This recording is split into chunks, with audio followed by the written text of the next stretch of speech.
Chapter 1. The Return of the God of War.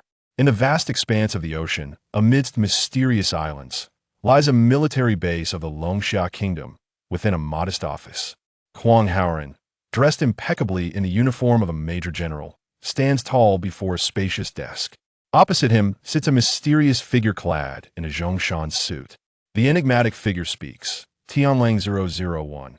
For the past 5 years, you have led the Tianlang Brigade, fighting valiantly and successfully dismantling the four elite secret organizations led by the hostile forces of Udessa that in recognition of your achievements, the Dragon Sovereign has conferred upon you the highest honor to God of War Medal of the Longsha Kingdom.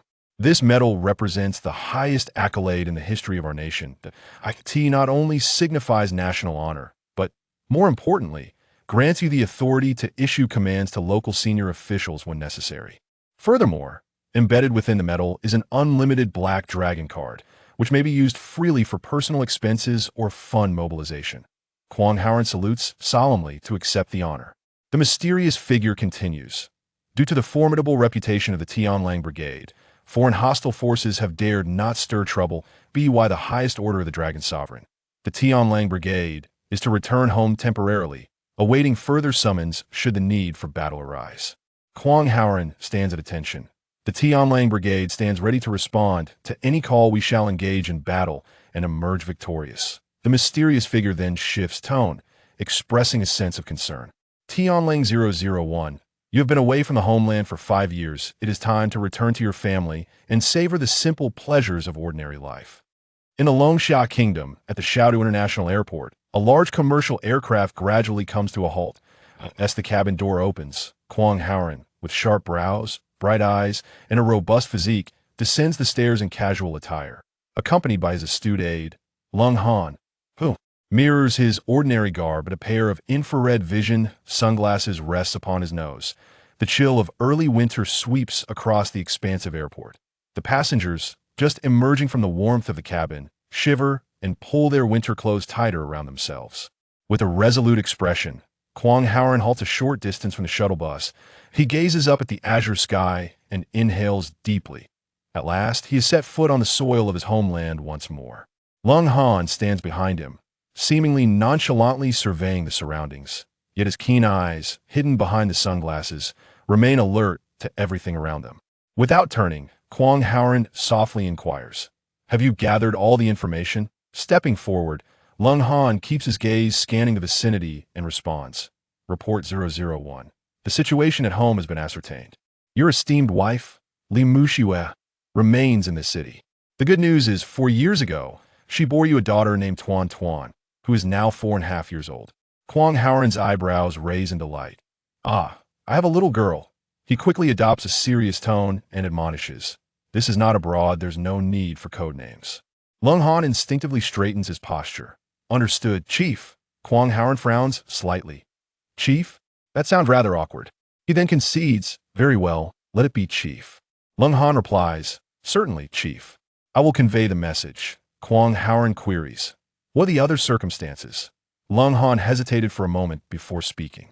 "The unfortunate news is that Li Muxiue and her daughter are currently residing at Unit 107, Building 6, Dongshan Community, Chaoyang District." Kwang Haoran displayed a fleeting look of astonishment. "What? Renting a house?" With a grave expression, Lung Han leaned in slightly and reported in a hushed tone, "Yes, boss. During the 5 years you have led us on special missions overseas, many changes have transpired at home. The prestigious Li family, into which you married, pressured Li Muxiue to terminate her pregnancy due to your silence. After her refusal, they relentlessly urged her to remarry Mu Rongshu, resolutely stood her ground. Subsequently, the Li family severed their financial support and expelled the mother and daughter from their home. The resolute Li Muxiue, with her child, rented a modest room and survives by selling pancakes." Kwang Haoran's expression tightened, his brows furrowing as he silently lamented, "Muxiue, Tuan Tuan, you have endured so much suffering. For 5 years, I have risked my life for the country, unable to tend to my family. Now, I have returned. The debts I owe you, I shall repay tenfold." Kwang Haoran gestured for Lung Han to activate the civilian phone. Lung Han swiftly retrieved it from his backpack and handed it over with both hands. Kwang Haoran accepted the phone, inserted the SIM card, and powered it on. Immediately, a flurry of notification sounds filled the air. Opening WeChat, he clicked on the last few voice messages beneath his wife's avatar and held the phone to his ear. A child's innocent voice resonated through the receiver. "Daddy, are you really my daddy? Mommy says you've gone far away to earn money for Tuan Tuan, and that you work hard every day. Whenever I miss you, I can just press the phone to talk. All the other kids have daddies to play with and buy them treats, but I don't want to go to kindergarten. I want to play at the amusement park. Daddy, Mommy is sleeping again because she's so tired. I made her some porridge, but she won't drink it. Daddy, today some bad people bullied Mommy again. Please come back and protect her. Daddy, where are you?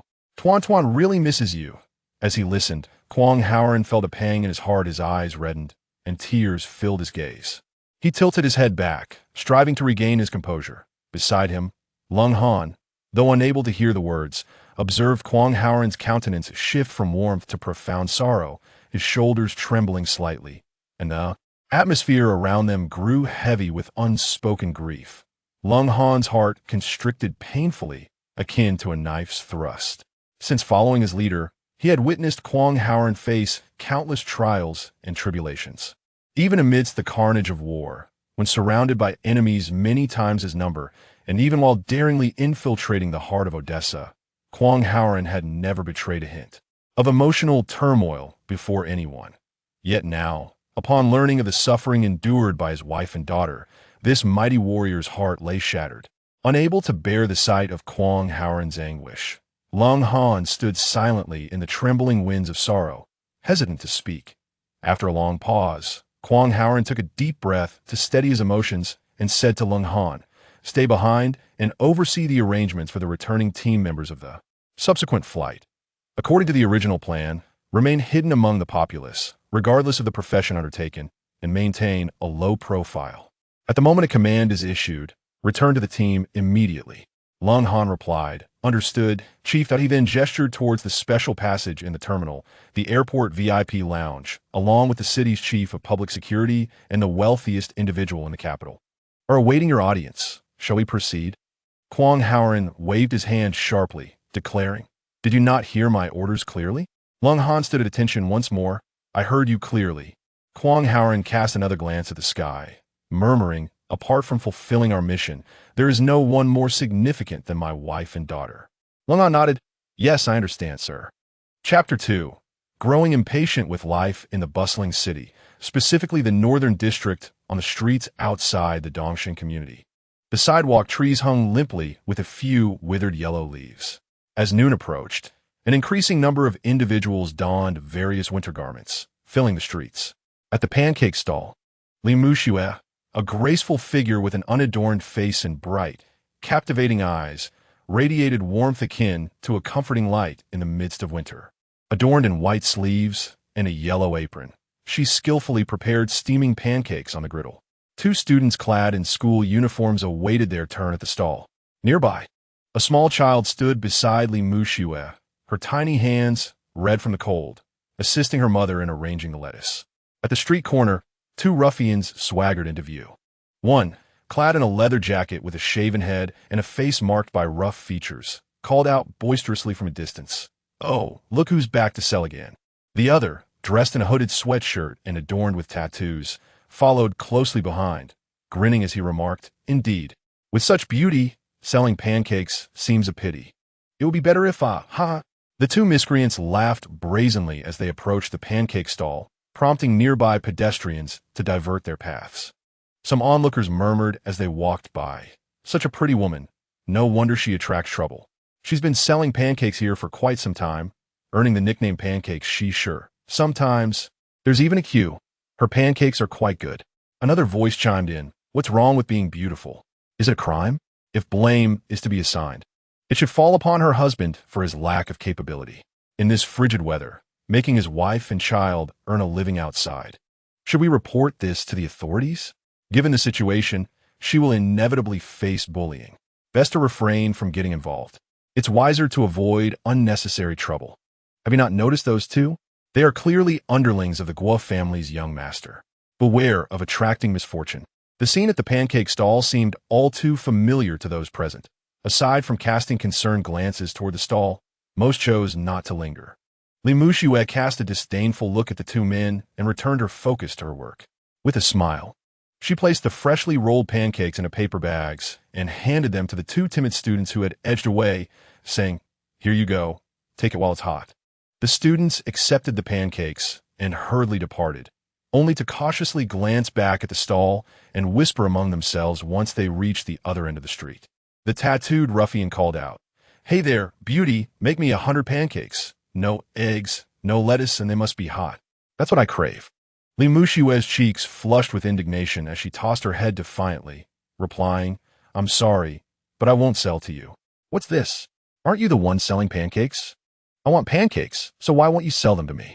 Li Muxue chose silence, vigorously scraping the edge of the griddle with her spatula, producing a grating sound that sent shivers down the spine. "Ah, so you have some spirit, do you? But can spirit fill your belly? On such a chilly day, you suffer, and you bring your little one into this misery. Who are you trying to impress?" The tattooed ruffian sneered. "To be honest, you should consider it a blessing that our young master is interested in you." "Why the attitude? Making it a point for me to come here daily, to keep an eye on you?" The young ruffian atop a green cap softened his tone slightly. "Indeed. You wretched pauper, perhaps you've already been tossed into the sea to feed the fish. You are so young and beautiful. Why do you linger for him?" The two rogues echoed each other as sentiments. Li Muxue lowered her gaze, meticulously cleaning the cookware, not once lifting her eyelids. The tattooed ruffian, seeing her blatant disregard, approached her more closely. TSK, what a fresh and tender face. Truly deserving of the title pancake, she's sure. Saying this, he extended his tattooed arm to touch Li Mushue's face. With disdain, Li Muxue turned her head to avoid him, stating sternly in broad daylight, "What do you intend to do?" The green-capped ruffian, grinning mischievously, replied, "What do you think we want? As long as you obediently submit to young Master Gua, you shall become our young mistress. We would be eager to curry favor with you." The tattooed ruffian chimed in, "Exactly. You must not hold a grudge when the time comes. Young Master Gua, taking pity on you, instructed us to assist your business. My young mistress, do share some pancakes with us." He reached out again to touch Li Mushue's hand. Furious, Li Muxue struck the outstretched hand away with a spatula. "You must not be overly presumptuous." Little Tuan Tuan, hiding behind her mother, clutched her clothing, revealing half of her small face, and shouted, "You are bad people. Do not bully my mother. Go away." The two ruffians exchanged amused glances and laughed heartily. After their laughter subsided, the green-capped ruffian turned to Tuan Tuan, attempting to intimidate her. "Oh, you little brat, you're quite bold." The tattooed ruffian added, "We've come to take your mother to enjoy a better life. If it weren't for you, this little burden, your mother might have left with us long ago. Step aside. Today, I shall take your mother away." With that, he moved forward, intending to pull Tuan Tuan from behind Li Muxue. Li Muxue swiftly turned, cradling Tuan Tuan tightly in her embrace. The tattooed ruffian reached out to seize the child, while the other ruffian advanced to grab Li Muxue.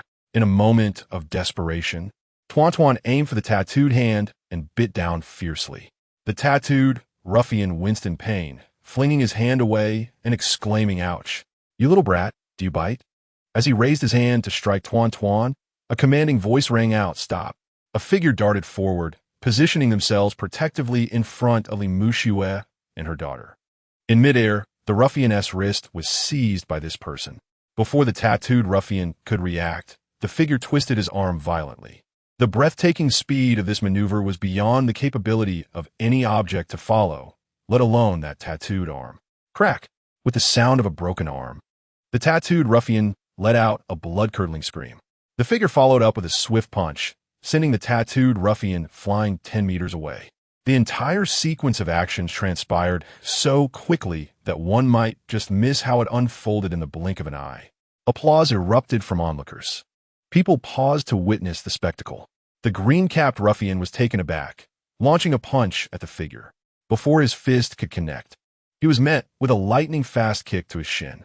With a sudden movement, the ruffian crouched down, his leg bones snapping like dry twigs. A swift kick sent him soaring through the air like a tattered sack, landing heavily 10 meters away. The two thugs crumpled together, their cries of agony echoing. The onlookers around could not suppress their excitement. The man brushed off his hands, as if ridding them of dust, and cast a cold, disdainful glance at the two thugs. His voice dripping with icy menace. "Dare to lay a hand on my woman and child? You must be tired of living." He then turned away. Li Muxue fixed her gaze on the man before her pupils widening in shock as she softly exclaimed, "Howren, it's you?" Chapter 3. Have you ever seen Ultraman? Li Muxue stood before Kwang Howren, momentarily speechless, her mind a blank canvas. Tuan Tuan wriggled free from her embrace and descended to the ground. She watched the two thugs still struggling in the distance, a triumphant smile gracing her face as she looked up at Kwang Howren with admiration. Kwang Howren gazed at Li Muxue with tender affection, saying, "Muxue, I have returned. You and Tuan Tuan have endured so much over the years." His words struck Li Muxue deeply, and a torrent of tears, filled with years of pent-up grievances, cascaded down her cheeks. Choking back her emotions, she stammered, You still remember to come back?" Kwang Howren stepped forward, gently enveloping Li Muxue in an embrace, tenderly wiping away her tears. Yet, after a brief moment, she turned away, evading his touch. The spectators nearby began to murmur among themselves. "Is this man her husband? Seems like it. Didn't he just assert his claim? Wow, he seems like a skilled fighter. Did you see how that thug flew out? Not just flew out, did you hear that sound? One arm must be broken, and one leg is surely crippled. Serves them right for bullying a woman and child. Be careful with your words. What if the Guo family hears this?" Ignoring the surrounding chatter, Kwang Howren crouched down to meet Tuan Tuan, who had shyly hidden behind her mother, revealing only half her face. With a radiant smile, he said, "Let me guess, you are my little Tuan Tuan, right?" Tuan Tuan clutched her mother's clothing, glancing up at her and then at Kwang Howren, her gaze timid yet unwilling to waver. Kwang Howren's smile grew even more affectionate as he lowered his voice. "I am your father. Didn't you ask for me to come back and help your mother fight the bad guys yesterday?" At this, Tuan Tuan completely retreated behind her mother, clutching her leg and bashfully refusing to show herself. Li Muxue gently pulled Tuan Tuan forward, pointing at Kwang Howren, "Call him Daddy," with a timid voice. Tuan Tuan softly uttered Daddy before retreating once more. The first time Kwang Howren was addressed as a father filled his heart with a sweetness akin to honey, warming the very air around him. He reached out, gently pulling Tuan Tuan close, holding her snugly against his chest while lovingly stroking her little head. In a soft whisper, Kwang Howren reassured her, "Don't be afraid, Tuan Tuan.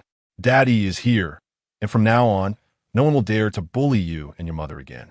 Li Muxue gazed at the affectionate interaction between the father and daughter.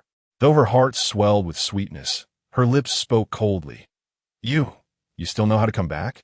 Do you have any idea how we have survived these 5 years? You said you were going abroad to work as a crew member, yet since your departure, there's been not a single word from you. They all claim you have perished." At this point, she could not help but lower her head and weep softly. Kwang Howren reached out and gently caressed Li Muxue's shoulder. This time, she did not reject his gesture. Kwang Howren spoke softly, apologizing, "Muxue, all of this is my fault. Some things are difficult to articulate at once. However, it is all right now. I have returned. From this moment onward, I shall make amends to you and little Tuan Tuan. I will ensure that you become the happiest woman in the world, and that our Tuan Tuan becomes the most joyful little princess." In the distance, two thugs had managed to struggle to their feet, glaring menacingly at Kwang Howren. "All right, kid, just wait and see how young Master Gu will deal with you."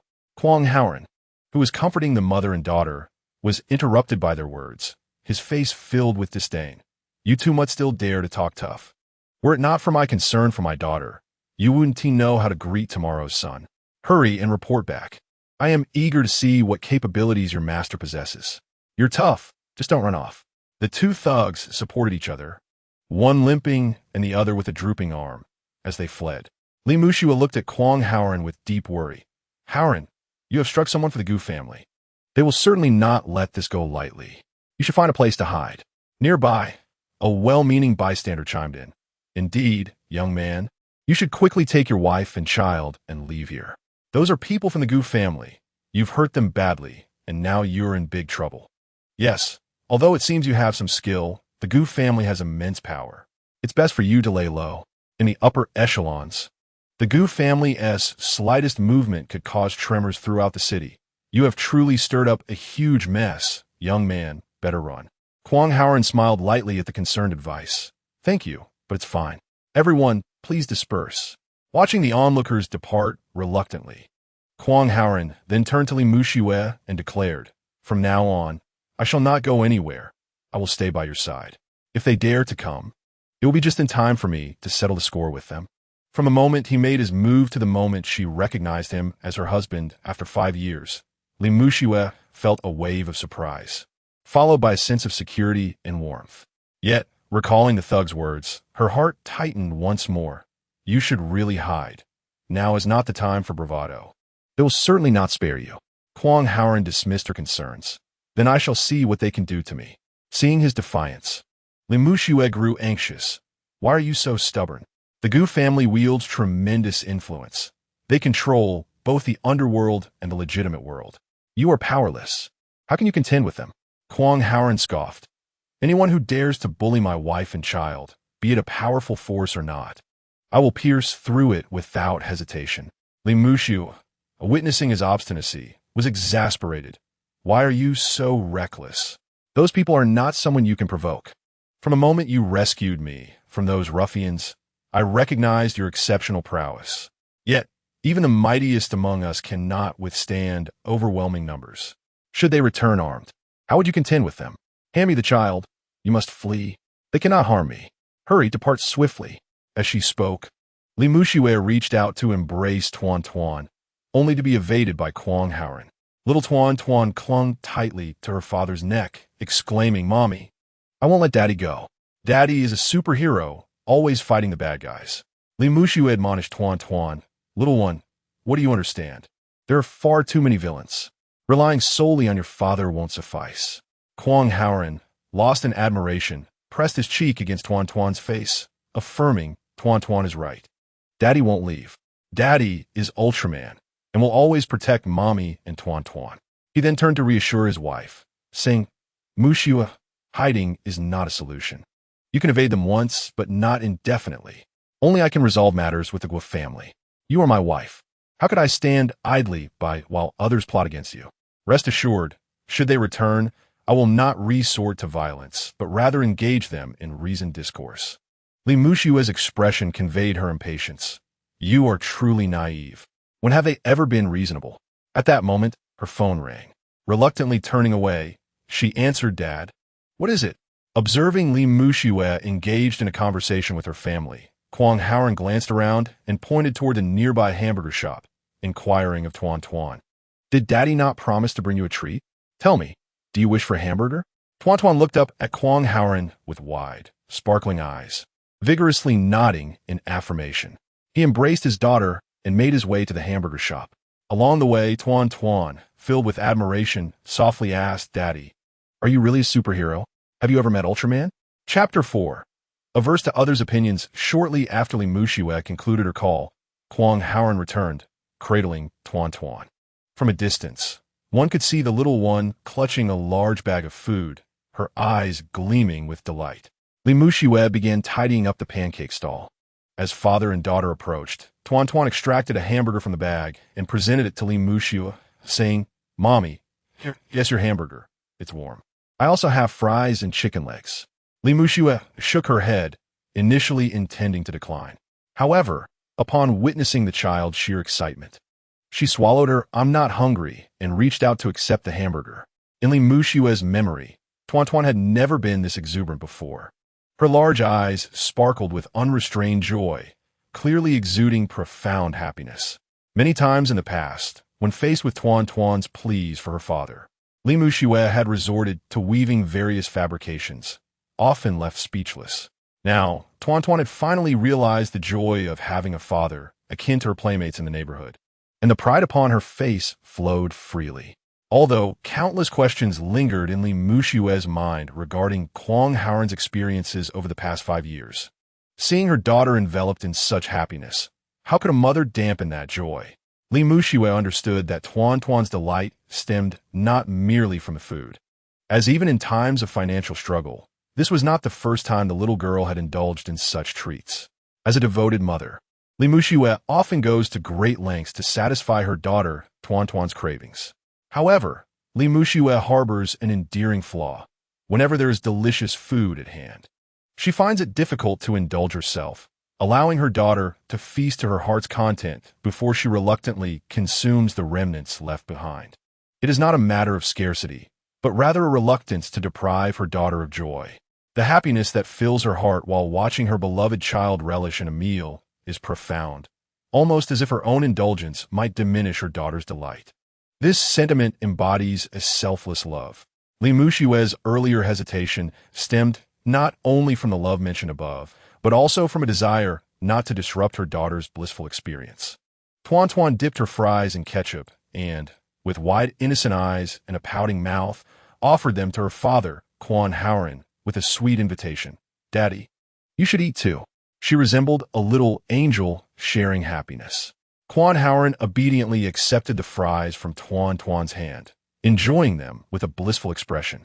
As Li Muxue slowly savored her hamburger, Quan Howren, while engaging with Tuan, turned to Li Muxue and said, "Let's forget about that pancake stand. From now on, I will support the family."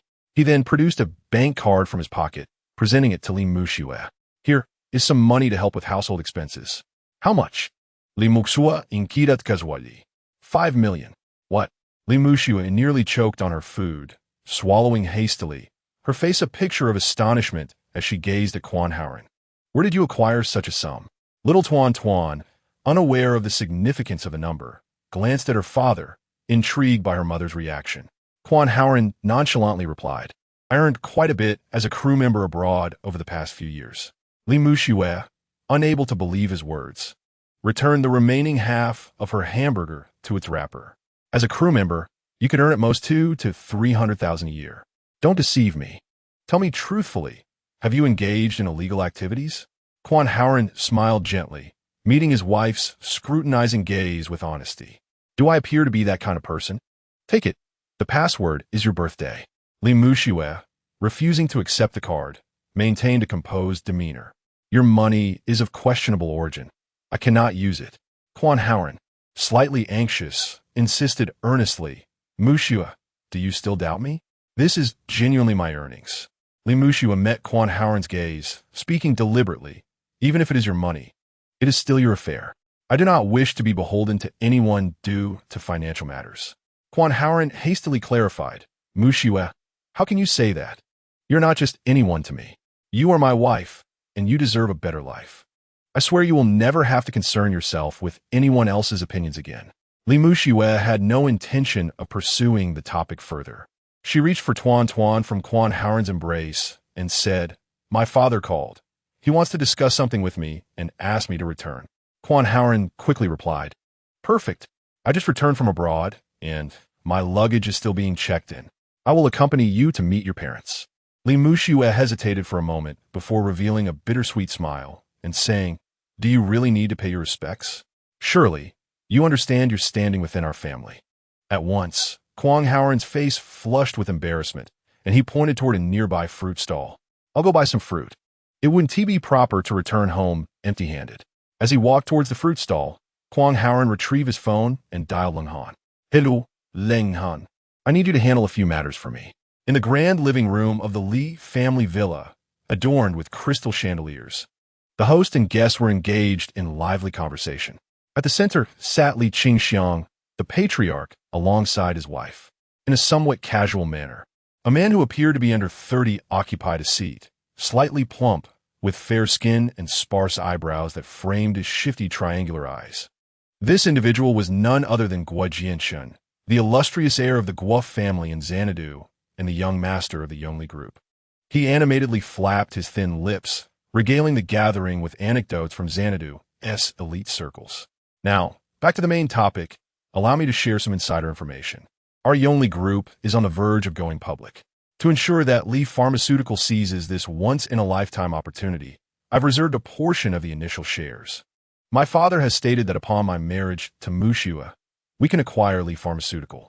At that point, the valuation of Li Pharmaceutical will soar exponentially.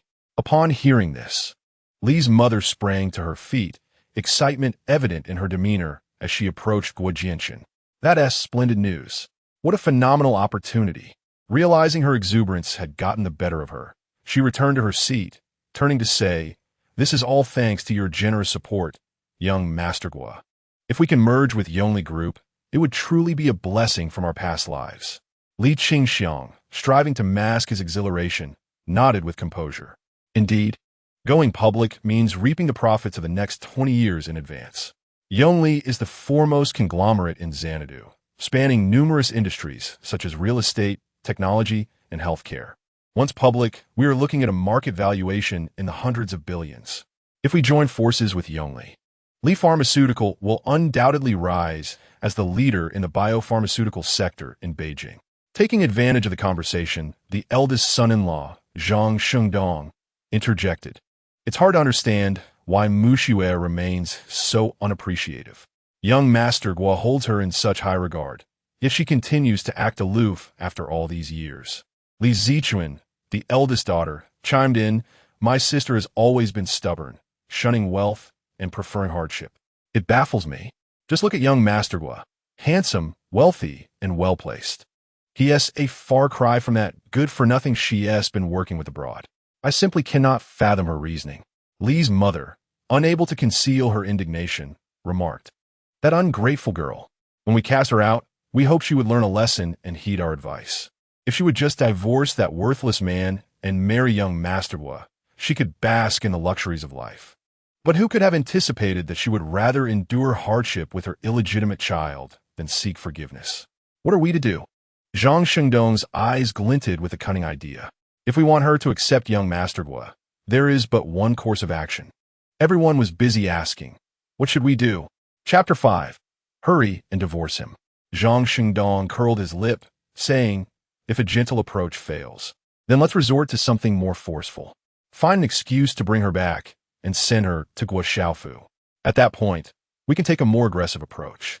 After all, once a woman has experienced it, won't she be?" Li Zichuan shot him a stern glare. "What are you talking about? Have you done something like that?" Zhang Shengdong quickly waved his hands. "No, I haven't. I'm just brainstorming here." Li's mother, not bothered by their banter, agreed. "That is actually a good idea. Let us do it that way. I'll call her right away to have her come back." With that, she picked up the phone and dialed. Meanwhile, Zhang Shengdong asked Guo Xiao, "Don't you have hundreds of loyal brothers under your command?" "Why not?" Just as he was speaking, two individuals limped in from outside, calling out loudly, "Guo Xiao, it's bad news." Everyone turned to look at the door. The two thugs, supporting each other, approached Guo Jianxin, grimacing in pain. "Young master, we found you. That good-for-nothing who went abroad to work has returned." Guo Jianxin sprang to his feet. "What? That useless son-in-law?" The thug with a shaved head replied, "That's him, young master. We just got beaten by him in front of the pancake stall." Guo Jianxin glanced at their disheveled appearance and asked with irritation, "You got beaten up like this? How many of them were there?" The tattooed thug painfully raised his broken arm and pointed to the limping thug, stammering, "Just him. Young master, it was all his doing." "What?" Guo Jianxin's anger flared, and he swung his arms, delivering a slap to each thug. "You useless fools, you couldn't handle one person? I've raised you for nothing." The two thugs covered their faces. "Young master, that guy." Guo Jianxin raised his hand to strike again, but Zhang Shengdong quickly stepped in to stop him. Hey, Guo Xiao, calm down. Since they suffered a loss, why not employ some tough guys from the mansion?" Guo Jianxin scolded the two thugs. "I told you to keep an eye on things, and you embarrassed me. You'll get it when you return." He then commanded, "Go, summon Black Panther for me, and tell him to bring some more men to gather at the clubhouse." He added fiercely, "Anyone who dares to strike me, just wait and see how I deal with them." Zhang Shengdong gave a thumbs up. Guo Xiao is wise. Who doesn't he know that Black Panther is the fiercest fighter in the underground world of the capital, undefeated in numerous battles? With a warrior like Black Panther under your command, that useless son-in-law dares to provoke a tiger? Isn't he courting death? Guo Jianxin said no more, exchanged greetings with Li's parents, and left for his vehicle, heading for his clubhouse. In the living room, an unusual silence fell. Everyone seemed to hope for what was to come, yet harbored concerns. After a long pause, Li's father turned to Li's mother. "Since that person has returned, shouldn't we reconsider the matter between Mu Xue and Guo Xiao?" Lee's mother decisively waved her hand. What difference does it make whether that good-for-nothing comes back or not? Our daughter is suffering because of him. Besides, Guo can offer us shares and take us public. What can that useless son-in-law provide us? Zhang Shengdong chimed in. Mother, you speak the truth. If Mu Shui were to marry young Master Gu, it would be an incredibly lucrative venture. That good-for-nothing returning at such an inopportune time is truly unfortunate. It would be better if he had perished abroad, sparing us the annoyance. Li Zichuan echoed bitterly. Indeed, wasn't it rumored that he had died? If he truly met his end out there, it would benefit Mu Shui, allowing her to let go of her hopes. Young Master Gu doesn't disdain her, yet she remains aloof, believing herself to be a princess. As they spoke, Li Mu Shui and Kuang Haoran entered, the former unaccompanied and the latter cradling a child. The commotion in the living room had been loud enough, yet Li Mu Shui feigned ignorance upon entering. Without glancing at her mother, she approached her father and inquired, "Father, you called for me. What is it?" Her demeanor and tone resembled that of a market-goer haggling for vegetables. Kuang Haoran, offering a piece of fruit to a nearby servant, set down the child and warmly greeted Li Mu Shui's parents. "Father, mother, I have returned." He then nodded towards the other two, elder sister, brother-in-law. Just as Li father was about to speak to Li Mu Shui, Li mother turned sharply, her lips pursed, and directed her ire at Kuang Haoran. "Umph. Shut your foul mouth. Do not dare to call me mother. I have no son-in-law as worthless as you. Your return is timely. Immediately divorce Mu Shui and leave the Li family." Kuang Haoran furrowed his brow. Divorce? Why? Li mother's nostrils flared. How dare you ask why? Do you not recall the despicable means by which you deceived Mu Shui into bearing your child, insisting upon remaining with you? Kuang Haoran protested. "Mother, that is not true. We truly love one another." Li mother's voice escalated by an octave. "Silence. You have the gall to argue. Mu Shui once described you as an unwanted orphan, and out of pity, we allowed you to join our family. But what have you done for Mu Shui? What have you done for the Li family? Mu Shui has endured so much hardship throughout her life.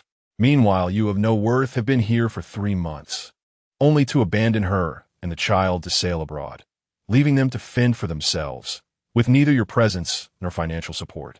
What are your intentions?" Zhang Shengdong added fuel to the fire. "Look at young Master Gu. What kind of car does he drive? A Bentley. Have you ever seen one? It could sustain you for a lifetime. And then look at you, barely worth a few hundred. What do you have to compare?" Li Zichuan joined in. "Exactly. Last month was my birthday, and young Master Gu casually gifted a Chanel bag worth over 100,000. And you? In 5 years, what have you given Mu Shui? Even if you traveled abroad to work on a ship, you are still merely a lowly laborer, earning a pittance. Mu Shui must have drawn the short straw to have chosen you." The family continued their relentless mockery. Li Mu Shui, witnessing her family so unabashedly belittling Kuang Haoran, exclaimed, "Enough. Did you bring me back just to trample on me?" Li mother remained unyielding. "What of it? To this day, you still defend him. Over the years, how much suffering have you endured for him? Has he ever given you a single penny? What has he done for you in Tuan Tuan?" Kuang Haoran found himself momentarily at a loss for words. For the past 5 years, everything concerning him has been shrouded in strict secrecy for the execution of his mission. There could be no contact, no disclosure of any information, and certainly no remittance of funds. Although the Li family was not lacking in wealth, and the Li Pharmaceutical Company had expanded significantly, he never anticipated that in a bid to force Li Mu Shui to divorce him, the Li family would expel both mother and daughter from their home. The sight of them being bullied by thugs at a street-side pancake stall filled Kuang Haoran's heart with profound guilt. He sincerely apologized. "Father, mother, it was my shortcomings in the past. I have returned now and can make amends tenfold." Li's mother sniffed disdainfully. "Amends? Such a trivial thing to say. What do you intend to use to make amends? Just empty words?" Li Zichuan chimed in. "Yongli Group is about to go public. As long as Mu Shui divorces you and marries young Master Gu, they will immediately acquire shares of our Li Pharmaceutical. With the company's assets valued at 8 billion, we could exchange it for 8 billion in original shares. Once listed, it will be worth 100 billion. Tell me, how can you offer Li Pharmaceutical 100 billion in compensation?" Kuang Haoran was taken aback and turned to Li's father. "Father, Li Pharmaceutical has always maintained good cash flow. Why would we consider an acquisition? Li's father shook his head. What do you understand? These matters belong to the realm of capital, not something a mere worker like you should question. Zhang Xingdong scoffed. Exactly. You, a lowly worker. How could you comprehend capital? If you had any self-awareness, you would hastily sign the divorce agreement. It would be for your own good. Li's mother produced a card and tossed it onto the table before Kwang Haoren. Divorcing 1 TB without compensation. This card contains 1 million.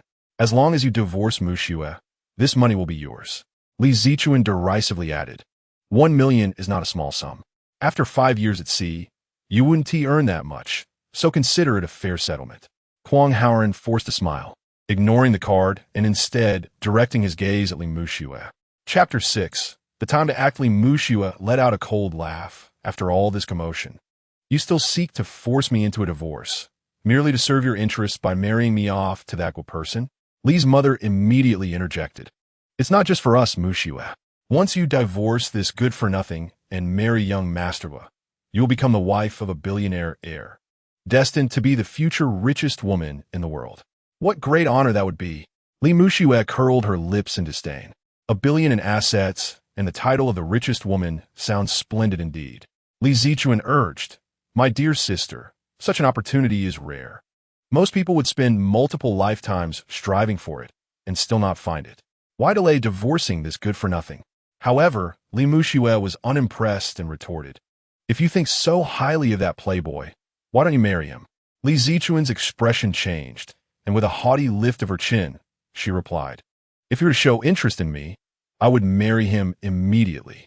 Ignoring Zhang Shengdong's awkwardness, she reveled in her self-importance. At this point, Li Mu Xue's expression gradually returned to calmness, her lips curving into a smirk of endless mockery. You are truly pitiful. I feel ashamed to have been born into such a family. Li Mu's expression stiffened. Li Mu Xue spoke calmly. Not everyone in this world is willing to weigh their soul, morals, and conscience to sell them, as you imagine. Li Zichun immediately perked up. Oh, how noble you are, with your lofty morals and virtuous soul. But tell me, what is that worth? In the end, aren't you just peddling on the street, unable to afford your child's kindergarten? Li Mu Xue smiled openly, pulling her child Tuan Tuan close, radiating happiness. My Tuan Tuan is just happy to be by her mother's side. We, mother and daughter, set up our stall on the street every day, making a living with our own hands. The joy we share is beyond words, and we would never lower our noble heads for a mere few coins. Li Mu's face finally showed signs of frustration. After all this talk, why do you still refuse to reason? Let me be clear. If you do not agree to divorce this worthless man, you will not step out of this door today. Kwang Haoren, witnessing Li Mu Xue's defiance, felt a mix of calm and joy within. He thought, with a wife like her, it's worth it. He decided to intervene, to restore his wife's dignity and teach the Li family a lesson. Kwang Haoren stepped forward, his tone resolute. You have said quite a bit, and I understand now. You should not pressure Mu Xue like this. She and I are genuinely in love. Our matters are ours to decide. Since Mu Xue disagrees, I will never divorce her. Li Mu immediately retorted, you useless man, it's not your place to speak here. Whether or not to divorce is not up to her. Nor you. She then called to the servant at the door, close the main gate. No one is leaving today. Turning to Zhang Shengdong, she commanded, call Guo Xiao immediately and have him bring someone to take Li Mu Xue away. Zhang Shengdong quickly grabbed the phone and made the call. After hanging up, he looked at Kwang Haoren and said, by the way, I heard you just hit Guo Xiao's subordinate. He is gathering people and will arrive soon. At that point, it might not just be about taking Mu Xue away. You should take the hint and leave quickly. Given our familial ties, I might turn a blind eye and plead for you with Guo Xiao. Perhaps he will spare you. Kwang Haoren smiled slightly. Oh, I'm curious to see how many arms and legs this Guo Xiao has, or if he has some kind of monster that devours people. Upon hearing this, Li Mu Xue grew anxious and urged Kwang Haoren, you must go. Don't worry about me. In broad daylight, they cannot do anything to me. Kwang Haoren looked at his wife's beautiful brows and reassured her, I'm not going anywhere. Didn't I just say, wherever you are, I will be. You are my wife, and if I cannot protect my own wife, what kind of man would I be? Li Zichun looked at him with disdain. TSK.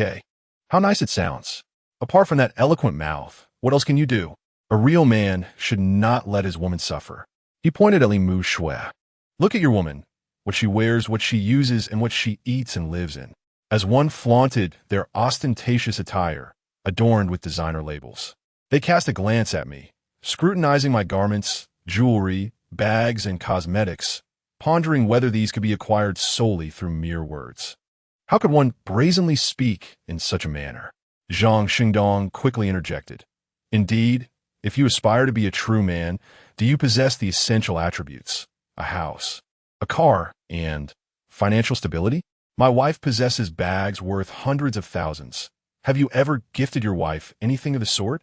Kwang Haoren dismissed such concerns. These are trivial matters, hardly worth consideration. Li Mu's mother seized the opportunity to retort. Listen, you ineffectual son-in-law.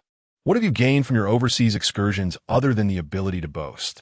She then turned to Li Mu Shui, pointing out the inadequacy of her choice, remarking that he was full of hot air and of no practical use.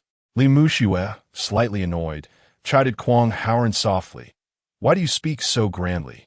I am not concerned with these matters. Why give them ammunition against you? With a subtle smile, Kwang Haoren picked up his phone and dialed number. Hello. Are they all here? Then let them come. Zhang Xingdong, noticing the call, widened his eyes in disbelief. What are you doing? Summoning people to fight? You truly overestimate your capabilities. You will not be the first to fall at the Guo family's hands. Li Mu's mother added her own sharp retort. I must inform you that the Li family will not tolerate your reckless behavior. If you wish to fight, do so outside. If you perish, it is of no concern to us. Li Zichun chimed in. Indeed, if it's a fight you seek, take it outside. But first, sign the divorce agreement. Should you find yourself in peril, it would be unfortunate if you were left disabled and burdened us. Li's father's tone softened slightly. Haoren, do not delude yourself. You are no match for them. It will be wise to retreat. Kwang Haoren merely smiled, confident that he needed only one person to handle them. Zhang Xingdong scoffed. In such dire circumstances, you dare to bluff? At that moment, a servant entered to report. Sir, Madam, a gentleman has arrived at the door, accompanied by several staff from luxury boutiques, each bearing gift boxes, claiming they are custom orders for the Li residence. Li's father and mother exchanged glances. Li Mu's mother, filled with suspicion, wondered aloud. Could this be a gift from young Master Guo? Li's father gestured for the servant to invite them in, as they were here to present gifts. As the grand doors swung open, a procession entered, making their way into the Li residence's parlor. Li Zichun, recognizing the uniforms of the staff, whispered to Zhang Xingdong. These outfits seem quite familiar. Oh, this one is Louis Vuitton, that one is Chanel, and the ones at the back are Hermes, Armani, and Dior. Zhang Xingdong's jaw nearly dropped in astonishment. What is happening? All 5 of the top luxury brands have arrived. Chapter 7. A grand entrance among the arrivals. The leading figure, dressed in casual attire, appeared somewhat out of place amidst the opulence. Standing in the center of the room, they inquired, May I ask, who is Miss Li? Li Zichun's face lit up with delight. She puffed out her chest and responded, I am she. Are you here for me? The individual glanced at her before turning to Li Mu Shui beside Kwang Haoren, stating, We are looking for Miss Li Mu Shui. Li Zichun suddenly felt a surge of embarrassment, his face turning as red as a monkey's bottom. Li Mu Shui, with a look of confusion, inquired, You're looking for me? The man did not respond immediately, but gestured to the individuals behind him. One by one, the representatives of 5 prestigious brands stepped forward, presenting an array of luxurious items before Li Mu Shui. Each brand showcased 4 sets of high-end seasonal clothing and footwear, along with this year's limited edition bags, necklaces, rings, bracelets, perfumes, cosmetics, and watches. Instantly, the reception room was enveloped in a dazzling display of opulence, reminiscent of a grand luxury goods exhibition, resplendent and captivating. Li Mu's mother gasped in astonishment, unable to close her mouth. It wasn't until all the items were displayed that she finally reacted, asking the man, This must be a gift from young Master Gu to Mu Shui, right? The casually dressed individual remained silent, instead casting a glance at Kwang Haoren. The latter smiled faintly, offering no response. Zhang Shengdong, however, eagerly echoed his mother-in-law's words, affirming, indeed, only young Master Gu could afford such extravagance. To have the top 5 luxury brands provide such bespoke service is remarkable. Li Zichuan, having been momentarily overlooked by the casually dressed man, cast a disgruntled glare at both him and Li Muxue, before turning his gaze back greedily upon the luxurious items, longing to embrace them all at once. Li Muxue's father remained silent, his mind reeling with astonishment. 4-5 competing luxury brands to unite in offering specialized services for a single client was, in his extensive experience, unparalleled even in Longsha country. This alone suggested that such an arrangement could not merely be achieved through wealth. The exclusivity of such door-to-door service was a luxury few could enjoy globally. Who else, aside from the soon-to-be wealthiest individual in the capital, young Master Gu, could command such a presence and afford such substantial expenses? As he pondered this, Li Muxue's father, who had previously harbored reservations about the union of Gu and Muxue, felt a profound sense of shock. It is often said that a man's willingness to spend on a woman reflects the depth of his love for her. Calculating silently in his mind, he realized that the value of these items was no less than several hundred million. Such generosity towards his daughter undoubtedly signified true affection. Even Li Muxue herself was taken aback. As the daughter of the Li family, she had never been one to flaunt her status with material possessions. Yet, the grandeur of the occasion opened her eyes to an entirely new realm of experience. While everyone was still in astonishment, the servants ushered in 2 more individuals. One of them, a gentleman in his 40s dressed in classic British attire, bowed politely upon entering. After standing upright, the younger of the 2 inquired, "May I ask which one of you is Miss Li Muxue?" Li Muxue replied, "That would be me. May I ask who you are?" The visitors bowed deeply again, stating, "Miss Li, we are from the Rolls-Royce dealership in the capital. The long wheelbase Phantom registered under your name is already waiting outside your residence." He gestured toward the elderly gentleman in British attire, introducing him as your dedicated chauffeur with 2 decades of royal service experience, a reliable skill set, and ready to assist you with your transportation needs henceforth. Li Muxue forced a smile and inquired of the 2, "If I am to operate a pancake stall daily, are you suggesting that you would escort me in a Rolls-Royce? May I ask, how much must I sell pancake for? And what sort of vehicle should the patrons drive to be deemed worthy? Do you not find this utterly ridiculous?" The 2 bowed graciously, responding, "You are our esteemed client of Rolls-Royce in Longsha, and in accordance with the service agreement signed at the time of purchase, we are obligated to provide you with the utmost travel service." No sooner had they spoken than a servant ushered in another individual, clad in an exquisite gray silk suit. With a fitted white shirt and bow tie, he entered, performed a courteous bow, and inquired, "May I ask, which one of you is Miss Li Muxue?" Li Muxue thought to herself, "Here we go again. When will this end?" With a frosty demeanor, she replied, "I am. And what do you wish to deliver this time?" The man stepped forward and bowed deeply once more, saying, "Miss Li, I am the steward of the Yiping Yungong Villa at Tangquan. Your villa has been prepared, and I have come to welcome you back. Here is the key to your villa.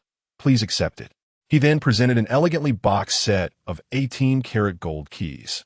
Tangquan Yiping is the pinnacle of all villa districts in the capital, with prices exceeding 500,000 per square meter and each villa valued at over 300 million. The Yungong Villa is the most luxurious within Tangquan Yiping, often referred to as the pearl atop the crown. Perched on the highest point of Tangquan Yiping, it nestles against the mountainside by a lake, offering breathtaking views, an outdoor swimming pool, and top-tier security. Both in terms of feng shui and design, it is unparalleled.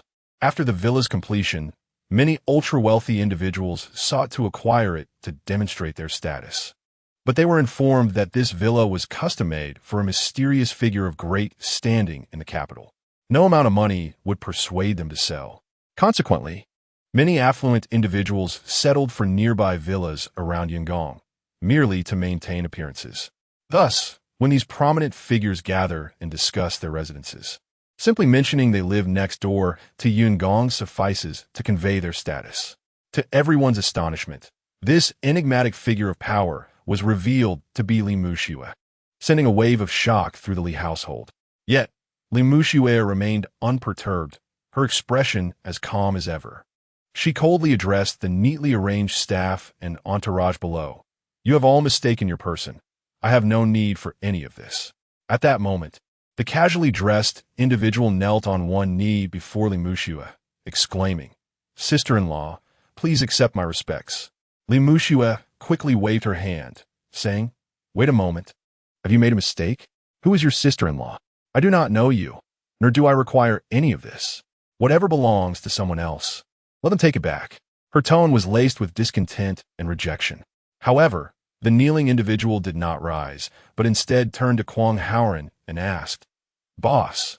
This had turned out that the casually dressed man was none other than Lung Han, a major of the Tianlang battle team and a subordinate of Kwang Haoran.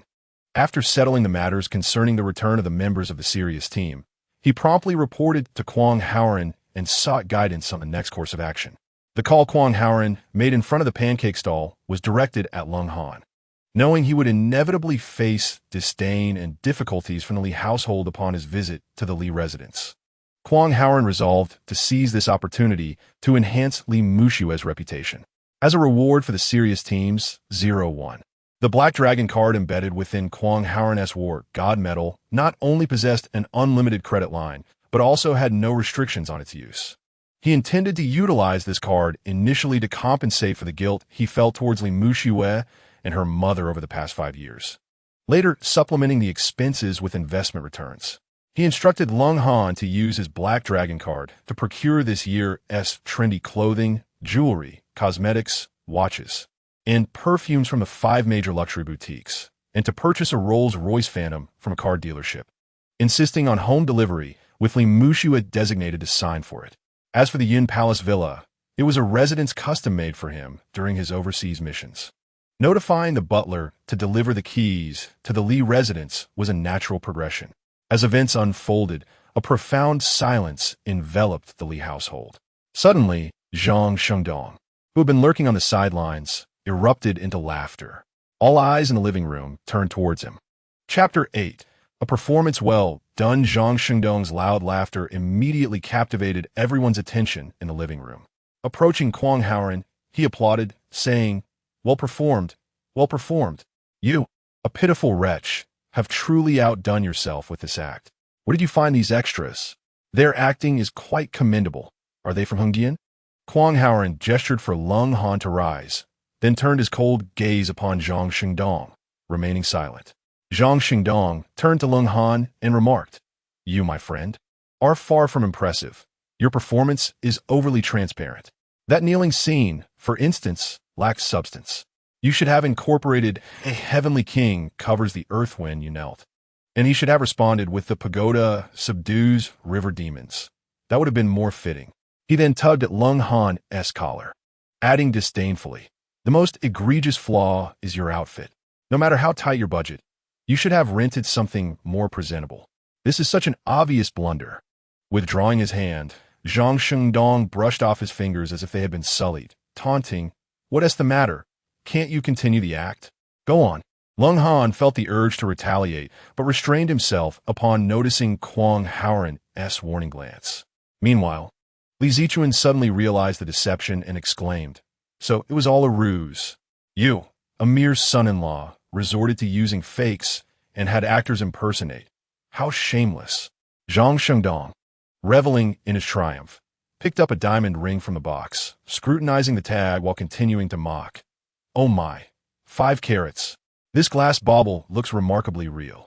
At first glance, one might think it genuine." The Louis Vuitton staff promptly interjected, "Sir, this is our store's treasure, sourced from a premium diamond mine in South Africa, crafted by top-tier cutters over the course of a year. Its value is 12 million yuan." Zhang Shengdong turned to the staff, his gaze piercing. "Continue the performance." "South African premium diamond mine? Who are you trying to fool?" The service personnel wished to explain, yet all that could be heard was Li's mother vehemently berating Kwang Haoran. "You worthless fool. You almost had me fooled. If it were true, they would squeeze every ounce out of you, grinding you to dust, and sell you as gold, yet you wouldn't be able to afford even one. A look of disdain appeared on Li's father's face. Howren, is this spectacle truly entertaining to you? Li Mushue's expression faltered as she quietly remarked to Kwang Howren. Howren, do you genuinely care so much about your pride? You have truly disappointed me. At the eye of the storm, Kwang Howren merely smiled in silence. At that moment, Li Zichuan took the diamond from Zhang Shengdong's hands, scrutinized it for a moment, then glanced at the nearby staff, whispering to Zhang Shengdong, Darling, this one seems genuine.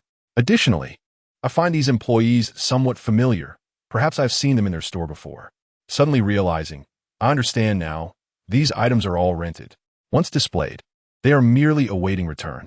Li's mother, growing impatient with a dismissive sneer, issued an eviction command, be it a performance or rented goods.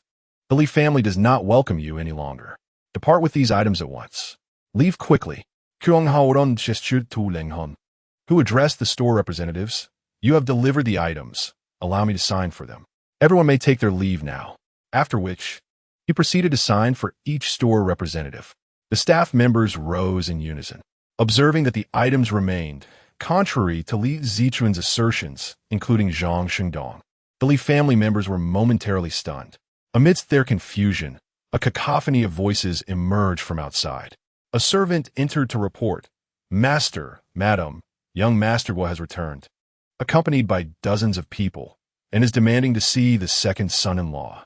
Like a drowning man grasping at straws, Zhang Shengdong hastily rushed outside before Li's father could utter a word, deliberately leaving the door ajar.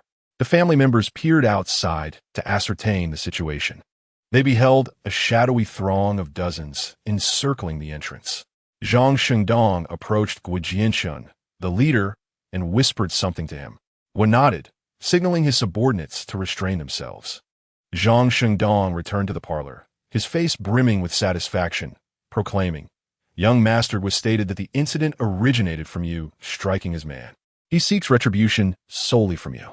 Should you choose to hide like a coward, young Master Gua, for the sake of our elders, would refrain from punishing you. However, you cannot remain a coward forever. If you wish to exit, young Master Gua has indicated that, out of respect for our elders, he may grant you a reprieve. Yet, there is a condition.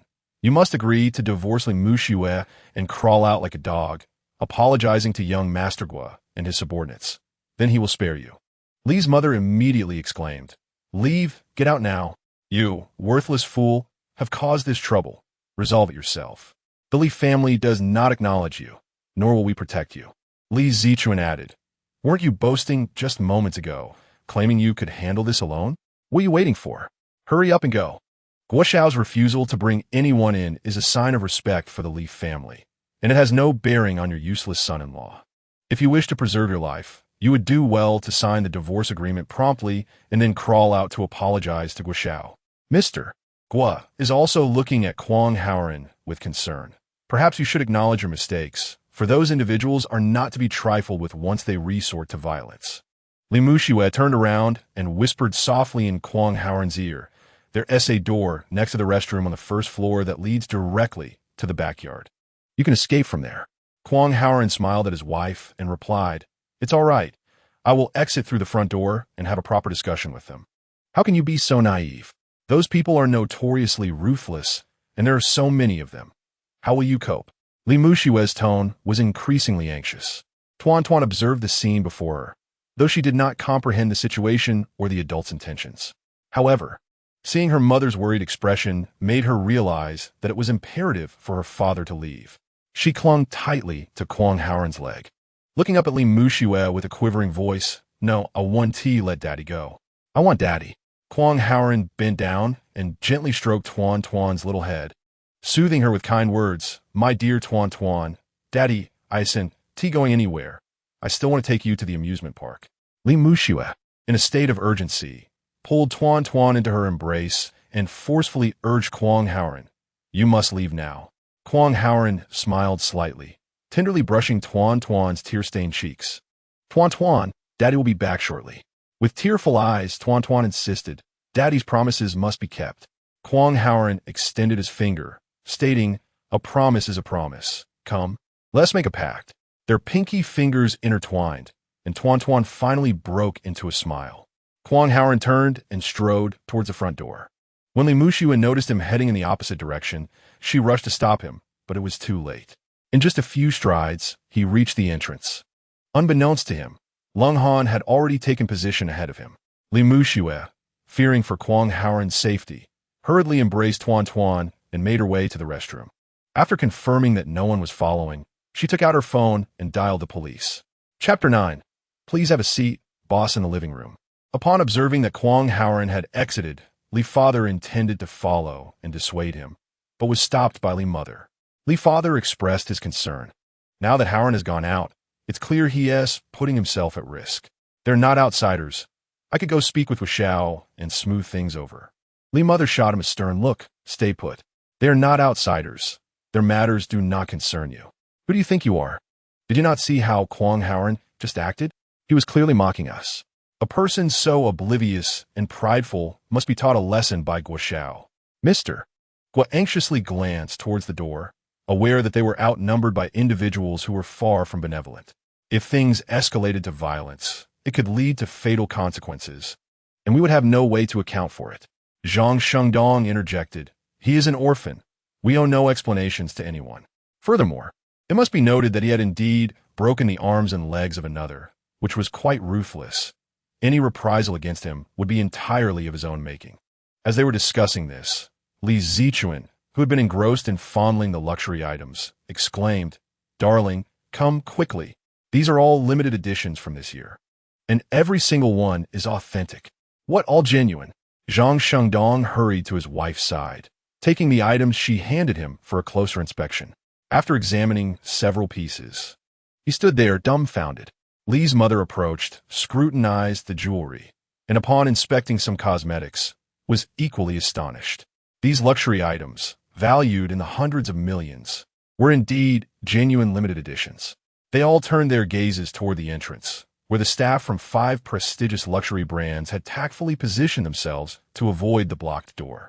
At that moment, they were whispering to one another while glancing outside. Isn't that the young master of the Guo family? How did the Li residents get entangled with him? Did you not hear what that person said earlier? It wasn't the Li residents that provoked him. It was the one who spent money in our store. Nonsense. The one spending money is the one who signed for the goods. It seems he is the one who called the shots. Why bother provoking the young master Guo? With a black dragon card, shouldn't one simply enjoy life? I've worked in this store for nearly 8 years, and this is the first time I've seen a black dragon card. If I hadn't verified it with headquarters, I might have lost our biggest client. Indeed, not just 8 years. I've been in this brand for a decade and have never encountered a black dragon card. Yes, us too.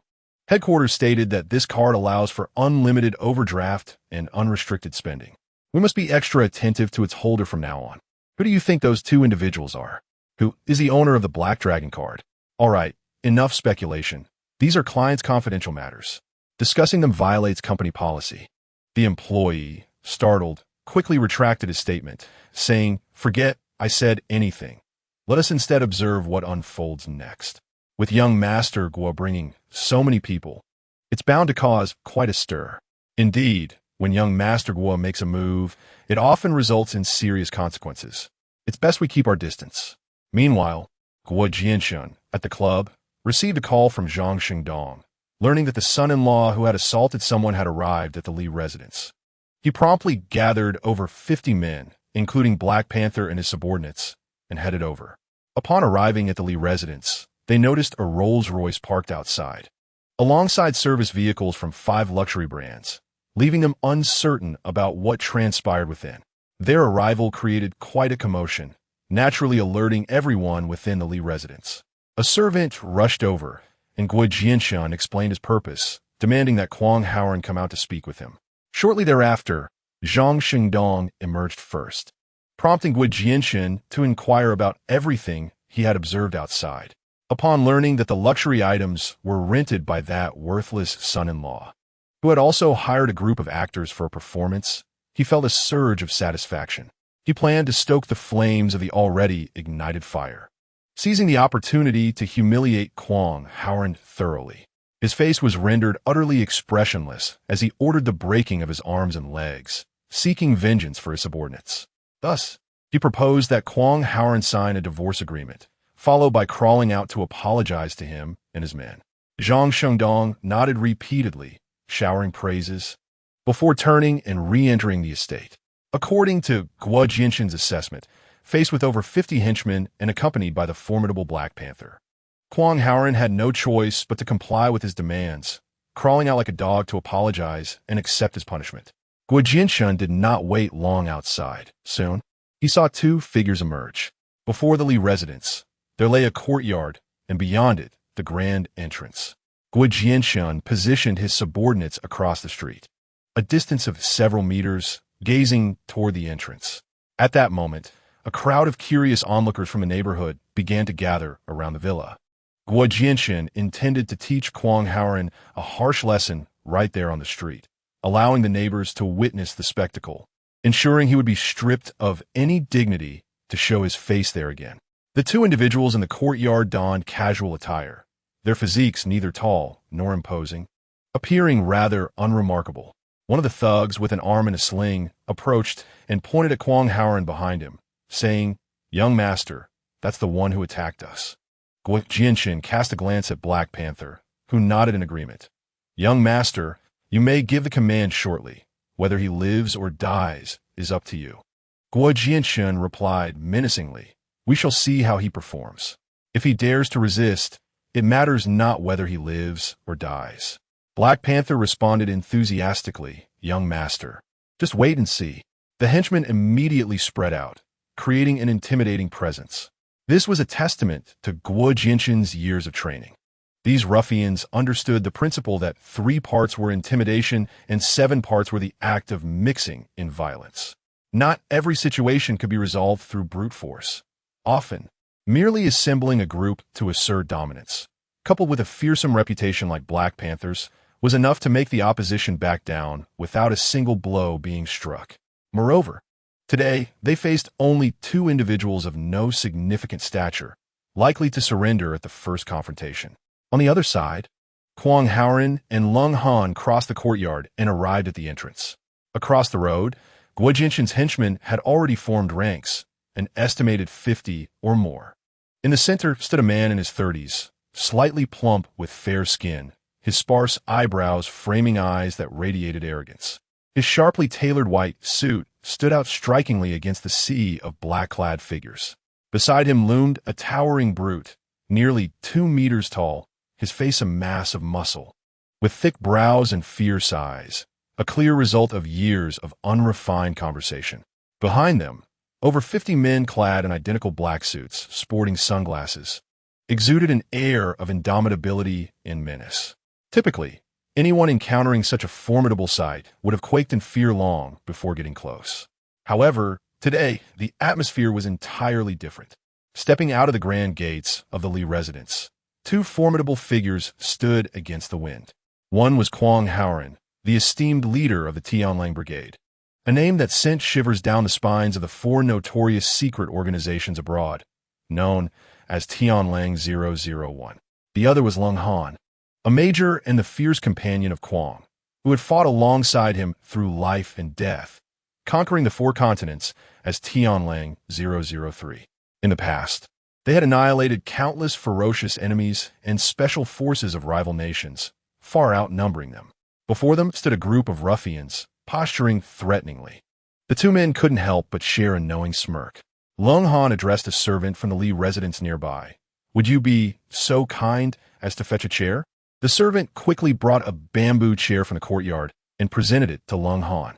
He placed the chair squarely in front of the gate and respectfully gestured to Kwang Haoren. "Boss, please take a seat." Kwang Haoren regarded Lung Han with a quizzical expression. "What is the meaning of this?" With a bashful smile, Lung Han replied, "Boss, these petty miscreants hardly warrant your personal involvement. I haven't had a proper training session since returning, and I'm feeling restless. During our flight, you pointed out certain flaws in my techniques and their integration with Qi. I grasped your insights, but lacked the opportunity to practice. Allow me to take care of these fellows as a means of assessment for how well I've absorbed your teachings." Seeing the sincerity in Lung Han's request, Kwang Haoren decided to indulge him. After all, it was fitting for Lung Han, given his stature, to deal with these street thugs. A serious demeanor overtook Kwang Haoran's face, reminiscent of his training days, as he commanded, "Lung Han, I order you to restore order among those ruffians. Establish some rules, especially for the two leaders. They should prostrate themselves like dogs." "Yes." Lung Han responded enthusiastically, ready to turn away when Kwang called out, "Wait, what is it, boss?" "There's one condition. If they do not brandish their weapons, do not take their lives. Just incapacitate them." "Understood. May I begin?" Kwang Haoran adjusted his posture on the bamboo chair before declaring, "Let the assessment commence." Accepting the command, Lung Han refrained from saluting, instead shaking his head as he stepped outside. Standing resolutely in the center of the street, he pointed at Guo Jianshun. Are you the so-called Guo Xiao? What kind of lowlife dares to call out my brother's name?" Guo Jianshun's face stiffened at the insult, and his companion, Black Panther, was already seething with rage. He bellowed, "You insolent fool! Who do you think you are to speak to Guo Xiao in such a manner?" A frosty glare crossed Lung Han's face. "You worthless scum! Mind your tongue. My subordinates are not nameless. State your identity before you experience the consequences of crossing me." From within the crowd of burly men clad in black suits, one shouted, "Kid, do you dare to speak like that to the renowned Black Panther? You must have a death wish." Lung Han furrowed his brow. "What nonsense is this about black cats and dogs? Today, I shall teach you how to conduct yourselves." He then pointed at Black Panther. "Enough of your idle chatter. I didn't come here to exchange words. Let us fight. There's no thrill in facing just a few." The Black Panther could no longer contain himself. With a swift motion of his hand, 10 burly men clad in black surged forward, brandishing their fists and emitting fierce howls as they charged at Lung Han. Standing resolutely in place, Lung Han allowed his arms to hang by his sides, displaying no combat stance whatsoever. As the 10 assailants closed in, he suddenly unleashed his strikes. In a dazzling flurry of fists and the sound of cracking blows, all 10 men collapsed 3 feet away from him. 3 of them clutched their throats, faces flushed and desperately gasping for air, while 3 others grimaced in pain, holding their ribs, evidently suffering broken bones. The remaining 4 lay unconscious on the ground. The Black Panther was taken aback. Having emerged from a martial arts school and earned the title of Sonda Champion, he was renowned as the most formidable fighter in the underground world of the city. He was always the one to teach lessons rather than be taught. However, the speed of Lung Han's assault on his subordinates had left him astonished. He could only catch a glimpse of the throat strikes and the broken ribs. He could not comprehend how the 4 unconscious men had fallen to the ground in the blink of an eye. These 10 henchmen, robust and skilled in boxing or Sonda, had been taken down by Lung Han in an instant. Cold sweat trickled down the Black Panther's face as he realized he had encountered a true master today. With his own skills, he knew he would be no match for Lung Han.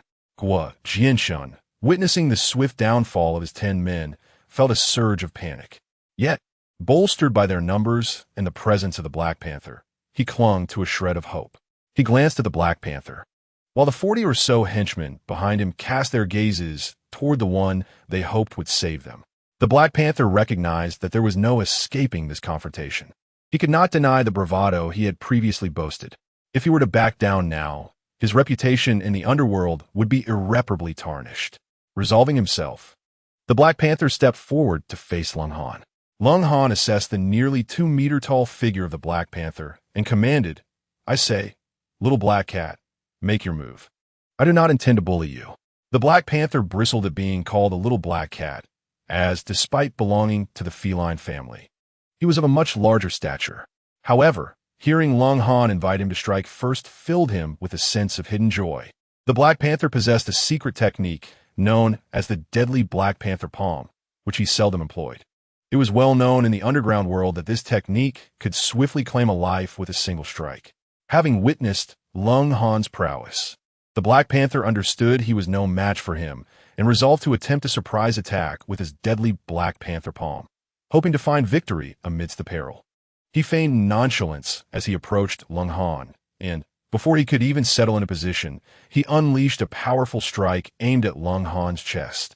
The palm strike, imbued with fierce energy, hurtled forth at an astonishing speed, Guo Jianxun and the 40 henchmen behind him were filled with exhilaration at the sight of the Black Panther employing his signature technique. If this strike connected, it would surely result in a blood-curdling scream, with the victim soaring through the air. In the blink of an eye, a resounding thud echoed through the air. The scene of a person soaring through the air indeed occurred. Upon closer inspection, it was revealed that the one flying was a Black Panther, and it was hurtling back in reverse, with a body nearly 2 meters in height and weighing over 250 pounds. It descended upon Guo Jianxun like a colossal iron tower. Following a resounding crack and a chilling scream, both individuals simultaneously lost consciousness. It turned out that Lung Han had commanded the Black Panther to strike first, having anticipated its attempt at a sneak attack. When the panther unleashed its deadly paw strike, Lung Han sensed the fierce wind accompanying it and recognized it as a lethal maneuver. Thus, he felt no obligation to show restraint. With a slight shift of his body, he evaded the strike, and his right leg surged forth, striking the panther squarely in the chest. This precise kick was a technique imparted by Kwang Haoren, originating from the waist, extending to the leg, and culminating in a powerful thrust through the foot, arriving in an instant. Moreover, Lung Han utilized the panther's body as a weapon, targeting Guo Jianxun's head. This entire sequence of actions unfolded in the blink of an eye. To Guo Jianxun and his thugs, the panther seemed to crash into an enormous spring, rebounding like a bullet, leaving them no time to react. The sound of the crack was the panther's massive body snapping Guo Jianxun's neck. The scream of agony also emanated from Guo Jianxun. As for the panther, it was rendered unconscious by Lung Han's kick, showing no response whatsoever. The group of thugs, in a frenzy, attempted to revive the two, pinching the skin and slapping faces, eventually bringing them back to consciousness. Thanks to a prior command from Kwang Haoren, Lung Han had shown mercy, sparing their lives. Standing in place, Lung Han wrinkled his nose in disdain and remarked, "So weak and yet still out here mixing it up, truly a disgrace to the underworld." After delivering this cutting remark, he gestured to the group of thugs, saying, "So, who among you wishes to test my might again?" The thugs, now thoroughly intimidated, dared not meet Lung Han's gaze. Each retreated, anxiously avoiding the possibility of being targeted and struck.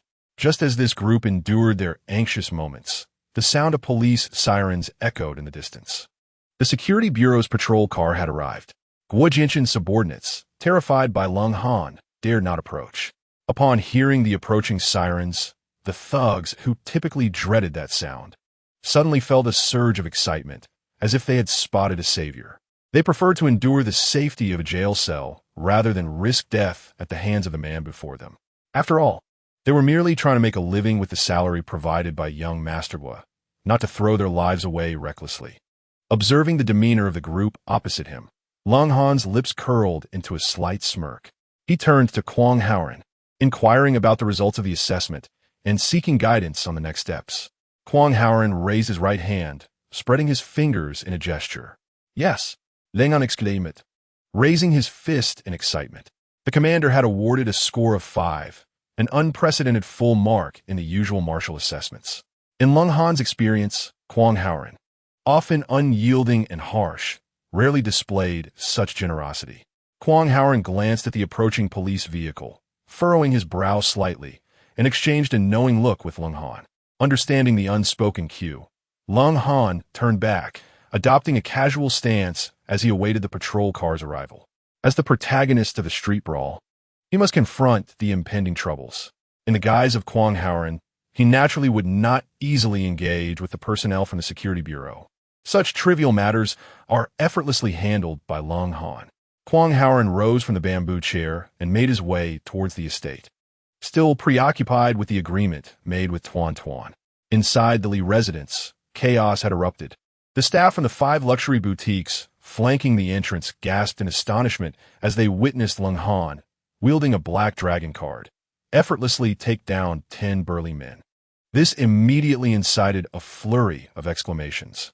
When Black Panther made his entrance, the crowd began to murmur anxiously, united in their concern for Lung Han. For the notorious reputation of Black Panther was well known far and wide. To their astonishment, Black Panther was sent flying with a single blow, and the crowd erupted in cheers. Wow, Mr. Lung possesses remarkable skill. Although not tall, his martial prowess is extraordinary. No wonder he possesses a black dragon card. He is evidently not an ordinary individual. Indeed, with just one move to subdue Black Panther and teach young Master Guo a lesson, he has earned our respect. Hush, keep your voices down.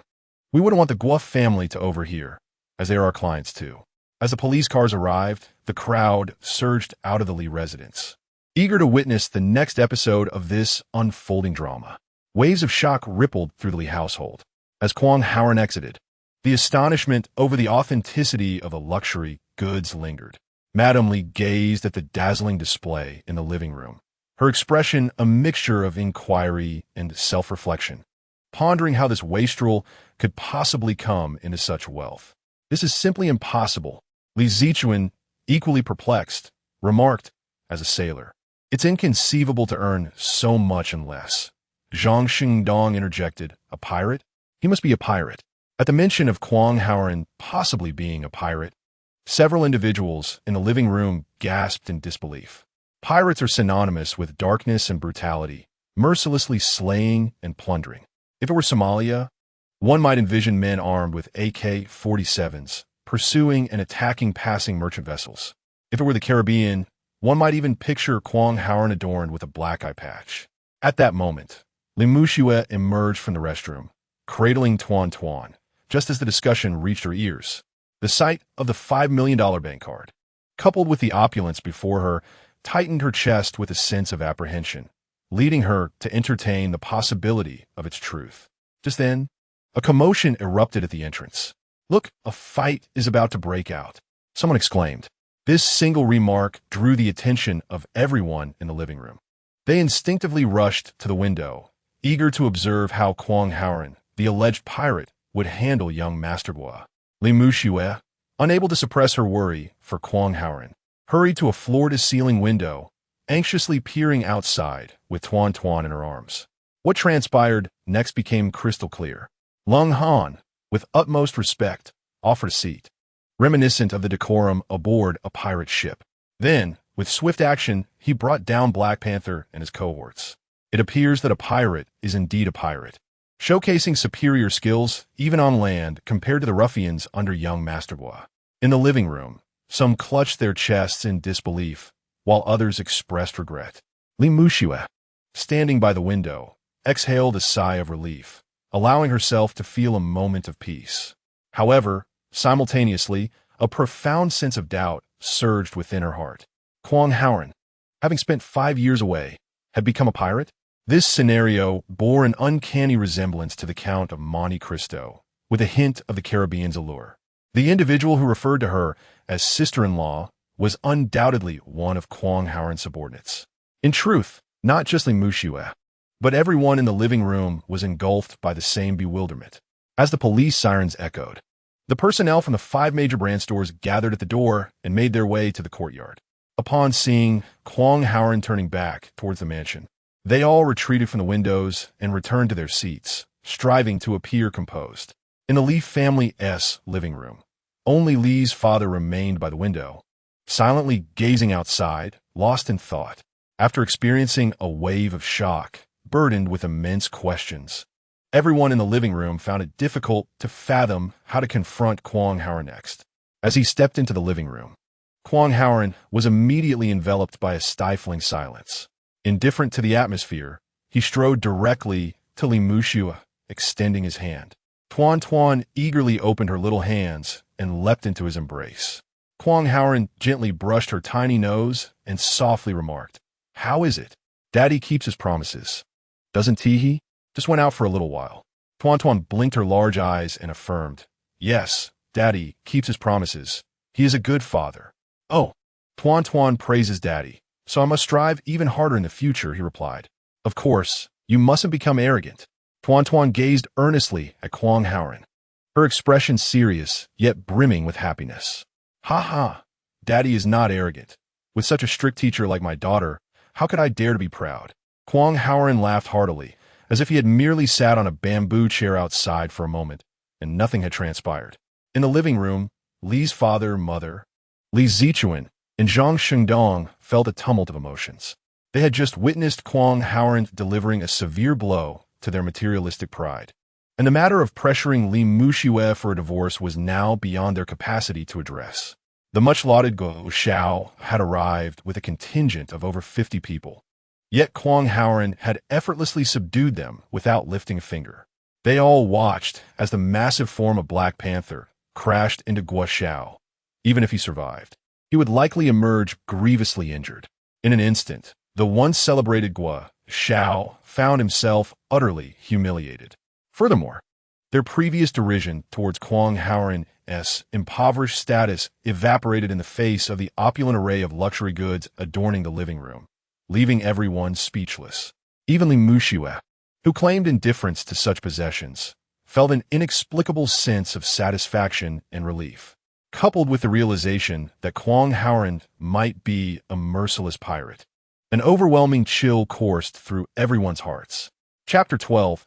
A shift in attitude. A pirate. He was a pirate. Li Zichuan was the first to consider alerting the authorities. She cast a glance at the police car outside, its lights flashing, then turned to Zhang Shengdong and whispered, "Darling, let us report him to the police." Zhang Shengdong steadied himself, then shook his head, gesturing towards the living room. "Calling the police won't help. The crimes he committed abroad are beyond the reach of our domestic laws. Moreover, if we pursue this matter, these items would be deemed stolen goods, which would be a pity." Li Zichuan suddenly had a moment of clarity. "Indeed, how could I have missed that? Darling, you are truly remarkable, thinking of everything." A smirk graced Zhang Shengdong's lips. "These are valuable items. They possess no inherent morality. Rather than handing them over to the authorities, it will be better to indulge our own greed." Yes, darling, you're absolutely right. We must find a way to acquire these treasures for ourselves." Li's mother, overhearing the conversation, chimed in, "Indeed, it doesn't matter how the money was obtained as long as it stays within our family. It's all good money. However, judging by his demeanor, he seems to be quite ruthless. We must tread carefully when discussing him in the future." Li's father had returned from the window, observing the trio's hushed conversation, hesitating to interject. Meanwhile, Li Muxue noticed Kwang Haoran and his daughter interacting joyfully without a care in the world. She approached them, saying, "All right, have you had enough fun? It's time for us to go home." "Home? What do you mean by home? Isn't this your home?" Although the distance was considerable, Li's mother, with keen ears, managed to catch her words, unprecedentedly expressing a desire to retain them. For 3 years, Li Muxue and her mother had been unceremoniously expelled from the Li household, and though they occasionally returned, not once had they experienced a pleasant encounter. Li's mother had never attempted to keep them from leaving. This unexpected plea from her seemed unusual to everyone in the room, save for Li Muxue. Seizing the moment, Li's father responded with feigned concern, "You're right. Haoran has just returned, and Tuan hasn't been here in ages. They should stay the night." "Yes, indeed. Let them stay. We can have the chef prepare a few delightful dishes, and I will share a few drinks with Haoran." Zhang Shengdong's eagerness was strikingly evident, contrasting sharply with his usual demeanor. Yet, his words felt surprisingly harmonious. Li Muxue couldn't help but scoff at their sudden warmth. She understood that their change in attitude was solely driven by the luxurious items displayed in the living room.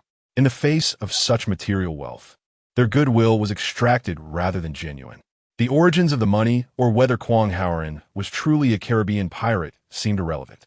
Much like certain wealthy individuals in the world, who, despite never having given a penny to others, are always spoken of with respect and admiration. Conversely, a destitute person, regardless of how many good deeds they perform, is often dismissed. In the eyes of her family, even if immense wealth is tainted with sin, they would not hesitate to bow before its corrupted allure.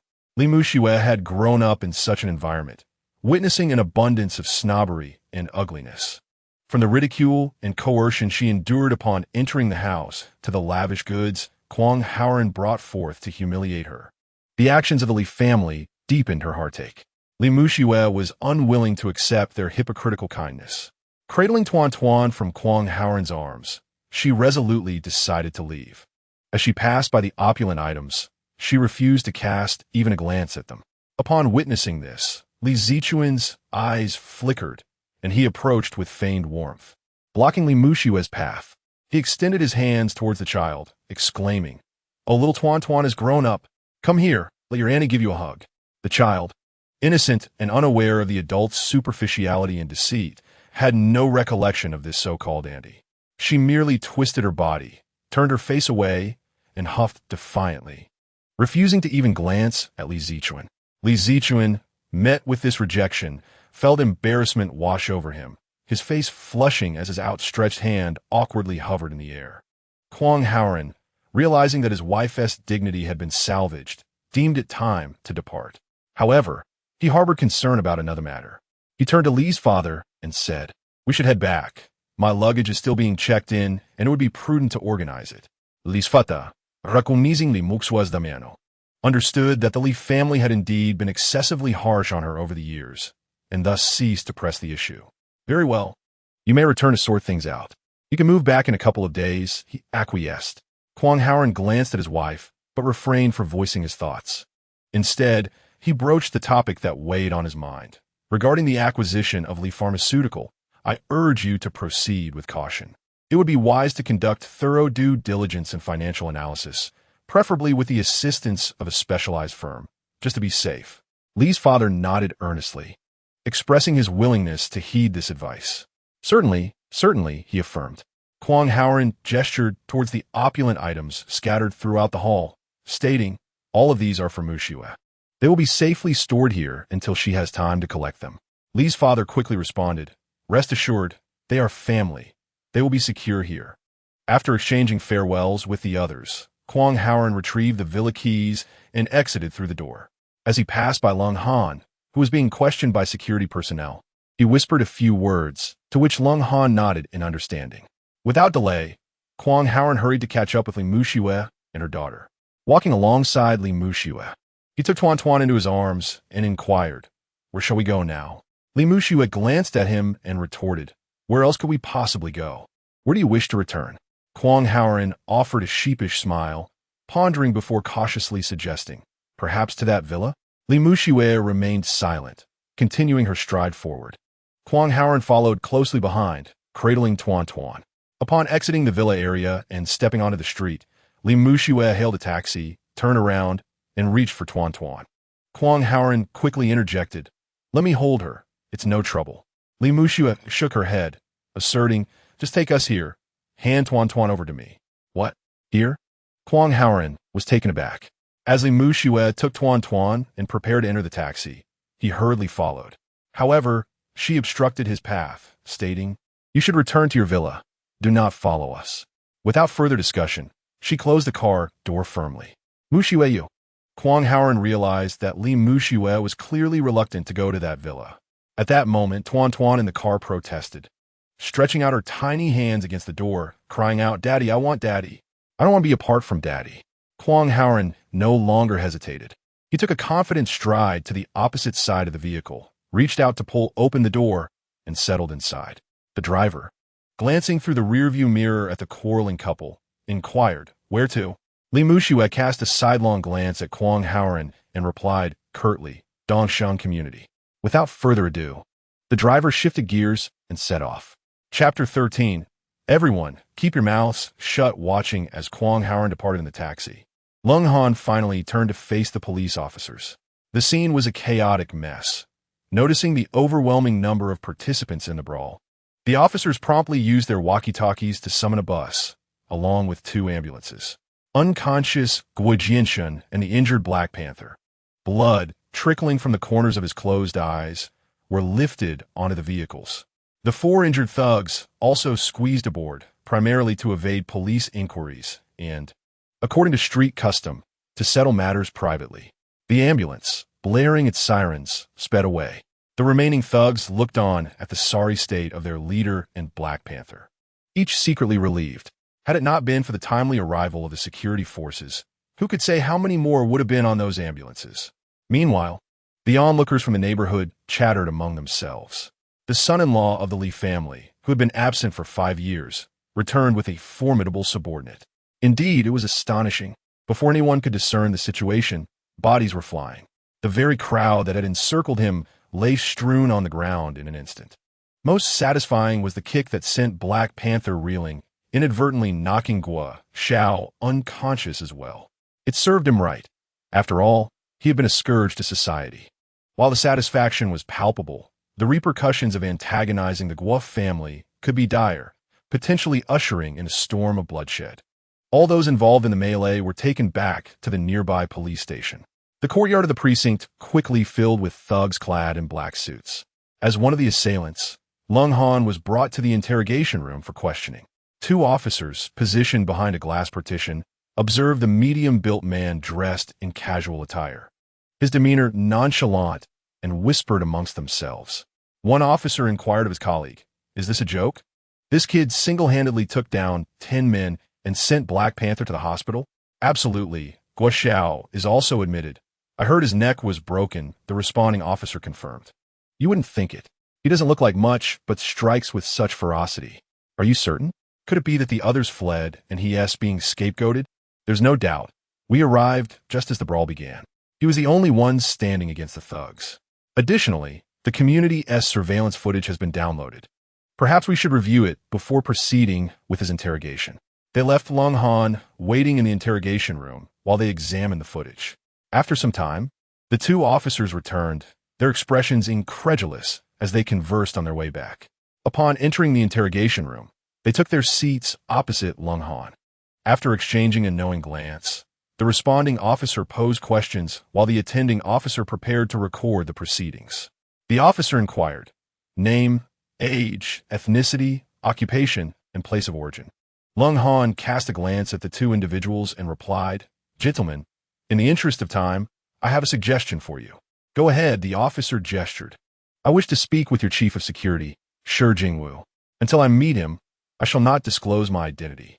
Regarding the altercation, whatever those individuals in the courtyard have to say, I shall accept as it is." Lung Han was disinclined to squander time with them and deemed it unnecessary to reveal his identity to the lower-ranking officers. "Well, aren't we quite bold? You assaulted someone, and yet you act so arrogantly. Do you understand that you have broken the law?" The questioning officer expressed indignation. "Who do you think you are? Our chief is not someone you can meet at will." The officer responsible for recording the statements adopted a more conciliatory tone. "At this point, seeking anyone will be futile. This case is under our jurisdiction. Since you have broken the law, it would be wise to confess and seek leniency. You have broken someone's neck and left 5 unconscious. If classified as minor injury, it will at least be an assault charge. If deemed serious injury, you could face a sentence of 10 to 8 years. Consider your options carefully." Seeing that Lung Han remained silent, the recording officer tapped the desk with his pen.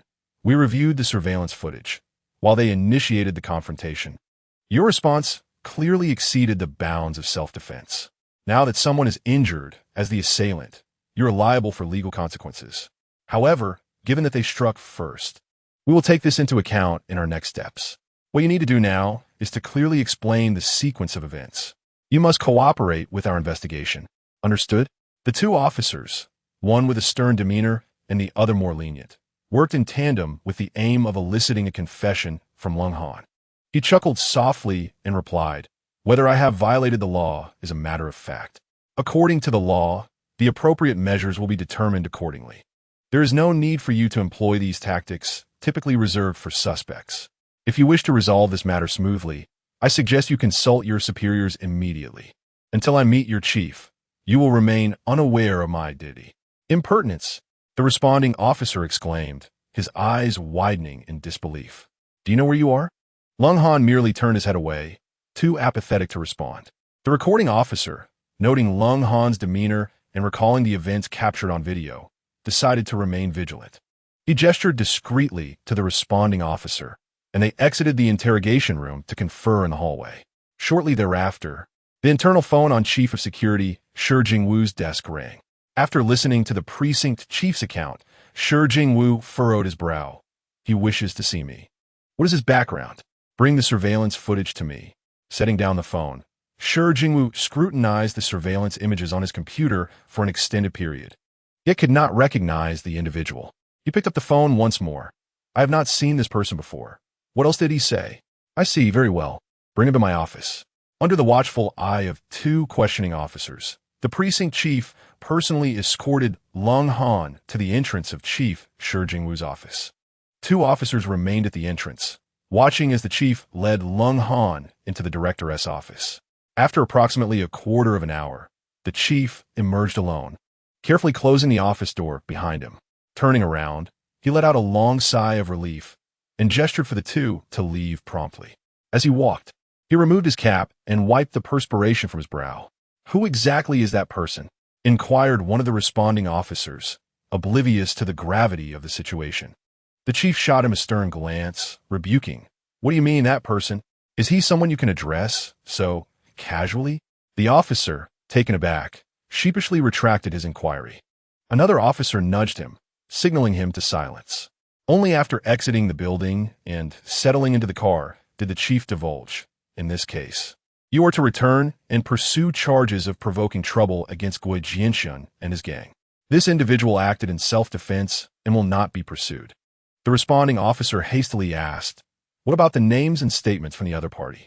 The chief, seated in the front, turned to fix him with a stern gaze, saying, "Is this trivial matter something I need to instruct you on personally? Haven't you dealt with enough records in your daily work?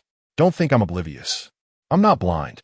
Before the responding officer could retort, another officer discreetly pinched his thigh, silencing him. The chief continued, "You need not concern yourselves with this person's identity, knowing it would only complicate your lives. One thing you must remember. In the future, regardless of what he does, turn a blind eye as if you haven't seen anything. Lastly, this is classified information. Keep your mouths tightly shut." As he concluded, the chief cast a final, stern glance at the two officers. Chapter 14. The mysterious warlord in the office of the security director of Xanadu. Shi Jingwu. Lung Han sat gracefully in the guest seat, examining an exquisite teacup, gently stirring the tea leaves floating atop the surface with the lid. Director Shi stood respectfully beside him, a smile gracing his face. After sipping the tea and swallowing it slowly, Lung Han raised his gaze to Shi Jingwu, saying, "Director Shi, as the head of your department, the public safety of Xanadu appears to be in disarray. A Mirgua family dares to gather dozens of ruffians in broad daylight.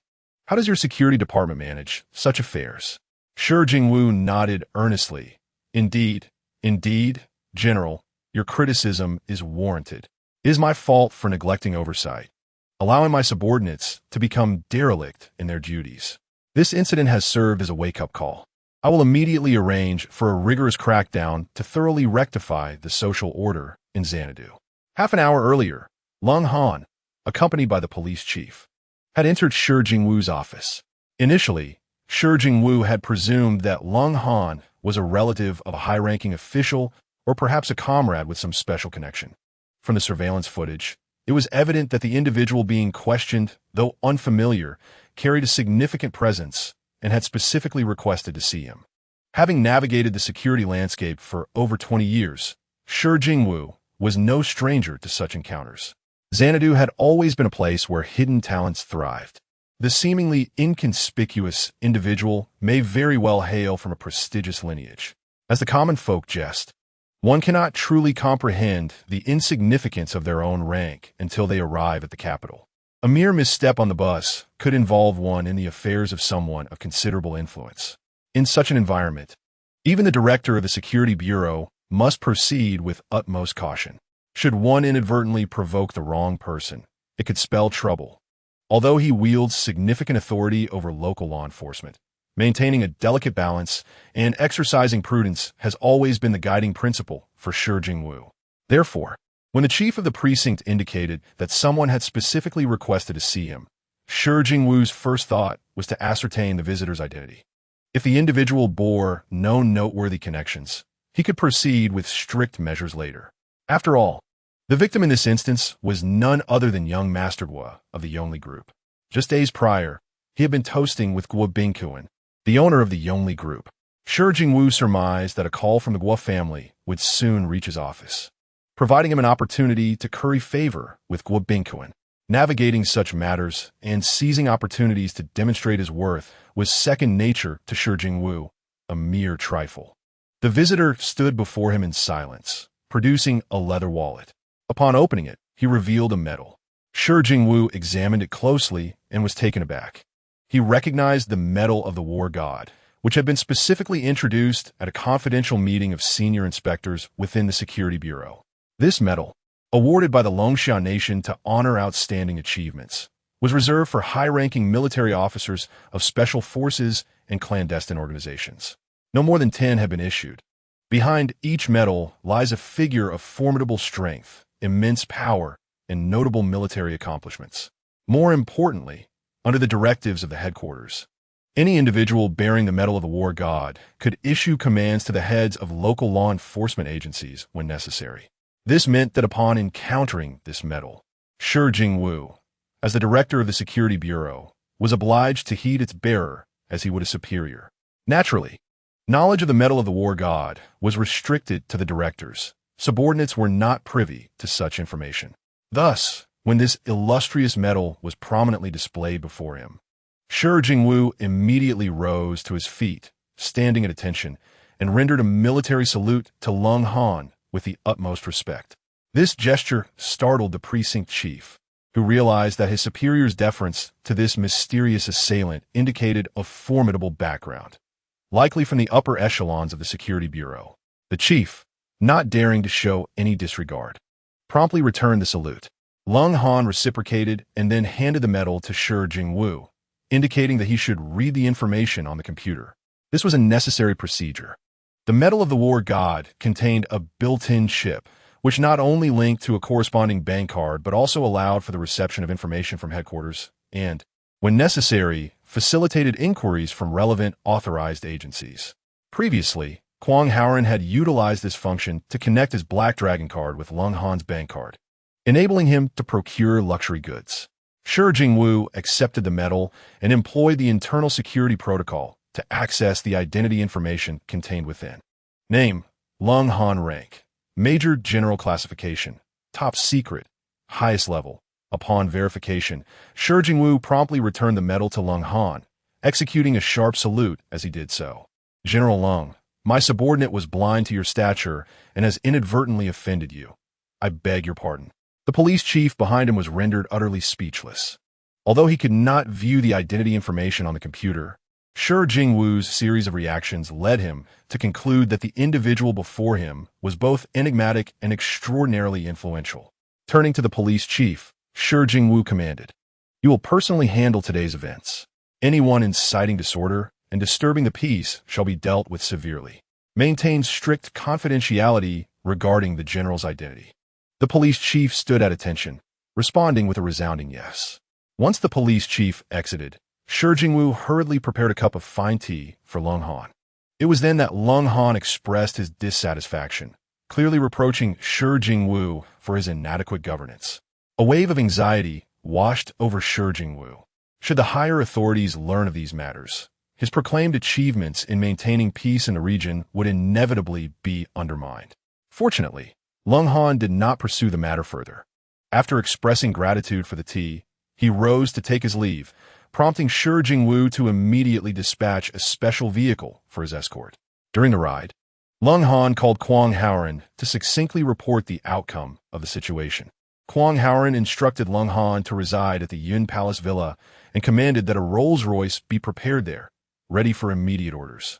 After dropping Lung Han off at the villa, the driver returned to the security office, relaying the snippets of information he had overheard during the journey and the destination to Shi Jingwu. Shi Jingwu felt an immediate weight of pressure upon the emergence of such a distinguished individual in his jurisdiction. He promptly contacted the local police station, ordering them to assign personnel to bolster security at Yun Palace Villa. Any developments were to be reported to him without delay.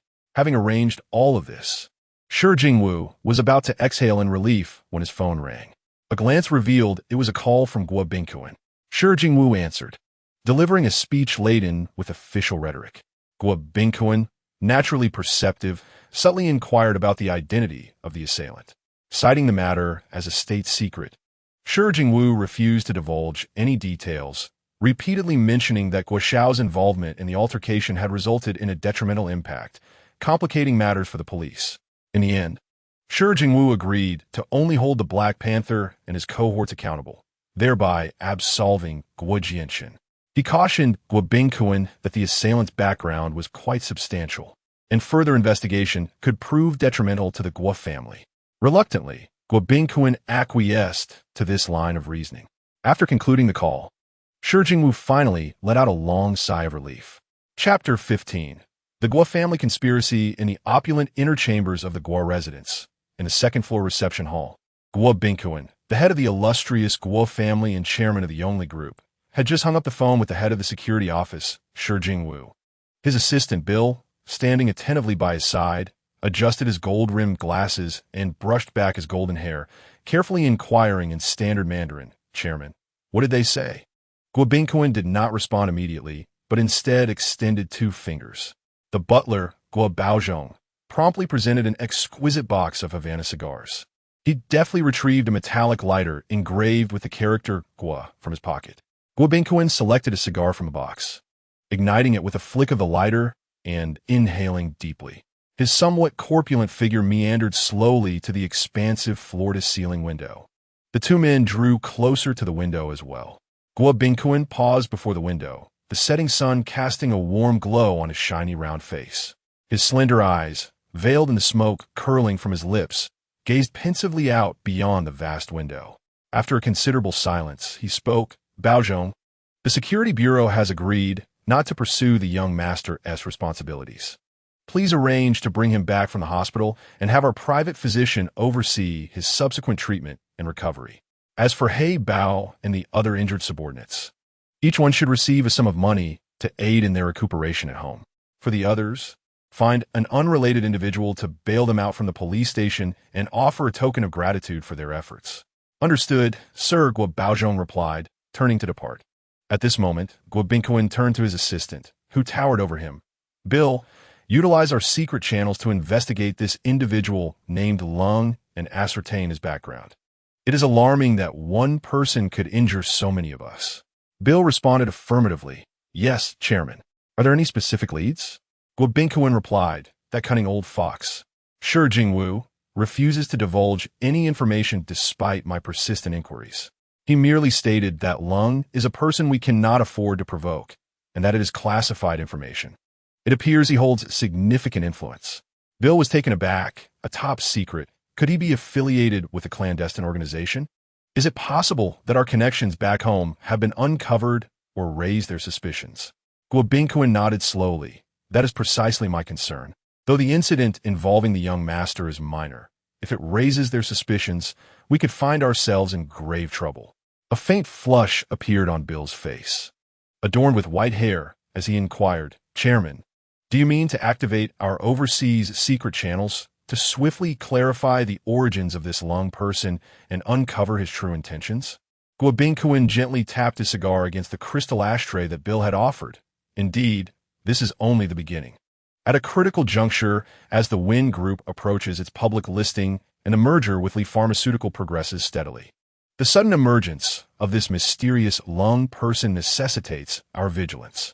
Particularly concerning is Li Pharmaceutical, which possesses cutting-edge gene recombination biotechnology, leading both domestically and globally.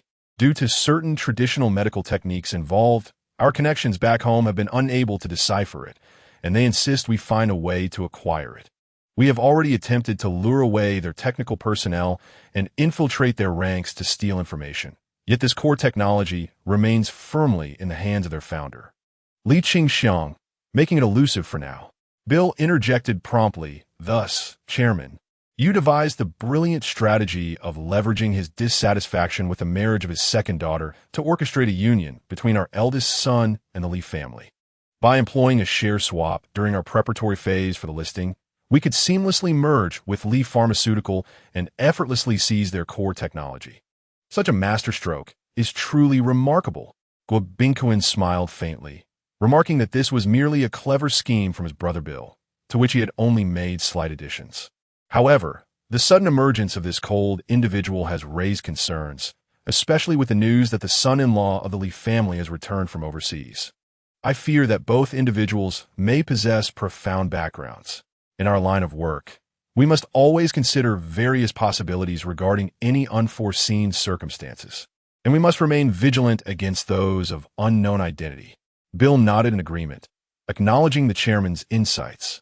Gwabinkwan stepped away from the floor-to-ceiling window and returned to the sofa, gesturing for Bill to take a seat. Bill placed the ashtray before Gwabinkwan, settled into a side position, and remarked on the chairman's thorough consideration and cautious approach, expressing his admiration. Noticing Gwabinkwan waving his hand, cigar in tow, Bill quickly redirected the conversation. Last month, news from our hometown indicated that Odessa had suffered a devastating blow, leading to the disbandment of the organization. They are currently gathering old members in an effort to rebuild. It seems they will not be able to assist us in uncovering such information for the time being. Gwabinkwan's eyes widened in surprise. How could this be? Odessa is one of the world's foremost secret organizations. Who could have done this? Bill grimly uttered two words, Tonlang. The mere mention of this name plunged the room into silence. After a moment, Bill was the first to break it. I will relay the chairman's request back home. But feedback may take some time. What I mean is, should we not consider a dual approach? Gwabinkwan took a puff of his cigar, regarding Bill intently. Are you suggesting an insider? Bill nodded affirmatively. Yes, an insider. Since he cannot steal technical documents, investigating the people there should still be feasible. Gwabinkwan acknowledged with a sound and continued. Let this matter be entrusted to you. Reach out to him and ascertain the identity of this cold individual who assaulted the young master, while also probing into what the Lee family's son-in-law has been up to for the past 5 years. We cannot be attacked without knowing who our adversary is. Bill added. Moreover, there is another lead, though I am uncertain if the chairman deems it worth pursuing. Gwabinkwan urged, Speak, what is the lead? The director of the Security Bureau, Shi Jingwu. Gwabinkwan nodded. I had thought of this as well. Arrange a meeting for drinks. You shall accompany me. This individual, as long as there is fine liquor, will be quite loose-lipped after a few rounds. Conveniently, I have several bottles of 50-year-old Matai, which is his favorite. Bill clapped the armrest of the sofa, affirming that this plan was foolproof. Gwabinkwan extinguished his cigar in the ashtray, stating, This cold individual has harmed the young master. Regardless of who he is, I demand one outcome. With that, he lifted his gaze, eyes gleaming with ferocity, and uttered a single word, death. Bill concurred, understood. As Bill's figure faded from view outside the door, Gwabinkwan approached his desk. His gaze fell upon a photograph, slightly yellowed and framed, depicting a graduation ceremony with a figure donning a doctoral cap against the backdrop of a university's iconic Baroque-style building. Gwabinkwan seemed to once again witness the scenes from years past, when he had joined a clandestine organization in a foreign land. Chapter 16. Have you truly become a pirate? Meanwhile, Kwang Haoran hailed a taxi, accompanying Li Mushue back to the Dongshan community. Throughout the journey, Li Mushue maintained a silence, leaving Kwang Haoran to interact with their child, Tuan Tuan. Upon arriving at the community entrance, Li Mushue scanned her payment code. Kwang Haoran hurriedly exited the vehicle, moved to her side, opened the door, and took Tuan Tuan into his arms. As Li Mushue stepped out, he instinctively shielded her head with his hand. She cast him a glance, dismissing his attentiveness, and walked straight into the complex. Kwang Haoran closely followed, cradling Tuan Tuan. Entering the rental apartment located on the first floor, Kwang Haoran observed that it was a 2-bedroom unit, immaculately tidy and adorned with warm decorations, reflective of Li Mushue's consistent taste. Tuan Tuan hopped down from Kwang Haoran's embrace and dashed into the bedroom, retrieving several plush toys to play with her father. While coaxing Tuan Tuan, Kwang Haoran attempted to engage Li Mushue in conversation. Mushue, I sincerely apologize. During these 5 years away, due to certain circumstances, I have been unable to contact the family. I understand you harbor resentment towards me, and I can fully empathize. Li Mushue, seated on the living room sofa, appeared unsatisfied with Kwang Haoran's explanation. 5 years have passed, and all you offer is an apology. Do you not find that rather insipid? Kwang Haoran's face flushed with embarrassment. I know. It is entirely my fault. Yet, I assure you, throughout these years, you have been constantly on my mind. Li Mushue interjected, such sweet words, yet you claim to have thought of me constantly. If you truly cared, how could you not have sent a single message? As for money, it is of no concern to me. but surely a phone call or a letter would have sufficed. Mu Shiwei. Kwang Haoren found himself at a loss for words. Li Mu Shiwei continued, seemingly unperturbed. Do you have any idea how I have managed these past 5 years? Shortly after you left, I discovered I was pregnant. However, due to the family's disdain for you, they vehemently opposed my decision to keep the child. Do you know the amount of scorn I endured for this? Initially, they urged me to terminate the pregnancy, but I stubbornly insisted on carrying our child, for this was the fruit of our love. I was determined to give birth, no matter the cost.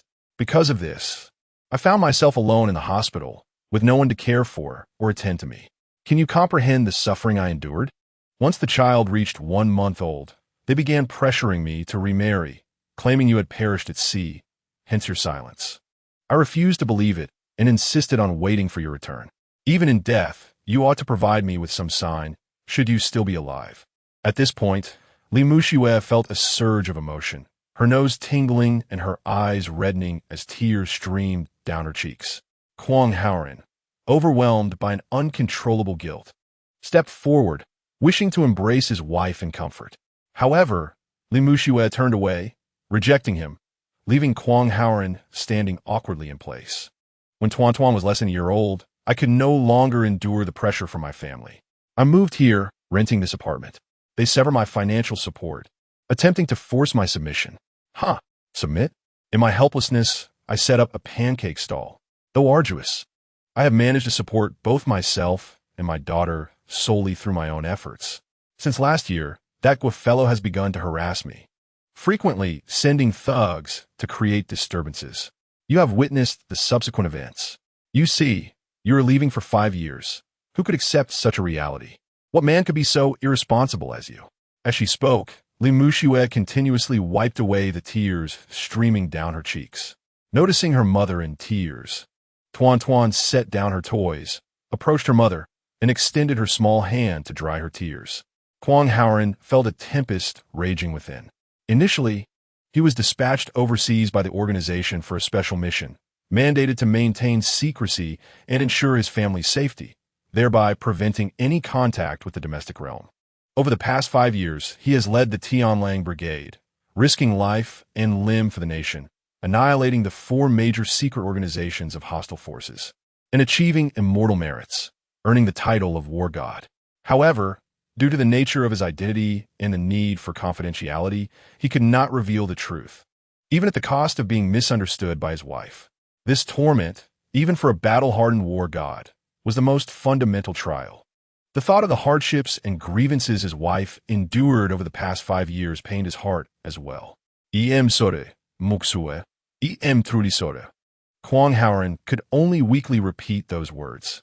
Tuan Tuan looked up from her mother's embrace and advised, Mama, Daddy has already said he is sorry. He won't dare again next time. Please forgive him, okay? Tuan Tuan's innocent plea momentarily alleviated some of Li Mu Shiwei's resentment. And next time, do you wish for your father to be gone for years, unable to see him for a long time? Tuan Tuan pouted, no, Daddy won't he do that. He said he will never leave again. He will stay right here to protect Mama and Tuan Tuan. Yes, Tuan Tuan is right. This time, Daddy won't leave. He will stay at home with Mama and protect Tuan Tuan, Kwang Haoren quickly affirmed, following Tuan Tuan's lead. Li Mu Shiwei regarded Kwang Haoren with a serious expression and asked, I need you to answer me truthfully. Go ahead, Kwang Haoren replied, feeling a twinge of anxiety. I heard you've become a pirate abroad. What? A pirate? Kwang Haoren nearly chuckled at the absurdity. How could you believe such rumors? Answer me, is it true or not? Li Mu Shiwei's gaze bore into Kwang Haoren's eyes, seeking signs of guilt. It is not true, Kwang Haoren replied, meeting her gaze with calmness and conviction. Li Mu Shiwei's expression darkened. Then where did that 5 million yuan bank card come from? And what about those luxury items, the Rolls Royce, the villa? Those alone must amount to 400 or 500 million, and that villa must be worth at least 2 billion. As a mere seafarer, how could you possibly have amassed such wealth? You claim not to be a pirate, but in 5 years, how did you earn this for me? Tell me. At that moment, Kwang Haoren understood his wife's suspicions. He had enlisted Lung Han to procure these items solely to earn face for his wife and elevate his status as a son-in-law within the Li family, which had looked down upon him since the day he married in. Li Mu Shiwei, as a result, faced considerable ostracism and criticism. In this materialistic era, wealth equates to everything. Thus, Kwang Haoren resolved to have Lung Han utilize his Black Dragon card to procure those items, intending to confront the pretentious individuals. However, Kwang Haoren evidently overlooked a crucial detail. Li Muxue held these ostentations in disdain. Now, when she inquired about the source of the funds, he found himself unable to elucidate the nature of the Black Dragon card. This not only pertained to state secrets, but also, from the perspective of safeguarding his wife and daughter, he could not divulge such specifics. Kwang Haoren had anticipated this and replied, "These were gifts from a friend, Mr. Lung Han, who stood up for me today in front of your home against those ruffians. But why would he give you such a substantial sum?" Li Muxue questioned, her skepticism palpable. It was a sum too large to be easily accepted, and her disbelief was understandable. Anyone would find it hard to accept such a claim. Kwang Haoren responded calmly, "I owe him my life. Once, his yacht encountered peril at sea, and I was the one who rescued him. Since then, we have become inseparable friends. Mr. Lung hails from immense wealth, possessing overseas assets. He is returning to the country for development, and, upon learning that my crew contract had expired, decided to accompany me back. He is currently planning to invest in several projects domestically and has promised to invite me to work with him." This was a fabrication, yet it emerged from the lips of the meticulously trained Kwang Haoren with such conviction that even a lie detector test would reveal nothing amiss. Nonetheless, Li Muxue remained unsatisfied with his response, pressing further, "But in these 5 years, did you not have time to write a letter or send a message?" Seeing his wife's persistence, Kwang Haoren, with a sense of obligation, replied, "Muxue, there are indeed special circumstances preventing me from sharing more with you. However, I swear I have committed no illegal acts, nor have I wronged you or our child, and certainly not acted against my conscience.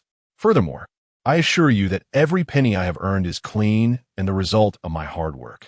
I wish to emphasize that I am still the same Kwang Haoren, unchanged, and my love for you remains unwavering. Now that we have Tuan Tuan, I will embrace my responsibilities to our family, ensuring you become the happiest woman in the world, and Tuan Tuan, a joyful little princess. Please trust me." Kwang Haoren spoke earnestly, yet Li Muxue's doubts remained unassuaged. She bit her lip gently, her gaze resolute. Kwang Haoren recognized this gesture. It signified her final decision. Li Muxue then declared, "Since you refuse to speak, let it be. From now on, you are you and I am I. To me, you are merely Tuan Tuan's father. Beyond that, we share no other connection." Her expression was calm as she articulated this. Chapter 17. Can I start anew? "Muxue, you cannot do this," Kwang Haoren exclaimed, his voice rising in urgency. "Father, what is going on between you and mother?"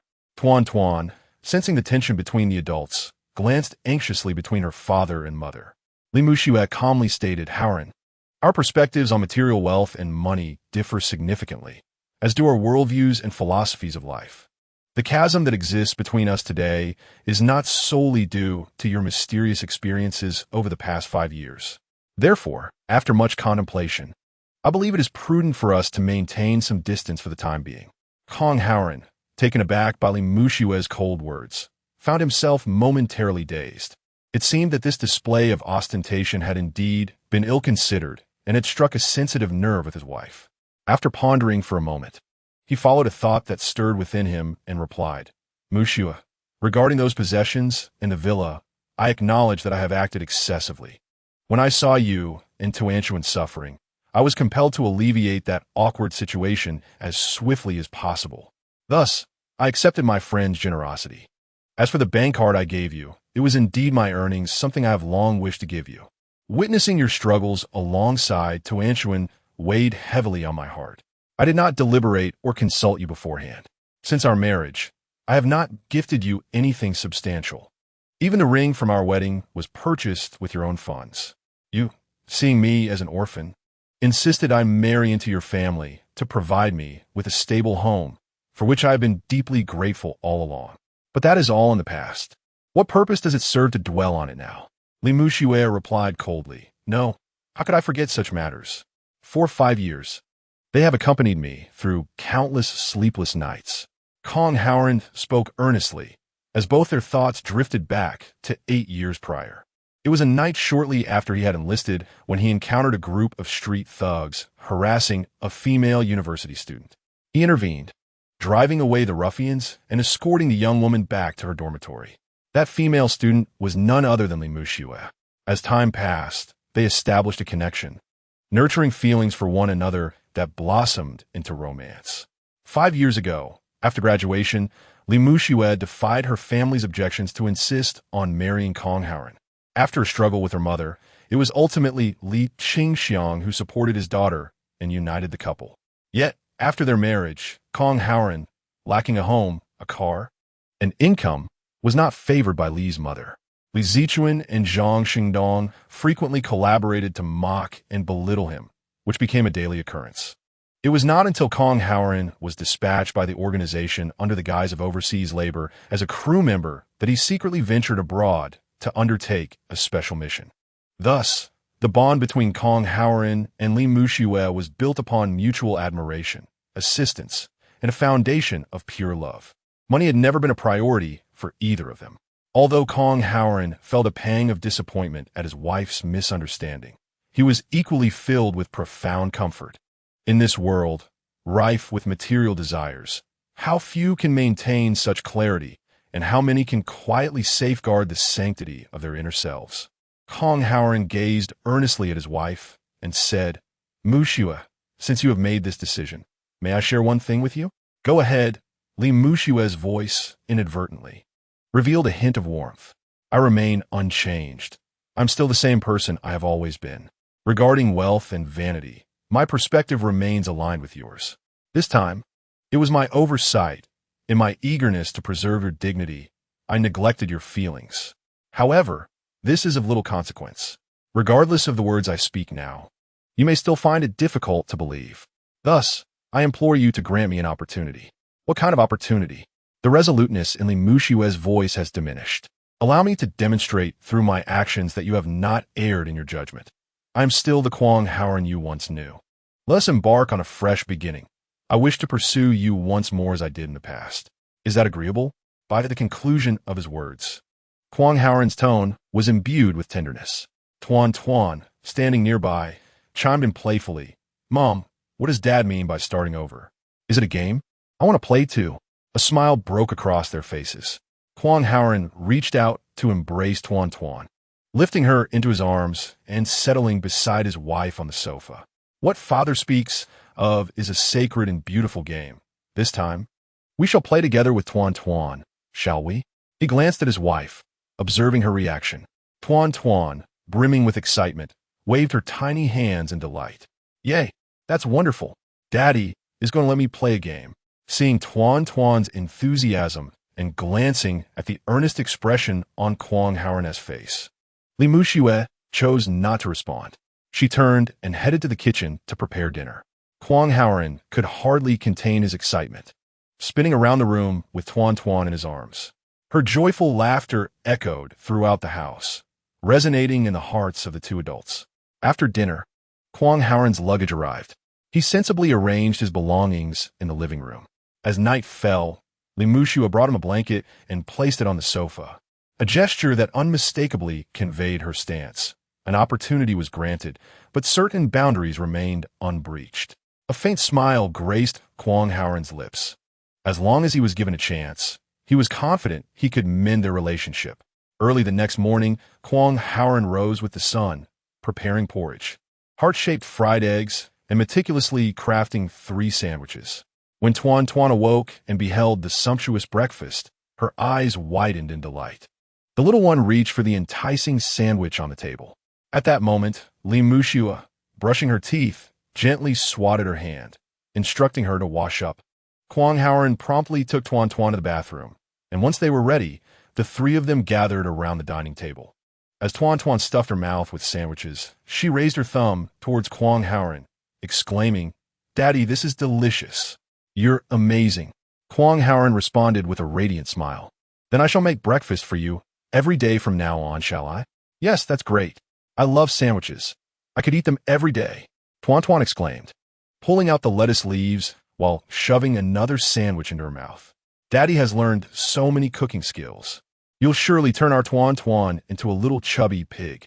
Kwang Haoran gazed at his daughter with sheer happiness, occasionally stealing glances at his wife to gauge her reaction. Li Muxue, focused on her breakfast, seemed disinclined to join in the joy shared by father and daughter. I don't want to be a little chubby pig. Then the other kids want to play with me, Tuan Tuan pouted. As he spoke, Kwang Haoran turned to his wife and said, I would like to discuss something with you. Li Muxue paused her chewing and inquired, What is it? Tuan Tuan is ready for kindergarten. I noticed there's a preschool not far from our neighborhood. Before Kwang Haoran could finish, Tuan Tuan exclaimed, Daddy, I know. It's the one with the slide and many castle houses where lots of little friends play together. I really want to go, but Mommy said I should wait until I'm a bit older. Kwang Haoran gently patted Tuan Tuan's head and looked at his wife, asking, What do you think? Chapter 18. The importance of cherishing our daughter Li Muxue remained non-committal, swallowing her last bite of food before replying. That is the best kindergarten in the city. Just the enrollment fee is 80,000. Additionally, there are various other expenses such as care fees, meal costs, living expenses, and tuition, totaling around 7 or 8,000 each month. I have considered enrolling Tuan Tuan early, but since she is so attached to this particular school, I thought it best to wait a little longer. Kwang Haoran then understood that the matter at hand was primarily financial. However, having learned from the previous day's lesson, he was determined to avoid repeating the same mistake and thought to himself, We must not delay in nurturing our daughter. Tentatively, he suggested, The education of a child is paramount, particularly in terms of social interaction. The earlier, the better. Why not allow Tuan Tuan to attend this kindergarten? As for the expenses, I want to discuss something with you. Go ahead, Li Muxue replied, raising her head, prepared to listen earnestly for the sake of their child. In addition to the funds in my account that we can utilize, I am thinking of seeking employment to support our family with my own hands. Having been away from the country for so long, many things feel unfamiliar. Once I become acclimated to the environment, I can utilize the funds in my account to seek investment opportunities. As the saying goes, a man should not rely solely on fixed income. Working for others is merely a temporary measure. During my years abroad, I have acquired considerable knowledge in investment. I worked with Long Han on some small ventures, which allowed me to accumulate some savings. Noticing a flicker of caution in Li Muxue's eyes, Kwang Haoran quickly added, We can discuss all this once I am more familiar with the domestic situation. What do you think? Li Muxue pondered for a moment before nodding in agreement. Subsequently, she rose to begin clearing the table. Kwang Haoran promptly stopped her, saying, Please sit. Allow me to handle it. With that, he swiftly cleared the dishes into the kitchen and soon had them washed clean. When he emerged from the kitchen, he found Li Muxue outside preparing her pancake stall, ready to set up shop. Kwang Haoran stepped forward to interject. Muxue, you need not go out to sell pancakes anymore. It's too cold outside and you'll be exposed to the elements. Since I am back, I will take care of us. Li Muxue shook her head. Earning money is your concern. I enjoy keeping myself busy. But you shouldn't be selling pancakes. Anything else would be preferable, Kwang Haoran insisted. Li Muxue paused her work. Looking at him, what is wrong with selling pancakes? Do you think it tarnishes your image? Kwang Haoran quickly apologized. I'm sorry, that is not what I meant. You see, you look so serious. You've made me hesitant to speak. The corners of Li Muxue's mouth lifted slightly as she turned back to her tasks. As Kwang Haoran found himself unable to persuade his wife, he conceded, Very well, you may go first. In a while, I will take Tuan Tuan to register at the kindergarten, and then I shall seek employment. Once I secure a job, you need not continue with your stall. Is that agreeable? Li Muxue remained silent as she pushed the pancake cart out the door. Observing her stubborn silhouette, Kwang Haoran couldn't help but shake his head. Li Muxue had always possessed a resolute character. Her unyielding nature was evident in her decision to be with him, to sever ties with her family, to refuse to bow her proud head in the face of financial hardship, and to confront life's challenges with tenacity. These traits vividly illustrated her distinct personality to Kwang Haoran. Considering Li Muxue's indomitable spirit, it was only natural that Kwang Haoran broached the subjects of employment and investment with her. In truth, he had his own aspirations. Financially, he was not wanting. 5 million was merely the equivalent of 5 years' salary. The Black Dragon card was a testament to his recognition by the nation of Longxia. To ensure that members of the Sirius Brigade were free from monetary worries, apart from Kwang Haoran's unlimited overdraft card, the organization provided ample material support to all members. In essence, this meant sufficient funds for the expenses of the team members and their families. Only by alleviating their financial concerns could these brave individuals wholeheartedly engage in the struggle against adversaries without succumbing to the allure of superficial comforts. However, Kwang Haoran had other plans. Though he possessed the authority to utilize the unlimited Black Dragon card without question, he chose to regard it as a reservoir for investment capital. He intended to use the funds within the card as principal to invest in establishing a business, where the profits would not only cover his expenses, but would also represent the wealth he could truly command. Therefore, upon witnessing his wife's unwavering attitude towards money, Kwang Haoran resolved to adopt a two-pronged approach. The first step involved securing a job, any job, merely to validate his commitment to Li Muxue and to demonstrate his willingness to start anew. While this position would undoubtedly not suffice to support a family, it could provide some supplementary income. Crucially, he aimed to conceal his true identity to facilitate the execution of his next plan. The second step would be to invest in entrepreneurship. To realize the first step, he needed to operate from the shadows, employing intermediaries or aliases to carry out his endeavors. One such intermediary would be Lung Han, while additional assistance could be mobilized as necessary. With his resolve firmly established, and after watching Li Muxue's figure disappear beyond the community gates, Kwang Haoran lifted Tuan Tuan into his arms, retrieved their household registration booklet, and proceeded toward the selected kindergarten. Upon learning they were headed to kindergarten, Tuan Tuan was filled with excitement, her little hands dancing in the air, her face radiant with anticipation. Upon arriving at the kindergarten, Kwang Haoran swiftly completed the enrollment process and paid the requisite fees. Under the guidance of a life instructor, Tuan Tuan bounced eagerly into her classroom, exhibiting none of the typical hesitations or reluctance that often accompany a child's first day at school. Meanwhile, Kwang Haoran, feeling a twinge of unease, lingered outside, observing for a considerable time. Watching his daughter's joyful figure, a profound sense of accomplishment surged within him. It is indeed a profound joy and fulfillment to utilize one's own earnings to support those one loves. Upon exiting kindergarten, Kwang Haoran found himself on the bustling streets. As he passed by a garden-style building, exuding an air of elegance and tranquility, he noticed a recruitment notice posted at the entrance.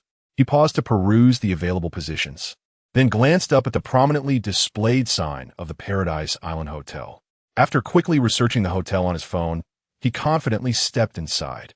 In the Human Resources Department, Kwang Haoran applied for the position of marketing agent in the marketing department. Lacking experience in domestic hotels, the hiring manager made a phone call for clarification and ultimately agreed to a 1-month trial period. Given the current challenges in the hotel industry, where recruitment has become increasingly difficult due to diminished salary advantages, many young individuals prefer to pursue careers as internet celebrities or engage in online businesses rather than working in hotels. After completing the application form and other formalities, the HR manager informed him that he could commence pre-job training the following day, which would last for 7 days before officially starting work. Kwang Haoran inquired about several important details before exiting. Chapter 19. The pancake stand is no more thus. Kwang Haoran began his employment at Paradise Island Hotel. Upon entering, he discovered that this hotel is one of the premier 6-star establishments in the metropolis, primarily catering to foreign guests and high-end clientele. With its garden courtyard sprawling over 80 acres, it stands out remarkably in the prime area of the bustling city where land is at a premium. That evening, upon returning home, Kwang Haoran shared the details of his job application with Li Muxue. She opened her lips as if to speak, but then hesitated. He mentioned the tentative salary of 6,000, which included a base pay plus commission. 6,000 is not particularly substantial for such a prestigious hotel, placing it merely at a mid-range level in the metropolis, indicating that hotel positions are not as sought after as they once were. Li Muxue responded, "Currently, the most significant operational cost for hotels is labor. Coupled with the industry's downturn and fierce competition, is indeed challenging for hotel owners." "Oh, It seems you possess considerable knowledge about the hotel industry, Kwang Haoran remarked, raising his gaze to meet his wife's expressive eyes. He had often told her that he was captivated by her eyes, losing himself in their depths each time he looked upon them. Li Muxue returned his gaze, reminding him, "Do not forget, I studied business management in university, so I'm quite familiar with hotel operations." Kwang Haoran tentatively suggested, "Would you consider joining me?" Li Muxue shook her head, choosing not to elaborate further. As days turned into half a month, one evening, after finishing work, Kwang Haoran was on his way to pick up Tuan Tuan when his phone rang abruptly. Seeing it was his wife calling, he answered and held the phone to his ear. "Haoran, where are you?" "I'm on my way to pick up Tuan Tuan." "Oh, I might be a bit late returning home tonight, so you need to wait for dinner. Are you at the pancake stand? Is business overwhelming? Do you need me to come help?" "No, the pancake stand has been shut down by the city management. I'm currently out having coffee with my best friend." "What? The pancake stand has been shut down?" "Well, that might be for the best. We can move on from that endeavor." "All right, enough with the nagging. I'll prepare dinner and come and pick you up." "Where are you?" "No need. You both eat first. Don't wait for me. I'll hang up now." With that, the call ended. Kwang Haoran stared at his phone, lost in thought. What was going on? The pancake stall had been shut down by the urban management officers. Li Muxue must be feeling quite upset at the moment. Indeed, this was precisely when she needed comfort the most. I must find a way to reach her. With that thought, Kwang Haoran quickened his pace. After bringing Tuan Tuan home, he prepared dinner and let her eat first. He then settled her down to do her homework, reminding her to stay indoors and not to open the door for anyone while he went to fetch her mother. Tuan Tuan, with her wide eyes, assured her father, "Don't worry, Dad. I'm not a little bunny. I won't open the door for strangers. No matter who knocks, I'll just hide and stay silent." Kwang Haoran praised her. "Tuan Tuan is so clever. Daddy will be back soon." Tuan Tuan then advised, "Dad, make sure to take the key so I won't have to open the door." This made Kwang Haoran's heart tighten. It seemed Tuan Tuan had been left alone at home more than once, which was perilous for a child of just over 4 years. Locking the door behind him, Kwang Haoran stepped onto the street. He activated his phone's GPS to pinpoint his wife's location, summoned a taxi, and headed towards it. Earlier that day, Li Muxue had been busily attending her pancake stall as usual when, from a distance, a city management vehicle approached silently. Without any preamble, it dispersed the crowd around the stall, ordering Li Muxue to cease operations and confiscating the pancake cart. Li Muxue pleaded in vain, watching helplessly as her companion of 3 years was hoisted onto the enforcement vehicle by 4 or 5 uniformed personnel, who then sped away. Left in her apron, holding the pancake spatula, she stared blankly at the departing vehicle for a long moment. Eventually, Li Muxue could no longer contain her tears. They streamed down her cheeks, initially in silence, but soon she was sobbing uncontrollably. She desperately needed to release her pent-up emotions. For so long, she had relied solely on her pancake stall to make a living. Now, with her means of survival stripped away, she was at a loss for what to do next. A torrent of feelings, aggrievement, rage, resentment, and helplessness swelled within her, manifesting as tears and heart-wrenching cries. She crouched by the roadside, burying her head in her arms, letting it all out. Gradually, onlookers gathered around her, murmuring among themselves. What happened? Her pancake stall was taken by the urban management for affecting the city's appearance, operating without a permit. Sigh, it's so hard to make a living these days. Indeed, everyone is struggling to survive. Just staying alive is quite a feat to think. She is quite attractive, and her pancakes are delicious. What a pity. If she's so good-looking, why is she selling pancakes? Becoming an internet celebrity would be so much more lucrative. Internet celebrities, are they not merely individuals who have swapped identities after losing their jobs? Who in their right mind would engage in such activities? This is nothing but prejudice. Do not let envy cloud your judgment simply because one is aesthetically pleasing. Alas, on this frigid day, one wonders what thoughts occupy the minds of the men in a household that permits their wives to sell pancakes. Kind-hearted elders occasionally approach to offer words of comfort. Yet upon seeing Li Muxue remain absorbed in her tears, they can only leave in disappointment. At that moment, a blue Porsche sped by. Behind the wheel was a woman of similar age to Li Muxue, possessing beauty that could rival her own. with skin as smooth as snow, radiant teeth, and elegantly arched brows. Her captivating phoenix eyes sparkled with life. Even seated within the vehicle, one could envision her long, graceful legs. Noticing that pedestrians were obstructing the road, she rolled down her window and called out to the crowd. "Excuse me, could you please make way?" Li Muxua, hearing the familiar voice, paused her weeping and glanced up. Their eyes met, and the woman inside the car exclaimed, "Muxua, is that you? What are you doing here? Hurry, get in." Recognizing the driver, Li Muxua stood, tossed her hair back, discarded her spatula, and approached the car, opening the door to take the passenger seat. The driver waved at the onlookers blocking the road, saying, "I've come to take the main character away. You all can disperse now." With that, she swiftly removed the apron and sleeves from Li Muxua, tossing them into a nearby trash bin. The window was raised, and the Porsche slowly maneuvered through the crowd. Once in a clear area, the driver pressed the accelerator and the car surged forward. Not far away, in a black SUV at the street corner, Guo Jianxin, his neck encased in a protective cast, urgently instructed his driver to follow. The vehicle, carrying Guo Jianxin and 5 henchmen, trailed the Porsche at a discreet distance. Chapter 20.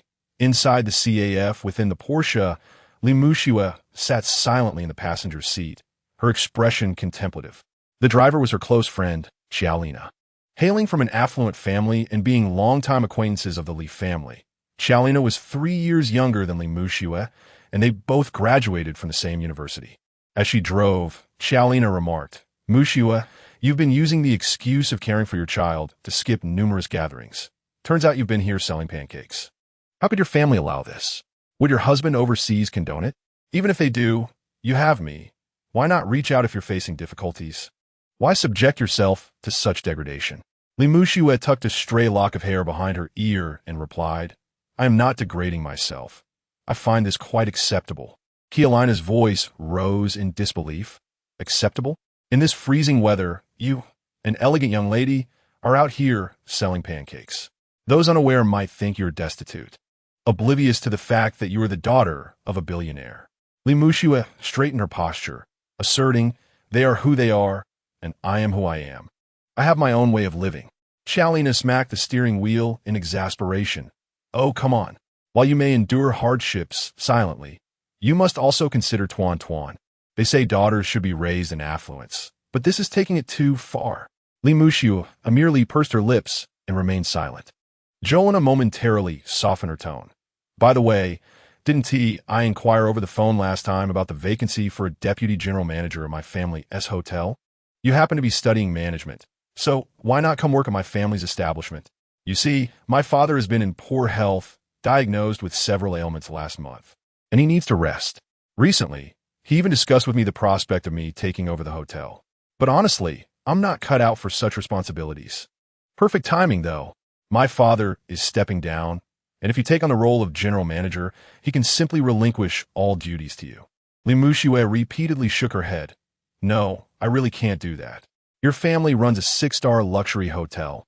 If I mishandle it, it would be a disgrace on an international scale. What is so special about a 6-star hotel? It's just a bed at the end of the day. Whether you sleep here or there, it's all the same. At home, you might pay a few dimes per night, but in a hotel, that could escalate to thousands or even tens of thousands. This is the stark contrast between the affluent and the less fortunate." Noticing that Jolena was once again rambling on, Li Muxua chose silence.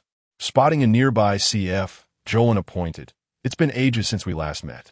Let us sit down at the CAF and enjoy a cup of coffee." Li Muxua remained non-committal. Jolena halted the car, and they both exited, strolling toward the CAF. Unbeknownst to them, a black van had quietly parked not far behind. Inside, Guo Jianxin's piercing gaze fixated on the two women's retreating figures. In the CAF, two long-separated friends ordered coffee and pastries, engaging in lively conversation. As the time approached for the group to arrive, Li Muxua finally called Kwang Haoran. After hanging up, Jolena inquired with concern, "So, has your Haoran returned?" Li Muxua pouted, "We're in a cold war." "Oh dear, you're truly heartless. They say that absence makes the heart grow fonder. It's been nearly 5 years for you two. Shouldn't there be some fiery passion?" Why persist in this Cold War? At this point, I truly admire your resolve. You've remained in a state of emotional limbo for 5 years for him. If it were me, I wouldn't be able to endure it. Li Muxue smiled lightly, understanding Jolana's nature, sharp-tongued yet soft-hearted. Even now, she remained virtuous, despite her candid remarks. I'm not doing it for him. I'm doing it for myself. All right then, for your own sake. Let's not dwell on that. Let us return to discussing the hotel, Jolana suggested, shifting the topic. Encouraged by Jolana's enthusiasm, the two decided to address their dinner plans at the CF. Continuing their conversation. Outside, Guo Jianshun, seated in the black van, noted that the time was right and gestured to his subordinate. This was the signal to act.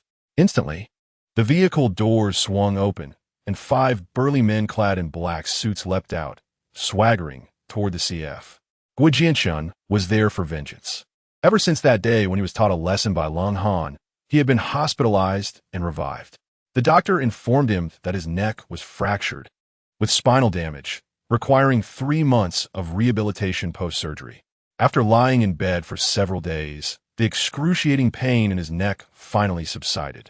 His inherently mischievous mind refused to remain idle. He was determined to exact his revenge. From childhood to adulthood, I have never suffered such a great loss, especially in a public setting. Although the individual surnamed Lung is formidable, he would not let Kwang Haoren and his wife escape his wrath. At that moment, Kwang Haoren had not laid a hand on him, and Guo Jianshun was still unaware of his true prowess. Merely based on the accounts of 2 tattooed ruffians with shaved heads, Guo Jianshun assumed they were exaggerating, merely seeking excuses for their own inadequacy. As for how to retaliate against Kwang Haoren and Li Muxue, someone had provided him with a suggestion. Young master, the easiest target to deal with Kwang Haoren and Li Muxue is that woman. Does she not run a pancake stall every day? Why not start with her? Do elaborate, Guo Jianshun replied, directing his gaze toward the speaker. The individual continued. Her pancake stall is located on the street outside Dongshan community. Young master, are you not acquainted with the head of the municipal supervision? If they intervene and shut down her stall when she has nowhere to turn, we simply need a black sack and we can deal with her in a secluded area. Ah, what a brilliant plan. Let us proceed with this, Guo Jianshun exclaimed, slapping the edge of the bed. The 2 individuals in the CAF remained oblivious to it all. Li Muxue, while distressed about her beloved pancake cart, was more concerned about what to do next. Coincidentally, her close friend Xiaolina had eagerly invited her out, which tempted Li Muxue. Her only hesitation was regarding Kwang Haoren. The 2 friends, seated by the window in the CAF, were discussing matters related to the hotel when 5 impeccably dressed men in black suits entered. Li Muxue, facing away from the entrance, did not notice.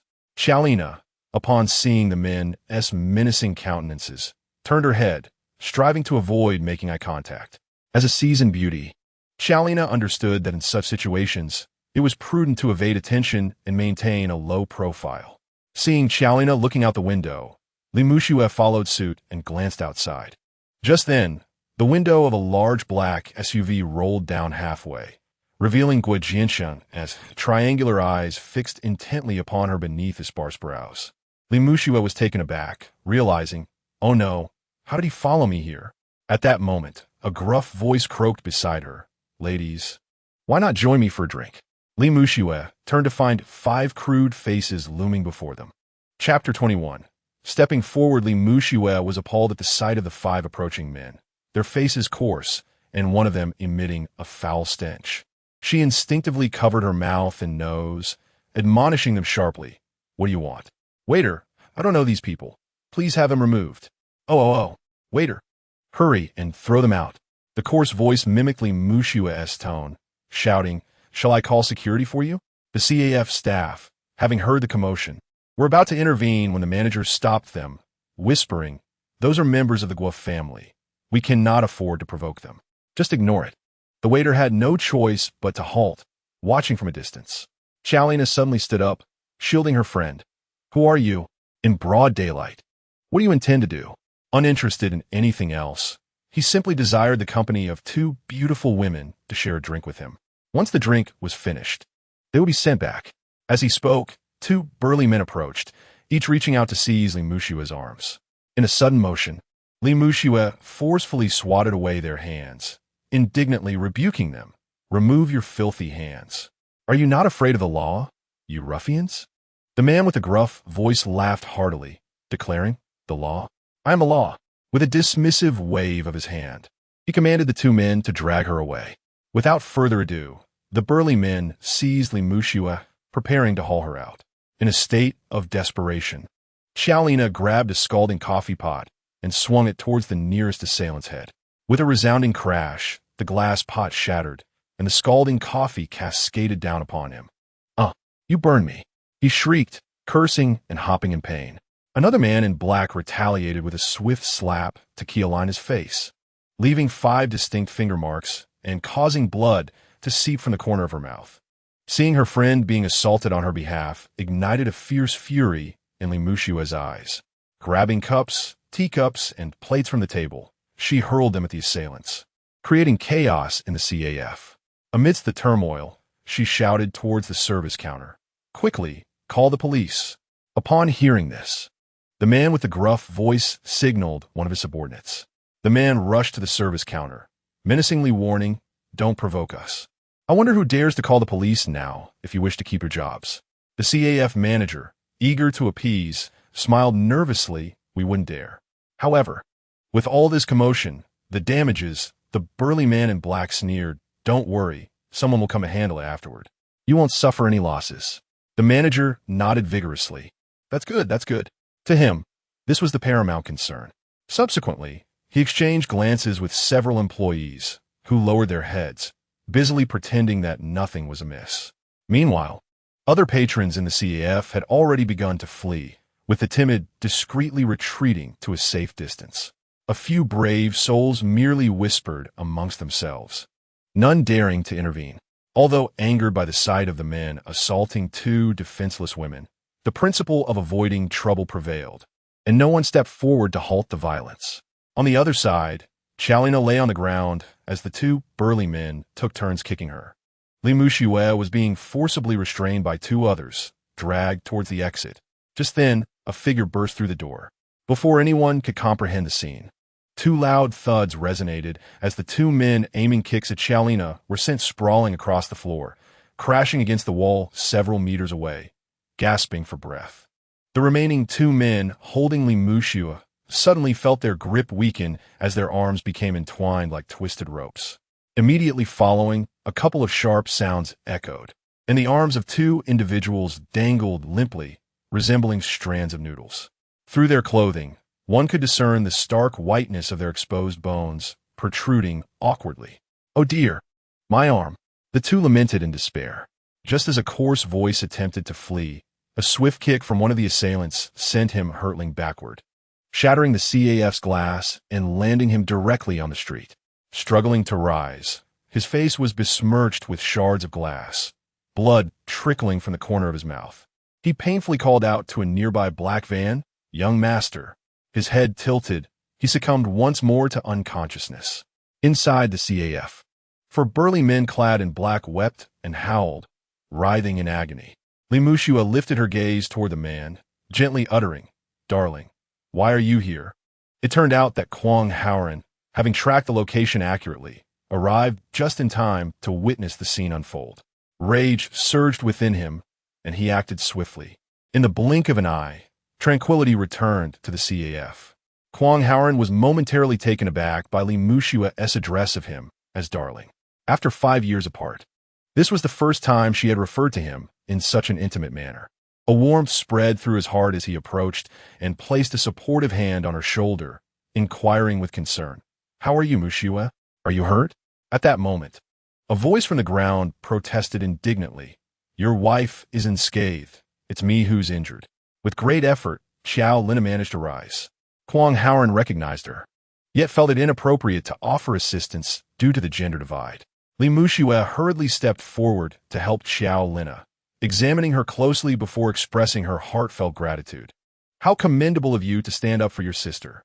I am truly touched. Look at you. Your face is swollen, and you're bleeding from your mouth. They kicked you earlier. Were you hurt? Let me see." Enduring the pain, Xiaolina stood tall, gathered her disheveled hair, brushed aside Li Mushue's hand, and walked a few meters to the wall.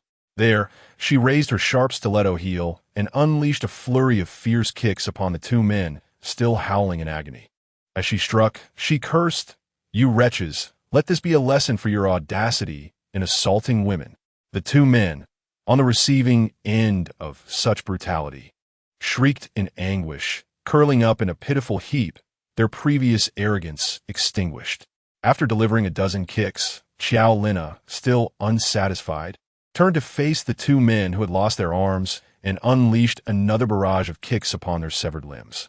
Their cries of torment echoed throughout the CF, resonating out onto the street. Inside the black van, Guo Jianxin had witnessed everything unfold, his spine chilling at the scene. Terrified, he had no intention of confronting the situation, instructing the driver, "Drive away quickly."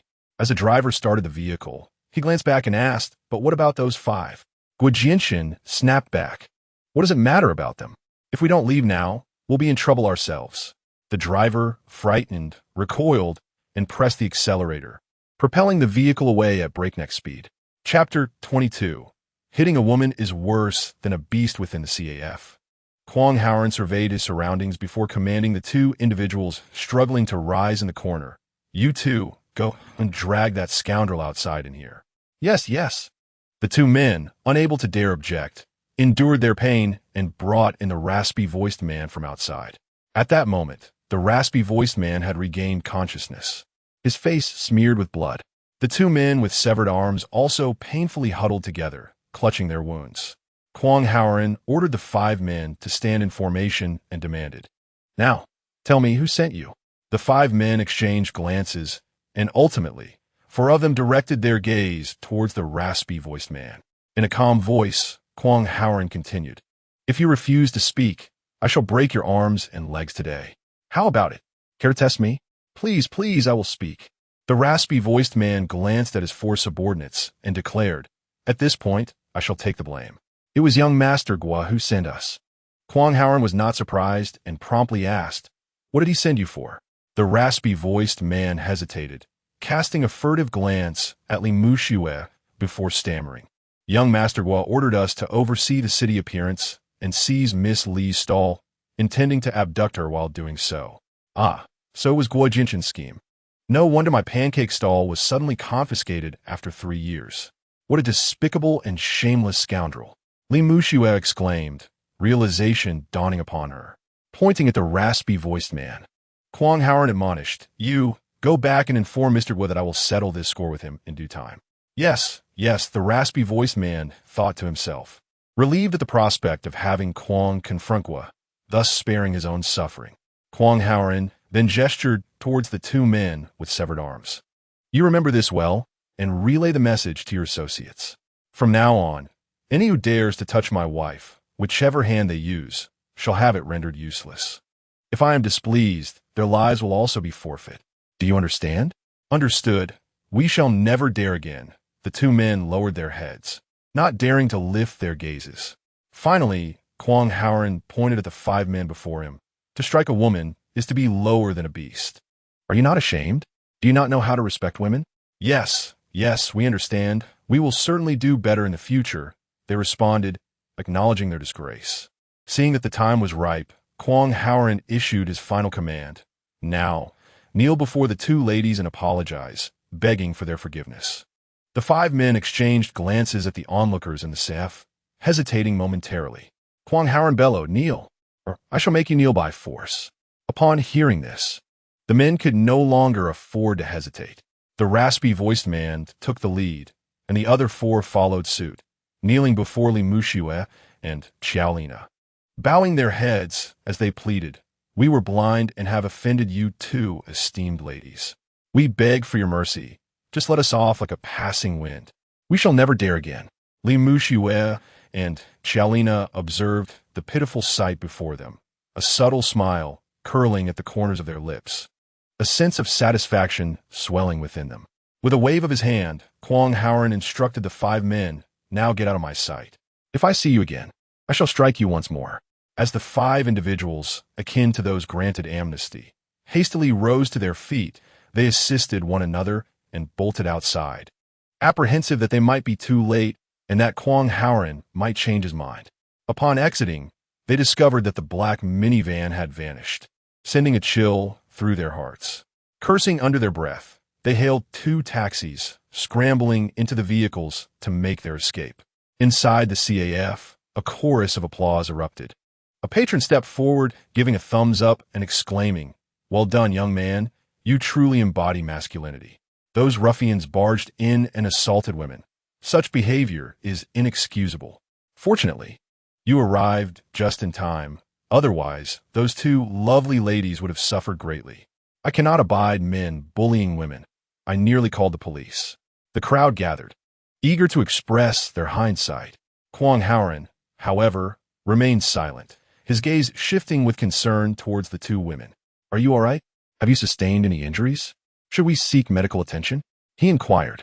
Li Muxue scrutinized Xiaolina, assessing her from head to toe before quietly asking, "I saw them kick your head. Do you need to go to the hospital?" With a carefree smile, Xiaolina replied, "I'm fine.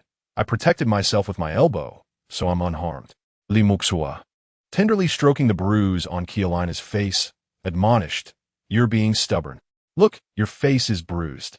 If it scars, how will you find a husband?" Xiaolina playfully pinched Li Muxue, exclaiming, "Oh dear, must you speak of such things in front of others?" A blush crept across her cheeks as she cast a furtive glance at Kwang Haoran. At that moment, the CAF manager approached Kwang Haoran, stating, "Sir, as you can see, the recent scuffle has resulted in considerable damage to our dishes and furniture, and several windows are broken. Would you care to address this?" Kwang Haoran glanced at his wife, who nodded in acquiescence. He then replied, "Very well, I will take responsibility for this. Please calculate the total damages." Xiaolina, upon hearing this, protested vehemently, "What? We have to pay? On what grounds? They initiated the trouble by assaulting us while you all cowered at a distance, reluctant to intervene. You failed to protect your patrons and did not call the police when we urged you to. Now you come to us for compensation? Absolutely not. You should seek restitution from them." With her sharp tongue, Xiaolina refused to yield. Noticing her agitation, Kwang Haoran whispered a few words to Li Muxue before signaling the CAF manager to step aside for a moment. Li Muxue remained by Qialina's side, offering words of comfort. Shortly thereafter, the CAF manager returned with a bill in hand. "Sir, we have conducted a preliminary assessment. 2 sets of fine tableware, 1 table and 2 chairs, along with a window, amount to approximately 30,000. To demonstrate our goodwill, our establishment will cover half of the costs, leaving you with a mere 15,000. What do you think?" Kwang Haoran sought Li Muxue's input once more, and upon receiving her nod, he waved his hand decisively, instructing them to proceed with the payment. Despite Qialina's inclination to voice further objections, Li Muxue had gently restrained her. "Let go. Although we've incurred some losses, those 5 ruffians sustained considerable injuries as well, and with Gua having fled, escalating the dispute would only complicate matters further." Jolena watched with reluctance as Kwang Haoran completed the card payment, and the 3 of them exited the CAF. She suggested, "What a disappointment. I had hoped to enjoy a meal here, but now it seems that's not possible. I know a splendid place with delightful dishes. Shall we go there? It's on me." Before Li Muxue could respond, Kwang Haoran interjected, "I think it would be best if we didn't go. You have an injury on your face that needs some care. Furthermore, I cannot leave my daughter home alone. It's concerning." Li Muxue quickly chimed in, "Exactly. With just the 2 of us here, what if something were to happen to Tuan Tuan at home? Jolena, let us save this meal for another day. Thank you so much for your help today. You've done so much for me and even got hurt." Jolena embraced Li Muxue's shoulders and remarked, "What are you saying? We're best friends after all. All right then, we shall dine another day and head back home for now."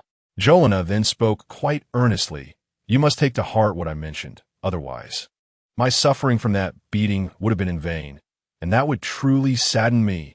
Li Muxue nuda ukai. I will seriously consider it and give you my answer tomorrow." "All right, let us get in the car. I'll drive you both home," Jolena cheerfully declared. The next day, as was his routine, Kwang Haoran rose early to prepare breakfast for Li Muxue and Tuan Tuan. After they had eaten, he was ready to take Tuan Tuan to kindergarten and advised Li Muxue who was tidying up the dishes, "You should rest at home for a few days." There's no rush regarding work. Li Muxue paused her chores, glanced at Kwang Haoran as he reached the door, and inquired, "What's the name of the hotel where you work?" "Paradise Island Hotel. Are you interested?" Kwang Haoran turned back to ask. Li Muxue pondered for a moment and replied, "No, it's nothing. You go ahead and take the child." Shortly after Kwang Haoran arrived at the hotel, Manager Wang from the marketing department summoned him to the office and assigned him a rather daunting task. It turned out that a newly hired waitress from the dining department had mistakenly misread a decimal point while processing a bill for guests in room 308. The bill of 683,227 yuan was incorrectly reported as 683 yuan, leading the guests to pay with their card. After the guests departed, the cash register noticed the discrepancy and hurriedly sent the waitress after them, but the guests had already left in their vehicle. Manager Wang stated, "This client is in your area of responsibility, and Mr. Wu is a regular. You should handle this matter. It is a well-known workplace folly to pass difficult problems onto subordinates. If one is new, they often become the unfortunate scapegoat." Kwang Haoran, perceiving the situation clearly, refrained from voicing his awareness and instead posed a question. "Manager, may I ask how the hotel would handle it if the client denies acknowledging the underpayment?" Manager Wang glanced at him and replied, "What else can we do? The waitress on duty will have to compensate for the loss. Over 6,000 yuan. It's essentially her entire month's wages down the drain." "I see. Isn't that's somewhat unjust? After all, the waitress is new and was not adequately trained before starting. Shouldn't her superior manager and supervisor bear some responsibility?" Kwang Haoran expressed his concerns. Manager Wang cast a sidelong glance at him, saying, "Kwang Haoran, you've only been here for a few days, and yet you dare to criticize the hotel's regulations. Who do you think you are? When a server makes a mistake that results in a loss for the hotel, it is only natural that they should compensate for it." Kwang Haoran fell silent, accepting the client's contact information and the bill before turning toward the dining department. He intended to locate the serving staff and cashier on duty to verify the circumstances surrounding the incident. The cashier was already at work and recounted the events to him. At the time, there was a high volume of guests, and all the private rooms were occupied, leading to a shortage of servers. Consequently, a newly hired server was assigned to manage room 308. Given that room 308 was frequented by regular customers who were primarily engaged in discussions, the service expectations were not particularly high, and the entire service process was manageable. The issue arose during the payment phase. As per the usual procedure, once the guests requested the main dishes, the server would notify the cashier to prepare the bill while also offering a complimentary fruit platter. After the bill was generated, the cashier handed it to the new server. Upon arriving at the room, the server was called away to assist another nearby room. In her haste, she glanced at the bill and reported the amount of 683. Since the bill was being settled by the assistant of Mr. Wu, the host of the day, who was present at the scene, they paid the amount reported by the server and left. When the bill reached the cashier, she realized that the guests had underpaid and informed the server to pursue them, but by then, the guests had already departed in their vehicle. After listening to the cashier's account, Kwang Haoran felt momentarily overwhelmed. This situation was indeed quite tricky. At that moment, the cashier remarked, "Manager Kwang, look, that new server has arrived." Kwang Haoran turned in the direction she indicated and couldn't help but take a sharp breath. The girl had spotted him and was approaching with a bright smile. From a distance, she appeared to be just over 1.6 meters tall, with her hair tied back in a ponytail, a smooth and prominent forehead lending her a distinctive presence. She had a pointed chin, thin lips, and large, expressive eyes that sparkled with life. Kwang Haoran stepped forward to lead the girl to a secluded area of the restaurant, lowering his voice to inquire, "What brings you here?"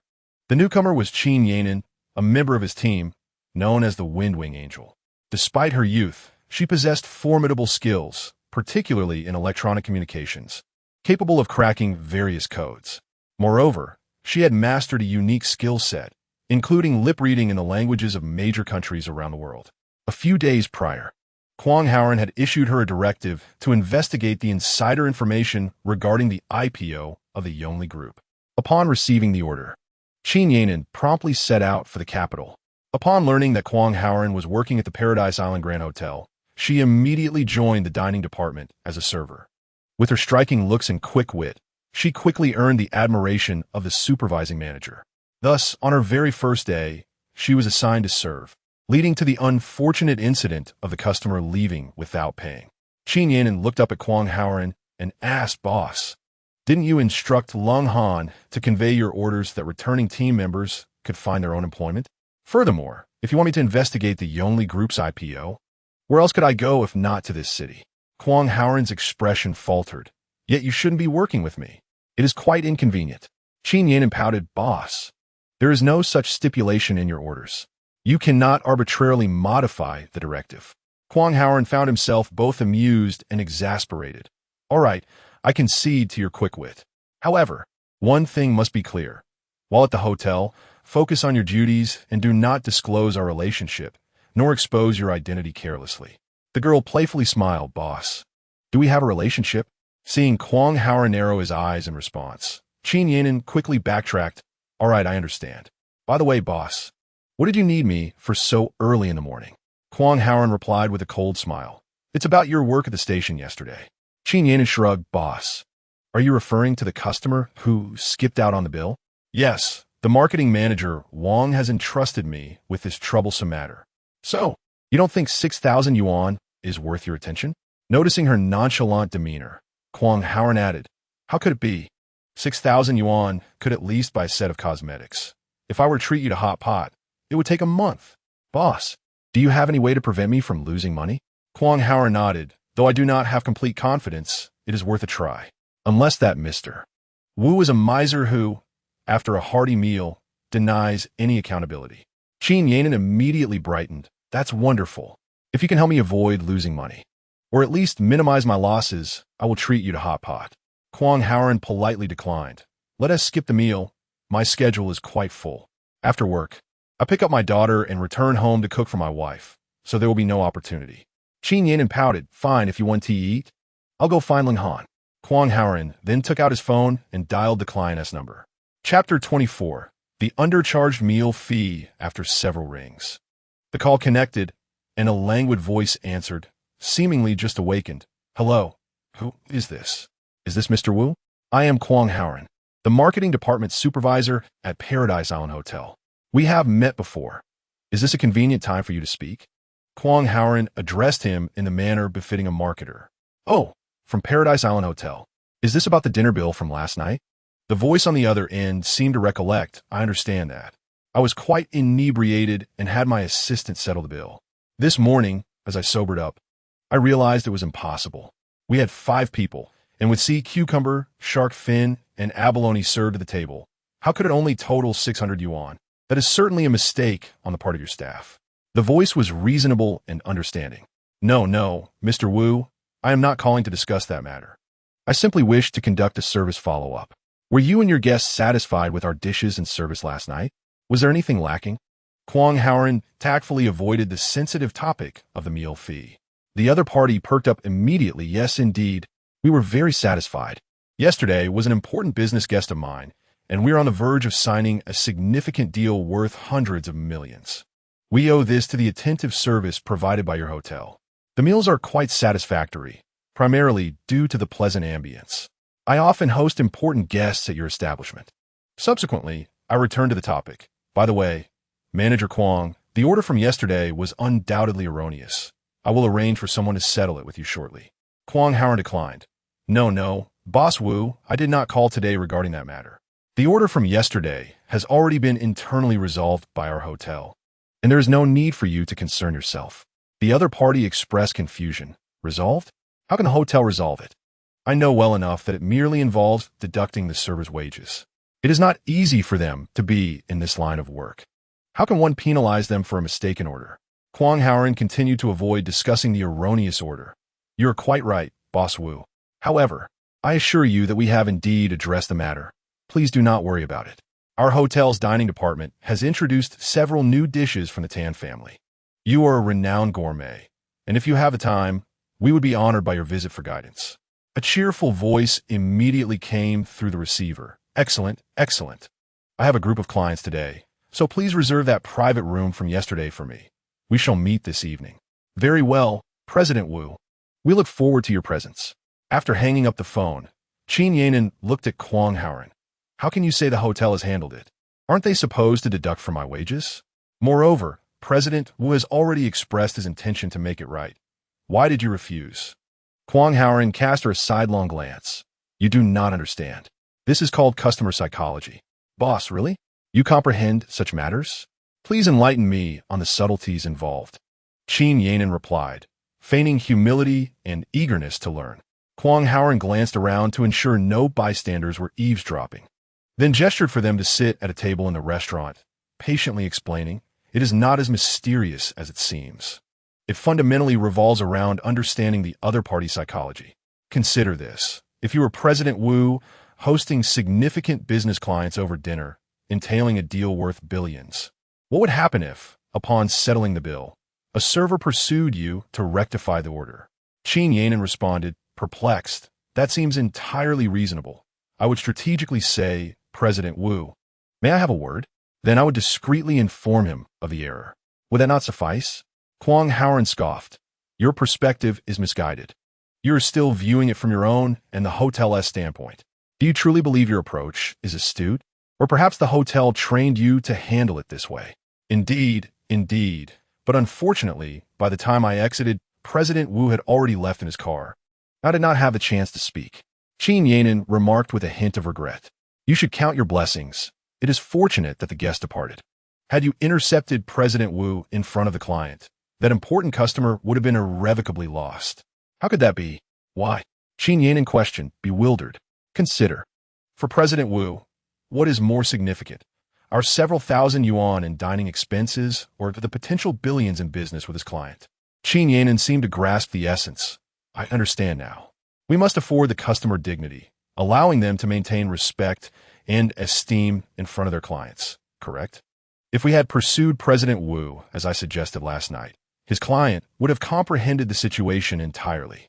By that time, regardless of our meticulous attention to skill, his clients would harbor doubts regarding President Wu's integrity, potentially leading to the cancellation of their collaboration with him. Wouldn't you agree, boss? Kwang Haoran refrained from praising his subordinate's insights and continued, furthermore, may I ask why I made that phone call earlier? Qin Yanan quickly interjected. It was the task assigned to you by the manager. You must address it. Kwang Haoran sighed. You are still considering it from the hotel's perspective, which is erroneous. Think more about President Wu's position. Unable to conceive a response, Qin Yanan blurted out again, I can't think of anything. With a leader as astute as Kwang Haoran, she found it unnecessary to engage her mind. Kwang Haoran had become accustomed to this. If you can't think of anything, it's because you are reluctant to exert your mental faculties. President Wu is already aware that the bill was underpaid last night. If I hadn't made that call, wouldn't he have found himself in a rather awkward situation? Moreover, would his assistant, who handled the payment, ever return for another visit? Qin Yanan nodded. I understand now. They want to return. If I were to confront him about it, he would undoubtedly have to reimburse the shortfall in the meal expenses, which would be exceedingly embarrassing. Kwang Haoran continued to pose rhetorical questions. That is merely one aspect. What is the service philosophy upheld by the Paradise Island Hotel? The customer is always right, indeed. This time, Qin Yanan responded succinctly, yes. Kwang Haoran pressed on. Now consider this. If the customer is always right, why is it that when it comes to actual circumstances, particularly those involving interests, the customer suddenly seems to be in the wrong? Qin Yanan momentarily appeared perplexed, gazing at Kwang Haoran with wide eyes. He averted her gaze and remarked, in this situation, the fault lies with you. How could you expect the customer to bear the burden of your mistake? At last, Qin Yanan grasped the concept. I see now. The customer bears no fault throughout this affair. We must not shift our errors onto them. Thus, regarding President Wu's outstanding payment, we cannot pursue it, correct, boss? Kwang Haoran nodded. Indeed, you have finally comprehended. Yet, she protested, but boss, the customer is always right. Is that not merely a slogan? Why take it so seriously? After all, my 6,000 yuan is genuine money. Qin Yanan felt a sense of dissatisfaction. Kwang Haoran smiled knowingly. I anticipated you would struggle with this notion. This evening, When President Wu arrives, follow my lead, and you shall find it rewarding. Qin Yanan excitedly waved her hand, yea. When the boss intervenes, it's worth 8 of us combined. Chapter 25. A major mishap that evening. President Wu arrived as promised, accompanied by 6 clients and his assistant.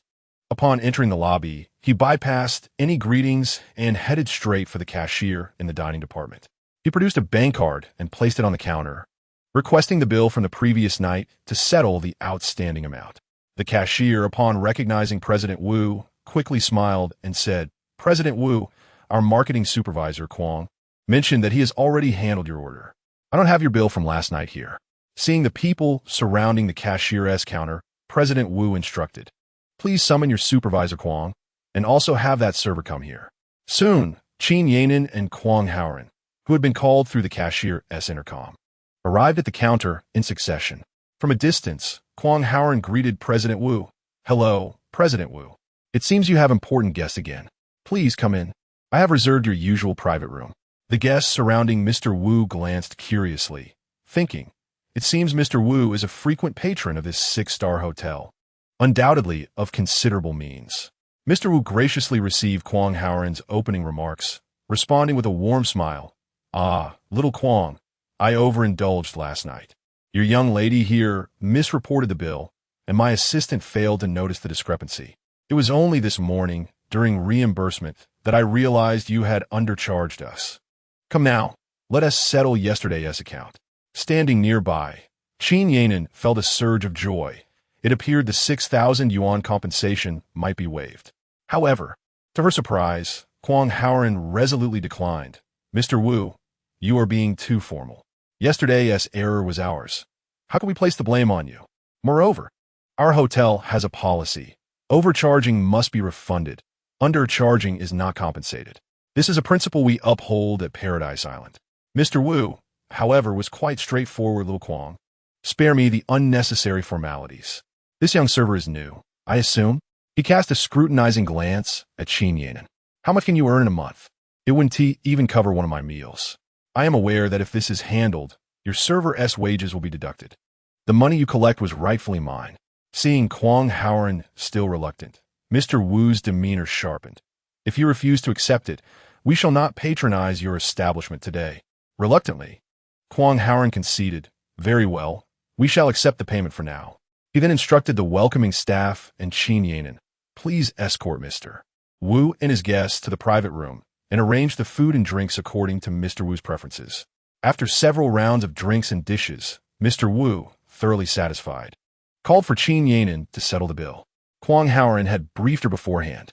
Upon her return, Qin Yanan presented the bill. "Mr. Wu, your total expenditure tonight is 5,623 yuan. Here is your stored value card, which still has a balance of 52,627 yuan. "What stored value card? I have never applied for a card at your hotel, Mr. Wu replied, evidently not inebriated this evening. Stepping back slightly, Qin Yanan addressed Mr. Wu, ensuring all guests in the room could hear. "Mr. Wu, our supervisor Kwong just set up a stored value card for you. The funds you provided at the cash register have been deposited onto this card. By using the stored value card, we can offer you a 5% discount. I prioritized using this card to settle your bill." Upon hearing her explanation, Mr. Wu was momentarily taken aback, and silence enveloped the room. Everyone understood the sequence of events, yet none could have foreseen such an outcome. After a lengthy pause, Mr. Wu exclaimed, "Young lady, how could this small amount suffice for my expenditures?" He turned to his assistant and instructed, "Go, deposit 500,000 into this card. From now on, all our company's important receptions will be held at Paradise Island Hotel. Should anyone choose elsewhere, I shall refuse to reimburse you." The assistant nodded vigorously in agreement. Nearby, a guest had already risen, addressing Qin Yanan. "Come, please set up a stored value card for me as well, with an initial deposit of 200,000. Another chimed in, "I would like one too, with a deposit of 100,000. A third added, "I also want one, with 100,000 deposit." The guests in the private room rose one after another, seeking to procure membership cards from Qin Yanan. This banquet alone yielded an impressive 1,200,000 in store value cards, and with a commission rate of 1%. Qin Yanan earned a commendable 12,000 in commission. After bidding farewell to General Manager Wu and the other guests, Qin Yanan, brimming with excitement, dialed a phone call to report this delightful news to Kwang Haoran, who had already finished work. Kwang Haoran, while assisting Tuan Tuan with her homework, smiled and inquired, "How'd it go? The method I taught you proved effective, didn't it?" Qin Yanan sang his praises, exclaiming, "You are truly exceptional, boss. Initially, I was skeptical and did not believe your approach would yield results. Yet tonight, applying the series of strategies you taught me, the outcome was astonishingly favorable. It seems your understanding of client psychology is indeed an ingenious strategy for customer service." "I have learned a great deal," Kwang Haoran replied. "If you think that is all there is to learn, you have merely skimmed the surface. In the future, when dealing with anyone or anything, especially during the execution of tasks, you must delve into the depths of the other's psyche and study their latent motivations to secure an invincible position." It was then that Qin Yanan realized, "Ah, boss, you were waiting to impart this lesson to me." After hanging up, Kwang Haoran called Li Muxue. "Hello, dear. Where are you?" "I'm with Lena." "Oh, it's getting late. I shall come and pick you up." "No need. She will drive me home shortly." After ending the call, Kwang Haoran sensed an unusual air about his wife in recent days, though he could not quite pinpoint the reason. It was not until close to midnight that Li Muxue returned home. Noticing Kwang Haoran still waiting for her, she merely remarked, "It's late. I'm going to bed," before retreating into the inner room. The following morning, as Kwang Haoran rose early to prepare breakfast, he discovered that Li Muxue was already awake. After their meal, she stated, "Please take the child. I must leave first," and departed. Kwang Haoran shook his head as he watched his wife's silhouette fade away. After dropping off Tuan Tuan, he proceeded to the hotel. At around 9:30, Manager Wang of the marketing department returned from the hotel's regular meeting. Upon entering, he slammed the meeting minutes onto the table and exclaimed angrily, "Kwang Haoran, you've caused quite a stir." Kwang Haoran inquired, "What is the matter, Manager Wang? What has happened?" Manager Wang, suppressing his anger, questioned Kwang Haoran, "I entrusted you with addressing the issue of the dining department undercharging for meals the day before yesterday. Not only did you fail to retrieve the undercharged amount from General Wu, but yesterday you also took it upon yourself to waive 5,623 yuan from Wu's bill. Who granted you the authority to do so? You have only just arrived and have already created such a significant problem. Today, during the meeting, the finance department brought this matter to the table, claiming that you violated fiscal discipline by overstepping your authority." Kwang Haoran listened quietly to Manager Wang's outburst, remaining unperturbed. The situation was further complicated by the fact that the new vice president was presiding over the meeting today. He had already declared that your actions would serve as a cautionary tale. No, rather, as a case study for discussion throughout the entire hotel. Shortly, the newly appointed vice president will join our department for the discussion. You need to adhere to the rules. If you must admit to any mistakes, do so, and accept any penalties with a contrite attitude. Do you understand?" Kwang Haoran calmly remarked, "Oh, that is indeed a good thing. Whether it be the former general manager or the newly appointed vice general manager, I wish to openly discuss this matter with them." The marketing manager nearly contorted his nose in disdain. "You, a mere marketing employee, have such audacity. Were it not for the trouble you caused, would the vice general manager come to our office and use you as a cautionary example?" Just as he spoke, the office door swung open, and the marketing manager promptly rose, addressing the newcomer with utmost respect. "Good day, Vice General Manager Li." He then gestured towards Kwang Haoran. "This is the marketing employee, Kwang Haoran, who caused losses to our hotel last night." Upon seeing the visitor, Kwang Haoran could not help but exclaim, "What are you doing here?" Chapter 26. The new vice general manager, the individual who entered, was none other than Li Muxue, the newly appointed vice general manager of the hotel, and Kwang Haoran's wife. Following closely behind were the general manager's assistant, Xiao Lina, along with all the departmental managers of the hotel. The small marketing department office became instantly overcrowded. It turned out that 2 days prior, Xiao Lina had persuaded Li Muxue to take over their family hotel, which happened to be the Paradise Island Grand Hotel, where Kwang Haoran had applied for a position. After careful consideration, Li Muxue ultimately agreed to Xiao Lina's request. The previous afternoon, accompanied by Xiao Lina, who served as the assistant to the general manager, Li Muxue had met with the various departmental managers of the hotel.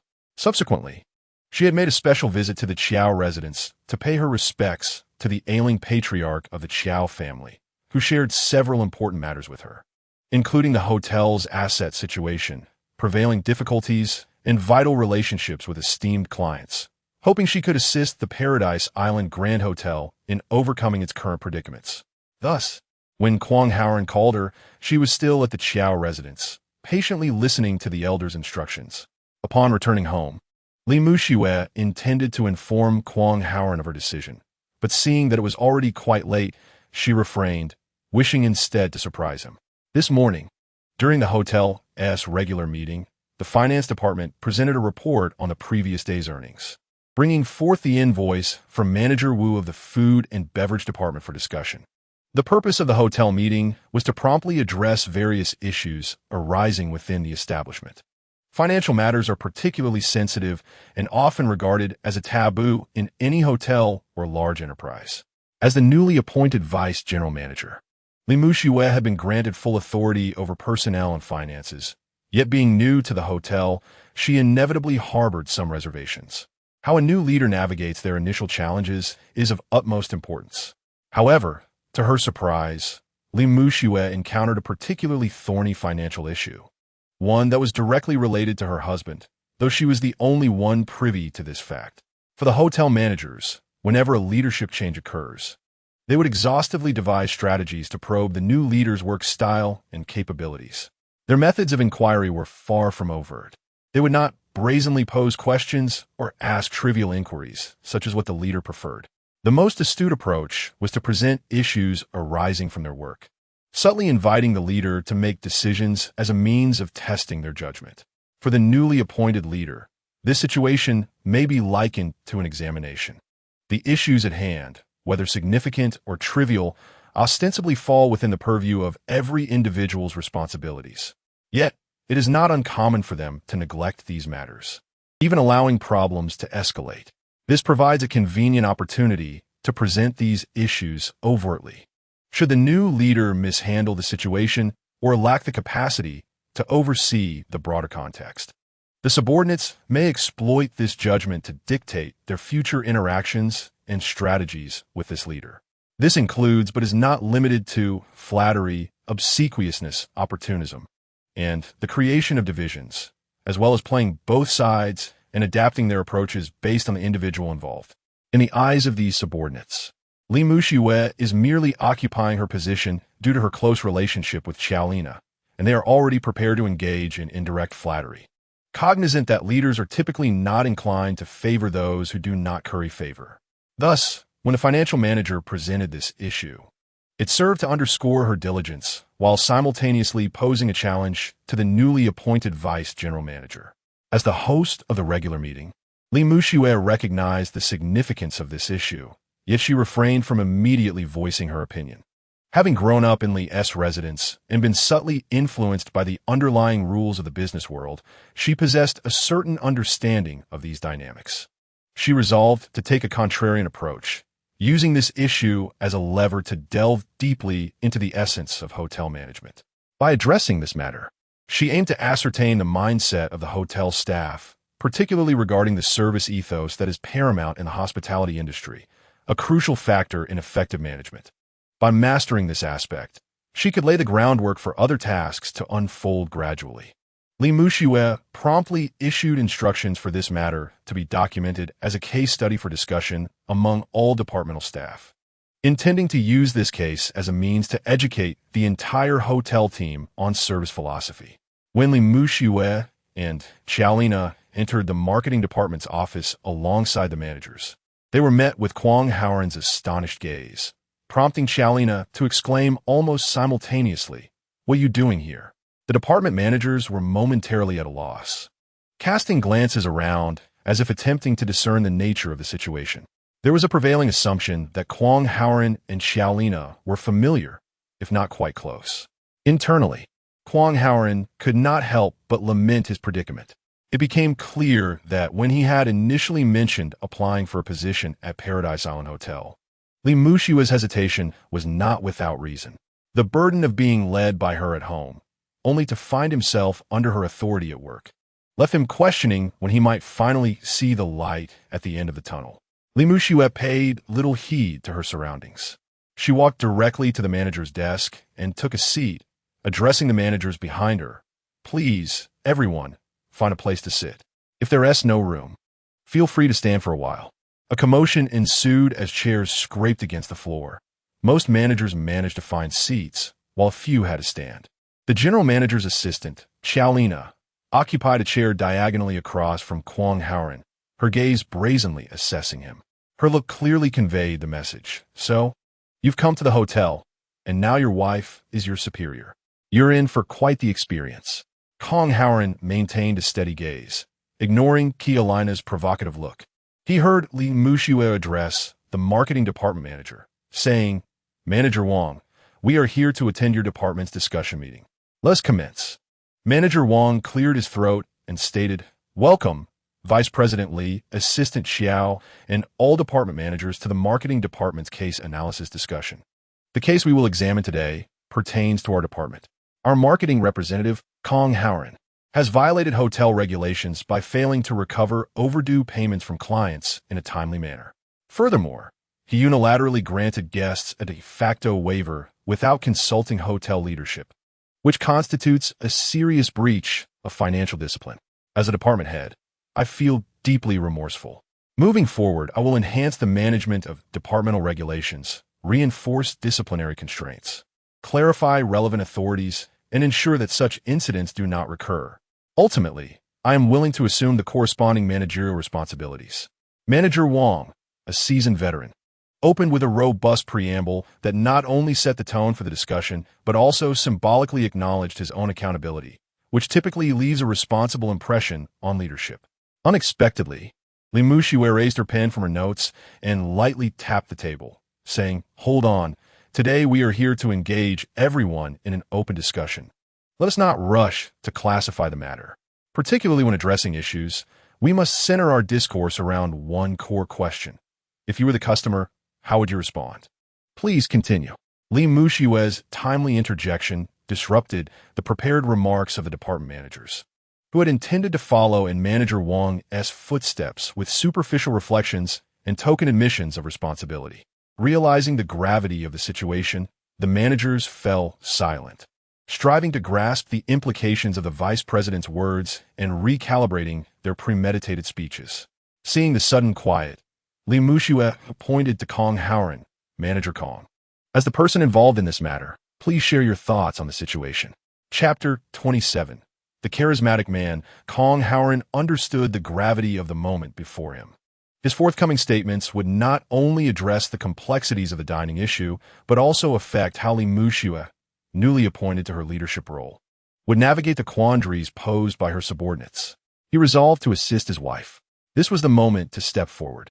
He aimed to employ his eloquence to shift the seemingly passive scenario into a favorable initiative for Li Mushua, transforming what appeared to be a disadvantageous challenge into an opportunity that would help her swiftly acclimate to her role and seize control of the hotel's direction.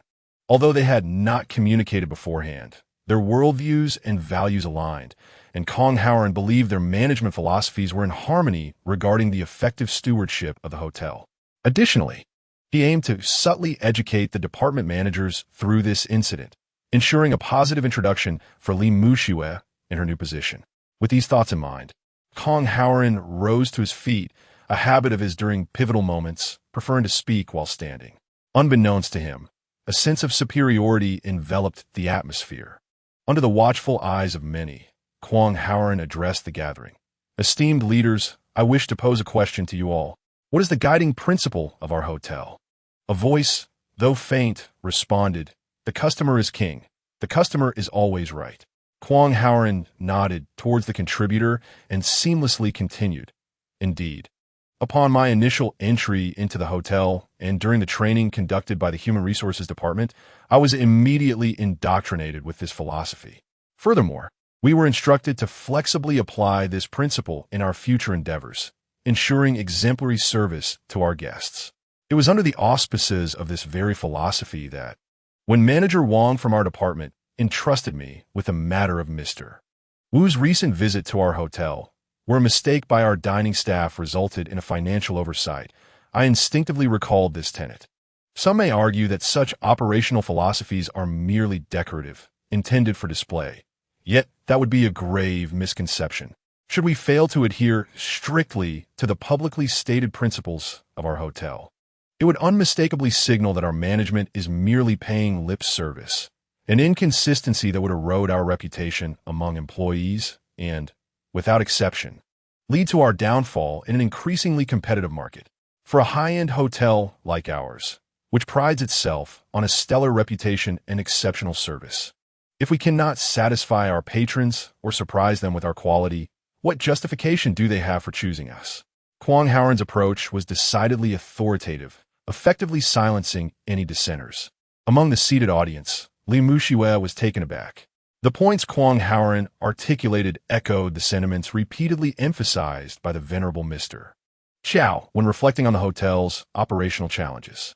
Having made his assertions, Kwang Haoran returned to the crux of the matter, regarding the handling of Mr. Wu's oversight. My sole motivation was to prioritize customer satisfaction, aiming for an element of surprise that would leave Mr. Wu and his guests thoroughly pleased, ensuring that they would remember our hotel fondly and be inclined to return. The ideal outcome would be that, even after departing, customers would recount our service as a classic narrative within their social circles. This was the essence of my decision to prioritize the hotel's loss over the guest discomfort, utilizing the strategy of a prepaid card to touch hearts and retain patrons. This was my primary motivation and objective. In fact, the results of this design were quite evident.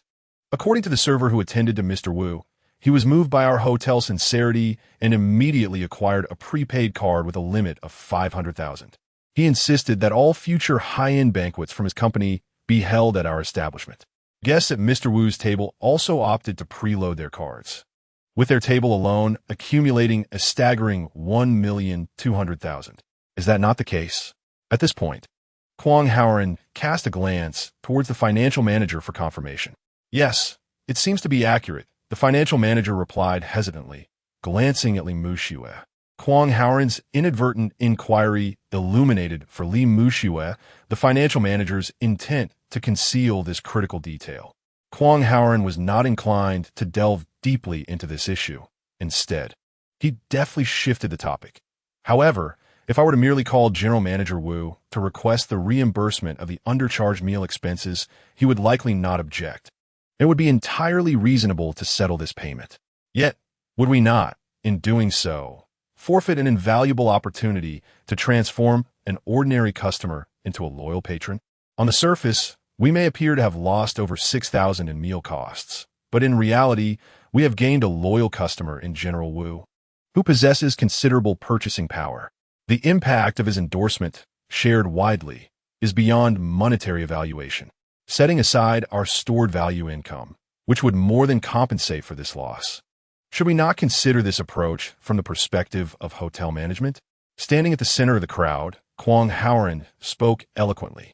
Li Muxue, seated among the attendees, found herself captivated by his spirited demeanor.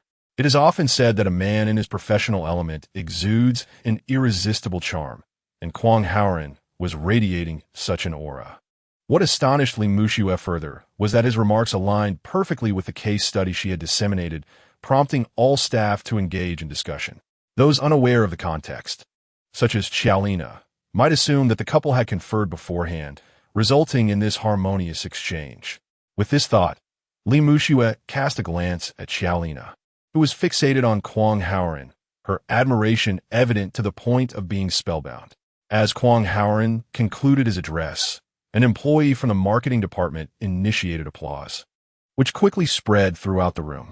Once the clapping subsided, Li Muxue cleared her throat, feeling it unnecessary to prolong the discussion.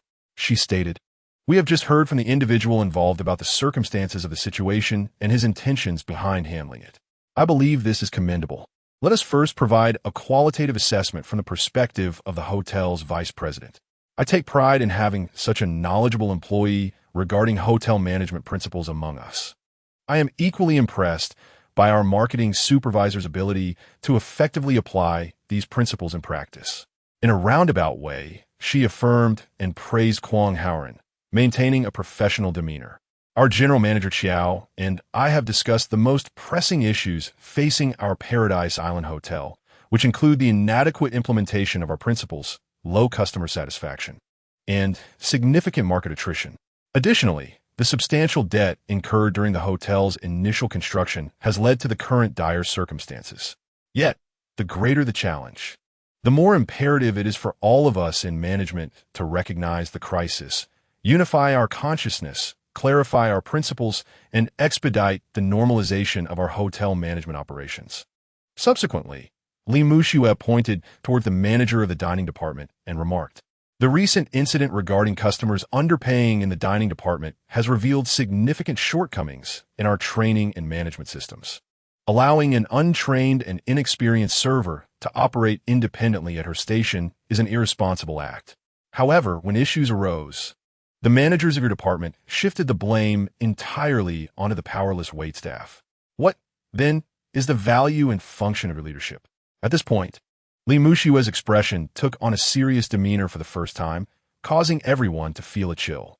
New leaders often bring a fiery passion, and while Li Muxue possessed this fervor, she was reluctant to unleash it recklessly. With a solemn face, she continued, stating that the marketing department had adeptly applied the hotel's operational philosophy in handling the underpayment situation, thereby creating a classic case of exemplary service worthy of our study. Turning to Xiao Lina, she proposed, "Assistant Xiao, what do you think about documenting this case and including an editorial note for distribution among the department for discussion and learning?" Xiao Lina nodded in agreement, saying, "I support this, General Manager Li. I will take care of it." With that, Li Muxue rose and, under the gaze of her colleagues, departed the marketing department alongside Xiao Lina and the department managers. Chapter 28, A Stirring Heart Following That Incident. Kwang Howren's standing within the hotel's marketing department saw a marked elevation. Manager Wang of the marketing department harbored jealousy. However, with the deputy general manager's directive that day, he dared not complicate matters further for Kwang Howren. What lingered in Manager Wang's mind was Xiao Lina's audacious question, "What are you doing here?" along with the way she unabashedly regarded Kwang Howren, which sparked much speculation.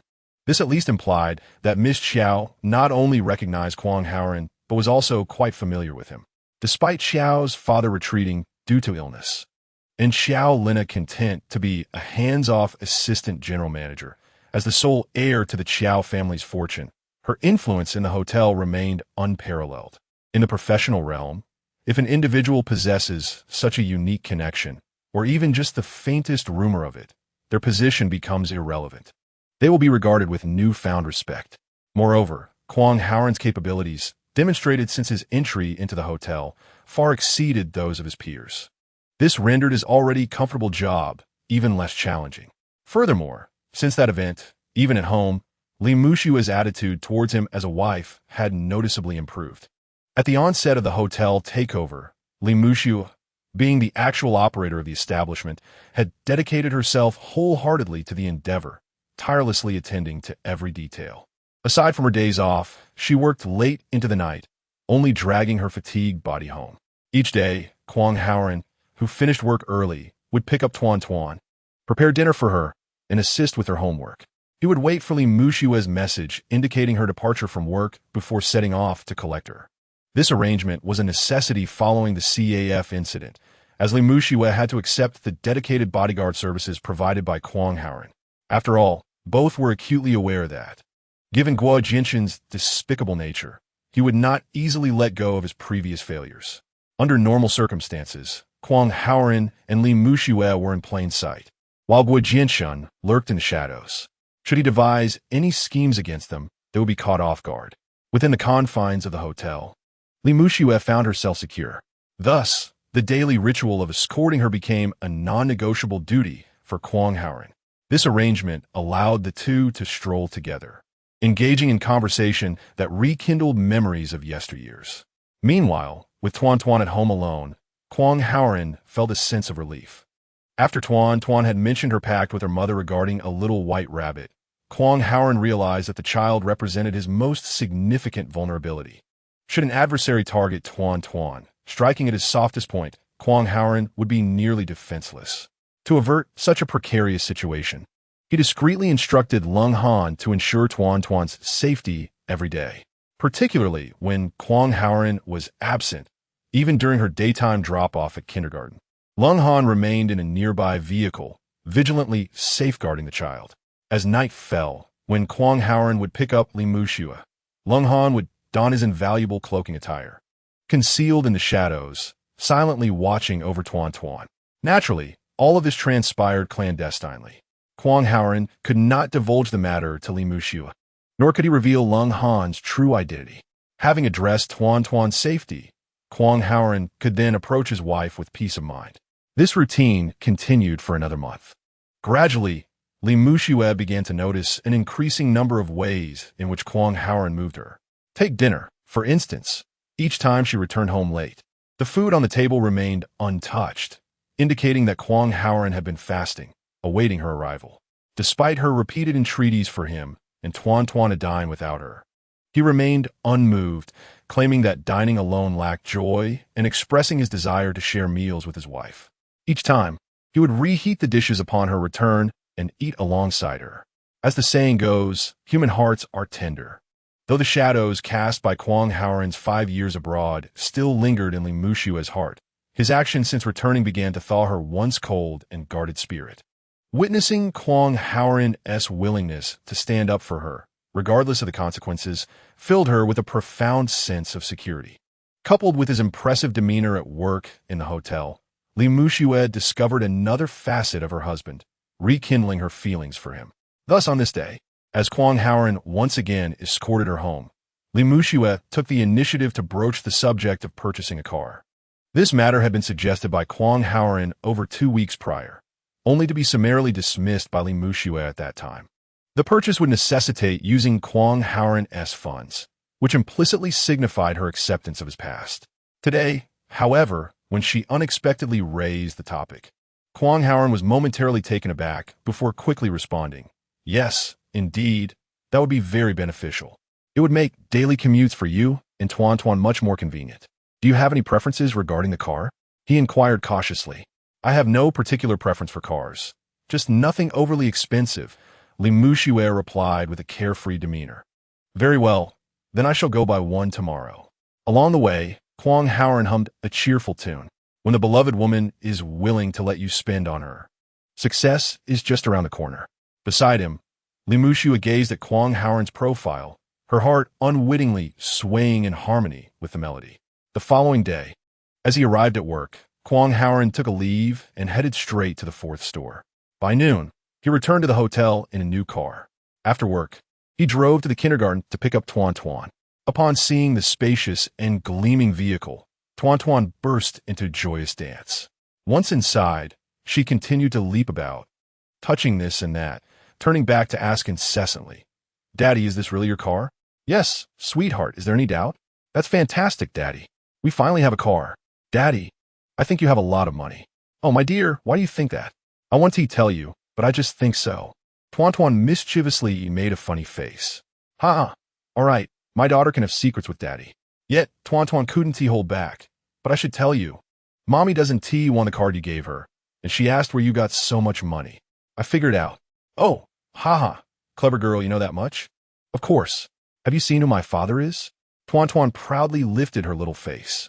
Seizing the opportunity, Kwang Haoran initiated a lesson on financial wisdom. "My precious daughter is right. Daddy is indeed wealthy. All of this is earned through hard work abroad with integrity." "Daddy, is there such a thing as unclean money?" "Certainly, my dear. Those who engage in wrongdoing, acquiring money through devious means or unscrupulous actions, possess tainted wealth. As honorable and kind-hearted individuals, we do not earn money in such a manner." "Daddy, what does unscrupulous mean?" Chapter 29. Tuan Tuan's wish. Kwang Haoran suddenly realized, "Oh, ha! It's my fault for being too profound. What does unscrupulous mean? For instance, stealing someone else's money or committing murder, theft, deceiving others, and so forth. These are examples." Tuan Tuan seemed to grasp it somewhat. She tilted her little head, pondered for a moment, and then earnestly articulated a question she had long held. If Daddy's money is clean, then why doesn't Team Mommy use Daddy's money? I understand now. Is it because you and Mommy had an argument, and she thinks Daddy has done something wrong, so she doesn't want any money? Kwang Haoran found himself momentarily speechless. After a moment of thought, he gently stroked Tuan Tuan's little head and said, "You're still young, Tuan Tuan. When you grow up, you will naturally understand." "All right, Daddy, then let me grow up quickly," Tuan Tuan implored, tilting her little face up. "Ha ha. My dear, this is not something Daddy can control. You must grow little by little." Daddy is tricking me. Refusing to help me is one thing," Tuan Tuan pouted. "Oh, my little darling. How could Daddy not want to help? Aren't you Superman? You even know Ultraman. If my daughter asks you for such a small favor, you want to help? You miser. Oh, haha, I completely forgot about that. All right, Daddy will help. In the future, Tuan Tuan should eat more, exercise frequently, and strengthen her body to grow up quickly." Extending her little finger earnestly, she suggested a pinky swear. "Come on, pinky swear, 100 years without changing." The father and daughter joyfully completed their pact in the car. Kwang Haoran then solemnly advised Tuan Tuan, "My dear daughter, I must share something with you. This secret about your father being a superhero must not be disclosed to anyone, including your kindergarten teachers, aunts, or friends." "Why, Daddy?" she inquired. "Because this is a secret between us. If it gets out, I can no longer be a superhero, and that would be such a pity." "Oh no, Daddy, I've already told 2 friends about it the other day. What should I do?" Kwang Haoran couldn't help but laugh, reassuring her, "What you said before doesn't count. From now on, it's effective." "Goodness, you scared me." Tuan Tuan gasped, clutching her chest, her face reflecting lingering fear. As they neared home, she suddenly exclaimed, "Daddy, please take me to the amusement park this weekend." "Of course, I promise," her father replied. "Daddy, a friend from kindergarten, said his dad took him skiing last week. I want to go too." Kwang Haoran nodded at his daughter. "All right, as long as it pleases you, we shall go wherever Tuan Tuan desires. From now on, whatever you want, I'll get for you. All your wishes will be fulfilled, okay?" "Oh yeah, that's wonderful," Tuan Tuan cheered, waving her little hands and bouncing in her seat. Upon arriving home, after preparing dinner and ensuring Tuan Tuan finished her meal, Kwang Haoran assisted her with her homework. Just then his phone chimed twice. Tuan Tuan looked up and earnestly remarked, "Your wife is off work. You should go pick her up." Then recalling the car, she added, "Daddy, you should drive that big car to pick her up today. She will surely be delighted." Kwang Haoran grabbed the car keys, lightly ruffled Tuan Tuan's hair as he passed by, and said, "Little clever one, you're everywhere. Now, finish your homework. I'll lock the door and be back soon." He parked the car on the street not far from the hotel and called Li Mushiwe to inform her of his exact location. Before long, Li Mushiwe exited the hotel and joined him in the car. As soon as she got in, she asked, "How did you know I liked this?" "I didn't mention it yesterday." Kwang Haoran smiled mysteriously. "You're my wife.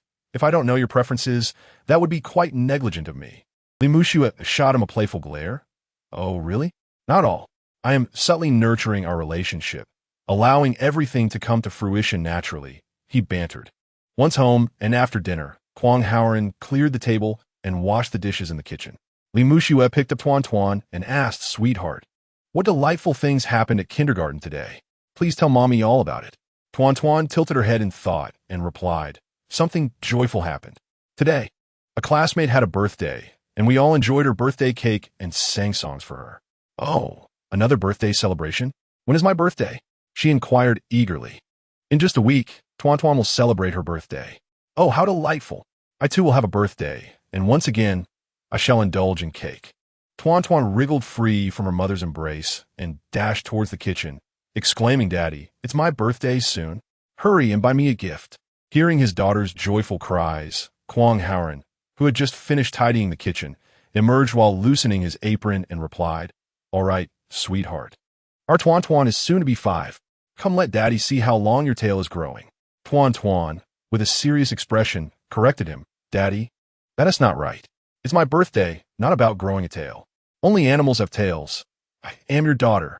"Oh, ha ha. Our Tuan Tuan is about to turn 5, and yet still does not know the origin of the tail," said Li Mushiwe, equally curious. "Indeed, why do the elders refer to a child's birthday as growing a tail. Kwang Haoran picked up Tuan Tuan and set her on his lap before explaining. This tradition is an inheritance from our ancestors. Legend has it that humans evolved from monkeys, who, as you know, have long tails. Tuan Tuan spread her tiny hands wide, gesturing with all her might. Yes, so long. Monkeys have long tails. Kwang Haoran continued. In ancient times, many children did not survive for long after birth. Back then, the elders believed in superstitions, claiming that the king of hell had taken them away. However, it was said that the king of hell did not claim animals.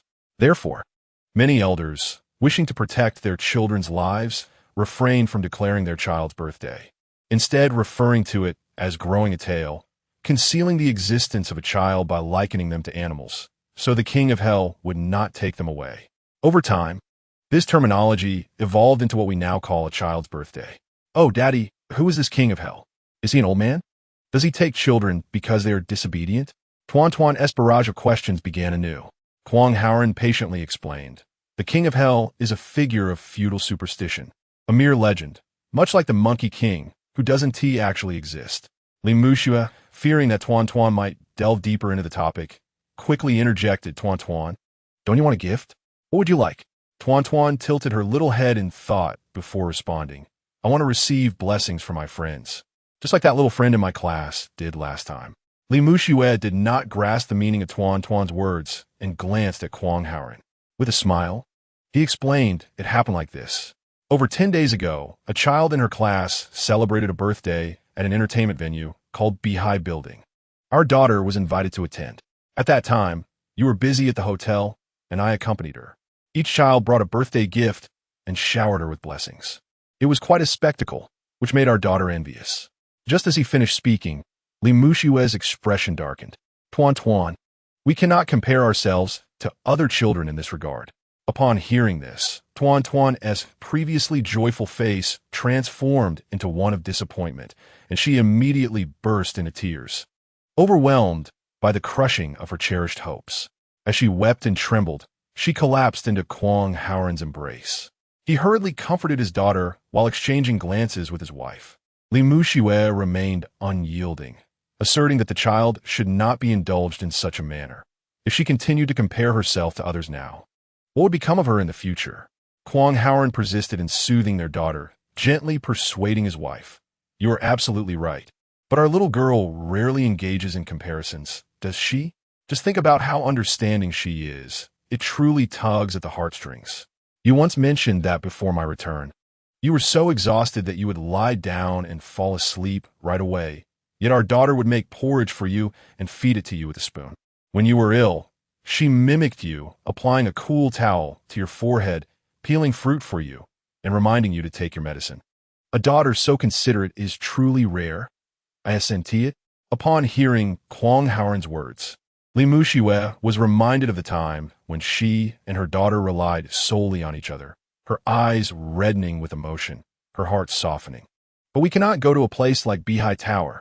How much would that cost? Observing his wife's change in tone, Kwang Haoran seized the opportunity to coax Tuan Tuan, saying, All right, my dear daughter, your mother has agreed, so no more tears. Li Muxue shot him a glare, poised to correct him, but refrained upon noticing another of Kwang Haoran's subtle signals. Once he had successfully lulled Tuan Tuan to sleep with a story, Li Muxue turned to him earnestly and stated, I must tell you, Beehive Tower is exceedingly expensive. It is not a place for just anyone, and the owner has connections to the underworld. We should choose another venue. Kwang Haoran smiled slightly. What does it matter what background he has? We are merely celebrating our daughter's birthday, quietly and without attracting attention. Li Muxue quickly countered, nevertheless. If that is the case, can't we find a more suitable hotel? Why must we go there? Kwang Haoran pondered for a moment before responding. Let me ask you, did you ever have unfulfilled wishes as a child? Li Muxue nodded, yes, of course, but why do you ask? And how many of those wishes were fulfilled? He inquired. Many. I can't recall them all. You see, even in a wealthy family like yours, despite having so many wishes fulfilled, you cannot remember them all. Yet the few that went unfulfilled remain etched in your memory. What does that signify? Before Li Muxue could respond, he continued, it indicates that childhood regrets, as time passes, are forever imprinted on the heart, and some can never be remedied. Li Muxue appeared somewhat bewildered. Huang Haoran continued, "Since our daughter harbors this wish, and we possess the means to fulfill it, why shouldn't we? Moreover, a fifth birthday comes but once. Once it passes, it will never return.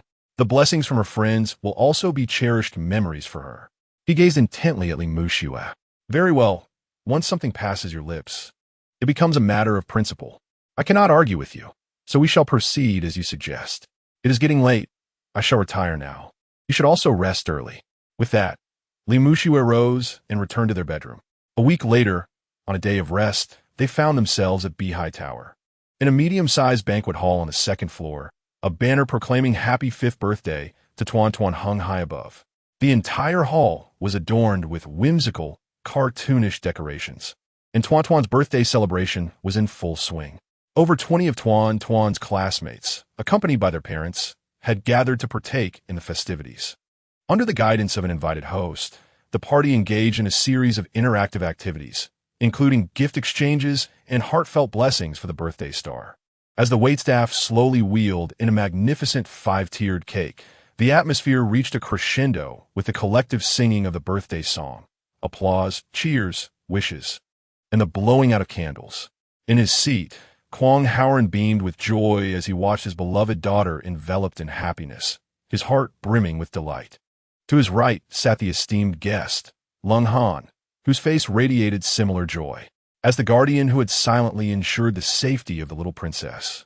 Lung Han felt a profound sense of sacred duty and honor witnessing the deep affection displayed by his dear friend.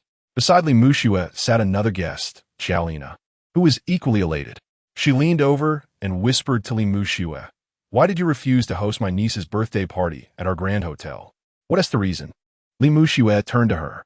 "This hall is perfectly suited for such a celebration, and the host truly knows how to engage the children.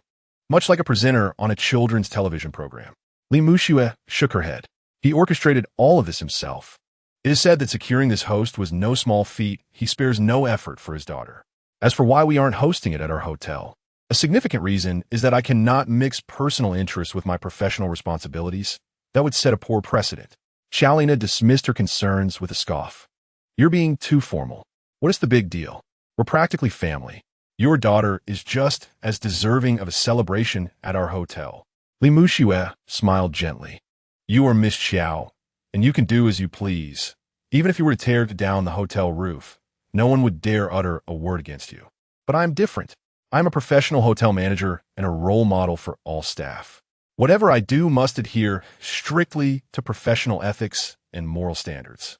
For instance, if I were to host Tuan Tuan's birthday party at our hotel today, how would the department managers view it? How would the staff perceive it? How could I enforce adherence to hotel policies in the future or address any violations? Moreover, my subordinates would undoubtedly seek to leverage such an occasion to cultivate a closer relationship with me.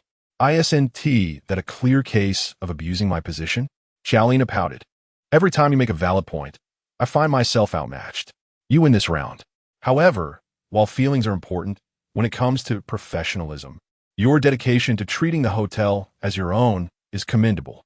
Not only do all the staff recognize this, but even my father has heard your efforts to improve operations and speaks highly of them."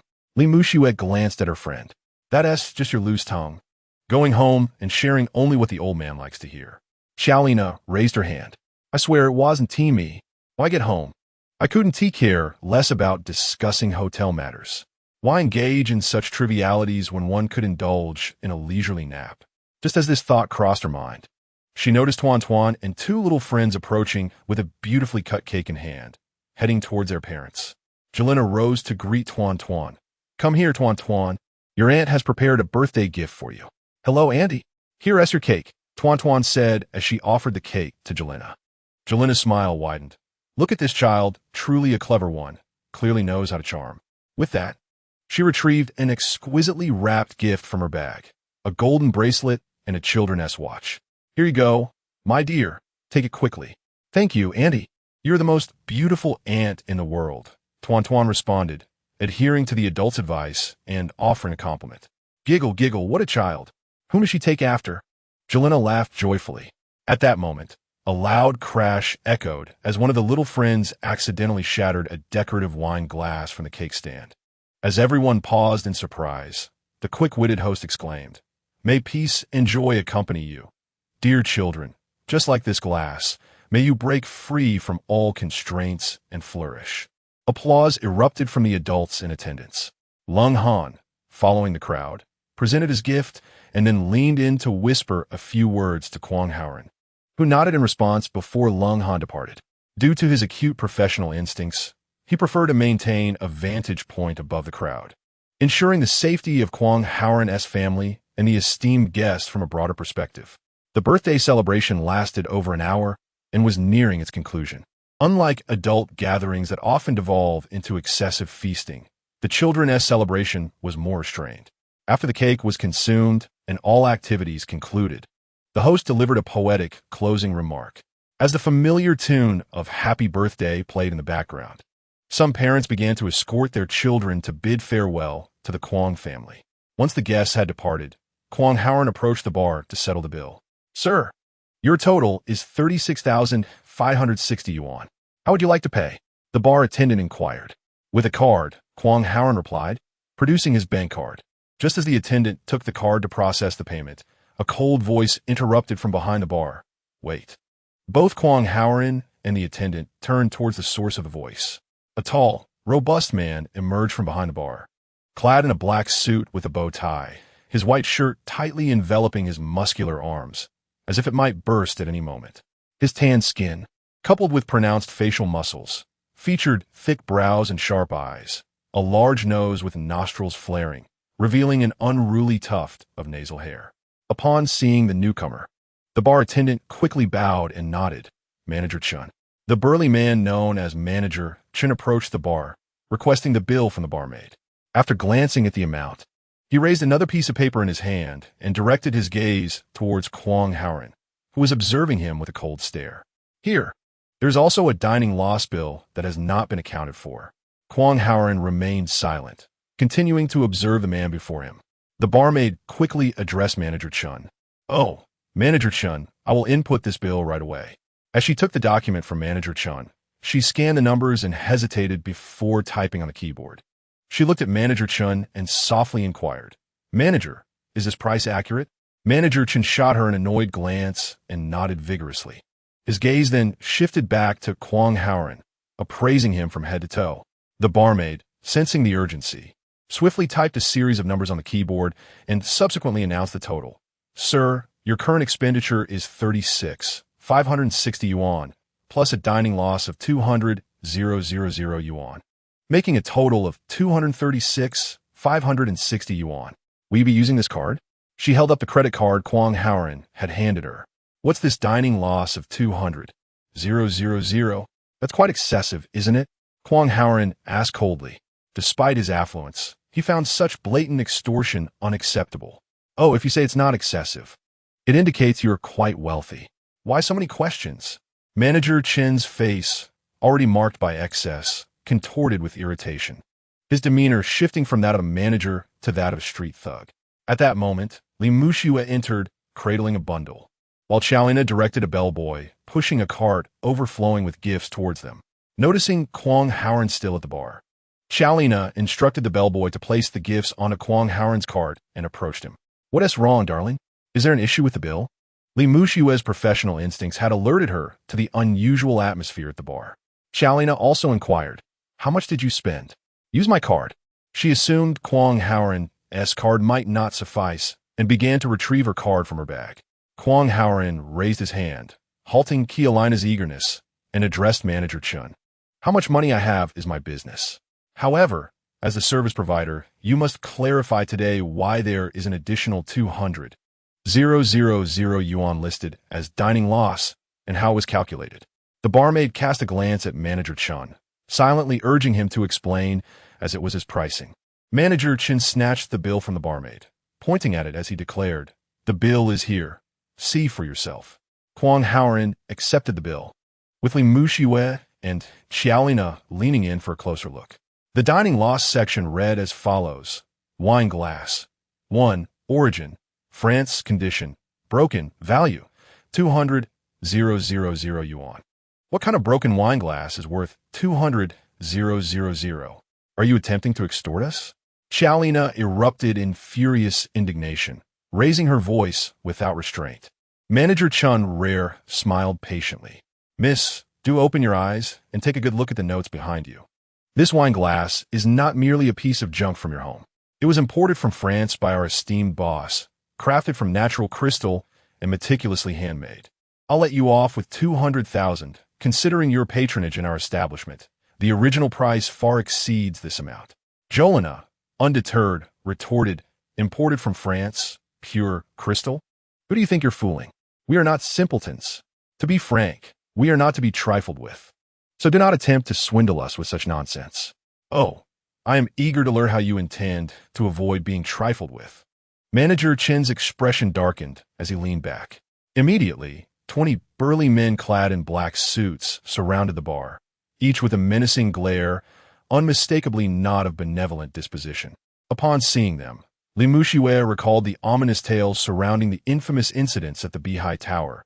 A wave of anxiety washed over her. She quickly pulled her loyal friend aside and, with a conciliatory smile, addressed the manager. Please do not take offense. Our intentions were not malicious. Holding up the bill, she continued patiently, we are all in the same line of work. That wine glass broken by the child, I examined it, and it is indeed a glass from the archery brand, imported from France. This type of glass can be easily verified through public channels and is quite inexpensive. The term crystal glass is merely a designation invented by the Englishman Ravenclaw, primarily composed of silica, akin to glass. It is considered sturdier than ordinary glass, hence the name, but bears no relation to natural crystal. The only authentic natural crystal wine glass is an artifact unearthed from the Warring States period in Hangzhou, China. When natural crystal is fashioned into a cup, it displays natural fissures and crystalline formations. Yet, your glass lacks such characteristics, indicating it is merely a glass product.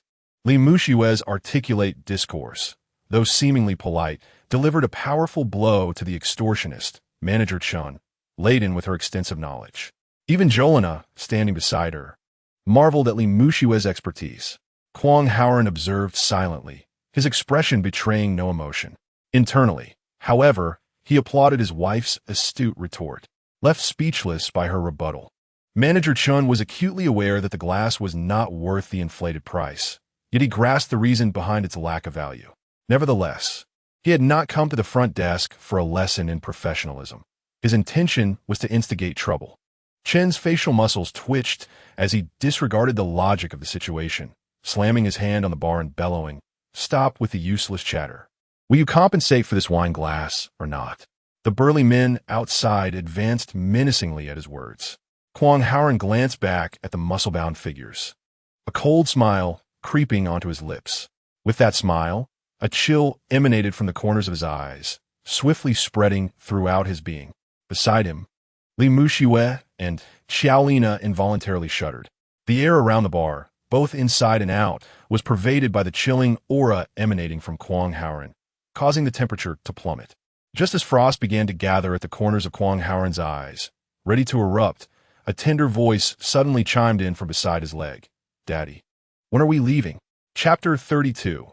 Everything for my daughter. Upon hearing the voice, Kwang Haoran's heart jolted. Lowering his gaze, he was met with the radiant smile of his beloved daughter, Tuan Tuan. "Daddy, let's hurry home. I want to play with my toys. The little friends gave me so many gifts, and I haven't played with them yet." Tuan Tuan's thoughts were consumed by the colorful presents, eager to return home. Taking a deep breath, Kwang Haoran steeled himself. Today was his precious daughter's birthday. On such a beautiful day, she should not be exposed to unpleasant scenes. Resolving this, he released his clenched fists, accepted the bill from his wife, and addressed the bar staff. "All right, whatever amount you say, let's settle the bill." Manager Chun, taken aback by Kwang Haoran's composure, thought to himself, could it really be this easy to secure 200,000? Aren't they saying this person is formidable?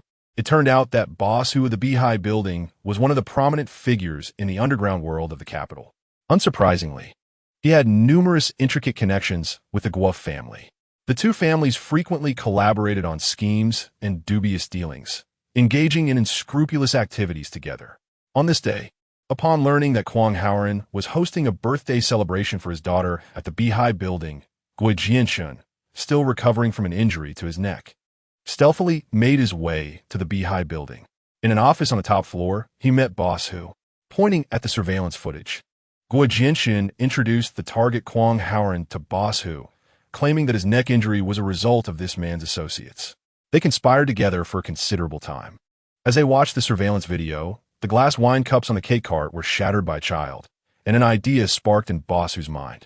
He summoned his trusted subordinate, Manager Chun, known as Violent Wu, to share his plan. After listening to the instructions, Violent Wu confidently replied, "Boss, don't worry.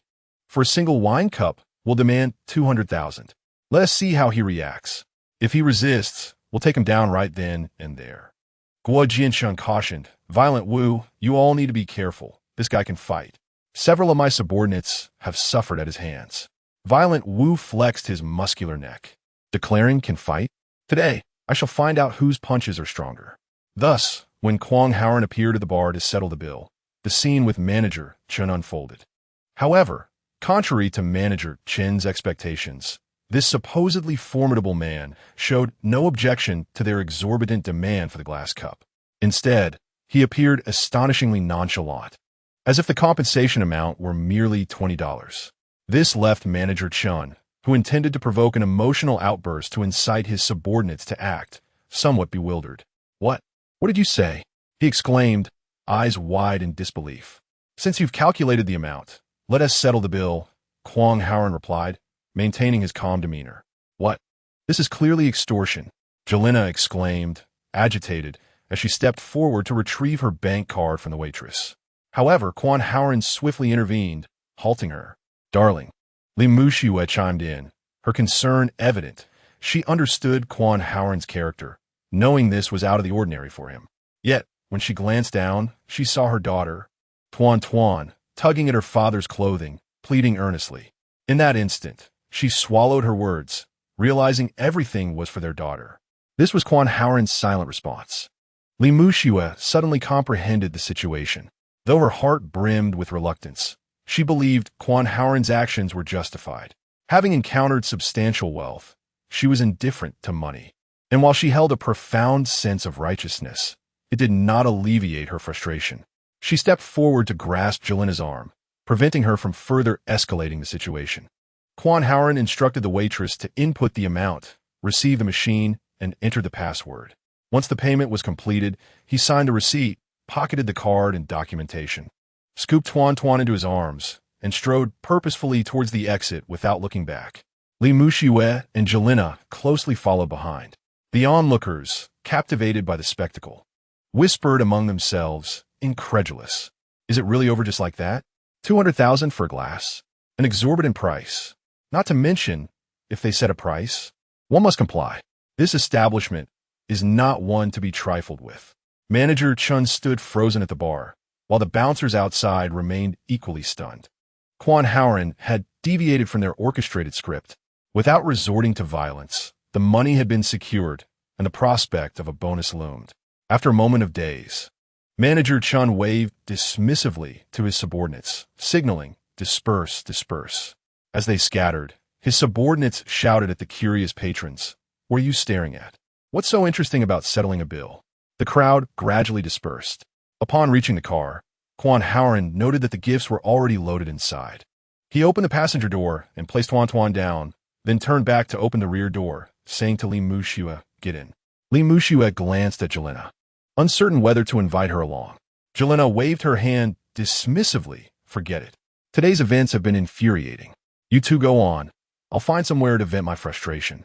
With that, she cast a discontented glance at Kwang Haoren and walked towards her Porsche parked nearby. On the ride home, seated in the back, Li Muxiue reflected on the earlier incident, still feeling a sense of indignation. Unable to contain herself, she turned to her daughter and lamented, Tuan, this is all your fault for insisting on coming to such a place. Now, look, a shattered glass, and 200,000 just vanished like that. Why didn't you listen to me back then?" Kwang Haoren quickly gestured for his wife to refrain from carrying the unpleasantness of the earlier encounter into the car. Tuan, who had been engrossed in the toys, had hardly noticed the adult's commotion. Upon hearing her mother's words, the little one's eyes widened. 200,000? Wow, that's a huge sum. Li Muxue disregarded Quan Haoren's gesture and continued to scold Tuan Tuan.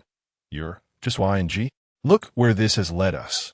A birthday celebration and a single glass costs an astronomical amount. All because of you. Your father indulges you, practically elevating you to the heavens. 200,000 for a mere glass. Why should we owe them so much? 200,000 can buy every cup in their restaurant, and then some. It's simply extortion. Tuan Tuan seemed to grasp the situation, her face etched with concern as she looked at her father. Daddy, is it really that expensive? Quan Haoren, freeing one hand from the steering wheel, gently stroked Tuan Tuan's head. It's all right, my dear Tuan Tuan. Today is your birthday. As long as you are happy, nothing else matters. But Daddy, isn't what they're doing terribly wrong? Isn't it what you call unscrupulous? Quan Haoren nodded. Yes, Tuan Tuan. They're not only unscrupulous, but also a bit arrogant. Suddenly, Tuan Tuan exclaimed, Daddy, if they're so bad, why don't you just hit them? With a screech, Quan Haoren abruptly slammed the brakes, causing Li Muxue and Tuan Tuan to lurch forward, only to be restrained by their seatbelts. He halted the car, gazing at Tuan Tuan's furious little face. What's the matter? Is our little princess upset? Tuan Tuan lifted her chin defiantly and declared, Daddy, I am very angry. You said we must not show mercy to bad people.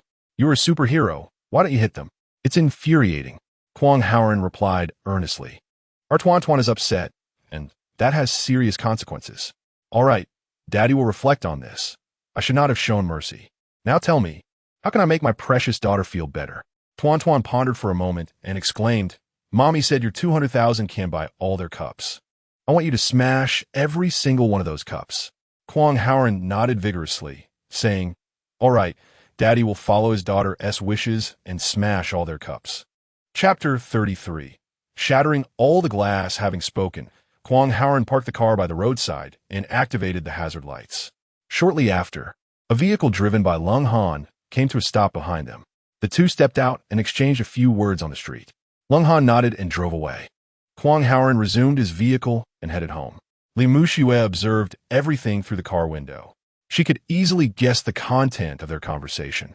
Once back in the car, noticing Quan Haoren's silence, she inquired, Wasn't your friend with the surname Lung supposed to have left after dinner? Why is he following us again? Who exactly is he? And why does he always appear when needed? Quan Haoren sensed his wife's wariness and replied, While we are abroad, we often deal with pirates and underworld figures. Mr. Lung and I are like brothers in arms. He is highly skilled, and we often collaborate with great synergy. Li Muxue pressed further. He seems to listen to you quite attentively. It doesn't sound like the relationship you described. It appears more like that of a subordinate. Quan Haoren chuckled silently, thinking to himself that he should remind Lung Han to be cautious. Outwardly, he responded, That's just Mr. Lung's unique humility, akin to how Easterners bow respectfully to everyone they meet. He merely shows me special respect. Even with this explanation, doubts lingered in Li Muxue's mind regarding the relationship between Quan Haoren and Lung Han. Seizing the opportunity to change the subject, Quan Haoren said, He just informed me of a discovery at the Beihai Tower. What discovery? During our banquet, Guo Jianshan discreetly made his way to Beihai Building. As I suspected, it appears he is once again orchestrating mischief from behind the scenes. This unfortunate star of doom seems to be everywhere. Quan Haoren remarked thus, We must teach Beihai Building a lesson, making it clear that following Guo Jianshan's reckless ways will yield no favorable outcomes. Are you truly considering vandalizing their property? Beihai Building is vast, and with so much security, how could that be feasible? Quan Haoren smiled slightly and reached out to gently touch the little head of his daughter, who was gazing at him. My daughter has declared that all their cups must be smashed. As a father, I must heed my daughter's command. And then what? Li Muxue pressed further. In a couple of days, you will find out, Quan Haoren teased. Li Muxue contemplated offering some words of caution, suggesting moderation and restraint.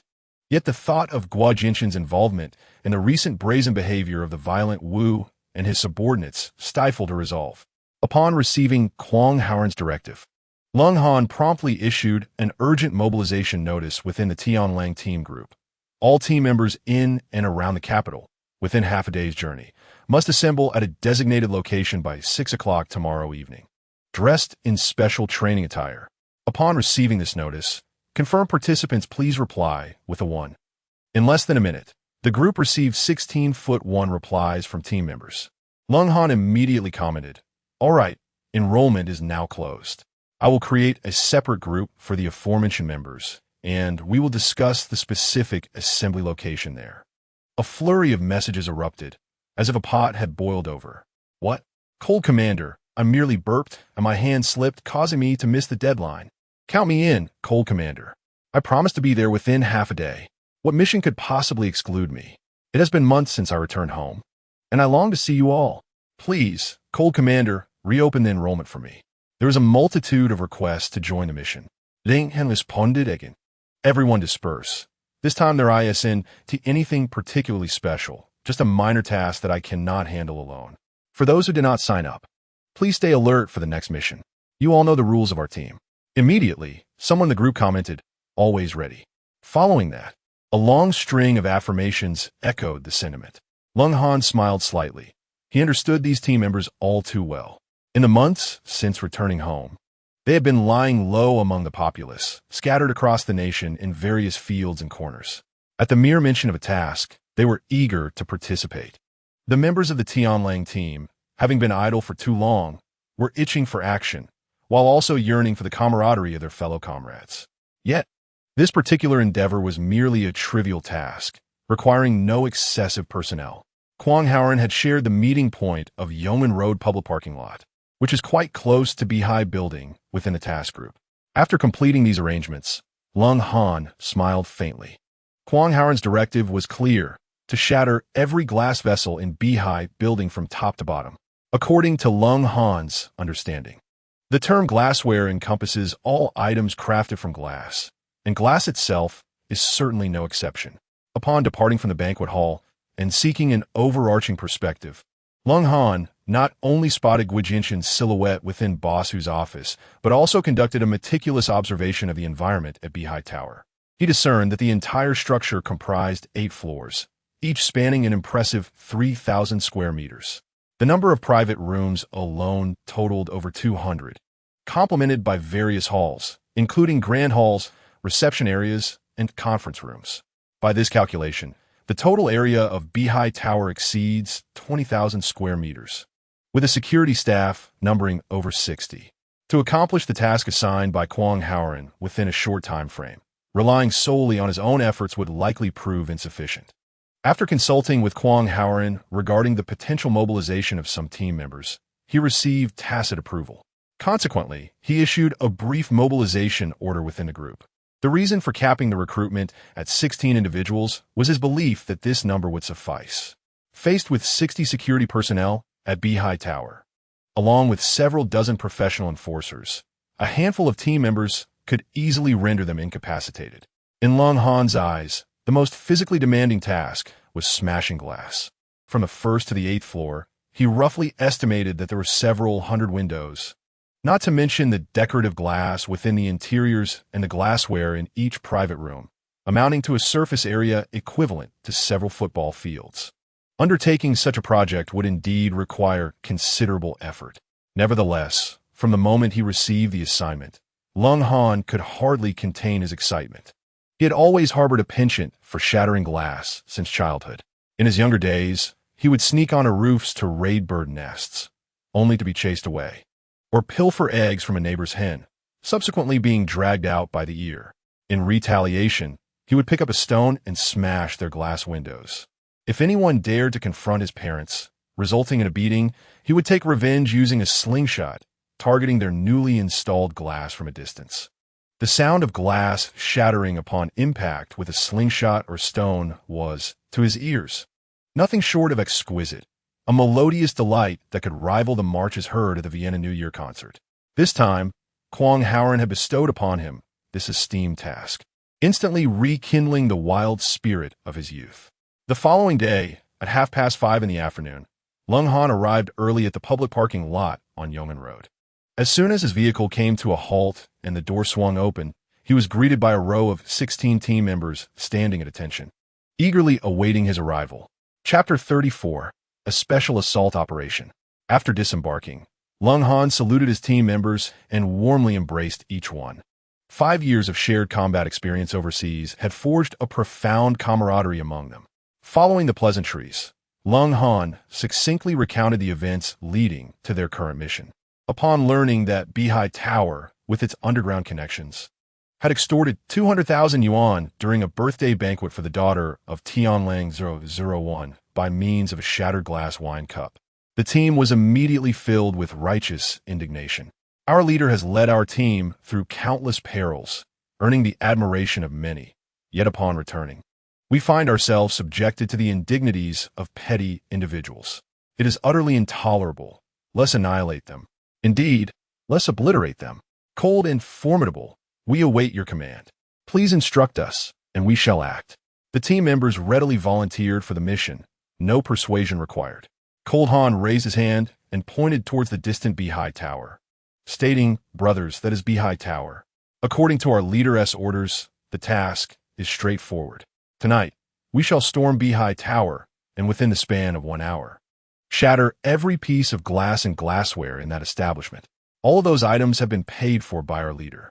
This will also serve as a lesson to the nefarious forces in the city. While we are here, they cannot act with impunity. Should anyone dare to obstruct us, feel free to unleash your skills and retaliate fiercely. However, one thing must be noted. Unless absolutely necessary, do not take any lives. Inflict injuries, incapacitate, but do not kill. I shall bear the responsibility for any consequences. Do you understand?" "We understand," came the unified response of 16 voices. Cold Han nodded in satisfaction. "Now, gather your tools for the operation, and I will assign the tasks." At this moment, the interior and exterior of Beihai Tower were ablaze with light. The first-floor hall buzzed with the din of voices, teeming with guests. Numerous attendants guided the influx of patrons to various floors and private rooms. This entertainment venue boasted a booming business, generating substantial profits for its shareholders, led by the notorious Boss Hu. A portion of these profits inevitably flowed into the underground world, a well-known secret among the populace. Despite this, the establishment remained vibrant. The opulent decor, high-end clientele, and top-notch food and service attracted many dignitaries who viewed dining here as a status symbol. Particularly for upscale business banquets, this venue was often the preferred choice. Patrons typically paid little heed to the establishment's dubious connections, which led to a peculiar phenomenon. The more entrenched a venue was in the underworld, the more it prioritized the safety of its clientele. After all, patrons were there to line the owner's pockets, and as long as they did not cause trouble, there was no reason to create difficulties for them. However, this was not the case for Kwang Haoren, who was an exception due to the interference of Guo Jianchen. Had Boss Hu known that just days prior, he had heeded Guo Jianchen's advice to extort Kwang Haoren, someone he should never have provoked, he would surely be filled with regret. The moment of his regret was now upon him. Just past 7 o'clock, the security outside Beihai Tower spotted a sudden surge of 16 individuals clad in camouflage, armed with entrenching tools, charging in from the parking lot. As the security guards prepared to intervene, one of the apparent commanders brandished an officer's identification and bellowed, "Stand back. We are executing a military operation. Those who dare resist will face lethal consequences." The guards, taken aback by the formidable display, halted in their tracks, too intimidated to act. 10 of the elite team members surged into the hall, racing up the staircase towards the upper floors. The hall was engulfed in chaos, with guests hastily seeking refuge, while waitstaff and receptionists instinctively pressed themselves against the walls. Someone at the front desk picked up the phone, evidently reporting to Boss Hu. The 6 Special Forces operatives remaining on the first floor swiftly split to either side. Before anyone could react, a cacophony of shattering glass erupted. The floor-to-ceiling windows facing the street shattered violently, and a gust of frigid air swept into the hall. The 6 operatives, with clear roles delineated, dismantled the windows in mere moments and then turned their attention to all the door and window panes, as well as any visible glassware, commencing their destructive assault. Armed with 6 entrenching tools, they swung with precision and vigor, leaving a trail of shattered glass and broken vessels in their wake. The hall was immediately filled with screams as the waitstaff and guests covered their heads and shrieked in terror. Yet, the special forces aimed solely at the glass, causing no harm to anyone. In an instant, all doors, windows, and displayed glassware came under the relentless assault of their entrenching tools. The hall was a flurry of glass shards, the sound of destruction resounding throughout. Soon, similar chaos erupted from the floors above as teams of operatives ascended, pairing up to collaborate in their glass annihilation, with the final target being the overhead light fixtures.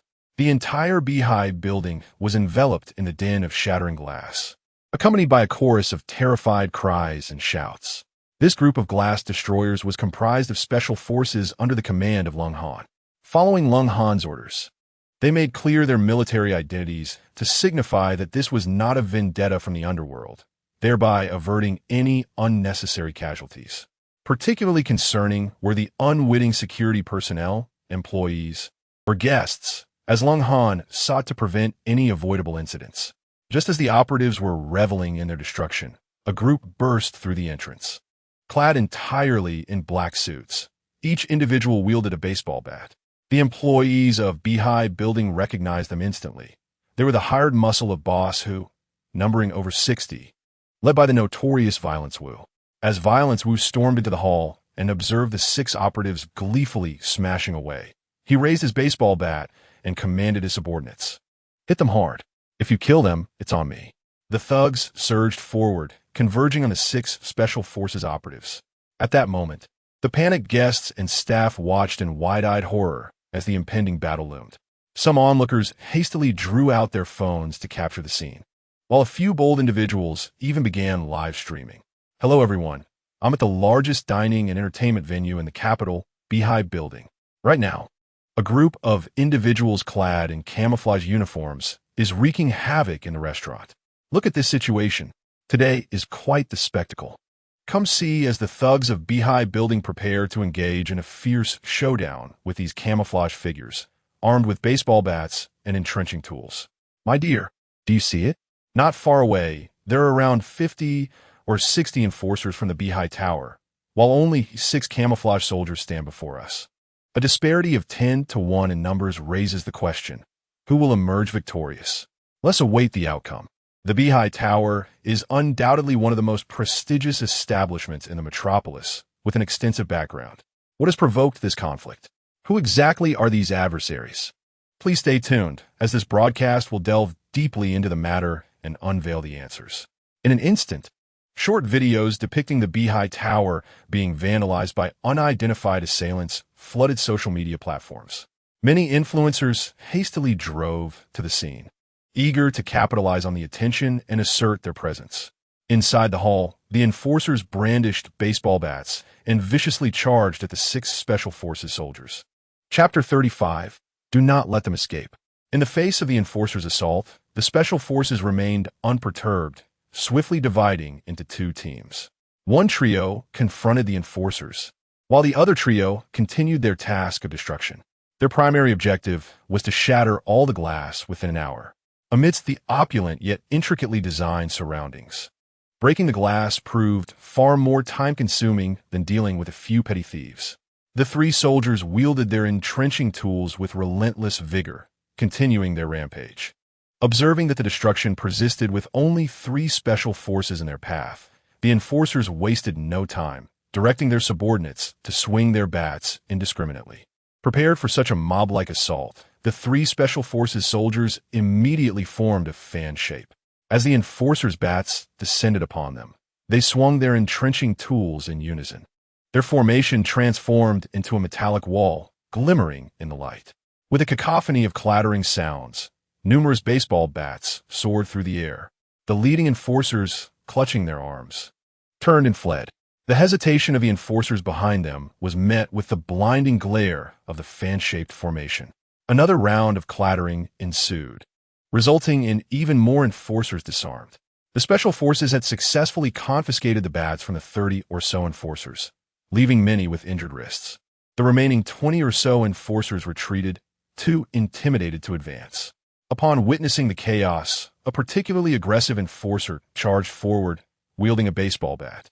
The three special forces exchanged glances, and one of the taller soldiers declared, "You all take a break. Let me handle this." Stepping forward, he brandished his entrenching tool, and in a flash, the onlookers barely comprehended what had transpired before the aggressive enforcer lay on the ground, clutching his face and wailing in agony. Several enforcers rushed to drag their fallen leader back, only to reveal a gruesome sight.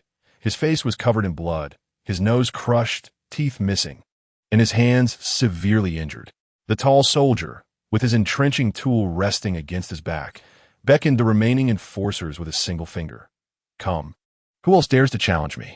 The enforcers, having witnessed their leader's devastating defeat and the injuries sustained by their comrades, no longer dared to meet the gaze of the Special Forces soldiers. At this moment, in their eyes, these Special Forces operatives appeared as celestial beings descending from the heavens. With their meager skills, engaging in combat now was akin to courting death. The henchmen discarded their baseball bats and retreated to the sidelines, clutching the wounded and howling brute, as if this place were not their territory, but rather the domain of the Special Forces. Among the onlookers, cheers erupted. In the blink of an eye, the cheers morphed into applause, resonating throughout the vicinity. Those clapping felt an indescribable exhilaration. The sound of shattering glass continued amidst the applause, while videos captured on mobile devices circulated wildly. In the live stream, news of the Beehive building being vandalized by unidentified individuals dominated the screen. Many viewers of the videos and live streams expressed their approval in unison. In the comments, sentiments echoed. Evil begets evil. One must eventually pay the price for their misdeeds. This den of iniquity should have been destroyed long ago. Applause for ridding society of its scourge. After years of operating as a tyrant, the establishment finally faced formidable opposition. Those in camouflage, who were they? It was utterly satisfying. I, too, wished to partake in this destruction. The comment section was filled with a myriad of peculiar remarks. The public's perspective on the Beehive building's vandalism was largely unanimous. It deserved to be demolished. Inside the Beehive building, the destruction raged on. News of the battered brute quickly reached Boss Who's office. Upon hearing that his hired thugs were vanquished, a wave of panic washed over him. He was a notable figure in the underworld. If he could not maintain control of his own establishment, how could he continue to navigate the scene? In urgency, Boss Who dialed Gwijinshin. "Young Masterwa, trouble has arisen. The Beehive building has been attacked by a group claiming to be military personnel, and my 60 or so subordinates have been defeated. You must devise a plan and assist me swiftly. If we delay any longer, the restaurant will be ruined." At that moment, Gwijinshin had already viewed the short video on his phone and was aware of the unfolding chaos at the Beehive building. He inquired of Boss Who which formidable adversary had provoked such retaliation. Boss Who replied, "Those individuals claim to be military, but they don't seem credible. I have not offended anyone in the military. The only recent grievance was when I followed your instructions and extorted 200,000 with a glass. I suspect it was that Kwong individual behind this. Please, think of a way to gather more people to help me resolve this." Guo Jianshun, feeling a tinge of anxiety, responded, "All right, I will summon more reinforcements. How about 200? No, 300? At this moment, Guo Bingkuan intervened to halt his son's impulsive actions. He took the phone and addressed Boss Who of the Beehive building. "Boss Who, I have watched the video. These individuals are not ordinary thugs. They have received professional training and have significant backing. Sending a few will be ineffective, and sending too many may not resolve the issue either. Moreover, time may not be on our side." Boss Who felt a chill in his heart. "Uncle, are you suggesting that my restaurant is doomed? Will I just watch as they destroy it?" "Uncle, this matter arose from seeking vengeance for your esteemed son. You cannot remain indifferent. Regardless of the circumstances, you must find a way to rescue me." After a moment of contemplation, Guo Bingkuan replied on the phone, "At present, there is but one course of action. Uncle, you say, as long as it saves the restaurant, I am willing to pay any price." Boss Who hurriedly promised. Guo Bingkuan resolutely declared, "Call the police." "Call the police? Uncle, doesn't that violate the rules of the underworld?" Guo Bingkuan pondered for a moment before responding. "Any rule must be dictated by human judgment. Normally, one refrains from calling the police during disputes because of their own unclean hands. Once the Security Bureau intervenes, it is inevitable that they will unearth hidden troubles. However, the adversary you face is one you cannot contend with. To deal with them, you must use their own methods to let them tear each other apart. Is that not preferable? Furthermore, you are a law-abiding citizen, merely running a restaurant. When faced with unidentified vandals wreaking havoc, what else can you do but seek protection by calling the police? Boss, who suddenly understood. Uncle, your words have enlightened me. I shall call the police at once. At that moment, the sound of glass shattering a Beehive building was nearing its conclusion. The special forces were systematically clearing each floor, ensuring nothing was overlooked, before commencing to shatter the light fixtures and descending to the first floor. All guests had long since fled the building, gathered at a distance to witness the spectacle. Staff and service personnel were huddled in a corner of the lobby. In the parking lot, vehicles were arriving incessantly, filling every available space, with the surrounding streets congested as well. Numerous internet celebrities, self-media personalities, and even journalists from various outlets rushed to the scene, congregating in front of Beehive building to report on this sensational event. Boss, who stood in the office atop the building, peering through the now-broken window, and spotted 4 police cars approaching in the distance. The police vehicles, with their lights flashing and sirens blaring, sped towards Beehive building. A wave of joy surged within Boss, who, salvation has arrived. Quick, stop them. The Security Bureau is here. Do not let them escape. Boss, who commanded his subordinates to head out and intercept the special forces. These individuals, who typically dreaded encounters with Security Bureau personnel, suddenly felt invigorated, as if they had been injected with newfound energy. Even those who had previously been targeted by the Security Bureau now found the sound of the sirens oddly comforting. A few subordinates exited the office and hurried toward the first floor. Chapter 36. What a relief at the Paradise Island Grand Hotel. Jelena eagerly entered the office of Vice General Manager Lee Mushua, holding her phone aloft. Look, the live broadcast shows Beehive building being vandalized. Lee Mushua took the phone, scrutinizing the live footage, confirming that the establishment being ransacked was indeed the same Beehive building from which they had been swindled out of $200,000 due to a glass incident just 2 days prior. Jelena exclaimed in indignation, "This is splendid. It's utterly satisfying. Look, those in camouflage are surrounded by a crowd. Oh, the one wielding the baseball bat. Is that not the so-called manager? It seems the camouflage ones are in for a rough time." In the ensuing live broadcast, accompanied by the host's exuberant exclamations, the scene unfolded where the special forces subdued the assailants. Witnessing this, the 2 sisters in front of their phones let out a sigh of relief. Jelena, cradling her phone, exclaimed, "They look so impressive. Those in camouflage are simply magnificent, especially that tall one who swiftly took down the manager. Absolutely stunning. I must marry him." Unable to resist, Liu Shui teased her with a playful remark. Unfazed by the jest, Jelena continued, "Hey Mu Shui, who do you think those who vandalized are?" The live stream said they were unidentified individuals claiming to be military. Could that possibly be true? Liu Shui, fixated on the live stream, remained silent. In a moment of recollection, she picked up her phone and dialed Kwang Haoran. "Hello, Haoran. Where are you?" "At home, dear. Are you finishing work early today?" came Kwang Haoran's calm reply. "Not yet. I have a question for you." "Go ahead." "Did you know that Bai Lu was attacked?" "I'm watching on my phone," he responded. "Were they the ones responsible?" Liu Shui asked directly, disregarding Jolena's presence. Kwang Haoran did not shy away from the inquiry. "Yes. Didn't our daughter mention that I needed to fulfill her wishes? Some say it was someone with military connections." "Is Mr. Lung affiliated with the military?" "No, that's a FAAD," Kwang Haoran lied. "How dare they impersonate? That frightens me." Liu Shui confessed her true feelings. "What is there to fear? Are you worried it might escalate?" "Yes. It's nothing to worry about. I assure you it ends here. Moreover, they must face the consequences of their actions," Kwang Haoran asserted confidently on the other end of the line. After hanging up, Jelena gazed at Liu Shui in astonishment. "What? Was it your husband who did this?" Liu Shui nodded. "Yes. How incredibly manly.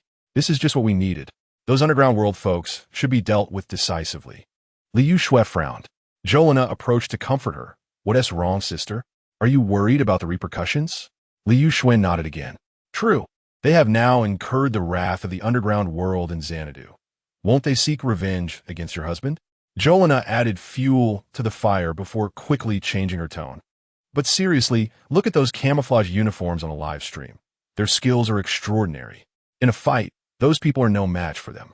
If your husband were to join forces with them, what would there be to fear? At this point, Jolena suddenly posed a question to Liu Shui. I say, Mu Shui, didn't your husband serve in the military as well? Could these individuals be his comrades? Liu Shui nodded. I think so too. They must be helping Howard settle the score, and they undoubtedly share some connection. However, I wonder how much this will cost? In truth, Liu Shui was not only concerned about the expenses Kwang Howard would incur, but also harbored a deeper apprehension. Her husband, comfortably at home, had individuals willing to undertake such actions for him, disregarding the risks involved. After all, this was illegal, and should the Security Bureau intervene, trouble would surely follow. The orchestrator, Kwang Howard, would be unable to evade responsibility. There is also the enigmatic Mr. Lung, who did not make an appearance during this incident of vandalism. What role does he play in all of this? Such perplexities linger in Li Mushue's mind like a thick fog. At this moment, Lung Han sat in a Rolls-Royce parked not far from Beehive Building, within the public parking lot on Yong'an Road. He was observing the events unfold through the body camera worn by a member of the Special Operations team, monitoring the progress of the destruction. Only after witnessing the team neutralizing Manager Chun and the other thugs in the lobby, clearing away the obstacles to their operation, did he lower the monitoring device and reach for another phone to dial a number. The phone rang. In the office of the Security Bureau of Xanadu. The external line on Shi Jingwu's desk began to ring. Shi Jingwu, on duty in the office, answered the call. Hello, Director Shi, this is Lung Han. Startled, Shi Jingwu immediately straightened up. General Lung, how may I assist you? I am here to inform you of a situation. Please go ahead. According to our intelligence, the Beehive Building in Xanadu serves as a stronghold for underground criminal forces, and illegal activities are being conducted there. Tonight, we will be undertaking a military operation at that location. Understood. How can we assist? No assistance is required from you. Our Special Operations team has already entered Beehive Building to commence the action. Inform your personnel that any alarms concerning that location should be ignored, and they must refrain from responding to avoid unnecessary misunderstandings and casualties. Yes, General Lung, I will notify them immediately. After hanging up, Lung Han heard the distant wail of police sirens. He glanced at his watch. The time was approaching 7:45. According to the agreed timeline, the mission was nearing its conclusion. Lung Han opened the car door and stepped out, moving to a pre-prepared military vehicle, starting the engine and turning on the heater, ensuring that the Special Operations team could promptly depart upon extraction. His presence here was undoubtedly strategic, allowing him to maintain an overarching control of the situation, prevent the intervention of local security forces, ready the team for withdrawal, and provide support if necessary. Upon returning to the Rolls-Royce, the sound of sirens grew closer. Lung Han furrowed his brow and took out the phone he had used to contact the Security Bureau, glancing at it momentarily before setting it down again. He decided to wait a little longer. Meanwhile, the destruction within Beehive Building had nearly concluded. All glass and utensils lay shattered, fragments littering every floor and corner of the establishment. The Special Operations team, having smashed the lighting fixtures, was now systematically retreating from the upper levels to the ground floor. The entire Beehive Building had succumbed to darkness, resembling an apocalyptic scene. Several of Boss's subordinates had gathered, rallying the recently dispersed thugs and a group of security personnel, blocking the entrance of the lobby. They prepared to intercept the Special Operations team, coordinating with the officers from the Security Bureau who were hurrying to the scene, aiming to apprehend the vandals. Illuminated by the exterior lights, the silhouettes of these thugs cast ominous shadows across the glass-strewn floor, resembling specters. 16 elite commandos converged, briefly exchanging words to confirm the successful completion of their mission. They then formed 2 teams of 8. Their tactical boots crunching on the shattered glass as they advanced towards the exit, undeterred by the assailants before them. In the parking lot, police vehicles had arrived, their bright headlights illuminating the lobby of the Beehive Building as if it were midday. Chapter 37. What is happening with resolute strides? The commandos marched towards the throng of dozens of assailants barricading the entrance. They regarded the dark mass of adversaries and security personnel with utter disdain, fully aware of the feeble combat capabilities before them. Even in the face of 100 adversaries, the thrill of the confrontation was far from satisfying. As the two sides drew near, a command rang out from within the ranks. Prepare. In unison, the 16 commandos raised their entrenching tools, gleaming menacingly on either side of their formation, reminiscent of a phalanx of ancient swords. This display signified their readiness. With a single order, any obstacles within reach of their tools would be reduced to mere dust. The individuals within the Beehive building, having recently experienced the prowess of the commandos, instinctively began to retreat as the commandos established their stance, thus clearing a path. Armed with their entrenching tools, the commandos marched forward in two columns, unperturbed by the presence of others. The assailants dared not impede their advance, hoping instead for the timely arrival of the police to intervene against these formidable foes. All eyes turned towards the parking lot, anticipating the police's actions. At that moment, an unexpected scene unfolded. The officers who had disembarked from 4 police vehicles were abruptly halted by a commanding officer's voice. He was conversing on his mobile phone, and, upon hanging up, he waved to signal everyone to return to their vehicles. It turned out that the officer had received an order from the precinct, instructing him to return immediately. Consequently, the 4 police vehicles made a swift U-turn, silencing their sirens, their lights flashing as they departed the parking lot, leaving in their wake a stunned crowd. What was happening? The officers had arrived on the scene, disembarked, and then promptly left. This was truly unprecedented. The onlookers erupted in murmurs of confusion. What could have transpired for the police to retreat? It seemed the precinct was unwilling to engage in the murky waters of this situation, which could very well be a case of crime within crime. This development was certainly intriguing. The Beehive building had sought assistance from the Security Bureau, only for them to arrive and then leave again. How amusing. Moreover, a live-streaming individual, brandishing a phone, exclaimed, "Folks, just moments ago, several police vehicles from the Security Bureau arrived at the Beehive building, and for some unknown reason, they turned around and left. Look, that's it." This was indeed a curious event. So many strange occurrences had transpired at the Beehive building today, all exceedingly peculiar. The thugs and security personnel stood by, watching as the Special Forces soldiers marched in perfect formation, akin to warriors returning from shooting range. They exited the Beehive building, traversed the parking lot, crossed the street, and vanished from sight. Onlookers below, some with good intentions, took to their phones to capture the moment until they witnessed the soldiers board a military vehicle and depart swiftly. In his office above, Boss was utterly bewildered. Initially, he had anticipated the police would promptly apprehend those clad in camouflage, but to his astonishment, not a single officer approached. Instead, they turned and left. After a moment of stunned silence, Boss hastily called the police station for clarification. The officer on duty informed him that they had just received instructions from superiors stating that military personnel were conducting a limited operation within the Beehive building, and local law enforcement was strictly prohibited from intervening. Limited military operation? My heavens, what sort of individuals have I who offended? A chill coursed through Boss Who's heart. A profound dread enveloped him instantly. Despite having faced numerous challenges in society, today's events left him feeling truly frightened. In his despair, he recalled Guo Jianshun, the one who had instigated the situation, and resolved to seek an explanation from him. Basu picked up the phone and dialed. Guo Jianshun, observing the police vehicles arriving and swiftly departing from the Beehive building via a live-streaming platform, was perplexed when Basu's call came through. Upon learning that the assailants in camouflage were military personnel, a cold sweat broke out on his brow. He endeavored to reassure Boss Who, promising to investigate the matter thoroughly. He also assured him that he would not overlook the damages incurred by the Beehive building, urging him to remain calm and to expedite the recovery process so that business could resume.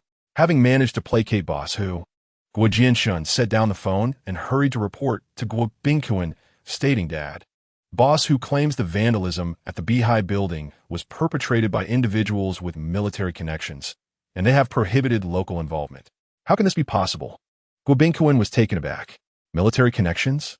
Guo Jianshun hesitated, nodding slightly, and recounted, "That's what boss who said." He called the police station to inquire why the officers arrived and then withdrew. This is what the dispatcher relayed to him. Rising to his feet, Guo Bingquan paced the room, murmuring, "The military vandalizing a restaurant. This situation is quite peculiar." "Indeed, Dad. This incident has escalated dramatically, and we remain at a disadvantage. Not even knowing who they are, while we have suffered losses with no avenue for retribution," Guo Jinshan exclaimed, exasperated and stamping his foot. Guo Bingquan cast a disapproving glance at his son, maintaining his composure. What is there to panic about? He turned and picked up his phone, dialing a number. "Hello, Bill. How is that matter I asked you to investigate coming along? What did that person say?" "What? Pirates? Are you certain?" "Oh, understood. Please inquire further in our hometown." After hanging up, Guo Bingquan turned to his son and said, "According to our informant in the Li residence, the individual who assaulted you last time may have become a pirate." "Pirates?"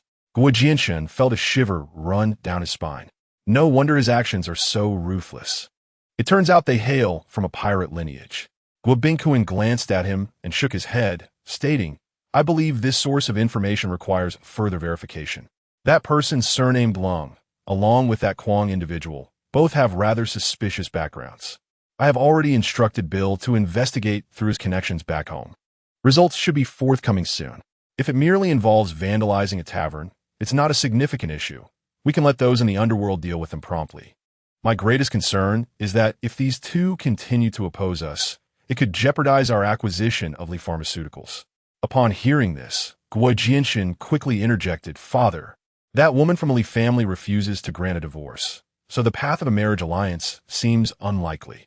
However, the two old fellows from the Li family are eager for us to acquire them, especially since they've heard we can take them public, potentially multiplying their market value several times. We should expedite the takeover." Guo Bingquan shook his head. "Going public is no simple matter. It's merely a bait we cast. We must see how deeply they bite. Given the current situation, we may need to retract the bait sooner rather than later to avoid complications." At this point, Guo Bingquan pondered for a moment before adding, regarding the tavern issue, "We are only minor shareholders. It is best for boss who to handle it. We shall remain in the shadows, subtly influencing the situation. Next, I will call Director Schur and invite him to dinner, at which time we can gauge the atmosphere. The priority remains the prompt acquisition of Li Pharmaceuticals." "Father, what shall we do now?" Guo Jinshan leaned in and whispered, "We need only to proceed as planned." The Guo father and son had conspired and reached a decision. Chapter 38. Finding the war god that evening, Li Muxue called early, requesting Kwang Haoran to come pick her up. She finished work significantly earlier than usual. Xiaolina understood that given the magnitude of recent events, Li Muxue was eager to return home to see her husband. As a father who indulges his daughter, he had created a sensational incident in the capital city based on her mere words. Li Muxue indeed had countless questions for Kwang Haoran. In the car, Li Muxue wore a worried expression. "Haoran, regarding the incident at Beihai Tower, do you think it was a bit excessive? Just because of a word from our daughter, you had the entire place vandalized. The more I think about it, the more anxious I become." Kwang Haoran did not respond immediately. Instead, he gripped the steering wheel with his left hand while gently reaching with his right to hold Li Muxue's hand, which rested on her knee. Li Muxue's body shivered slightly, and she cast a glance at Kwang Haoran, attempting to withdraw her hand. However, his grip was firm, leaving her no room to escape. Ultimately, she relinquished her struggle and allowed him to hold her. This familiar gesture felt surprisingly distant for both. Li Muxue had forgotten the last time Kwang Haoran had held her hand with such tenderness and determination. She only recalled once asking him how it felt to hold hands, to which he had replied, like holding something insubstantial. In those years, Li Muxue found solace in the feeling of his unyielding grip, which brought her an immense sense of security. Now, that sense of reassurance seemed to resurface, albeit still somewhat elusive. After a brief moment of silence, Kwang Haoran finally spoke. "Muxue, I understand your concerns. However, do not fear. I shall take care of everything." Li Muxue, rarely expressing herself, simply replied, "I'm only worried about you." Those words, simple yet profound, warmed Kwang Haoran's heart. After a pause, he continued, to deal with such individuals, one must retaliate in kind. Their arrogance, as you have witnessed, is utterly unfounded. If it were not for their reliance on the underground forces of the capital, they would not dare act with such impunity. In the face of such bullying, most people choose to suffer in silence, just as we did before, reluctantly paying the price. Ordinary citizens, when wronged, often find no recourse. Even if they report to the police, it usually leads to nothing. It is possible that those from the underground world may seek retribution against them afterward. At this point, Kwang Haoran turned to gaze into Li Mushua's eyes, speaking with unwavering determination. This time, not only am I responding to our daughter's call, but I'm also seeking justice for us, and more importantly, I aim to rid society of such malignancies. Sooner or later, I shall eradicate this societal cancer. With that, he firmly grasped Li Mushua's hand for a moment before gently releasing it. Turning back to the road ahead, he accelerated the vehicle. Li Mushue observed the resolute glint in Kwang Haoran's eyes, feeling the powerful aura he exuded, leaving her momentarily entranced. A true man, indeed, she silently admired, her heart gradually finding peace. The incident at Beihai Tower sent shockwaves throughout the entire capital. Early the next morning, the phone on Shi Jingwu's desk rang.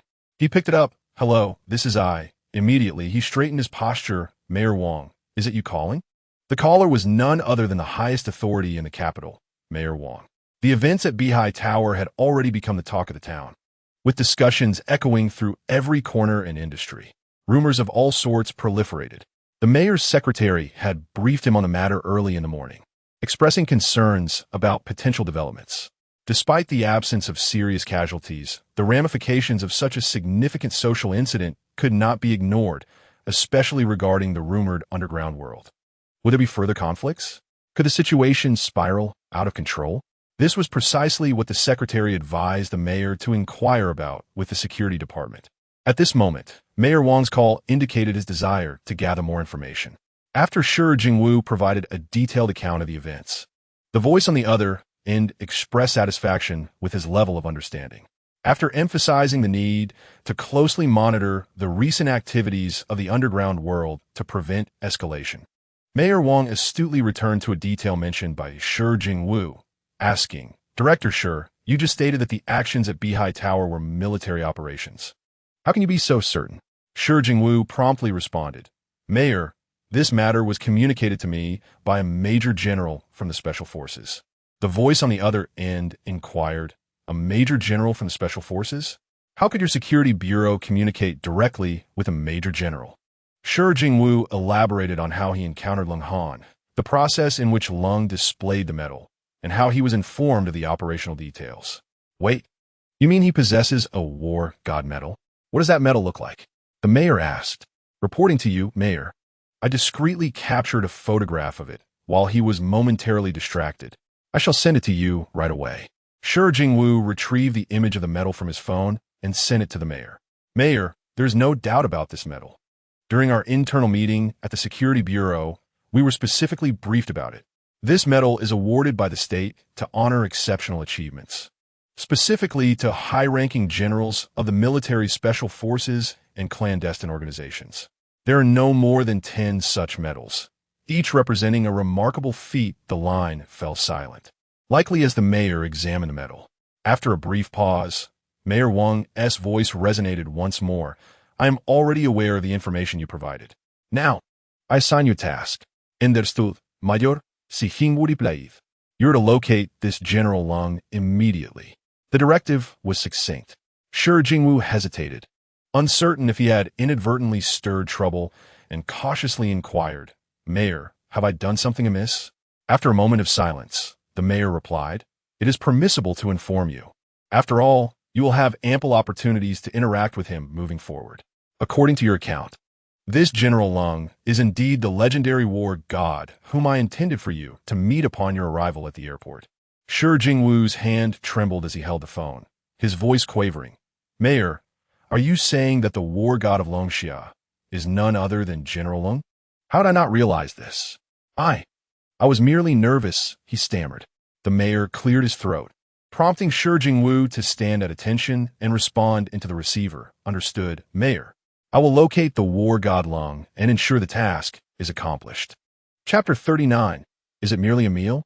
After concluding the call with the mayor, Shi Jingwu immediately contacted the local police station overseeing the Yun Palace Villa to inquire about the homeowner's status. Upon learning that the owner was still residing in the villa but ventured out daily, Shi Jingwu felt a wave of relief wash over him. As long as the person was present, everything would be fine. He instructed the driver to prepare the vehicle, accompanied by 2 police officers, and they set off towards Yun Palace Villa. Upon arriving at the entrance of the villa, Shi Jingwu alighted from the car and approached the grand door, gently pressing the doorbell. Shortly thereafter, the voice of the villa's steward echoed, "May I inquire who is visiting and whom you wish to see?" Shi Jingwu announced his name and expressed his desire to meet General Lung. Before long, the automatic gate opened, and under the steward's guidance, Shi Jingwu entered the villa's front courtyard. Navigating around a stone screen, he was greeted by an expansive view. The courtyard featured a rockery, lush bamboo groves, and an array of seasonal plants, all arranged in harmonious disarray. As winter wanes and spring approaches, the flowers and grasses in the courtyard bloom sooner than those outside, a clear testament to the gardener's diligent care. Shi Jingwu could not help but marvel at the grandeur of such an exquisite abode, fitting for a war deity. Traversing the meticulously manicured lawn, resembling luxurious satin, Shi Jingwu was led to the front of the villa's main building. At the steps made of white marble, beneath an elegant Chinese-style porch, Lung Han awaited him, ready to greet him. Shi Jingwu hastened his pace, ascended the steps, and stood before Lung Han, saluting with respect. "Greetings, General Lung." Lung Han, still clad in casual attire, returned the salute, saying, "Director Shi, your esteemed presence is a welcome surprise. I am unworthy, General Lung, to intrude upon your busy schedule," Shi Jingwu replied. "Please, Director Shi," Lung Han gestured, turning to walk alongside him into the villa. 2 attendants, under the guidance of the steward, proceeded to a side room off the porch to enjoy tea. Upon reaching the reception room, both host and guest took their seats. The steward promptly prepared the tea and stepped aside. With a calm demeanor, Lung Han inquired of Shi Jingwu, "Director, it is a rare pleasure to have you visit. What brings you here?" With urgency, Shi Jingwu articulated his purpose. "I am here at the behest of Mayor Wang, to pay my respects to the general and to extend an invitation for a banquet." "A banquet with Mayor Wang? For what occasion?" Lung Han's brow furrowed slightly. It turned out that after the incident at Beihai Tower yesterday, Lung Han had disbanded his team and reported the situation to Kwang Haoren before retreating to his room for a well-deserved rest. Rising early this morning, coinciding with the weekend, he had been informed by Kwang Haoren that there were no pressing matters and that he could take the day to recuperate. Feeling somewhat restless, Lung Han had taken out his phone to peruse various social media clips regarding Beihai Tower, reflecting on the missteps of the recent operation. The steward then announced that a person claiming to be the security director, Shi Jingwu, sought an audience. What could Director Shi want? Lung Han's initial reaction was to assume it was about the events at Beihai Tower. After all, the uproar had stirred significant public attention, and, as the head of security, Shi Jingwu would undoubtedly be under pressure from various quarters, especially given the aftermath of the police response and subsequent withdrawal, which had been sensationalized across numerous videos, spawning various rumors. Moreover, Lung Han was acutely aware that Shi Jingwu had certain connections, both overt and covert, within the underworld. Often, such individuals could provide valuable leads when handling cases. Perhaps someone had approached Shi Jingwu to intercede on their behalf, which might explain his visit. However, to Lung Han's surprise, upon his arrival, Shi Jingwu did not broach the subject of the previous day's incident, but instead brought up the mayor and expressed a desire to dine together. Noticing Lung Han's hesitation, Shi Jingwu hastily clarified, "General Lung, allow me to explain. I am but a humble servant who failed to recognize that you are the unparalleled war deity of our time. After the events at Beihai Tower yesterday, the mayor called me this morning to inquire about the situation, and I reported your esteemed identity to him. Upon learning of your distinguished medal, the mayor immediately recalled that you were the war deity he had awaited at the airport months ago, who had not received an audience. Thus, he instructed me to visit you forthwith and extend a special invitation as a gesture of respect. Ah, I see. Lung Han secretly breathed a sigh of relief. However, he was soon struck by a sudden realization. Wait a moment. The legendary war god mentioned by the mayor is none other than my superior, Kwang Haoran. I am merely his subordinate. As this thought crossed his mind, he recalled that these matters were classified information. When his superior had instructed him to reside at the villa, he had specifically emphasized the importance of keeping his identity a secret, not to be revealed lightly. With this in mind, Lung Han offered a faint smile and said to Shi Jingwu, I am not the legendary war god you speak of. You must be mistaken. As for the mayor's invitation, I think I shall decline. Please extend my gratitude to Mayor Wang and inform him that I will certainly pay a visit another day. Upon hearing Lung Han's refusal, Shi Jingwu became somewhat anxious. General Lung, I have come at the mayor's behest to extend this invitation, and I am bound by orders. If you decline, it will be difficult for me to report back. I sincerely hope you will consider it. Leng Han, recognizing Shi Jingwu's earnestness, understood that he was compelled to comply with his orders. Recalling that he had received information prior to accompanying Ling Ling off the plane, indicating that the mayor, along with the director of the Public Security Bureau and other dignitaries, awaited Kwang Haoran at the airport's VIP lounge, it became clear that the matter had come full circle.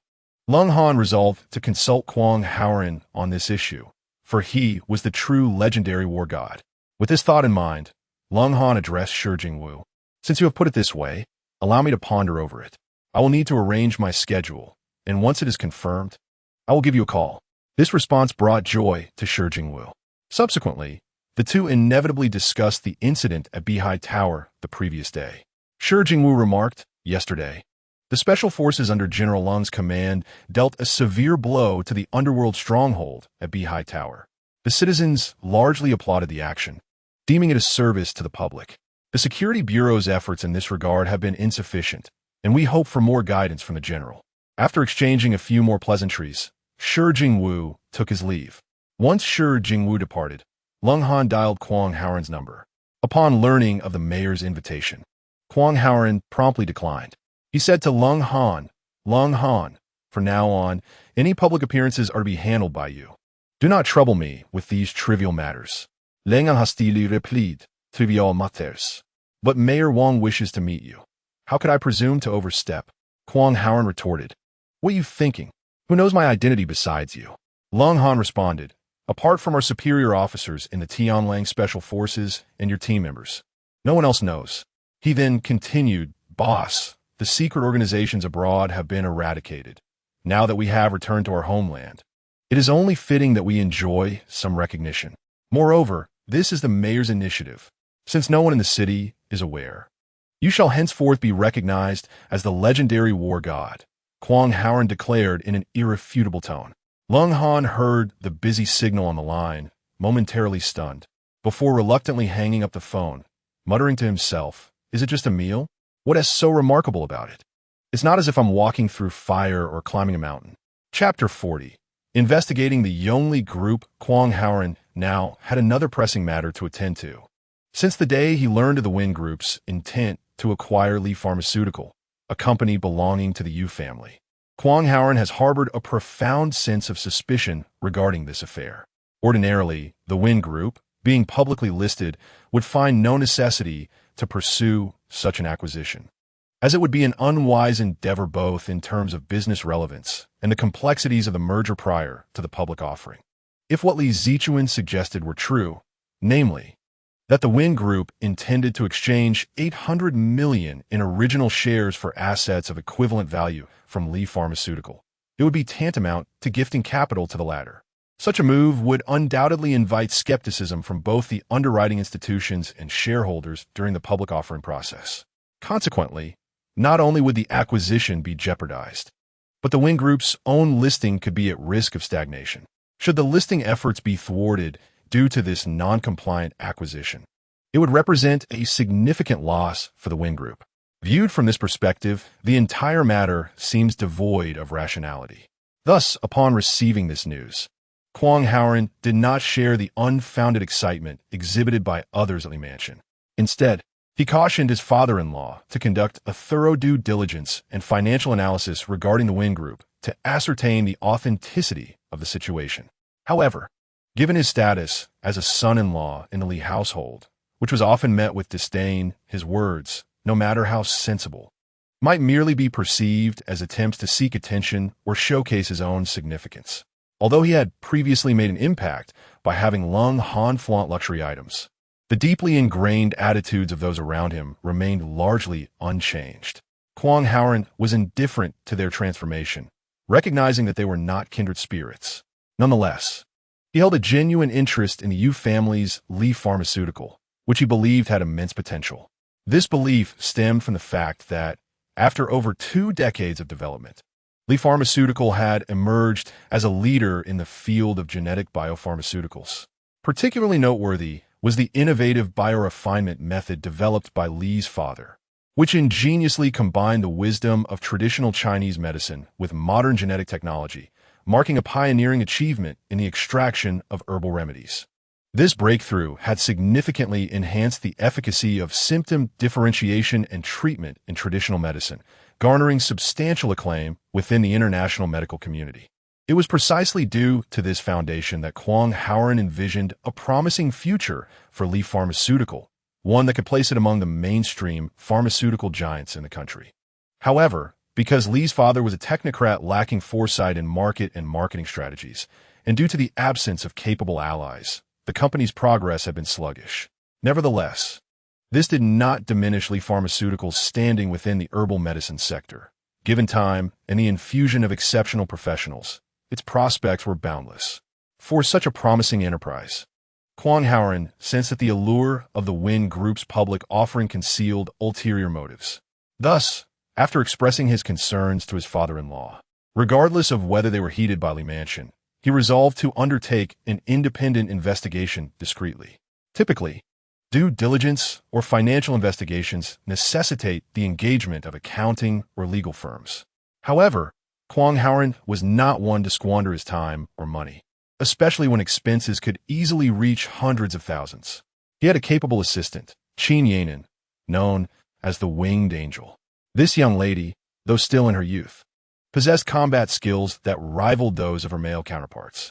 She was particularly adept at electronic communication technology, effortlessly infiltrating the computers of any institution and cracking various passwords. Moreover, she was proficient in reading lip movements in 10 languages. During her previous missions abroad, Qin Yanan had made significant contributions, since assigning her the task of conducting due diligence on the financial status of the Yonglei Group 10 days prior. It was time for Kwang Haoran to check in on her progress.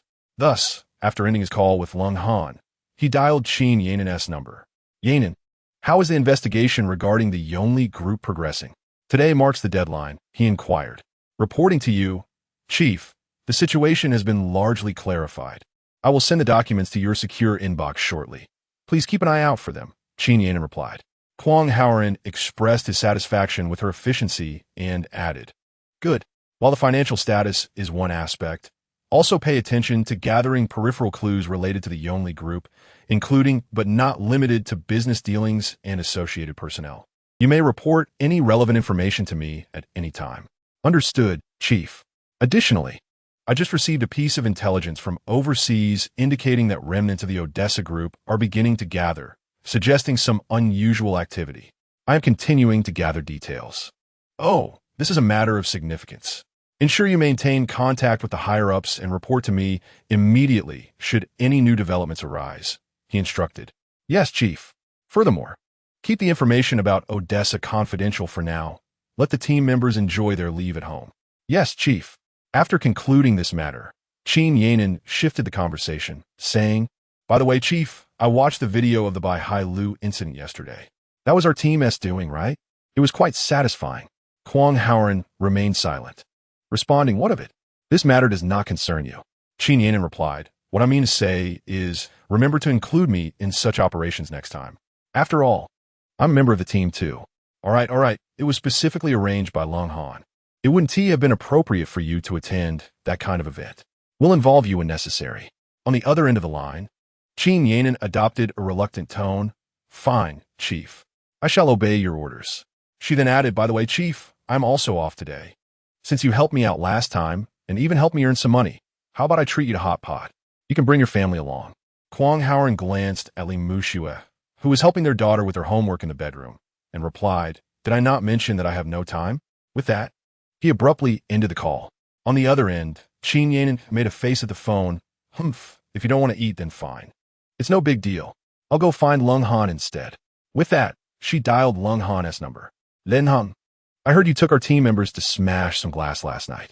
Why didn't you call me? That is really not cool, man. Len Han de petit le plead. Next time. It was too suitable for you to participate this time. All right then, next time. By the way, do you have any plans today? I'll treat you to hot pot. Alas, our wind-wing angel. I find myself in a quandary regarding my meal. Cole Han lamented to Qin Yanin. Originally, the boss intended to treat me to dinner, but he requested that I take his place. You see, engaging in social pleasantries with those individuals, exchanging nothing but grandiloquent words, is not something I excel at. Since the boss is treating you, why not take me along?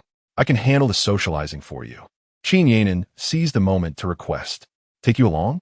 It would be quite inconvenient for a girl like you, not to mention difficult to introduce you. Didn't the boss say that your identity must remain confidential? Cold Han suddenly recalled the boss's admonition and hurriedly declined.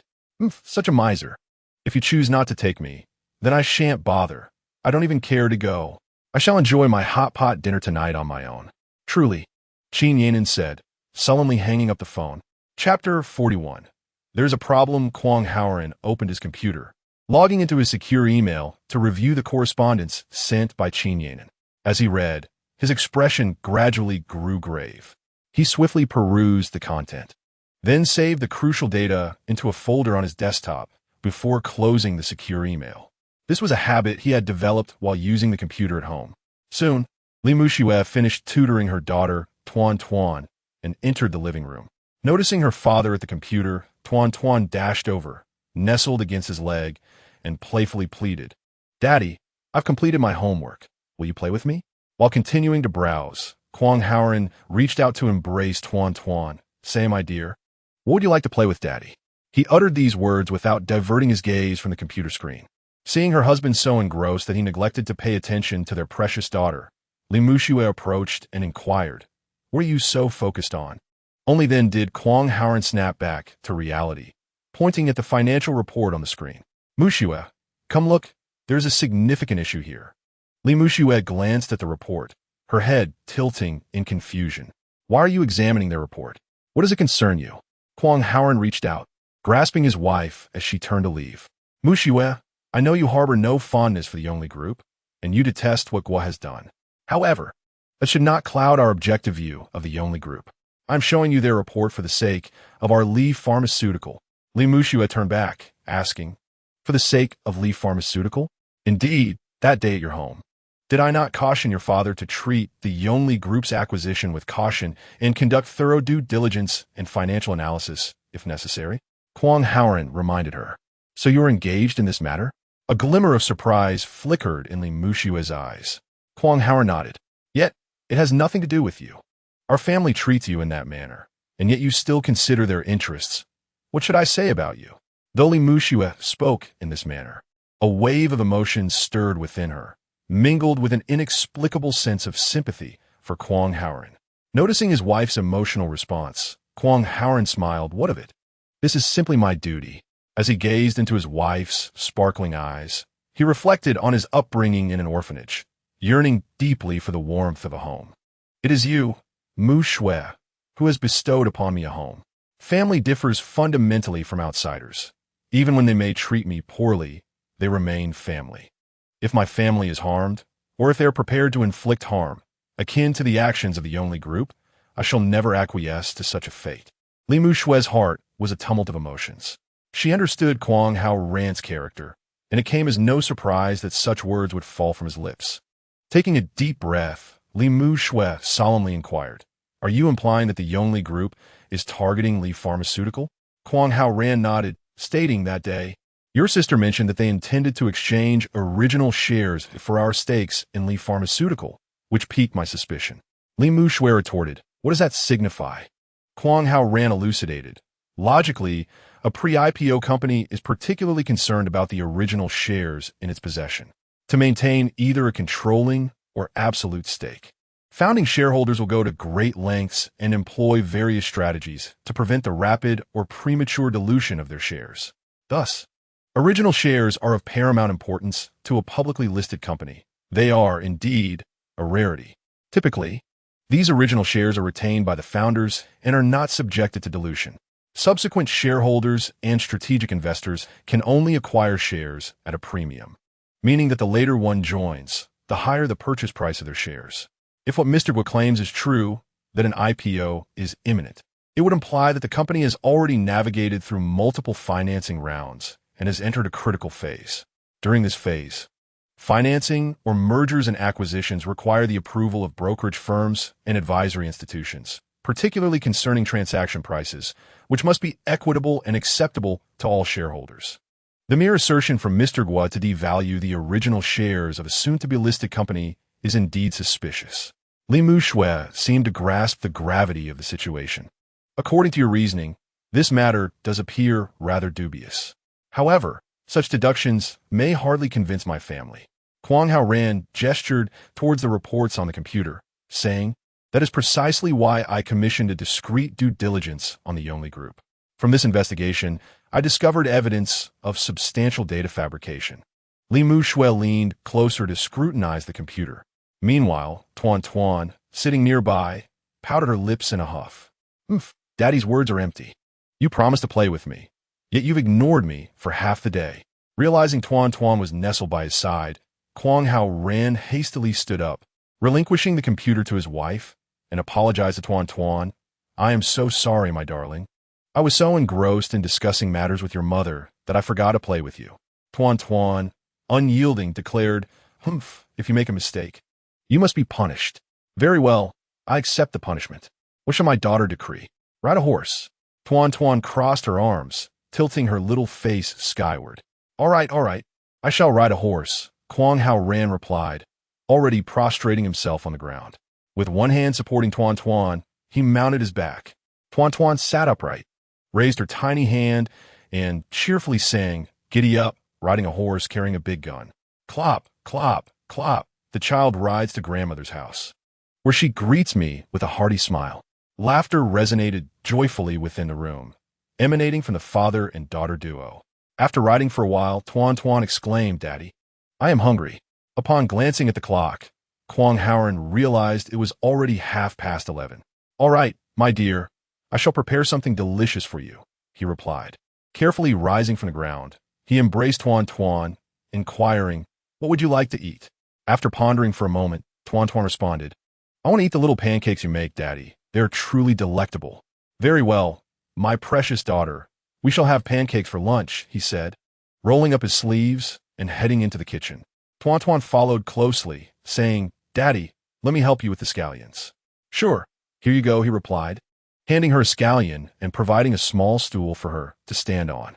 After a while of bustling about in the kitchen, Kwang Hao emerged with a steaming stack of pancakes, placing them on the dining table in the living room. Tuan, clutching her bowl and chopsticks, trailed behind like a little tail. Once she set the table, she eagerly called for Li Mushui. "Mommy, come eat. The little pancakes Daddy made are so delicious." As Li Mushui approached the table, the enticing aroma of scallions mingled with oil wafted through the air, prompting her to exclaim, "What have you made? It smells wonderful." Kwang Hao picked up his chopsticks, lifted a pancake, and placed it into his wife's bowl with a smile.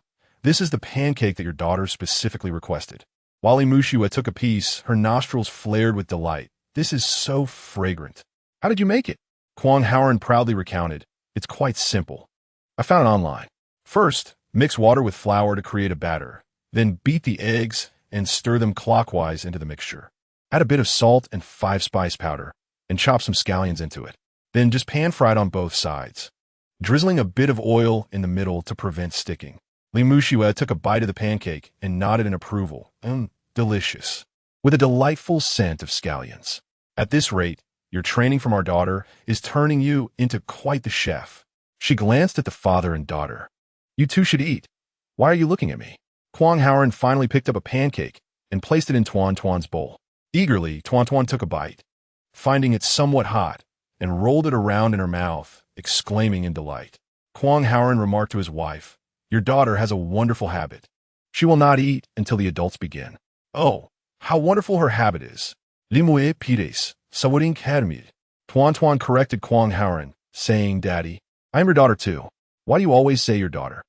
Clearly, Tuan's affection for Kwang Haoren had surpassed that for Li Muxue. "Oh dear, I made a mistake again," he chuckled. Laughter erupted once more at the dining table. Chapter 42. Li Father's Attitude After Lunch. Li Muxue meticulously reviewed the reports and came to a realization. She discussed it with Kwang Haoren and decided to adopt his suggestion to return to the Li residence and explain the situation to Li Father.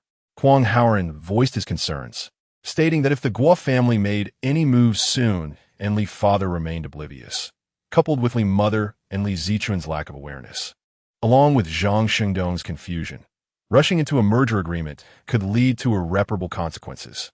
That afternoon, Kwang Haoren drove back to the Li residence with Li Muxue and Tuan. Upon entering, they found Li's mother seated gracefully on the living room sofa. Kwang Haoren approached her with a greeting, "Mother, we have returned." This time, unlike the previous occasion, Li's mother did not refuse to acknowledge him as mother. Although she still harbored hopes that Guo Xiao would become her son-in-law, the resolute Li Muxue remained steadfast. And since Guo Xiao's neck had been broken during their last encounter, he had not dared to return, leaving the matter in abeyance. Fortunately, Guo Xiao had conveyed word that, in light of Li's parents' exceptional kindness, even if he could not become a son-in-law, he was willing to continue advancing the merger and public listing of their companies. This revelation earned Guo Jianxin much praise from Li's father and mother, who lauded him as a young man of broad-mindedness, vision, and the potential for grand endeavors. On another front, following the luxury goods debacle, Li's mother's attitude towards Kwang Haoren had shifted somewhat.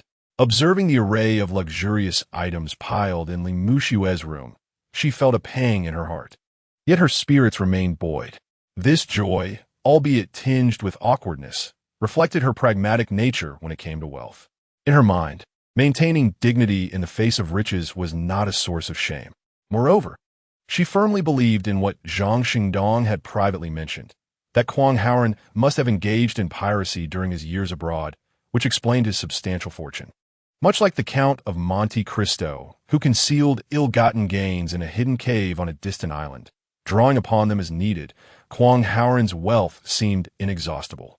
Li's mother was utterly convinced of this notion, as it provided a plausible explanation for how a once impoverished youth could suddenly emerge as a man of great wealth after 5 years at sea.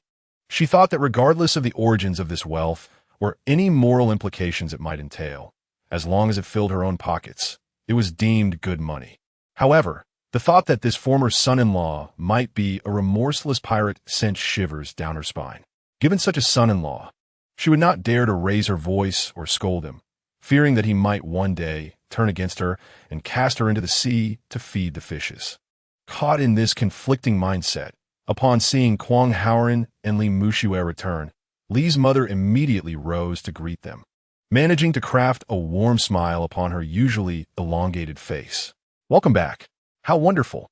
Why didn't you inform me in advance so I could send someone to meet you at the door?" Kwang Haoren, noting her politeness, responded, "I suggested calling ahead. But Muxue said it wasn't necessary, so we returned directly. It's good that you're back. Let's have dinner at home tonight." Li's mother replied warmly as she reached for Tuan, cradling him from Li Muxue's arms. Witnessing her mother's rare display of a grandmother's affection, Li Muxue accepted it gracefully, knowing the underlying reasons. After all, who wouldn't he wish for a harmonious family atmosphere? Noticing that her father was absent from the living room, she inquired, "Mother, where is father?" Li's mother replied, "The old man is still at the company." Li Muxue found it peculiar. "Isn't today Sunday? What is he doing at the office?" Li Mu replied, "They're conducting an asset verification, working overtime with the finance department." Li Muxue cast a glance at Kwang Haoren and remarked, "Asset verification? Why?" Li Mu shrugged dismissively. "How would I know? I don't understand company matters and have no inclination to inquire." With that, she placed the child on the floor and turned to summon the servant for tea. Kwang Haoren exchanged glances with Li Muxue again. In a hushed tone, he suggested, conducting asset verification now. Could it be a preparation for the merger of the two companies? Li Muxue felt a tightening in her chest. She too was worried. It's not the end of the year, so why the sudden asset verification? Kwang Haoren signaled her. Why don't you call Dad to come back? Li Muxue nodded and picked up the phone. Dad, Haoren and I are back home. If you have time, please come back for a bit. Haoren needs to discuss something with you. Oh, then we won't leave just yet. We'll wait at home. After hanging up, Li Muxue nodded and whispered to Kwang Haoren. Dad said he would be back soon. In less than half an hour, Li Fu Qingxiang returned home. Upon entering, he warmly greeted Kwang Haoren. Haoren's back. Tuan, come here. Grandpa will carry you. In the Li household, the treatment of Kwang Haoren, aside from Li Muxue, was notably different, especially from Li Fu. During the time when Li Muxue insisted on having Kwang Haoren marry into the family, she faced opposition from everyone. Unyielding, she fought for a long time, ultimately gaining her father's unwavering support against the tide of dissent. Subsequently, the entire Li family held a prevailing disdain toward Kwang Haoren's status as a son-in-law, doing their utmost to belittle and suppress him. Despite his natural inclination to be dominated by his wife, Li Qingxiang occasionally exhibited a degree of flexibility but was often coerced by Li Mu, forcing him to conceal his own sentiments. After Kwang Haoren spent 5 years abroad without news, when faced with the Guo family's proposal, Li Fu, like Li Mu, leaned towards the side of opportunism. Nevertheless, Kwang Haoren remained unfazed. It is human nature to be opportunistic. One cannot expect everyone to be virtuous. Moreover, it is already a rarity for Li Qingxiang to reach such a level of understanding. This time, aside from his affection for his father-in-law, Kwang Haoren was primarily motivated by the interests of Li Pharmaceutical. After exchanging pleasantries with his father-in-law, he signaled to Li Muxue to articulate the main purpose of their visit. This was a strategic move on his part. Considering Li Mu's presence, it would be more tactful for Li Muxue to express it, allowing for more room for negotiation. Dad, regarding the merger of Yongli Group with our Li Pharmaceutical, I believe it would be wise to halt the proceedings, Li Muxue stated directly. What? Wait, you mean to stop it? Why? Li Qingxiang looked surprised, glancing between Li Muxue and Kwang Haoren. Li Muxue then explained the reasoning. Haoren and I reviewed Yongli Group's annual report and discovered apparent signs of falsification. Li Qingxiang inquired, where did you obtain Yongli Group's financial statements? Are they authentic? Li Muxue hadn't anticipated her father would ask this question. Unprepared, she turned her gaze toward Kwang Haoren. Chapter 43. Their accounts are problematic, having remained focused on the reconciliation of the statements. Li Muxue had not cast doubt on the authenticity of the reports. Kwang Haoren took over the conversation. Dad, the Yongli Group maintains 2 sets of accounts, 2 financial statements. One is the public report, referred to as the external account, which is disclosed to the tax authorities and the public. This can be verified through accounting firms and financial service institutions. The other set is their actual ledger, known as the internal account, which records the true operational status and financial transactions of the enterprise. This internal account is a genuine reflection of their business operations and forms the foundation of their entire accounting system. Even the external account must be based on the internal account. Otherwise, over time, they would become utterly disorganized. Naturally, this internal account is strictly confidential, known only to their core shareholders and senior financial executives, while the general public remains unaware. Li Qingxiang looked on with skepticism. So, according to you, what you possess is their internal account. How did you come by it? Li Muxue cast a similar gaze at Kwang Haoren, with a slight smile. As if discussing a matter entirely unrelated to himself, Kwang Haoren replied, I know a super hacker. She breached the Yongli Group's internal network and extracted this data from their chief accountant's computer. What Kwang Haoren referred to was none other than the formidable hacker, Qin Yanan. However, it was evident that he could divulge no further details, and no one would ever learn her true identity. To acquire the Yongli Group's information, Kwang Haoren had leveraged the resources of the Sirius team, obtaining the financial data through technical means. After all, a company preparing for an IPO keeps such core, confidential information under strict wraps. Accessing it through conventional channels is simply impossible. For Kwang Howren and the Sirius team, who have battled clandestine organizations across the globe, the Yonglei Group's secrecy was merely child's play. Yet, for the others present, all this sounded like an outlandish tale. A super hacker, Li Muxue felt a jolt of surprise and glanced at her husband, seeing him maintain a nonchalant demeanor and not interjecting. She felt her previous doubts about him deepen. Kwang Howren continued. The external account is the most common method employed by many domestic enterprises to appease tax authorities and disclose financial data publicly. If it were merely tax evasion, that would be one thing. However, for a company aspiring to go public, complications arise. What kind of complications? Li Qingxiang inquirat intriga. Like many enterprises, Li's Pharmaceuticals also maintained both internal and external accounts, a common phenomenon among domestic companies. Most were well aware of the potential consequences. But the specific complications Kwang Howren referred to eluded Li Qingxiang. Kwang Howren explained, it is akin to an individual telling a grand lie in a public setting, inflating a balloon of falsehood. This individual must, under the watchful eyes of all, transform that balloon into a solid reality. The audience includes relevant parties such as tax authorities and prospective investors. They would gaze intently at this individual, readily accepting his fabrications as truth. What then should this person do? Before the Li father and daughter could respond, Kwang Howren continued, a liar, in a bid to transform his falsehoods into reality, must relentlessly inflate the balloon of his deceit. Only by doing so can he convince the audience and ensure the game persists. Li Qingxiang seemed to grasp the implication. I had a hunch. It's why many companies preparing for an IPO engage in extensive tax payments beforehand. It turns out they are merely settling debts for the boast they have made. Kwang Howren nodded in agreement, explaining, indeed, if the tax authorities scrutinize your accounts, they will encounter the meticulous accounting techniques of professional accountants, an arduous task, to say the least. The tax authorities are astute. It is preferable to acknowledge your exaggerations, whether they be fictitious revenues or commendable profit levels. They will validate your claims, but you must pay your taxes. If you are indeed so profitable, then you ought to remit taxes based on your stated figures. Li Muxue interjected. So, what you're saying is that boasting does indeed incur tax liabilities, correct? Kwang Howren nodded and continued. Tax remittance is not within the purview of our discussion today. Let us return to the internal accounts. While the tax authorities and potential shareholders may be powerless against them, we at Li Pharmaceuticals must adequately prepare for the traps that may lie ahead. Traps? Li Qingxiang murmurat, his voice barely audible. Kwang Howren pressed on. The essence of going public is to gather funds from the public to expand future business ventures, amplifying profit potential.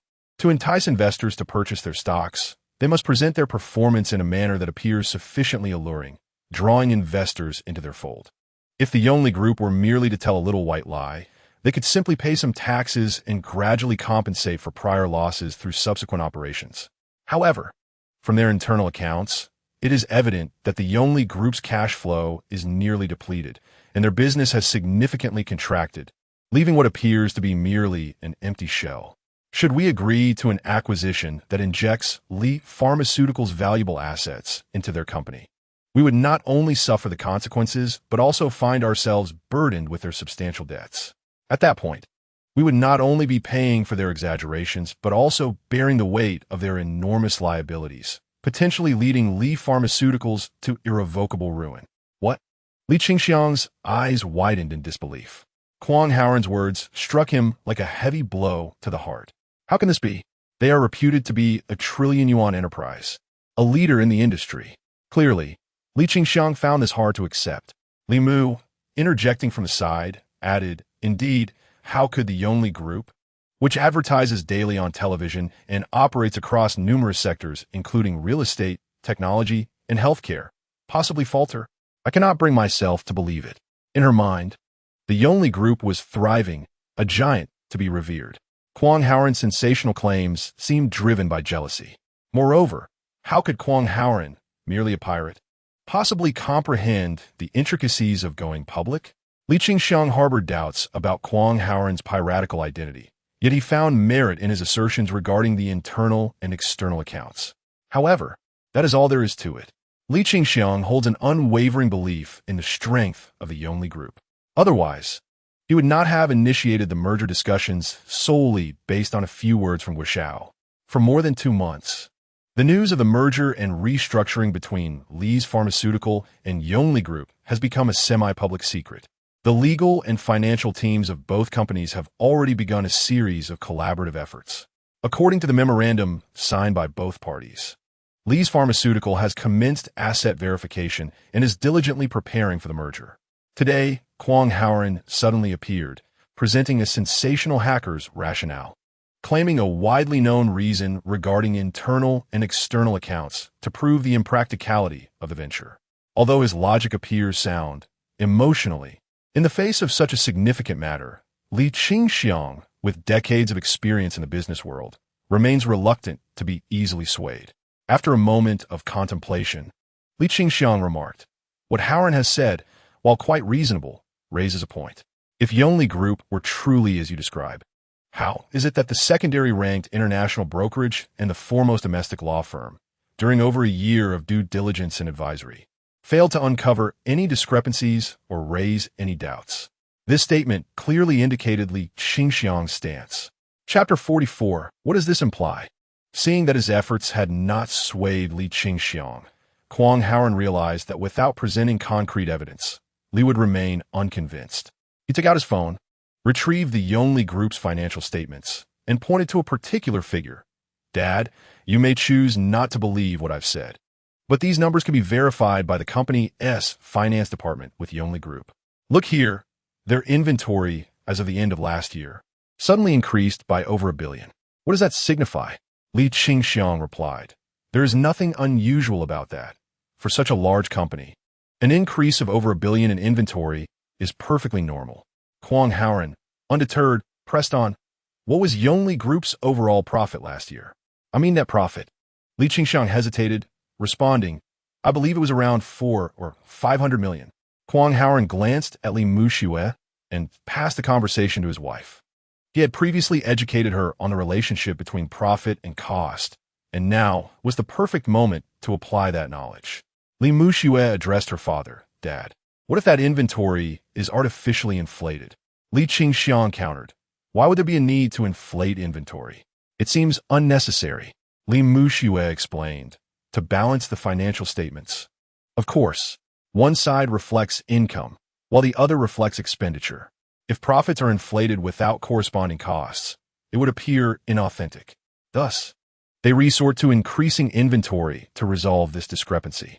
Kwang Haoren interjected, "Moreover, the crucial point is that this artificially inflated inventory will remain on the books indefinitely.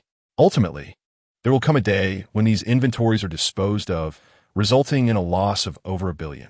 Once impairment provisions are made, not only would last year's profits vanish, but the profits of Yongli Group over the past 3 years could also be rendered non-existent." This statement caused Li Qingxiang to break into a sweat. "According to your assertion, the profits of the Win Group over the past 3 years have been artificially inflated, and that vast inventory, potentially a liability, could erupt at any moment?" Kwang Haoren observed his father-in-law, who had begun to awaken to the reality of the situation, and nodded. Such accounting practices are still quite rare among domestic enterprises. Many multinational corporations employ these tactics. It can be said that they are remarkably covert and sophisticated, making it difficult for the average person to discern. "Impossible, impossible," Li Qingxiang exclaimed, rising to pace back and forth in the living room. Noticing his father's bewildered expression, Li's mother began to panic as well. "What should we do?" she implored. "We need to halt the collaboration immediately." Li Qingxiang ceased his pacing and turned to Kwang Haoren, asking, "Haoren, at this juncture, what is your recommendation?" He felt that the son-in-law he had previously looked down upon suddenly appeared more imposing in his eyes. Kwang Haoren, unperturbed, addressed Li's father. "Father, this matter is not as dire as it seems. To what extent have we advanced in our dealings with the Li Pharmaceutical Company?" Li Qingxiang pondered for a moment. Both parties have sent financial personnel to each other to ascertain their financial statuses. Additionally, the legal departments have been mutually stationed to verify and investigate relevant materials, ultimately culminating in a report for deliberation by both boards. Then it is fortunate. There is still time, Kwang Hao nodded, to further verify the information on the financial statements. You may instruct your company as financial and legal personnel to investigate the existence of this inventory. Naturally, this inquiry must be conducted discreetly, as I suspect these goods may not exist at all. The other party will likely employ various excuses to obstruct our investigation. This will also serve to validate our judgment. Should we discover that these goods do indeed reside in the warehouse, it would indicate that I was mistaken. Kwang Hao's rare candor left Li Qingxiang somewhat apprehensive. What if the other party does not permit our inspection? Kwang Hao smiled faintly. Then the matter becomes evidently clear. We can readily use this as a basis to terminate our collaboration and cease all negotiations regarding the merger. Li Qingxiang's realization dawned. Yes, that is indeed the solution. I shall make a call to arrange this. Kwang Hao interjected, Father, there is no need to rush. For such an important and confidential task, it is best to discreetly select those you trust to manage the arrangements, ensuring the operation has security. As he spoke, Kwang Hao paused, suddenly aware of a pressing concern. And what might that be? Li's father, mother, and Li Muxue inquired anxiously, their gazes fixed upon him. If not handled with care, the other party might act out of desperation and resort to unforeseen measures. A collective gasp filled the living room. Li's mother clutched her garment, her eyes imploring as she turned to Kwang Hao. Dear son-in-law, please tell us, what might they do? In that moment, Li's mother had shed her previous disdain, no longer concerned with whether the son-in-law she once viewed as a burden resembled a pirate in her fears. The man she had once dismissed as a useless son-in-law had transformed into a commendable partner. Kwang Hao paid little heed to these changes, contemplating before shaking his head.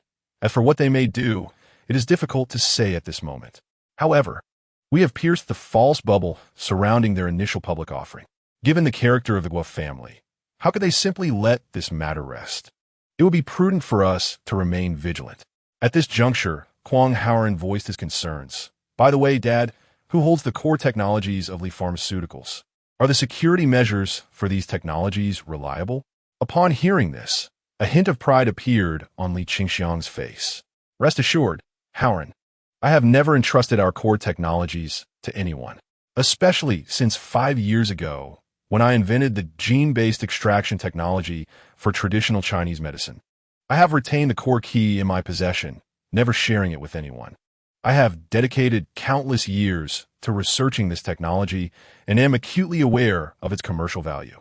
Our Li Pharmaceuticals has relied on this technology to leap from a small traditional medicine factory to one of the top 20 pharmaceutical companies in the capital in less than 5 years. With my extensive experience in the field of traditional medicine, I fully understand the revolutionary nature of this technology. Not only domestically, but many large international pharmaceutical companies covet it.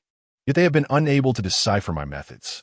To prevent any potential leakage of technology, I have yet to apply for a patent, prioritizing the confidentiality of our core technology. I am aware that many excellent technologies in our country have been compromised after patent applications, allowing foreign entities to steal the underlying methods or formulas.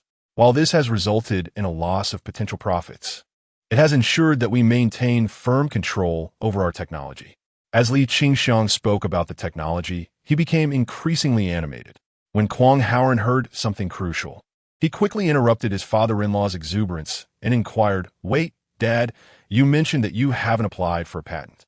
How do those international pharmaceutical giants know about the technology you are using?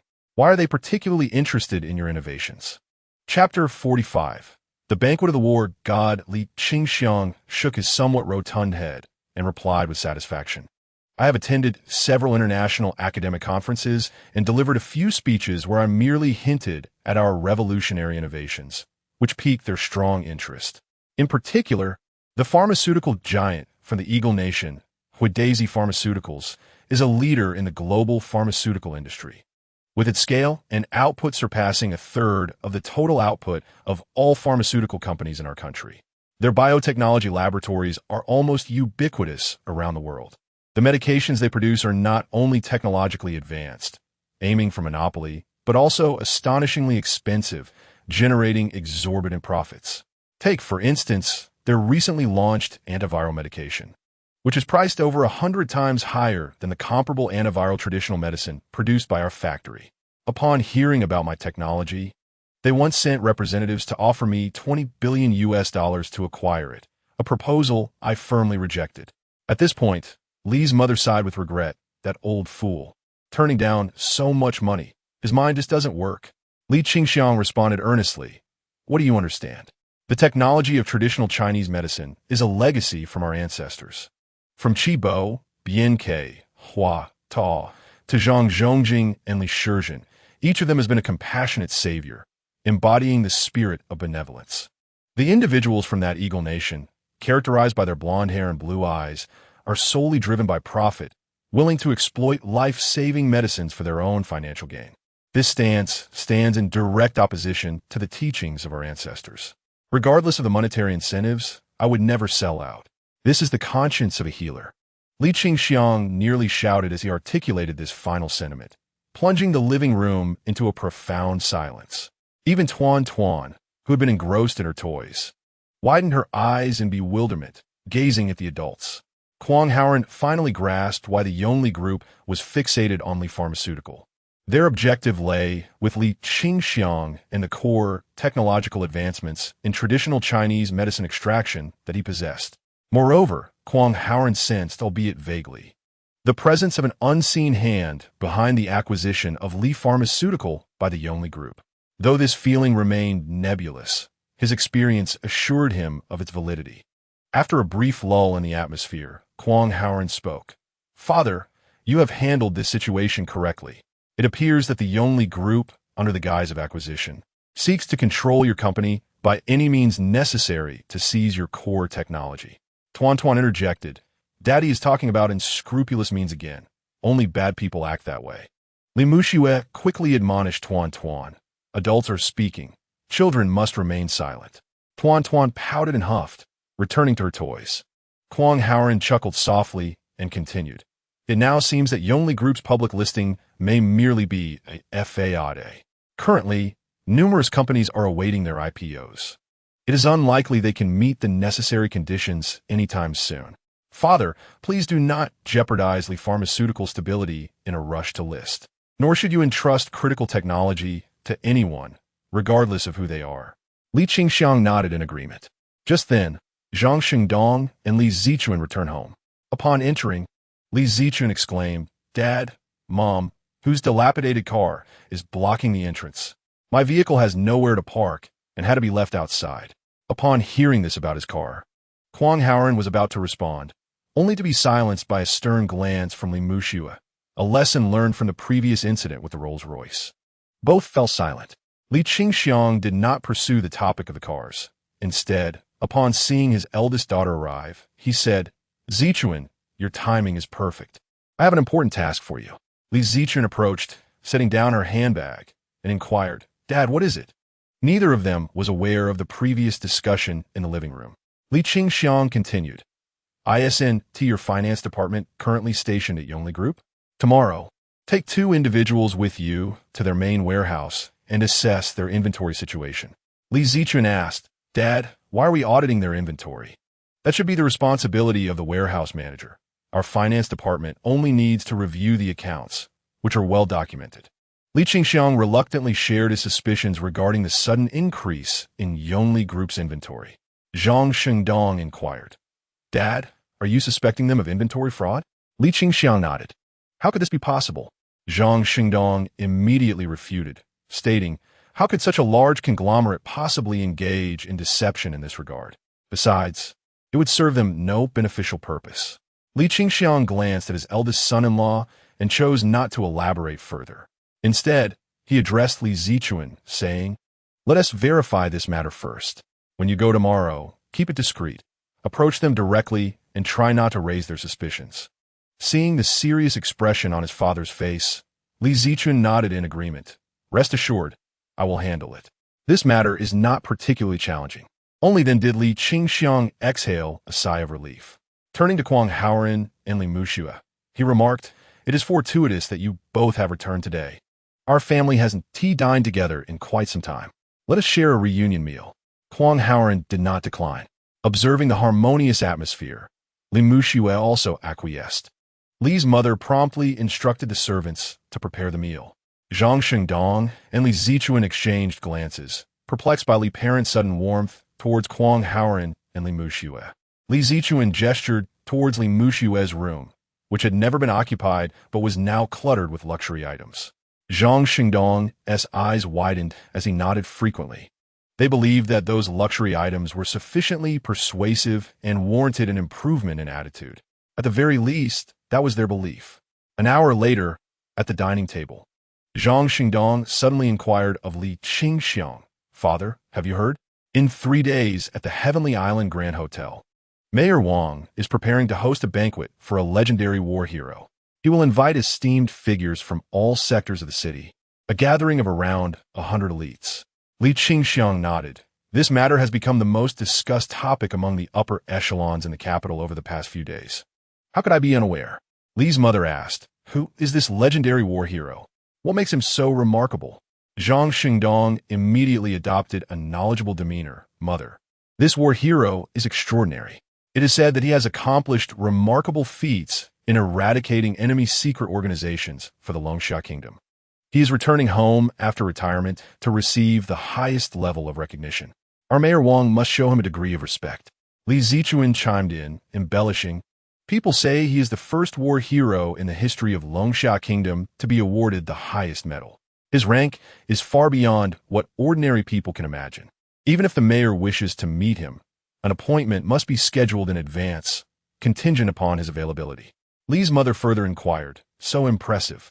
Which individuals has Mayor Wang invited to this banquet? Who will have the honor of attending? Zhang Shengdong raised a finger, stating, I heard that there are at least 40 to 50 heads of various departments in the city. Due to limited slots, the mayor has only allocated 20 invitations. Consequently, leaders from various committees and offices are fiercely competing for these spots, embroiled in heated disputes.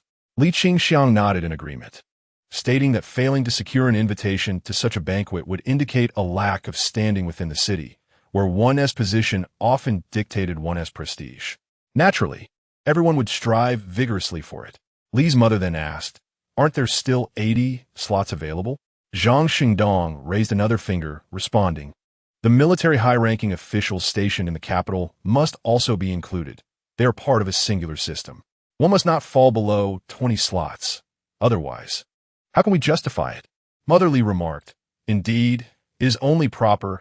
After all, they are individuals from the military, and their presence is essential. Zhang Shengdong continued, of the remaining 60 slots, 20 have been allocated to social organizations, democratic parties, and prominent individuals, leaving us with 40 slots for publicly listed companies, well-known enterprises, and esteemed families. There are hundreds of contenders vying for these 40 slots. The competition is extraordinarily fierce. Upon hearing this, Mother Li felt deflated. After all this discussion, I had hoped our family could secure even one invitation. Yet, with such formidable forces overshadowing us, it seems utterly impossible. Father Li inquired of Zhang Shengdong. Your analysis is quite insightful and seems to possess insider knowledge. Do you perhaps have a way to obtain an invitation? Zhang Shengdong sighed. Father, I lack such capabilities. Li Zichuan cast a discontented glance at her husband and retorted, after all this chatter, it turns out our family is of little consequence. Why speak so eagerly if it bears no relevance to us? Is it merely to accompany the meal? Meanwhile, Kwang Haoran was meticulously removing fish bones from his daughter's bowl, seemingly indifferent to the conversation at the table. Unable to counter his wife's remarks, Zhang Shengdong pondered, our family possesses a similar industry. Yet we too have not received an invitation. I may lack the ability and connections, but there is one person who might be able to procure an invitation. Mother Li quickly asked, who? Chapter 46, The Contest at Dinner. Zhang Shengdong cautiously glanced at Kwang Haoran and Li Muxue before addressing Mother Li. Mother, consider this. Their company is on the verge of going public. This time, Mayor Wang has reserved slots for publicly listed companies, as they are among the leading enterprises in our city. If we were to approach them, perhaps we could secure one slot. Mother Li interjected, are Are you referring to young Master Gu? Zhang Xingdong shook his head. Young Master Gu certainly lacks the qualifications to attend, but Mr. Gu Bingquan will undoubtedly be present. If young Master Gu could persuade Mr. Gu, perhaps it may be feasible. Just moments ago, there had been a discussion in the living room concerning the financial misconduct of the Yongli group, and now, Mother Li had lost her zeal for aligning with the Gu family, harboring some reservations against them. Upon hearing her son-in-law's words, she turned to look at Father Li, anticipating his response. The latter appeared to be deep in thought, remaining silent. Regarding Mayor Wang's invitation to the unparalleled warrior, Li Qingxiang also yearned to attend.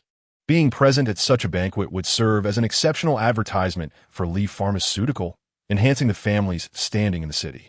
Conversely, missing this significant event would indirectly indicate that the Li family has yet to ascend to the ranks of distinguished families. For a family leader, this would undoubtedly be a direct blow. However, Li Qingxiang had lost much interest in pursuing the Yongli group connection and even felt a tinge of apprehension. Yet, Zhang Shengdong, oblivious to the shifting sentiments of his in-laws, continued enthusiastically, "The Gu family's status in the city is unparalleled, beyond comparison. Given their capabilities, securing a spot for us should not prove to be an arduous task. It ultimately depends on their willingness." At this juncture, Zhang Shengdong cast a sidelong glance at Li Muxue. Noticing the darkening expression on her face, he swallowed the remainder of his words. Li Qingxiang waved his hand dismissively, rejecting the notion outright. "No matter whom we approach, let us not involve the Guo family." Observing his father-in-law's stance, Zhang Shengdong was left perplexed, unaware of the underlying circumstances, and reluctantly ceased his discussion. The atmosphere grew somewhat awkward. Li Zichuan, noticing her husband's discomfort, seized the opportunity to alleviate the tension. "If we are not to approach the Guo family, dear, isn't your classmate working closely with the mayor? Perhaps he could assist us?" Zhang Shengdong immediately found a way out, lifting his chin with a sense of pride, declaring, "Precisely. I do have that connection. My classmate is the mayor's second secretary, and I can certainly reach out to him." Encouraged by this revelation, Li Mu's mother chimed in enthusiastically. "That sounds splendid. Someone close to the mayor must have a solution. Quickly, call him and secure us an invitation." Upon returning to the Li residence, Zhang Shengdong and his wife noted a palpable shift in the attitude of their in-laws towards the Quang Haoran family, distinctly different from before. In the Li household, where he had always held the upper hand, Zhang Shengdong felt a twinge of resentment. He hoped to leverage this situation to further undermine Quang Haoran. Despite being sons-in-law, he hailed from a prestigious lineage and was, after all, the eldest son-in-law. He was determined not to be outdone by Quang Haoran in any regard. He initiated a discussion on the recent hot topic among the upper echelons, intending to showcase his superiority over Quang Haoran. By flaunting his high-level connections, he sought to highlight his own prowess. The actual procurement of the invitation was secondary. Even if he ultimately failed, the effort he put forth within the elite circles would still render him more distinguished than Quang Haoran, who remained silent. Zhang Shengdong picked up his mobile phone, excusing himself from the dining table to make a call. Quang Haoran, well aware of Zhang Shengdong's petty antics, found them beneath his concern. However, witnessing Li Muxue's displeasure stirred a sense of irritation within him. Suddenly inspired, he discreetly offered her a piece of food from his plate, quietly inquiring, "My dear, aren't you the deputy manager at the Paradise Island Hotel? Could you possibly assist in procuring an invitation for my father?" His voice was low, yet the keen ears of Li's mother caught his words. Similarly, everyone at the table heard him clearly. Li's mother turned to her daughter, asking, "Muxue, you're working at Paradise Island Hotel?" Li Muxue shot her husband an annoyed glare, replying, "How bothersome. Can't you keep your mouth in check, even during dinner?" Li Muxue had not disclosed her employment to her family. Ever since she and her friend had been expelled from their home, she had refrained from sharing any personal matters with them. This time, after the pancake stall was confiscated and she began working at the Paradise Island Hotel, she had kept that information to herself as well. She could only respond to her mother, "Mom, I merely agreed to help a friend temporarily with some tasks. Even if the mayor is hosting there, we are only providing services. I lack the capability to secure an invitation."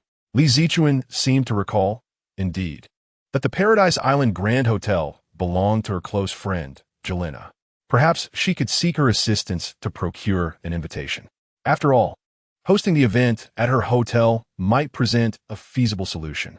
However, Li Muxue promptly declined, stating, "I cannot manage this. Anyone capable should take it upon themselves."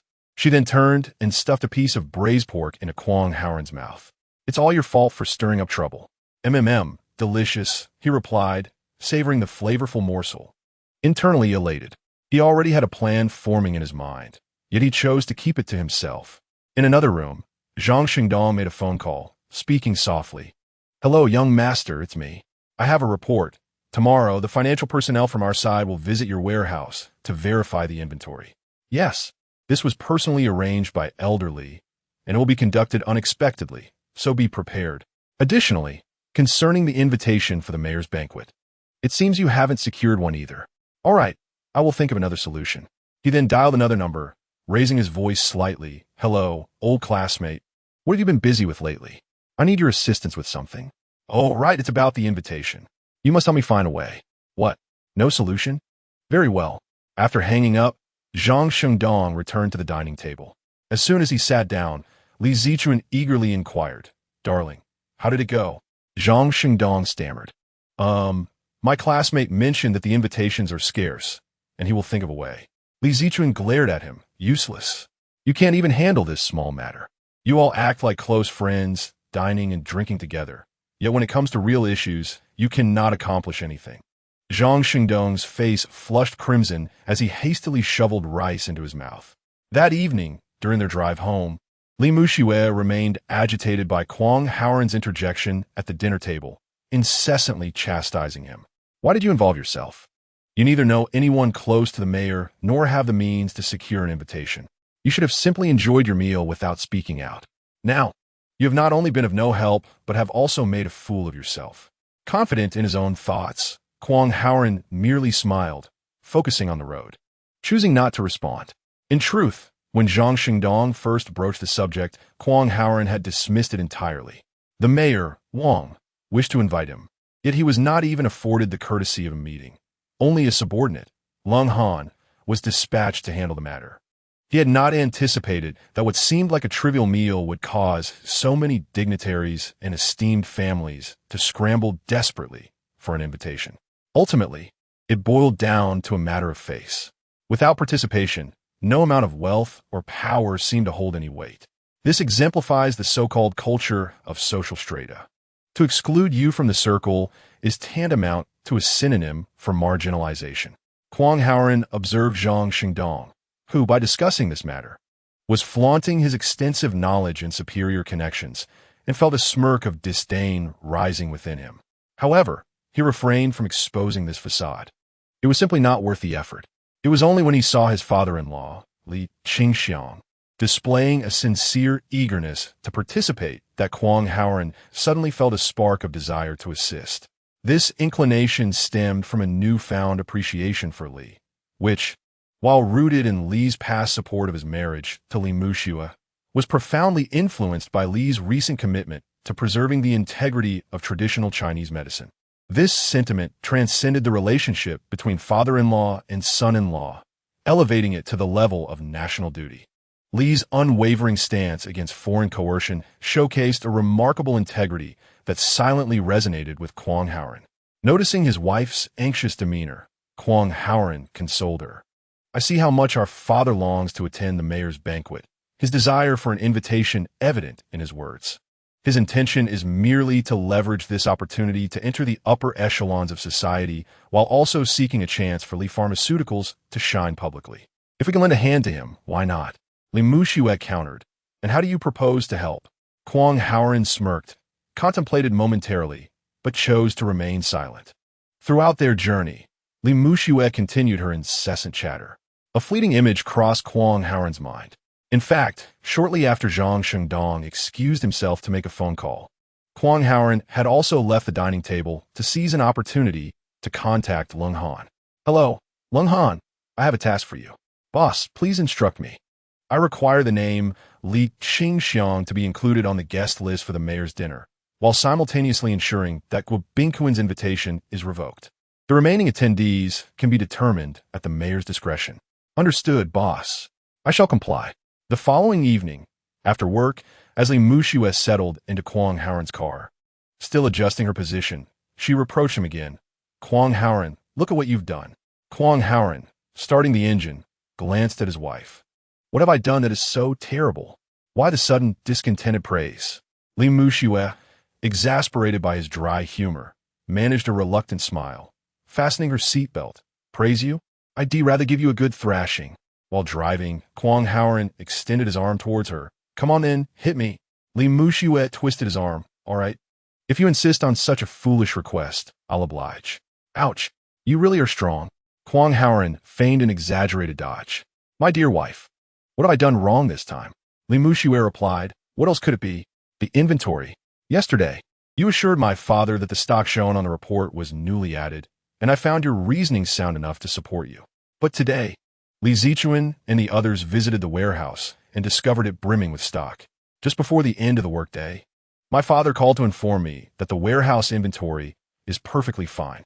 In veiled words, there lingers a palpable dissatisfaction with your self-assuredness. It was also mentioned that there has been a misunderstanding regarding the Yongli group and a desire to continue collaboration with the Guo family, with an intention to expedite progress.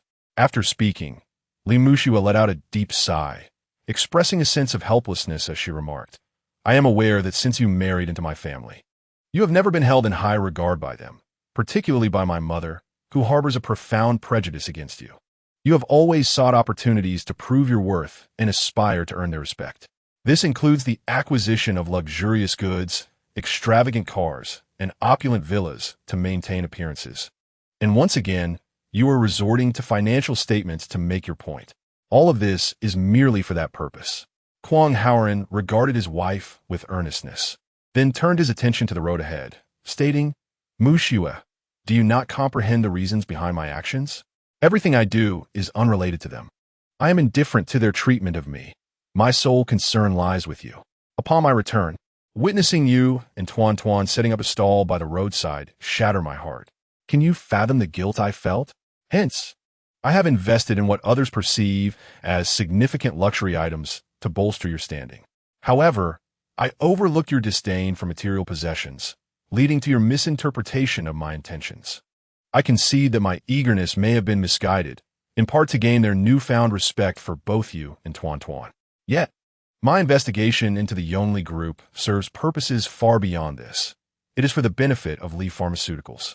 Li Muxue remained unyielding, insisting that even if his motives were for the company, he could not fabricate inflated stock figures out of thin air. Furthermore, he had bewildered her father with his cost-profit theory, ultimately convincing him. How do you intend to explain this to my father now? And what further fabrications will you concoct regarding the fictitious financial statements? Li Muxue's frustration escalated, leading her to speak without careful consideration. Observing her agitation, Kwang Haoren withheld his response, choosing not to engage in futile explanations. He resolved to uncover the truth behind the situation. He was increasingly certain that he was facing a formidable opponent, one not merely a simple adversary. Given his training in company operations and financial matters, he recognized that although the Yongli group employed sophisticated and concealed methods of deception, he was convinced they were attempting to mask the reality of inflated inventory figures. The pressing question remained, if the reported stock was artificially inflated, what then filled the warehouses? What secrets lay hidden within? Chapter 48. A traitor among us. Early the next morning, Lung Han received notification from Kwang Haoren, instructing him to meet immediately. Without hesitation, Lung Han proceeded to the designated location. Not far from the Paradise Island Hotel, in a public parking lot, he encountered his superior, Kwang Haoren. Also present was the Wind Angel, Qin Yanan. Kwang Haoren, acknowledging the arrival of both individuals, bypassed pleasantries and got straight to the point. I have summoned you two for an urgent task that requires your execution. Lung Han stood tall, exclaiming, finally a mission. I've been itching for something to do. Please give the order, boss. Qin Yanan mirrored his sentiment, proudly declaring, I am at your service, ready for orders. Kwang Haoran cast a glance at his two capable subordinates and succinctly outlined the task at hand. Based on the financial data provided by Yanin, we have uncovered substantial inventory fraud in the financial statements of the Yongli Group. Consequently, I informed the Li Pharmaceutical Company, which is slated to be merged with them, to conduct an investigation. However, it is perplexing that when Li Pharmaceutical dispatched personnel to verify the inventory yesterday afternoon, the Yongli Group stock was indeed abundant. There is certainly something amiss here, likely manifesting in two principal aspects. First, there may be an insider at Li Pharmaceutical who has tipped off the Yongli Group regarding the impending inventory verification. Second, it is plausible that the Yongli Group has specifically sourced additional inventory from elsewhere to appease Li Pharmaceutical's scrutiny. Regardless of the situation, it is evident that they dare to orchestrate a scheme right before our eyes, akin to defecating on our shoulders. What should we do? I asked. Lang promptly replied. Those who dare to play tricks in our presence must be annihilated. Leave this matter to me. I shall investigate the origins of their inventory. Qin Yanin eagerly added, I will uncover the insider within Li Pharmaceutical. Kwang Haoran nodded in approval. Very well, the task is clear. I will provide you with some leads. Here is the location of the Yongli Group's warehouse, along with a list of personnel involved in the inventory verification and their contact numbers. This is all the information I have. Begin your operations immediately. You have 1 day to ascertain the results. Understood, boss. We will ensure the task is completed. The two responded and swiftly parted ways. Lung Han drove directly to the Yongli Group's warehouse, while Qin Yanin returned to her hotel dormitory, retrieved her laptop, logged into the back end of the provided phones, and meticulously examined the call record from the past 2 days to track their communications.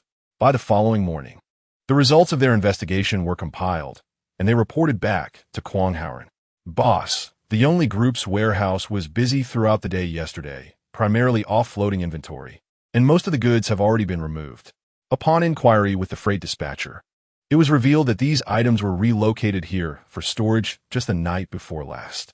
Furthermore, as you anticipated, these goods do not belong to the Yongli Group. I have taken several photographs of the current warehouse situation and sent them to your email for your review, reported Lung Han via phone. Boss, I have completed the verification of the communication records for the 3 personnel dispatched by Li Pharmaceutical to inspect the Yongli Group's warehouse. The team leader is Li Zichuan, and her communication over the past 2 days has primarily been with company personnel and an individual named Zhang Xingdong. The other 2 members' communication records have also been verified, and no connections to the Yongli Group have been discovered thus far, Qin Yanin reported. Kwang Haoran immediately instructed Qin Yanin, then investigate this Zhang Xingdong thoroughly. Examine his communication records. An hour later, Qin Yanin provided another report. Boss, it is indeed Zhang Xingdong. Over the past 2 days, he has had frequent contact with Guo Jianxun, totaling 5 calls, each lasting over a minute. Kwang Haoran remarked, that confirms it. The issue lies with him. Pursue this line of inquiry and investigate all communication between Zhang Xingdong and Guo Jianxun, compiling a timeline for me. Furthermore, from this moment forth, closely monitor the interactions between Zhang Xingdong and Guo Jianxun. Report to me immediately upon any contact. Very well, boss. After ending the call with Qin Yanin, Kwang Haoran furrowed his brow slightly. It appears that Zhang Xingdong, who is also his brother-in-law, is indeed an insider planted by the Yongli Group within Li Pharmaceuticals, having infiltrated the very heart of the Li household. The mere act of a single acquisition has necessitated the use of espionage tactics, indicating that the Yongli Group is far from simple. The inventory check must have been preemptively communicated by Zhang Shengdong to Guo Jianxun. However, should Zhang Shengdong be exposed at this juncture, he would undoubtedly employ various excuses, and the Li family would likely perceive Kwang Haoran as envious or harboring ulterior motives. This is not the outcome Kwang Haoran desires. The Yongli Group's recruitment of Zhang Shengdong as an informant undoubtedly serves a purpose beyond mere intelligence gathering. There must be a deeper conspiracy at play. Kwang Haoran resolved to leverage this insider to uncover the machinations behind the Yongli Group while simultaneously validating the foreboding intuition that had begun to stir within him. With this in mind, he instructed Qin Yanin to continue the investigation. He then requested a leave of absence from his manager, drove to Li Pharmaceuticals, and upon arriving at the entrance, called Li Qingxiang to request a private meeting. Li Qingxiang acquiesced to his request. Shortly thereafter, guided by an assistant, Kwang Haoren met his father-in-law in a conference room. The choice to avoid the Li residence was deliberate, aimed at circumventing the presence of Li's mother and other relevant individuals to prevent Zhang Shengdong from catching wind of the meeting. Until he ascertained whether Zhang Shengdong had accomplices, Kwang Haoren must proceed with caution.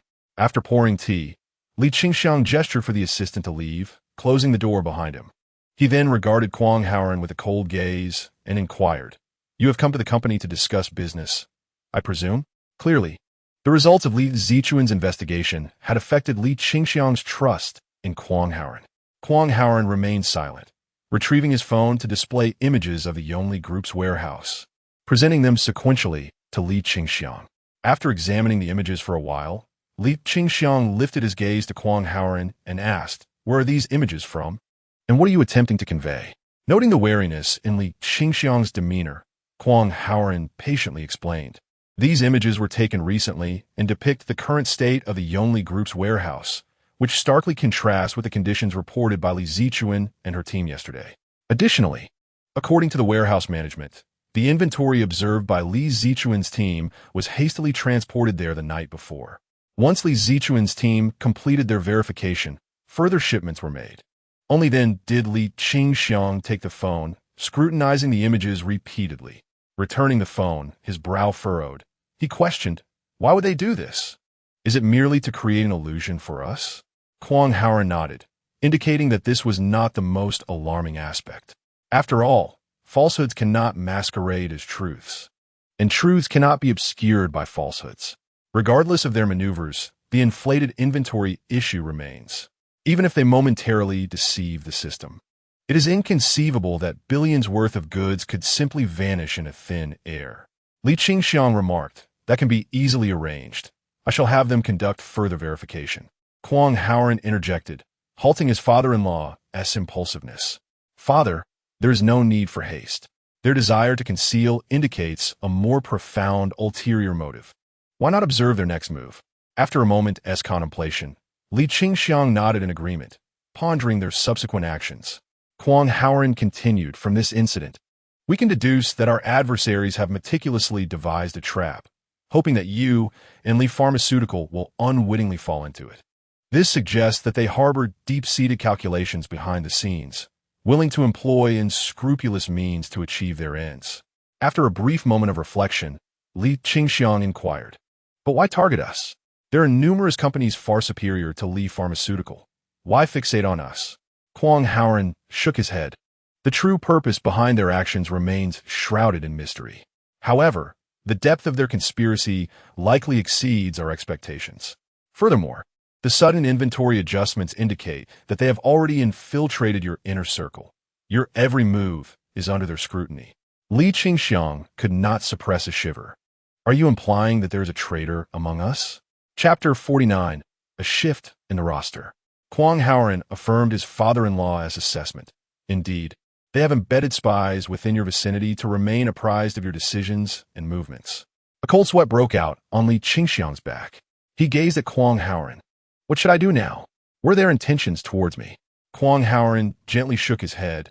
"It is evident that their primary aim is to acquire Li Pharmaceutical. I have come to discuss strategies with you. Until we fully comprehend their intentions, we must refrain from making any rash moves, including revealing the traitor, lest we find ourselves in an even more precarious position." Li Qingxiang felt lost, looking at Kwang Haoren. Who could this traitor be, and what steps should I take next? Kwang Haoren advised, "The identity of the traitor will soon come to light. For now, your task is to remain discreet and continue advancing the acquisition without raising their suspicions. Throughout this process, you must firmly safeguard the core technology of genetic bioextraction. Divulging even the slightest detail would be unwise. Furthermore, during asset restructuring or acquisition negotiations, you must insist that your core technology exists independently of the company's equity. Regardless of who holds shares or the quantity, your technology must not be included in the transaction." Li Qingxiang solemnly nodded. Yes, that is a prudent plan. I shall remember it. Only then did Kwang Haoren express his relief. As long as you retain control over the technology, Li Pharmaceutical will remain secure for the time being. As for dealing with the traitor and Yongli Group, if you trust me, leave it to me. Li Qingxiang eagerly nodded. I trust you completely. I will follow your guidance. Thus, Kwang Haoren delved into the details of the personnel involved and the project's progress, offering his insights on various matters. In a conference room, two individuals were engaged in discussion when the assistant knocked on the door to announce, "Chairman, your phone call." Li Qingxiang, somewhat displeased, rebuked, "What is it? Do you not see I have a guest?" The assistant meekly replied, "Yes, it is a call from the mayor's office, specifically requesting your attention." Li Qingxiang promptly rose and said to Kwang Haoren, "Son-in-law, please remain seated. I shall return shortly." Kwang Haoren, having already surmised the nature of the call, nodded with a smile. Before long, Li Qingxiang returned to the conference room, brimming with excitement, and exclaimed to Kwang Haoren, "Wonderful news. The secretary of the mayor has informed me that I am invited to today's banquet honoring the war god." The assistant, unable to contain his exhilaration, swiftly exited to share the joyous tidings with colleagues. Kwang Haoren smiled and commented, "Finally, you can attend." Li Qingxiang glanced at his watch and said, "Oh dear, time is of the essence. Haoren, we shall pause our discussion here. I must prepare for the event." Observing the childlike joy on his father-in-law's face, reminiscent of a child savoring a sweet treat, Kwang Haoren felt a genuine sense of happiness. He nodded with a smile. The mayor's banquet is indeed significant. You should attend to your preparations. I shall take my leave. Li Qingxiang, radiating warmth, bid him farewell, muttering, "I never imagined the mayor's office would personally call to invite me. This is truly unprecedented. It seems that Shengdong is quite capable." Kwang Haoren's thoughts stirred as he realized that the directive from Lung Han to the mayor had been mistakenly attributed by his father-in-law to Zhang Shengdong's associate, who had purportedly secured this opportunity for him. However, he deemed it unnecessary to clarify this minor detail. Instead, he recognized the need for more substantial evidence to expose Zhang Shengdong's undercover identity. Upon Kwang Haoren's arrival at the Paradise Island Hotel, the atmosphere was already imbued with festivity. Outside, traffic police began regulating vehicles, barring entry to those uninvited in non-hotel vehicles. Several police cars, flashing their lights, were stationed nearby, while dozens of security personnel inspected credentials at various entrances. The hotel security, assisting the police, followed suit. In the courtyard, the engineering department was adorning the premises, and the ambient lighting of the main building had been activated. A banner proclaiming a warm welcome to the Dragon Summer War God hung over the main thoroughfare leading into the hotel. Flanking the entrance, 8 large balloons floated above a sign welcoming the war god. As Kwang Haoren's vehicle approached the courtyard entrance, he presented his credentials to the officer on duty, who then verified with a nearby security staff member. Recognizing Kwang Haoren, the security nodded in acknowledgement. The officer loudly instructed, "Internal vehicles must park at the rear. The front is reserved for leadership." Kwang Haoren raised his hand in acknowledgement, rolled up the window, and proceeded to the small parking lot behind the hotel, securing his vehicle. As he walked towards the hotel, a sly smile crept across Kwang Haoren's lips. He mused to himself, "Lung Han certainly knows how to stage a grand affair for a mere meal." Within the hotel, Li Muxue was diligently directing various departments as they busily prepared for the upcoming event. In the lobby, employees clad in a spectrum of uniforms moved briskly yet orderly. The engineering department was tasked with a thorough inspection of all lighting fixtures, ensuring that not a single bulb was faulty. New batteries were to be installed in the microphones and sound systems. The marble floors of the lobby, marred by unsightly stains, required immediate cleaning. In the linen room, the dining department was instructed to replace all tablecloths with white ones, as white exuded elegance. "Have you finalized the menu?" Li Muxue inquired of the dining department. "Hurry and print the seating arrangements." The bellhop was directed to transport the potted plants from the floral room and position them on either side of the lobby. As Li Muxue conducted her inspections, she commanded the department heads, following her with an air befitting the general manager of such a grand establishment. Over the past few months, she had become adept at managing the hotel. Her sister, Xiaolina, trailed closely behind, occasionally providing additional instructions. The synergy between the two sisters was palpable. From a distance, Li Muxue spotted Kwang Haoren entering and pointed to Manager Wang of the marketing department. Marketing, please arrange for someone to cross-check the guest name cards with the list provided by the municipal office. There must be no discrepancies. This concerns the dignity of our leaders and guests. Any errors would lead to a significant embarrassment. Manager Wang promptly responded, "I'm on it right away." He then suggested, "Dining department, it would be best if someone from your team joined us for verification." Wang assigned this task to Kwang Haoren before following Li Muxue into the banquet hall. The employee dispatched from the dining department was none other than Qin Yanan. Holding a list, she glanced around to ensure no one was watching and remarked to Kwang Haoren, "I must ask, why did you let Ling Han take your place at this municipal dinner? The way he is being fawned over. One might think he is about to ascend to the heavens. Little do they know, the true warrior is right here, laboring away. Where's the justice in that?" Kwang Haoren chuckled and replied, "What's this? Are you envious of Ling Han?" Qin Yanan pouted, "Envious doesn't he even begin to cover it. He dines with the municipal leaders while you and I toil like dogs. It's simply inhumane. I can't wait to give him a piece of my mind when he arrives." Kwang Haoren widened his eyes. "What did you say?" "Ling Han is merely covering for me. Have you forgotten your position?" Startled, Qin Yanan stuck out her tongue. "I was just joking. With you around, who would dare?" At that moment, the person responsible for banquet affairs from the municipal office rushed in and informed them, "I just received a call. There has been a change to the guest list." Producing a small notebook, he stated, "Remove Guo Bingquen's name." Guo Bingquen understood, Qin Yanan echoed, immediately searching through the name cards. The official took a piece of paper from his aide and swiftly wrote 3 characters, handing it to Kwang Haoren. "Add this name. His invitation should already be at the front desk. When he arrives, ensure he receives it." Kwang Haoren glanced at the note, which bore the name Li Qingxiang. A smile crossed his face as he handed the note to Qin Yanan, instructing, "Go, have the business center print the name card immediately." Qin Yanan took the note and extracted Guo Bingquen's name from the name tag. As she was leaving, Qin Yanan raised the note and made a face at Kwang Haoren, clearly implying, "Don't think I'm unaware. This person is your father-in-law." Kwang Haoren smiled slightly, tacitly acknowledging her jest. Qin Yanan was particularly eager to witness the moment when Guo Bingquen arrived and found his name absent from the guest list. The ensuing embarrassment would be delightful. Through the tasks assigned to her by Kwang Haoren, Qin Yanan had become well acquainted with the intricacies of the Yongli Group.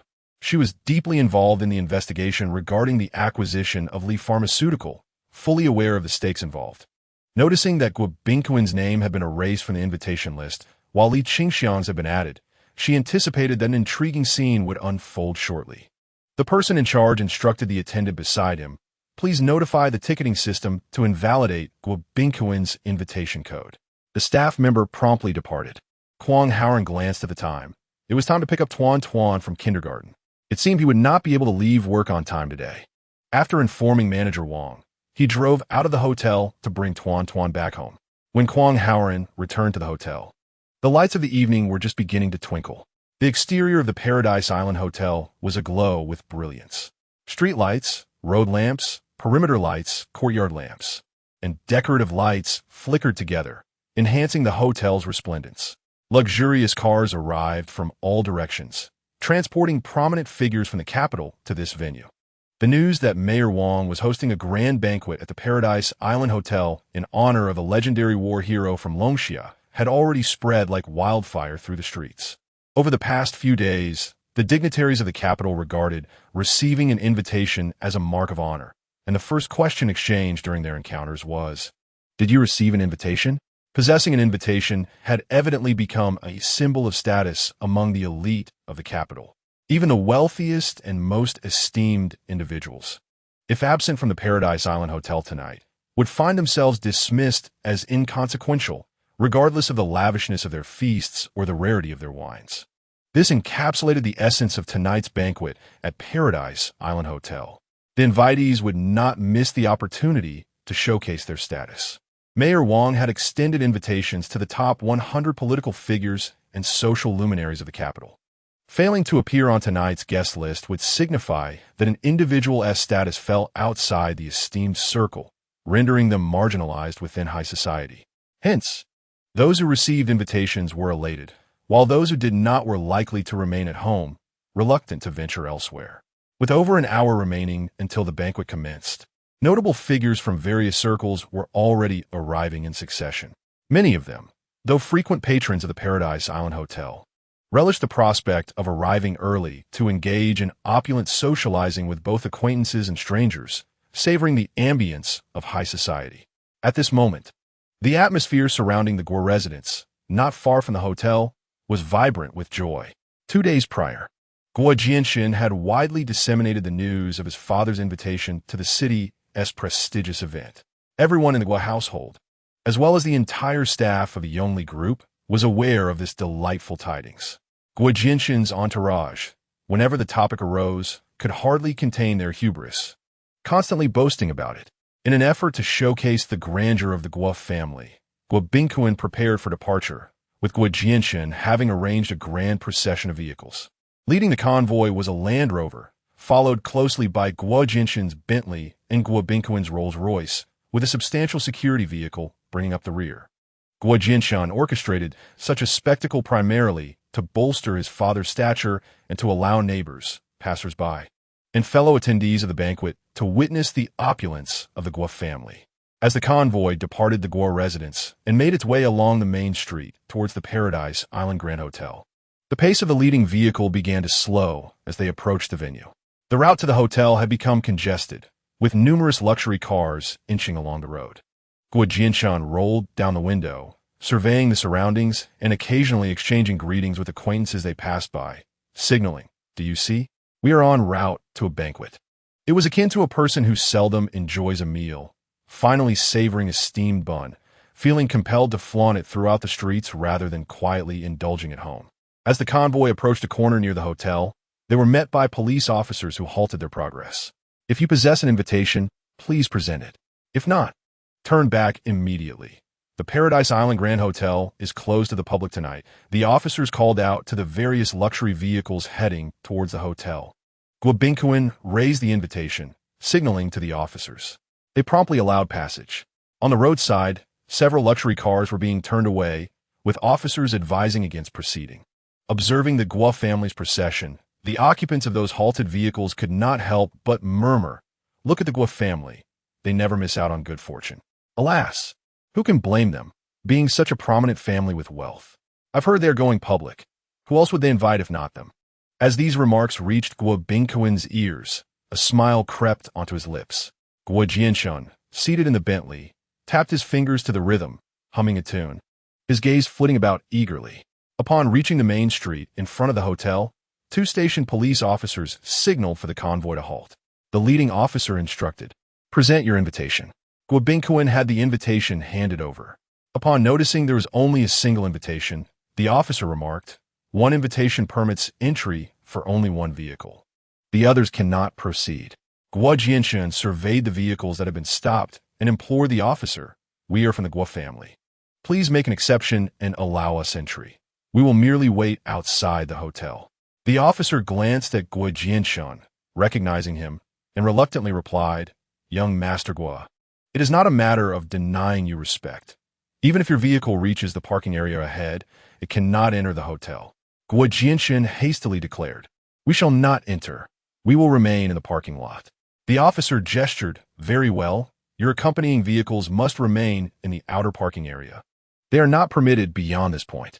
Only vehicles with invitations are allowed in." Gratefully, Guo Jianxin instructed the Land Rover and the large vehicle to stay outside, bringing only the Bentley and Guo Bingquan's Rolls-Royce into the venue sequentially.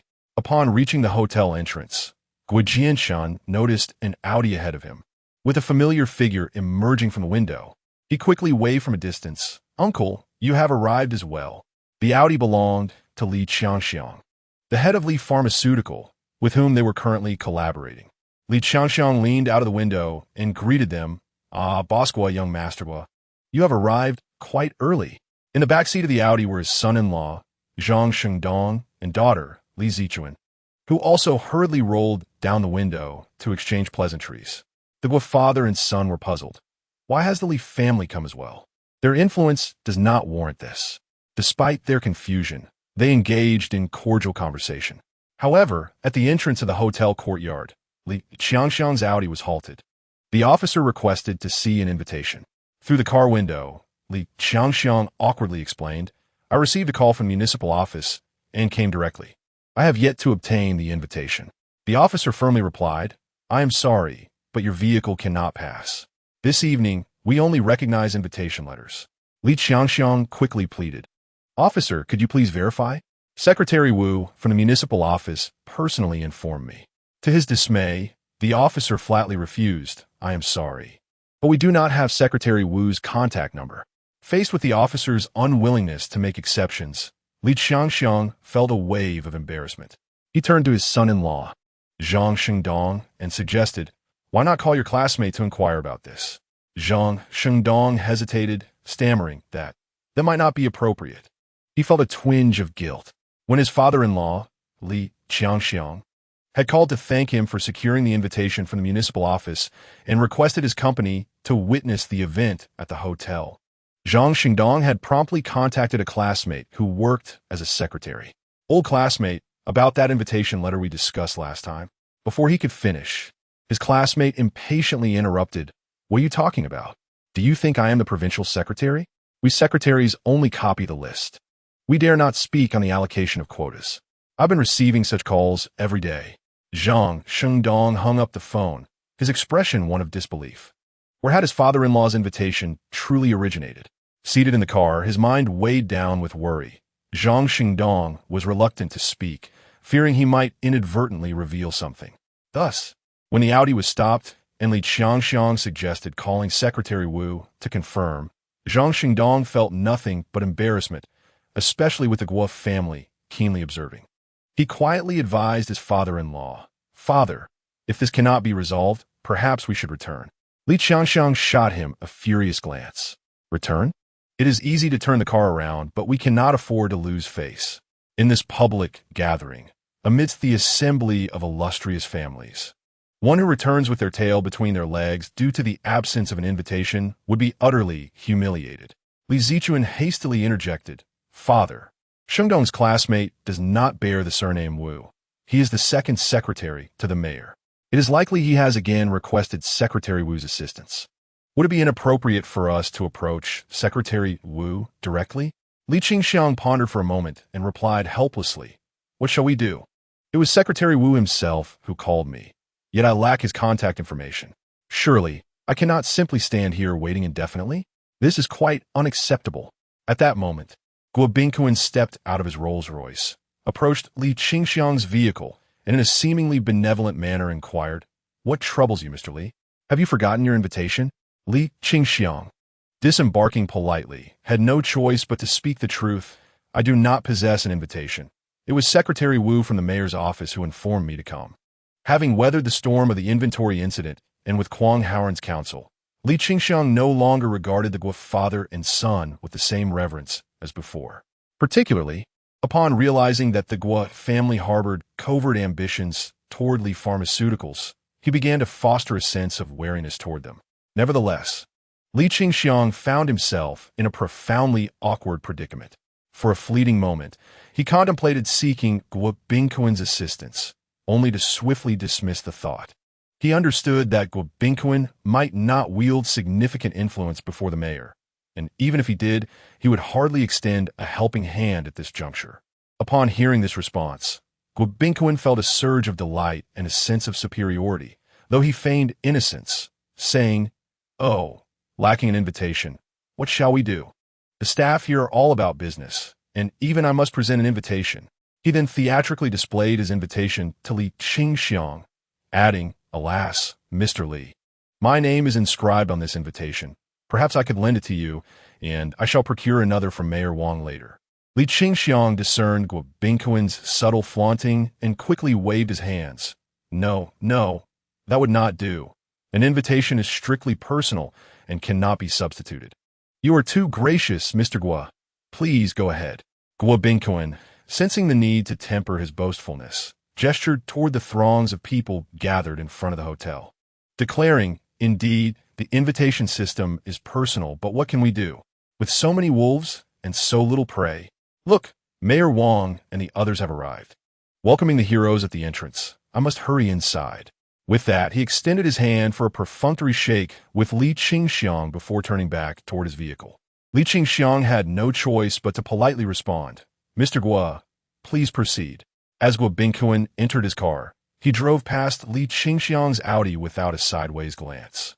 Heading straight for the entrance, Li Qingxiang stood awkwardly in the wind, watching Guo Bingquan's vehicle halt at the hotel's entrance, where 2 police officers and 4 security guards awaited. Gesturing for the invitation, Guo Bingquan nonchalantly raised his invitation and handed it over. Just then, Kwang Haoren returned in his car. Seeing Li Qingxiang standing outside, he rolled down the window and called out, "Father, why are you standing here? You should hurry inside." Inside the Bentley, Guo Jianchen caught sight of Kwang Haoren. A chill ran down his spine. He instructed the bodyguard in the car, "Stay alert. How did this fellow end up here?" Although Guo Jianchen had already removed the neck brace, the mere sight of Kwang Haoren caused an inexplicable pain to surge in his neck. It seemed that Guo Jianchen's body had retained a memory of its own, developing a conditioned reflex towards Kwang Haoren. The driver and bodyguards, upon seeing Kwang Haoren, involuntarily gasped. Before the Li residence, the man before them had not yet made a move, yet his composed demeanor, while seated, was far more intimidating than that of the cold Mr. Li, who had resorted to violence. Guo Jianchen hurriedly raised the car windows, the dark tint effectively shielding them from prying eyes outside. Inside the car, a cacophony of voices erupted. "Young master, that's him. What is he doing here?" One exclaimed.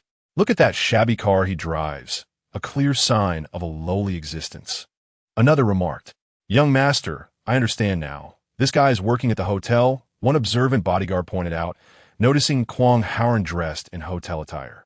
Guo Jianchen suddenly realized, "Oh, so he's taken up work at the hotel." A sinister smile crept across his face. "Since he is here, we ought to seize the opportunity to deal with him properly." "Indeed, young master, that matter cannot remain unresolved.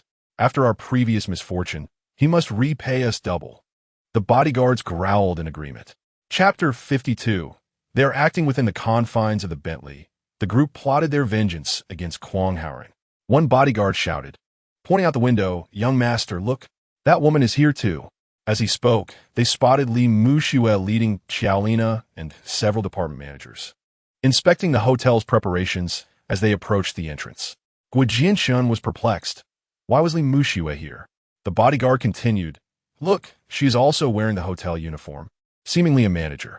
Clearly, they have both come to work at the Paradise Island Grand Hotel. Younger master, this time we can find an excuse to deal with them together.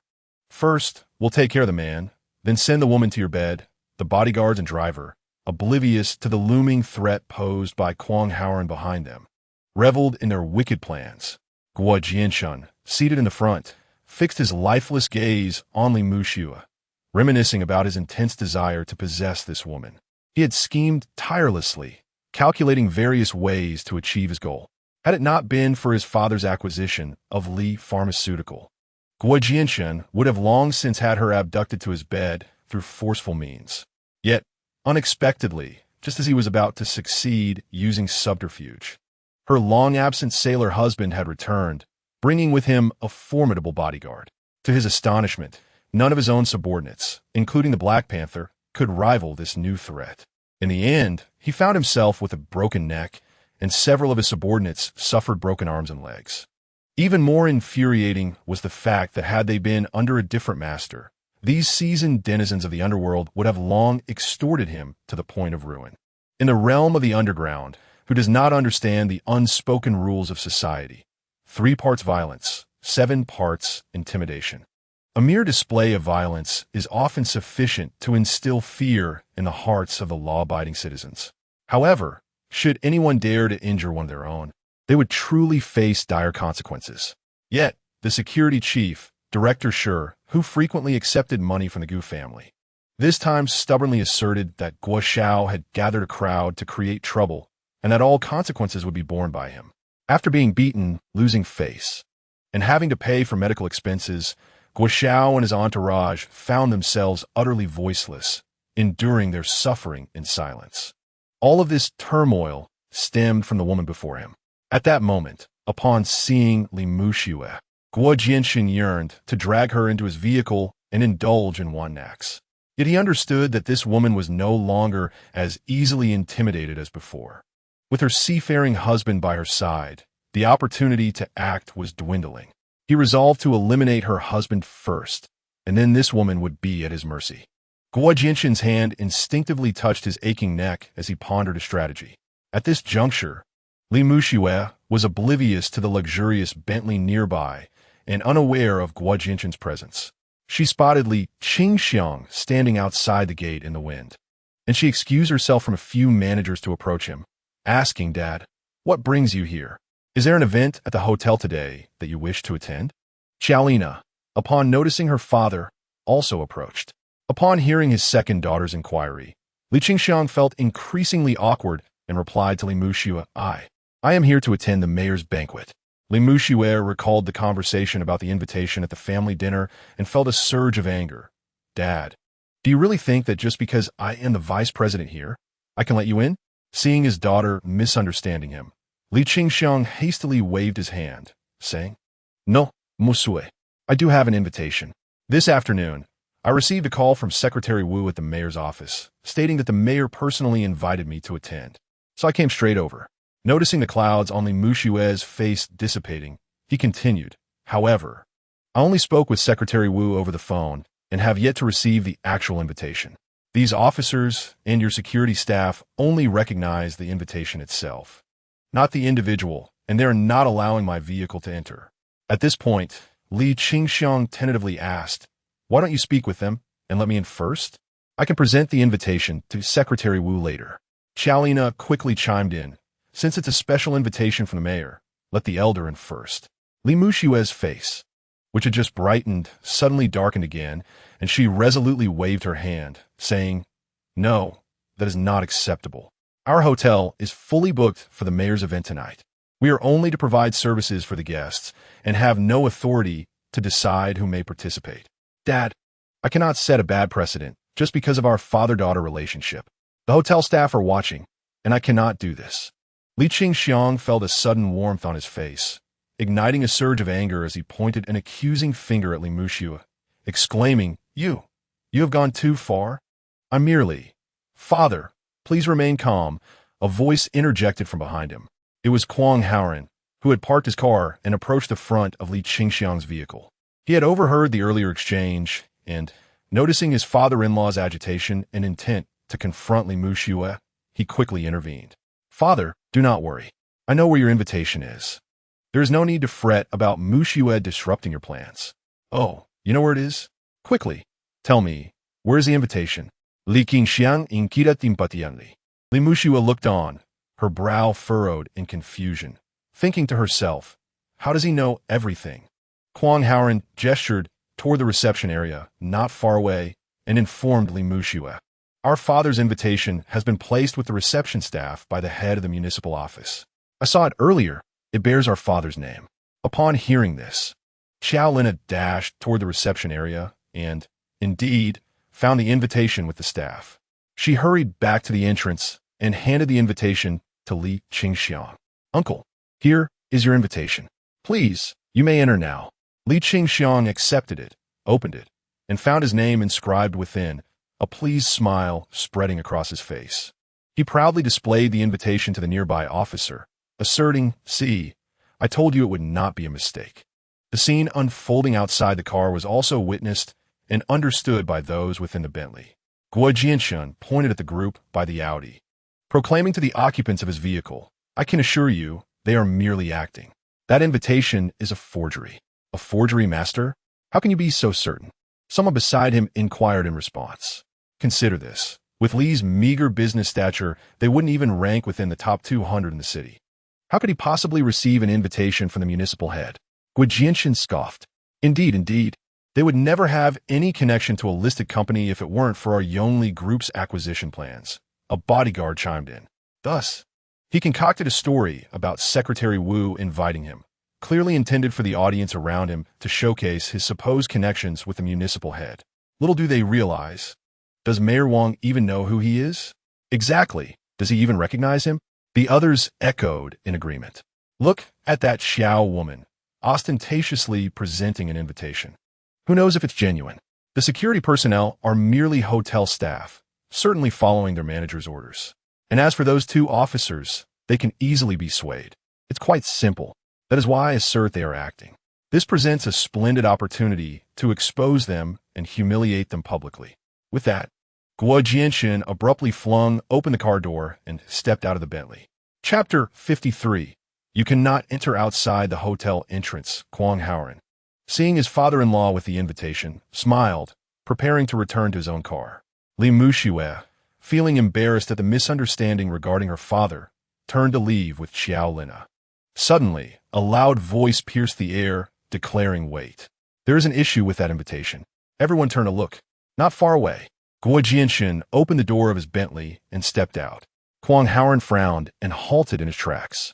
Li Muxue regarded the stout figure with disdain as he waddled closer, his neck askew. Behind him trailed two burly lackeys. Xiao Lina couldn't help but mutter under her breath. What is this fellow doing here? Look at his crooked neck. It must have been broken by your family friend. Li Qingxiang, bewildered by the unfolding events, clutched the invitation letter and stared at Guo Jianxin, his mind swirling with questions. As Guo Jianxin approached, tilting his head awkwardly, he slowly extracted the invitation from Li Qingxiang's grasp and inspected it closely before handing it to the officer in charge of checking tickets. "Officer," he said, "why did you let this invitation pass without verifying it?" The officer, recognizing Guo as a figure of some standing, responded with a hint of deference. "Mr. Guo, there is a scanner at the ticket barrier. I am only responsible for inspection. Is there an issue?" Guo Jianxin glanced at Li Muxue, then with great effort turned his head to eye Kwang Haoran, before confidently declaring to the officer, "I suspect this invitation is fraudulent." The officer raised an eyebrow. "Mr. Guo, you can't just say such things. If you claim it is fake, does that mean it is?" With a self-satisfied sweep of his gaze over the crowd, Guo Jianxin proclaimed loudly, "We all witnessed it just now. This invitation was retrieved from the hotel bar by them. Everyone knows that the invitations for the mayor's reception are not ordinary. They are uniformly distributed by the mayor's office and must be carried by the invited guests themselves. Therefore, I suspect this invitation has been forged by someone within the hotel."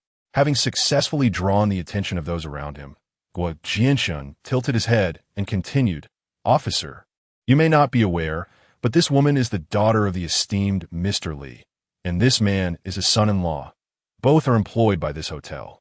I suspect they have deceived Mr. Li in order to gain entry to the mayor's banquet, thereby elevating their own status. Thus, they colluded to forge this invitation to deceive you." With that, Guo Jianxin blinked his beady eyes, a smug expression plastered across his oily face. Behind him, the luxury car erupted in hushed discussions. How could this happen? They dare to forge an invitation from the mayor? Such audacity! The hotel staff must not engage in such deceit. Listening to the murmurs, Li Qingxiang's composure began to crack. "Mr. Guo, how can you say such things? I clearly received a call from Secretary Wu of the mayor's office inviting me here. How can you claim I'm trying to sneak in?" His voice, typically measured, now bore an edge of indignation towards the Guo family. Li Muxue, unaware of the invitation's origins, felt her confidence waver upon hearing Guo Jianxin's accusations, and she turned a questioning gaze towards Kwang Haoran. Understanding Guo Jianxin's intent to embarrass both himself and Li Qingxiang publicly, Kwang Haoran smiled gently at Li Muxue, reassuring her to remain calm, for he knew that the most captivating scenes were yet to unfold. Raising his voice deliberately to ensure those around could hear, he addressed the officer. "Sir, this invitation was placed at the reception by the gentleman in charge of the city's main office. He specifically instructed us to hand it over to Mr. Li when he arrived at the entrance." He then pointed to the busy figure of the responsible individual nearby, adding, "There he is. If you wish, you may verify with him. Moreover, aren't your colleagues checking tickets up ahead? A simple scan will reveal its authenticity, won't it?" As Kwang Haoran spoke, he did not cast a glance at Guo Jianxin, disregarding him entirely as if he were invisible. The most effective form of humiliation is indifference, and that is precisely what Kwang Haoran executed. The officer nodded, acknowledging the validity of Kwang Haoren's words, and waved towards Li Qingxiang's vehicle, allowing entry while directing them to the ticket check ahead. Mimicking Kwang Haoren, the officer also chose to ignore Guo Jianxin. Li Muxue breathed a sigh of relief. Xiao Lina quietly remarked, "This petty man is as bothersome as a fly." From the luxurious cars behind, a collective sigh of realization echoed as the spectacle came to a close. Guo Jianxin stood there, his neck craned, stunned. He had not anticipated that his attempt to embarrass Kwang Haoren would backfire so spectacularly. Unwilling to concede defeat, he contemplated stepping forward to intervene when suddenly, a fierce argument erupted at the hotel entrance. Everyone turned their attention to the source of the commotion. It was Guo Bingquin's Rolls-Royce, which had just crossed the Audi and was now halted at the entrance barrier. The argument was emanating from there, while all eyes were on Li Qingxiang. Few anticipated any hindrance to Guo Bingquin's illustrious Rolls-Royce waiting to be admitted. As the renowned leader of the Yongli Group and the illustrious patriarch of the Guo family, his presence at the city's banquet was anything but insignificant. Should Guo Bingquin desire, he could easily create a social circle among the guests centered around him. The wealth and reputation of the Yongli Group were well known, and whispers of its impending public listing had circulated in business circles for quite some time. No one would question the Guo family's attendance at this event. Yet, at this moment, their resplendent Rolls-Royce was being barred from entering the hotel. Guo Jianxin distinctly heard the familiar voice of their butler, Guo Baozhong, rising in protest, accompanied by Guo Bingquin's inquiries. A knot tightened in Guo Jianxin's stomach as he hurriedly ran a few steps, disregarding his aching neck and the invitation he deemed spurious along with the Li family's presence. He dashed toward the front of the Rolls-Royce to discern the situation. It turned out that when Guo Bingquin's Rolls-Royce arrived at the entrance, the butler in the passenger seat had presented the invitation for the routine ticket verification, only for an unexpected incident to occur. The officer responsible for ticket verification took the scanner, aimed it at the invitation, and, just as he was about to return it, he abruptly retracted his hand. "What on earth is happening?" The officer murmured softly, indicating that an issue had arisen during the scanning process. He raised the scanning device once more, yet the same error tone echoed back. Bringing the scanner to eye level, he scrutinized the displayed data. After reviewing the information, the officer politely addressed Guo Bingquin, stating, "I apologize, sir, but there appears to be a problem with your invitation. You cannot enter." Chapter 54. Your invitation has been revoked. What? How could there be an issue with our invitation? That is impossible. Please take another look. Guo Baozhong, seated in the passenger seat, was the first to voice his discontent, challenging the officer. In the rear seat, Guo Bingquin felt a surge of indignation as he lowered the window, saying to the officer, "This invitation was personally issued to me by the city's main office. You must be mistaken." The officer responsible for ticket verification raised the scanning device, indicating the information displayed here is as follows. At that moment, Guo Jianxin leaned forward, asking, "What is going on? How dare you claim there is an issue with the invitation? Do you believe I won T-call to lodge a complaint with Director Shi?" The officer, maintaining his composure, responded, "Complaining to anyone will not be of any use. The number on this invitation is unrecognizable to me, and the error code indicates that it has already been revoked." "What? Revoked? That is impossible. It cannot be," Guo Jianxin shouted, his previously tilted neck now straightening with surprise.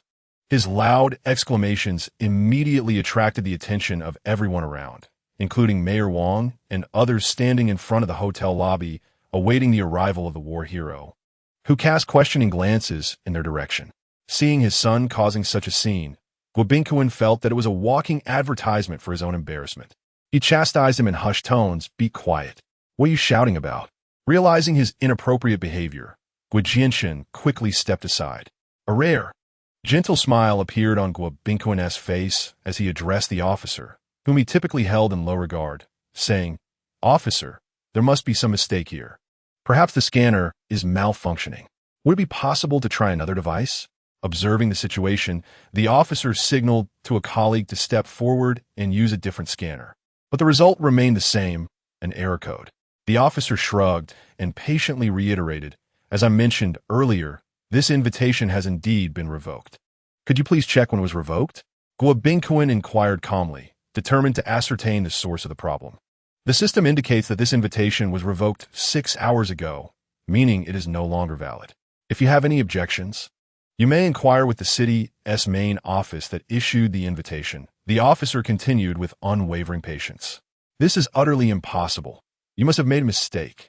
I demand to see your supervisor. Guo Jianshun insisted, refusing to accept the situation, shouting at the officer. At that moment, a car in the queue behind them honked its horn. The officer, losing his patience, disregarded Guo Jianshun's outburst and instructed the driver of the Rolls-Royce. Please reverse the car and clear the entrance. More distinguished guests need to enter. Butler Guo Baozhong turned to look at Guo Bingquin, seeking his approval. Turn around, turn around. Let us reverse first. Guo Bingquin gestured helplessly. There was no alternative. The invitation had encountered an issue, and at that moment, clarity eluded them. The Rolls-Royce belonging to the Guo family obstructed the entrance, hindering the passage of vehicles behind it, necessitating a resolution to this impasse. The murmurs from the esteemed guests within their luxurious cars had inevitably reached the ears of the Guo father and son. What transpired? Had the Guo family presented a revoked invitation to this event? Indeed, but what could have led to the revocation of their invitation? It appeared that the Mayor Wang had formed a judgment regarding the Guo family. The Guo family was on the verge of losing their influence, and the coming days promised to be challenging for them. Alas, one witnessed the rise of the splendid mansion, the grand banquet for guests, only to see it crumble to the ground. Listening to these discussions, Guo Bingquin, who had been feigning composure, felt his face flush a deep crimson, his anger simmering within. Who was orchestrating this behind the scenes, bringing disgrace upon the Guo family in the upper echelons of society? Could it be that Mayor Wang had made an error? The butler, Guo Baozhong, suggested in a hushed tone. Impossible. Mayor Wang would never treat us this way. Guo Bingquin was reluctant to concede. If this were the case, the Guo family would be finished. The lengthy Rolls-Royce maneuvered several times before clearing the way. As they observed the procession of vehicles entering the hotel, the Guo father and son wished fervently for a crevice to hide within. The hotel loomed close, bustling with distinguished guests, yet the Guo family found themselves unable to enter. Such humiliation was far more painful than a public slap across their faces. Nearby, an Audi passed by, and Li Qingxiang, seated within, waved at the Guo family. Boss Guo, my apologies, but I shall proceed in. Just moments prior, Guo Bingquin had been boasting before Li Qingxiang, only to be publicly rebuked in an instant. Inciting eye rolls from the Guo family, Huang Haoren, suppressing a grin, drove past them, his self-satisfaction known only to him. He had no desire to engage in such trivial matters. Had he been interested, the Guo family's faces would surely have been left bruised and battered. Li Muxue and Xiao Lina, accompanied by a cadre of managers, returned to the hotel lobby to prepare for the grand welcome of the impending arrival of the war god. Outside the hotel courtyard, the procession of guest vehicles continued to arrive. As they passed by the Guo vehicles, most windows remained tightly shut, as they wished to avoid sharing in the Guo family's acute embarrassment, instead stifling smiles. Observing the line of luxury vehicles, Guo Jianshun brooded for a moment before leaping into the adjacent Rolls-Royce, turning to Guo Bingquin and declaring, Father, I believe I've discerned the truth. They are in collusion. Guo Bingquin, deep in thought regarding the matter at hand, impatiently inquired, What collusion? What are you talking about? Guo Jianshun tilted his head, pointing at the receding Audi. Just now, I noticed that the second daughter of the Li family is a manager at this hotel, and that son-in-law works here as well. It must be that the Li family and the Qiao family have conspired together to orchestrate this against us. They seized the opportunity of the mayor's banquet held at the Qiao family hotel to tamper with the scanning device, rendering our invitation null and replacing it with one for the Li family. Moreover, the security personnel were also affiliated with the hotel, and those two officers were undoubtedly bribed in advance. This is clearly a scheme orchestrated by the Li and Xiao families, deliberately designed to embarrass our Gu family in such a setting. Father, it must be as I say. We cannot let this matter rest. We must show them the consequences of their actions. Guo Bingquin glanced at his son. Although this son, usually lacking in ambition, had little intellect, his analysis of the situation today made the father feel it was somewhat credible. He preferred to attribute this incident to family rivalry rather than delve into deeper, more complex political machinations, for the latter would spell trouble for the Gu clan. It could even jeopardize the company's public listing and the directives from their ancestral home. Wiping the sweat from his forehead, Guobinkuin inquired, "What do you intend to do?" Chapter 55. The Valor of the War. Gagua Jianshan raised his hand, gesturing to his own crooked neck. "Anyone who opposes us should be dealt with decisively." Guobinkuin did not share his son's views.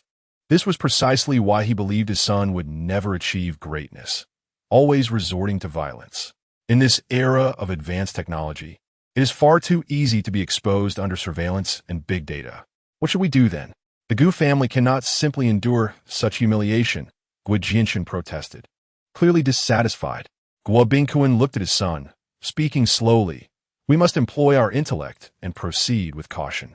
I recall that the Chiao family borrowed substantial sums at exorbitant interest rates when constructing the Paradise Island Hotel.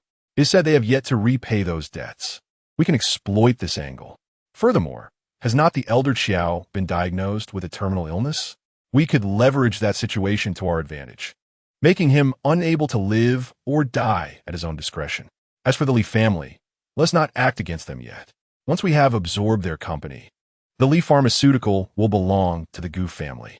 At that point, we can dictate the terms." Guo Jianshan eagerly responded, "Yes, father. I will arrange for this immediately. First, we will dismantle the Chiao family, then deal with the Li family.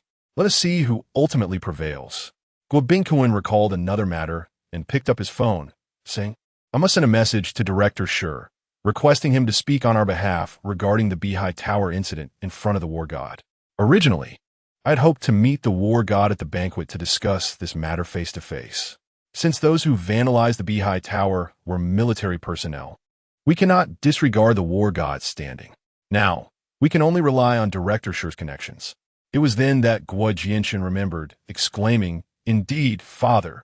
Boss who has repeatedly emphasized to me that we cannot neglect the Beihai Tower issue." Guobinkuin dismissed it. "The Beihai Tower matter is relatively minor. Let Director Shi handle it, as he is well informed." Missing this opportunity to attend the war goddess banquet, however, is a significant concern. Within the circles of politics and commerce in the capital, discussions regarding the Guo family are undoubtedly abundant. It is imperative to find a means to turn the tide swiftly. Just then, a commotion erupted outside the vehicle, accompanied by a faint chorus of cheers. "They have arrived! They have arrived! Look, the convoy of the war god is here." The occupants of the car hastily turned their gazes towards the outside.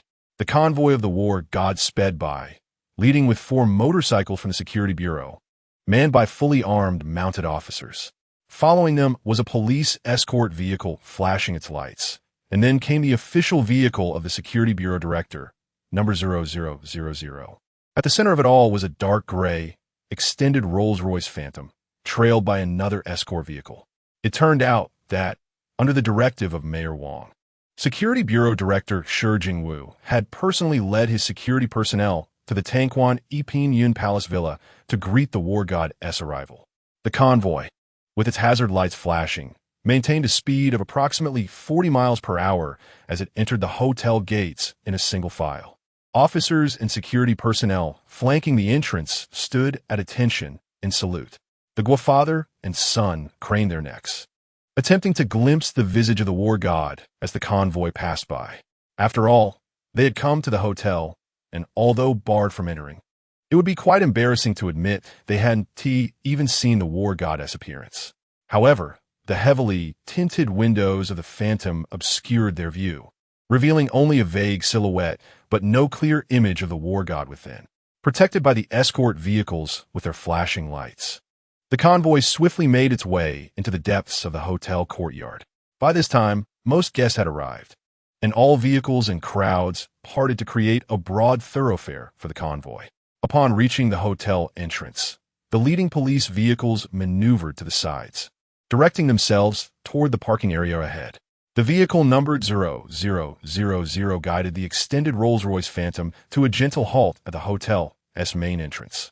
The crowd of awaiting guests stirred once more in anticipation. Everyone straightened their attire, checking their appearance before donning expressions of eager expectation through the front window of the Rolls-Royce. The demeanor of the two figures in the front seat was already striking.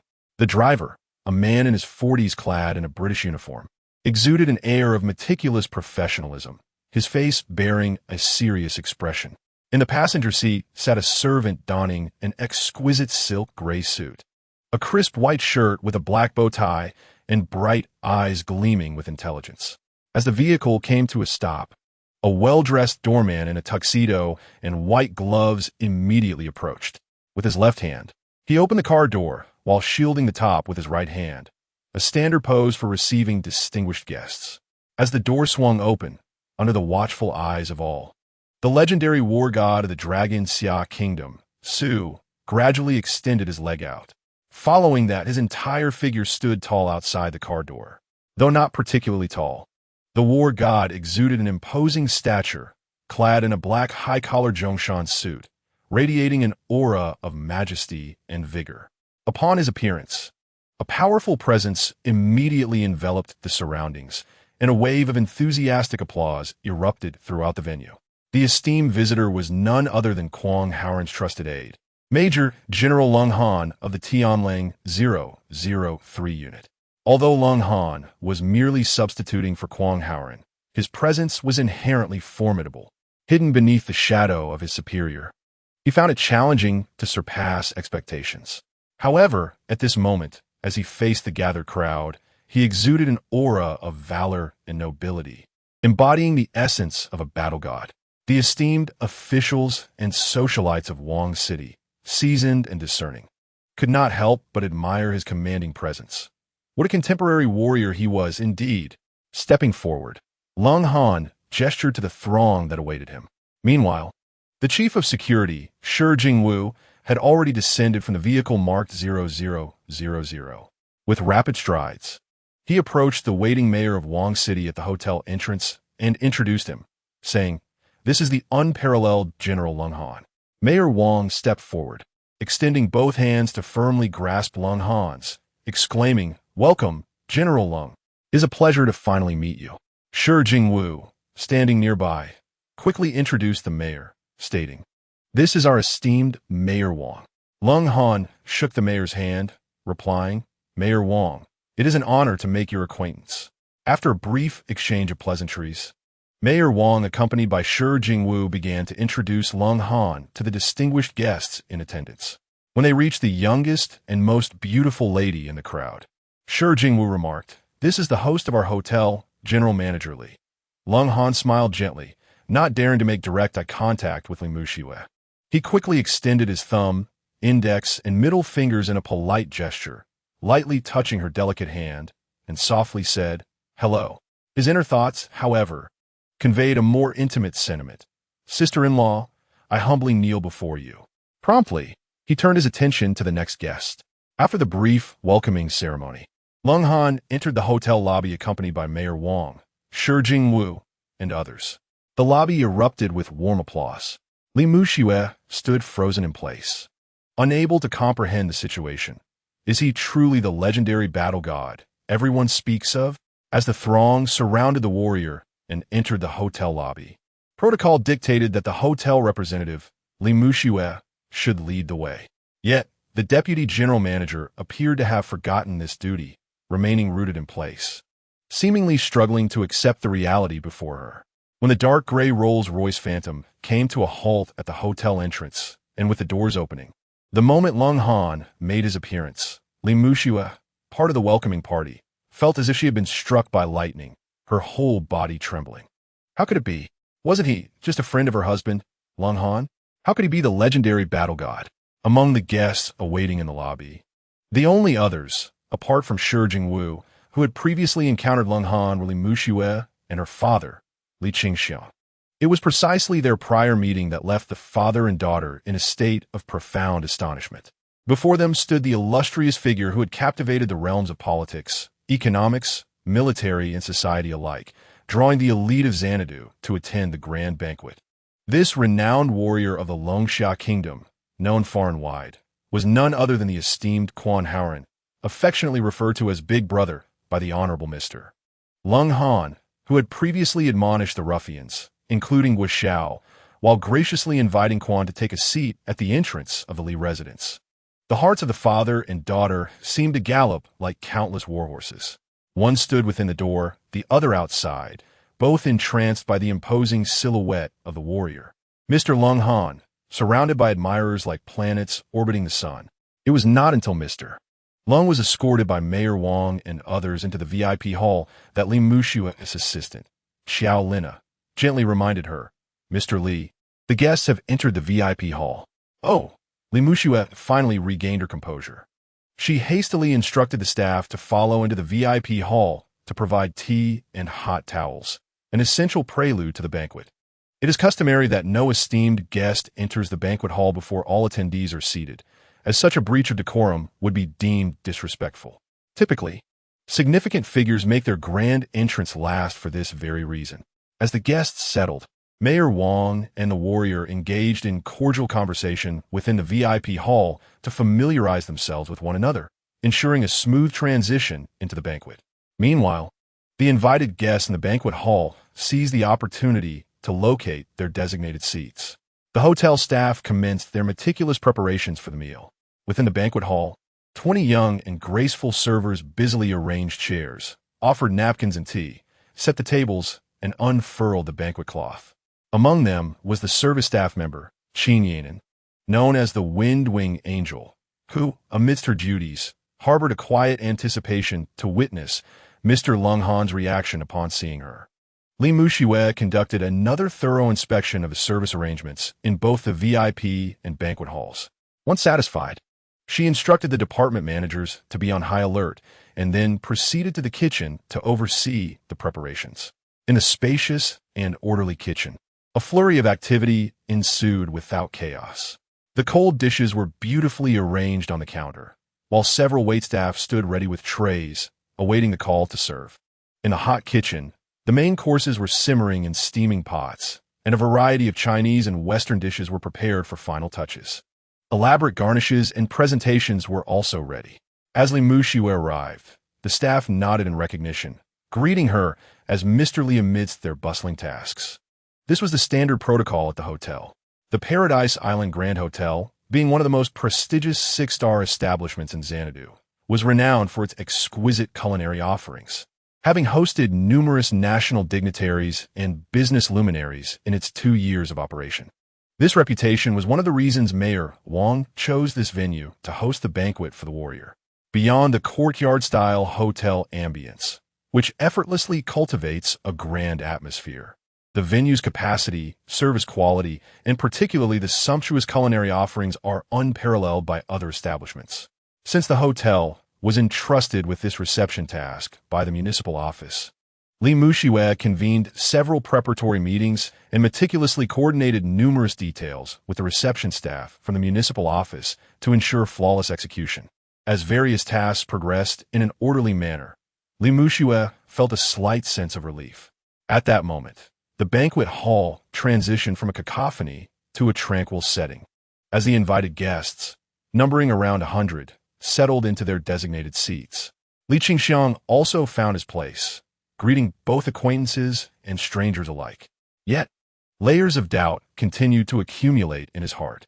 Following the host's opening remarks and the uplifting music that set the mood, the esteemed General Lung Han arrived at the banquet hall accompanied by Mayor Wang and others, prompting another round of enthusiastic applause. After the hosts took their seats at the main table, representatives from various sectors offered their toasts, culminating with Mayor Wang's address. General Lung responded with a brief expression of gratitude before Mayor Wang proposed a toast, marking the official commencement of the banquet. The hotel staff immediately entered a state of heightened service readiness, while the lobby fell into a serene silence. Ironically, during the busiest time for the service staff, it was Li Muxue, the overall coordinator for the hotel reception, who found herself enjoying a rare moment of leisure. Having practiced and trained extensively for this occasion, the team operated like a well-oiled machine, each member fulfilling their designated roles with precision. Li Muxue instructed Xiaolina to oversee the service in the banquet hall before swiftly making her way to the marketing department's office. She sought to confront Kwang Haoran regarding the situation. The revelation that this General Long was the renowned warrior, yet held such deference towards her husband, Kwang Haoran, left her bewildered. What was the nature of their relationship? Who exactly was Kwang Haoran? How many secrets was he still concealing from her? Li Muxue. Her heart raced as she stormed into the marketing department. At that moment, Kwang Haoran reclined leisurely in his chair, a delicate blue and white porcelain teacup in hand, occasionally savoring his beloved Preaching Ming Dragonwell tea while idly toying with the cup.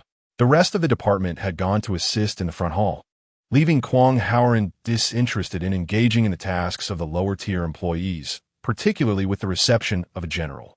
Seizing the opportunity while the office was deserted, he relished this brief moment of solitude, aware that a tempest was about to unfold within these walls.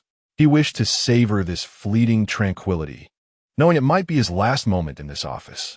Earlier, through the window, he had witnessed the scene of General Long's arrival, and seeing his subordinates receive such respect from Mayor Wang and others filled him with a sweet satisfaction. His pride in having General Long impersonate the warrior only grew stronger. This is incorrect. The god of war cannot be deemed a mere impersonation. Although Long Han is indeed my subordinate, ranked just below me, he is a genuine major general and undoubtedly a formidable warrior. If one must argue about impersonation, then Long Han could only be considered an impersonator of Kwang Haoran's esteemed rank as a warrior. Regardless, it is not excessive for Long Han, who has accompanied me through numerous life and death situations, to now bask in the glory that comes with respect and honor. As I pondered this, Kwang Haoran raised his teacup once more. Suddenly, the door to the marketing department swung open with a forceful bang. Li Muxue, her face contorted with fury, appeared before him. Chapter 57. Who are you, truly? Kwang Haoran's hand trembled, causing the scalding tea to spill onto his arm. Ignoring the pain that flared from his injury, he hastily placed the delicate blue and white porcelain cup on the table and sprang to his feet, swiftly positioning himself a few steps away in front of Li Muxue. General Li, you seek me? His rapid response was instinctual. From the moment the door creaked open to the instant he placed the cup down and leapt to stand before her, it all transpired in the blink of an eye. The title General Li slipped from his lips as a reflex, a habit ingrained in him. Presently, Kwang Haoran occupies the role of a junior marketing supervisor, while Li Muxue serves as the actual executive general manager of this opulent hotel. In the hierarchy of the establishment, they are separated by at least 2 managerial levels. In a structure where even a minor elevation in rank can be crushing, Li Muxue could have easily overshadowed Kwang Haoran countless times based solely on their titles. Typically, even if Li Muxue had directives, they would be relayed only to the marketing department's managerial tier. As a basic operational employee, Kwang Haoran had no standing to engage directly with someone of the general manager's stature.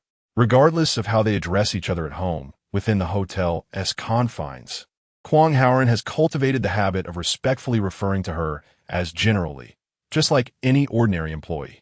Moreover, aside from Xiao Lina, no one is aware of their marital connection.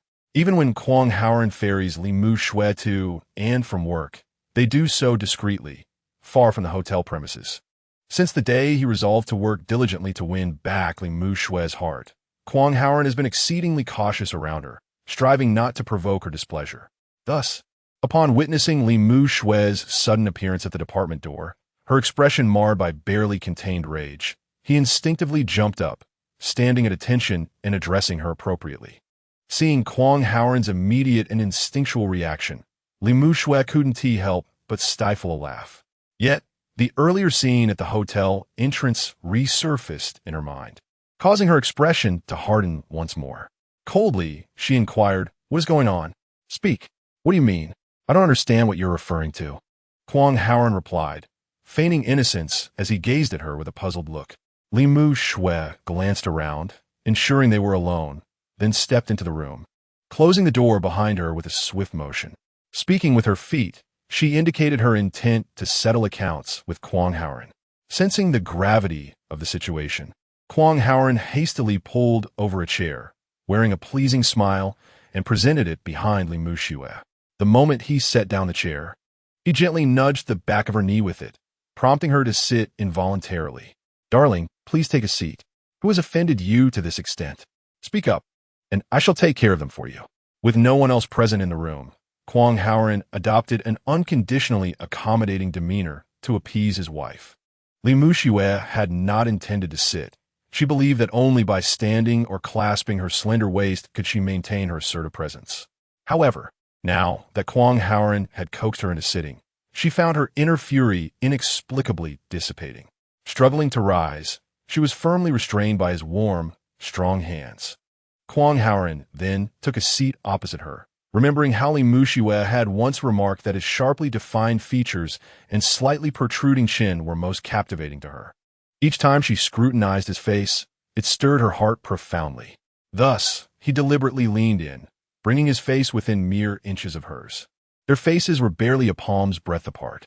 Gazing intently into her eyes, Kwang Haoren lowered his voice, infused with tenderness, and inquired, "Which scoundrel has dared to anger my wife?" Li Muxue, affected by his demeanor, felt her anger subside significantly. Yet, she was not one to yield easily. Surrendering now would undermine her authority over Kwang Haoren in the future.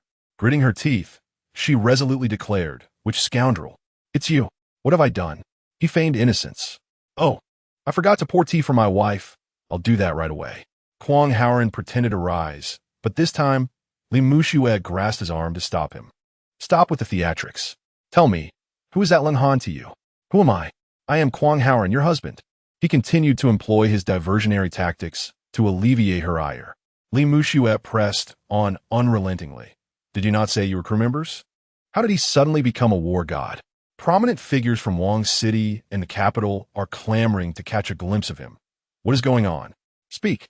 Kwang Haoren realized he could not evade the truth today, despite the strict regulations within the organization regarding the confidentiality of their missions. His identity was not yet ready for exposure. Even Leng Han was limited to publicly acknowledging his status as a major general war god. The details of their background and everything concerning the Wolf Squadron remained strictly classified. However, having returned to the country, some team members had already been demobilized. Regardless of their new professions, they inevitably engaged in social activities and interacted with various individuals. Consequently, the Wolf Squadron mandated that its members refrain from disclosing any information about their past experiences in the squadron to anyone, including their families, until the mission was declassified. However, regarding his wife, Li Muxue, it seemed that Kwang Haoren could not proceed without uttering a word. Li Muxue had long harbored doubts about his experiences over the past 5 years. Today, having witnessed the formidable identity of Leng Han as a war god, it was no wonder that her emotions were stirred, compelling her to seek the truth. Fortunately, Kwang Haoren was well prepared. He resolved to disclose part of the truth without violating confidentiality regulations, in hopes of winning his wife's understanding and leniency.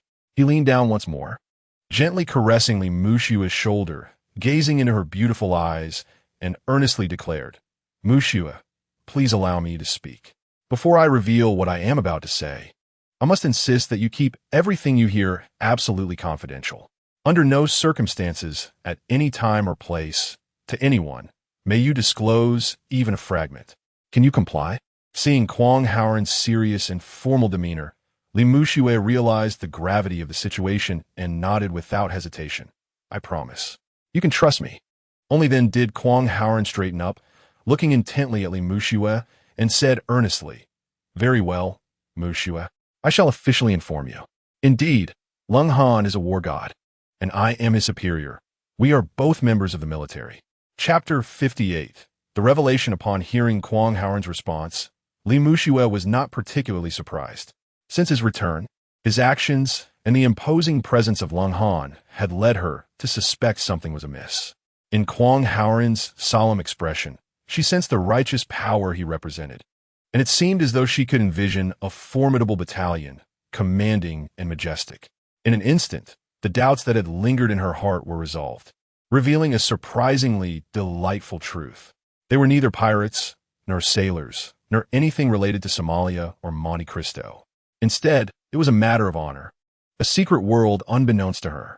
Memories of certain details from the past few months flooded her mind, prompting her to exclaim, "No wonder." Lung Han once referred to you as boss, and always treated you with an obedience that suggested he was a subordinate ready to heed your every command. I thought, how could there be a crew member who could make a war god stoop, or a military general bow to a mere worker? Kwang Haoran smiled openly. Mu Shiue, had I been in your position, I too would have felt perplexed and shared the same doubts. Given our unique identities, the missions we undertake involve state-level secrets, which cannot be disclosed lightly unless absolutely necessary. Moreover, what I am about to share can only be touched upon briefly. I trust you will understand this. Li Mushiu nodded. I comprehend. I'm not one to disregard reason. I shall keep your secret, and not a soul, including my friends and family, shall hear word of it. Yet, why did you not tell me sooner? Do you not trust me? I have been left to doubt you for far too long, neglecting you in the process. As she spoke, tenderness shimmered in her eyes, a rarity in the past few months between them. Kwang Haoran hastily explained, Mu Shiue, I truly had no choice. We adhere to a strict code of conduct, and I cannot divulge any information in this regard. Moreover, even the words I utter now may raise suspicions of misconduct. At this moment, Li Mushue's heart settled completely. I understand your predicament. I cannot compel you to breach the rules. There is no need to elaborate further on your team and its discipline. Yet, her yearning to uncover every detail about Kwang Haoran lingered, leaving her unsatisfied. After a moment of contemplation, she added, if possible, please share the story between you and Lung Han. Of course, if it involves confidential matters, then let it be. Kwang Haoran pondered for a moment. I shall endeavor to avoid sensitive topics and speak instead of our friendship. Through this narrative, you may glean a glimpse of my past. Li Mushue adjusted her posture. Assuming an earnest demeanor as she inquired, your bond must extend beyond 5 years. Am I correct? Kwang Haoran could not help but admire his wife's keen insight. Nodding deeply, my acquaintance with Lung Han spans nearly 2 decades. As he spoke, his gaze deepened, as if he were transported to a distant past. We are both orphans. 20 years ago, he was sent to the orphanage where I resided, and thus our paths intertwined. We grew up together, learned together, played together, and occasionally bullied our peers or endured bullying ourselves. 10 years ago, we enlisted together, becoming soldiers of Longxia Nation. We were assigned to the same company, sharing meals, living quarters, and training, inseparable in every sense. There was but one exception. On that rainy night 8 years ago, while I was on leave, I encountered a group of ruffians attempting to intimidate you, and I intervened to protect you. From that moment, our lives became intertwined. Upon hearing this, Li Mushue could not resist extending her hand, gently resting it in Kwang Haoran's palm. A warmth surged within him as he enveloped her delicate hand with his larger one, holding it tenderly, then tightening his grip. In that moment, Kwang Haoran experienced that profound sense of connection. Their hands remained clasped for a considerable time, until Li Mushue gently withdrew her hand, whispering, please continue. Kwang Haoran took a deep breath, striving to steady his racing heart, and returned to the narrative. 5 years ago, I was unexpectedly notified of my discharge and returned home. For so many years, aside from the orphanage, the military had been my only home. Upon my discharge, I was at a loss as to what to do next. I contemplated seeking employment, establishing a family, and leading a mundane existence. During that time, thanks to you, who insisted on having me join your family when I found myself homeless, we became united. I had initially believed we would live a simple, unremarkable life like any ordinary couple. Li Mushue reminisced about those early days, letting out a silent sigh. However, unbeknownst to me, 3 months later, the military unexpectedly summoned me back for a special mission. Due to the mission's overseas nature, they publicly announced it as a labor assignment for seamen, to protect you and your family's safety while keeping the truth concealed. Thus, I donned my military uniform once more, embarking on the path of serving my homeland. Accompanying me was Lung Han, my steadfast deputy, who accompanied me in the completion of numerous missions. At this juncture, Kwang Haoran paused briefly before continuing, until one fateful occasion. We were ambushed by the enemy on the high seas. Our speedboat was struck, and as it teetered on the brink of sinking, I issued the order to abandon ship. Each of us donned life vests and plunged into the ocean, striving for survival. The crew drifted upon the sea for 3 days and nights, most of them eventually rescued. Yet, Lung Han and I remained unaccounted for. At that moment, I managed to swim to a rock that had surfaced, clinging to it while awaiting rescue. On the 5th morning, amidst the waves, I spotted a gravely injured Lung Han, barely clinging to life. I swam over, dragged him onto the rock, and utilized the water and medical supplies from my first aid kit to revive him. We relied on one another in the vast ocean, sustaining ourselves with the meager provisions from my kit for another 5 days until our rescuers arrived. By the time we were saved, we had been without fresh water for 3 days, and I had subsisted by fishing in the sea. Both of us were in a state of near collapse. Later, Lung Han remarked that had I not saved him, he would likely have become prey for the sharks. Since that time, Lung Han and I have executed numerous missions together. In the face of peril, he selflessly placed himself before me, an act born from gratitude for my life-saving intervention and the bond we shared. A few months ago, after completing our mission, we were ordered to return home, simultaneously being bestowed with the title of War God. Thus, we returned together. This is the tale of Lung Han and me. Kwang Howren's recounting, though calm and succinct, revealed the profound brotherhood he shared with Lung Han, deeply moving Li Muxue. She gazed at her man, suddenly feeling a wave of warmth towards him. The man she had previously neglected was, in fact, a person of great loyalty and honor. A surge of warmth arose from the depths of Li Muxue's heart, coursing through her being. Chapter 59. I wish to resign. Kwang Howren's candidness had thoroughly opened the once closed doors of Li Muxue's heart. Unable to help herself, she lifted her gaze and, with emotion, said to Kwang Howren, "I had no idea you endured such hardships and suffered so greatly. The peaceful existence we enjoy in our country is safeguarded by countless individuals like you and Lung Han, who have fought valiantly. But why didn't you tell me this sooner?" Kwang Howren chuckled sheepishly. "My dear wife, didn't I just mention that? We are bound by strict protocols, and everything we've experienced is subject to decades of confidentiality. Moreover, the reason for this secrecy is not solely for the sake of our country, but also to shield countless families like yours and Tuan. When it comes to such matters, the less you know, the better. Otherwise, you may become targets for hostile forces. In such a scenario, you would become our most vulnerable Achilles heel, and the potential harm to you would be immense. Ultimately, you need only to remember one thing. Regardless of the trials I have endured over the past 5 years, I implore you to believe that all our endeavors have been for the sake of our homeland, for the people, and to safeguard families like yours and Tuan, allowing them to lead lives of stability. No matter when, I shall never betray my country, my faith, or you and Tuan. This is your husband, Kwang Howren, the foremost warrior of Longxiaguo." Upon hearing Kwang Howren's heartfelt words, Li Muxue felt an overwhelming tide of emotions surge within her. It became evident that her husband had risked his life for the nation over the past 5 years. And now, having returned with honor, he must live incognito due to his unique status, willingly embracing the role of an unsung hero. Yet, this was not the crux of the matter. The real mistake lay in her reproaching him during those 5 years of silence, unjustly accusing him of extravagance, and doubting his humanity in the face of wealth and gain, all while refusing to forgive him. Nevertheless, even in the face of such adversity, her husband remained uncomplaining and resolute, willing to start anew for her sake. His boundless affection for their precious daughter, Tuan, was evident in every gesture, a testament to his deep paternal love that never wavered. Reflecting on all this, Li Muxue was filled with profound emotion.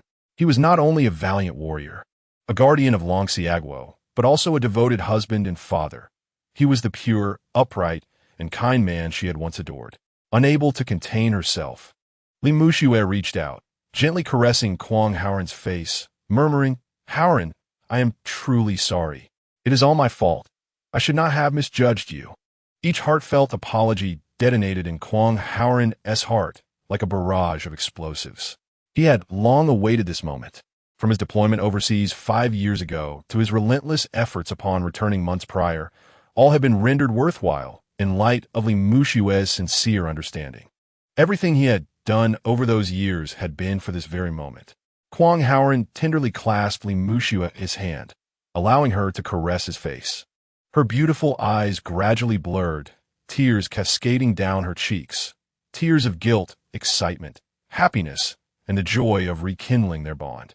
Their hearts drew close, more intimately than ever before. After a prolonged silence, Kwang Haoran gently wiped away the tears from her cheeks, softly saying, "Look at you. This is not a place for tears."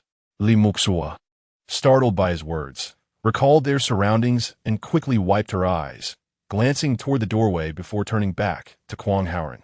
Her cheeks flushed with color as she playfully chastised, "It's all your fault for telling stories at this moment." Laughter erupted from Kwang Haoran. "Indeed, it is my fault. I must admit, I have learned a principle for coexisting with my wife over these past months." "What is it?" Li Mushue adjusted her dress, intrigued.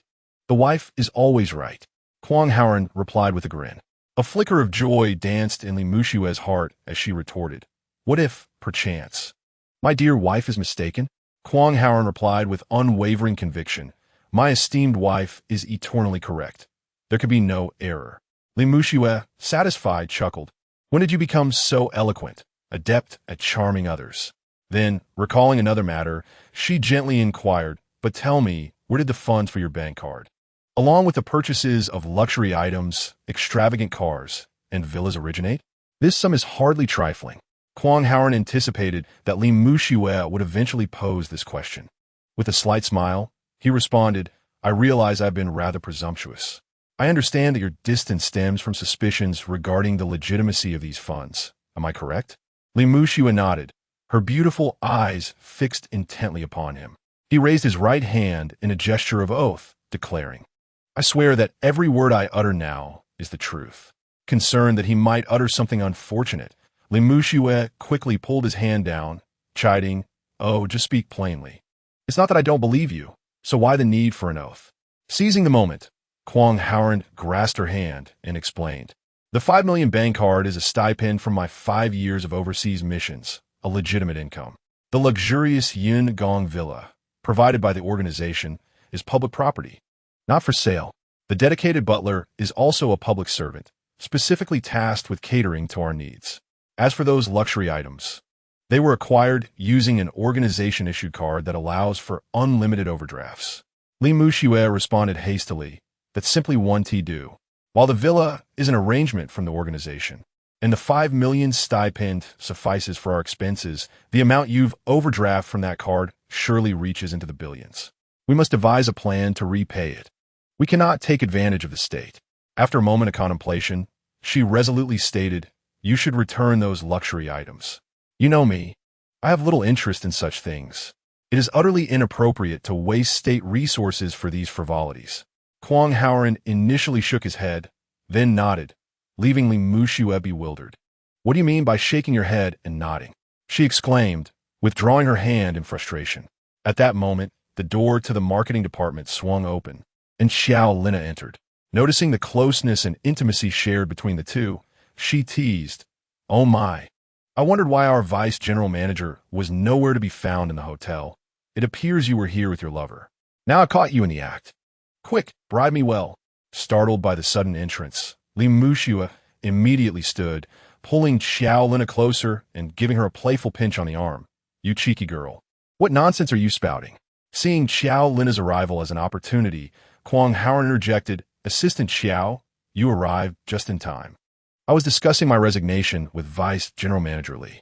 Since the Human Resources Department falls under your purview, please ensure my resignation is approved tomorrow without delay. No need to wait for a month or anything of the sort." "What? You intend to resign? Why?" Jolina's expression stiffened, her surprise evident. Chapter 60. The shadow of the war. God, upon hearing Kwang Haoran's intention to resign, Jolina hastily inquired, "Is it because you find the compensation inadequate?" It was indeed the case. The HR department had set his base salary at 6,000 due to his lack of hotel experience, which was undeniably low. Clearly, the notion of experience becomes irrelevant when one possesses true capability. Moreover, how could a man sustain his family on such meager earnings? As she spoke, Jolina cast a glance at her close friend. aware that a man's salary being lower than his wife's would prevent him from holding his head high, even within the confines of his home. Noticing that Li Muxue seemed to be deep in thought, unaware of her gaze, Jolena continued her plea. Furthermore, just considering the last incident with Manager Wu from the catering department, where you managed to recover over $1 million for the hotel, you've created an exemplary service case. For this alone, your salary deserves to be multiplied several times over. Look, with Vice President Li here, I believe we should elevate your salary to the managerial level. That would truly reflect your worth. When Li Muxue first heard Kwang Haoran utter the words of resignation, she was caught completely off guard. The two had been discussing a secret matter prior to Jolena's arrival. However, Li Muxue, being astute, quickly regained her composure.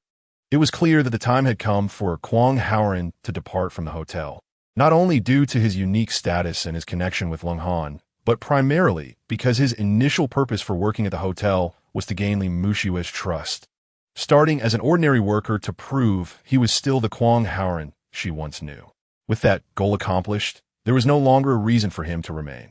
Regaining her composure, Li Muxue aligned herself with Kwang Haoran, stating, "Jolena, this decision is not merely due to low wages, nor is it solely his choice.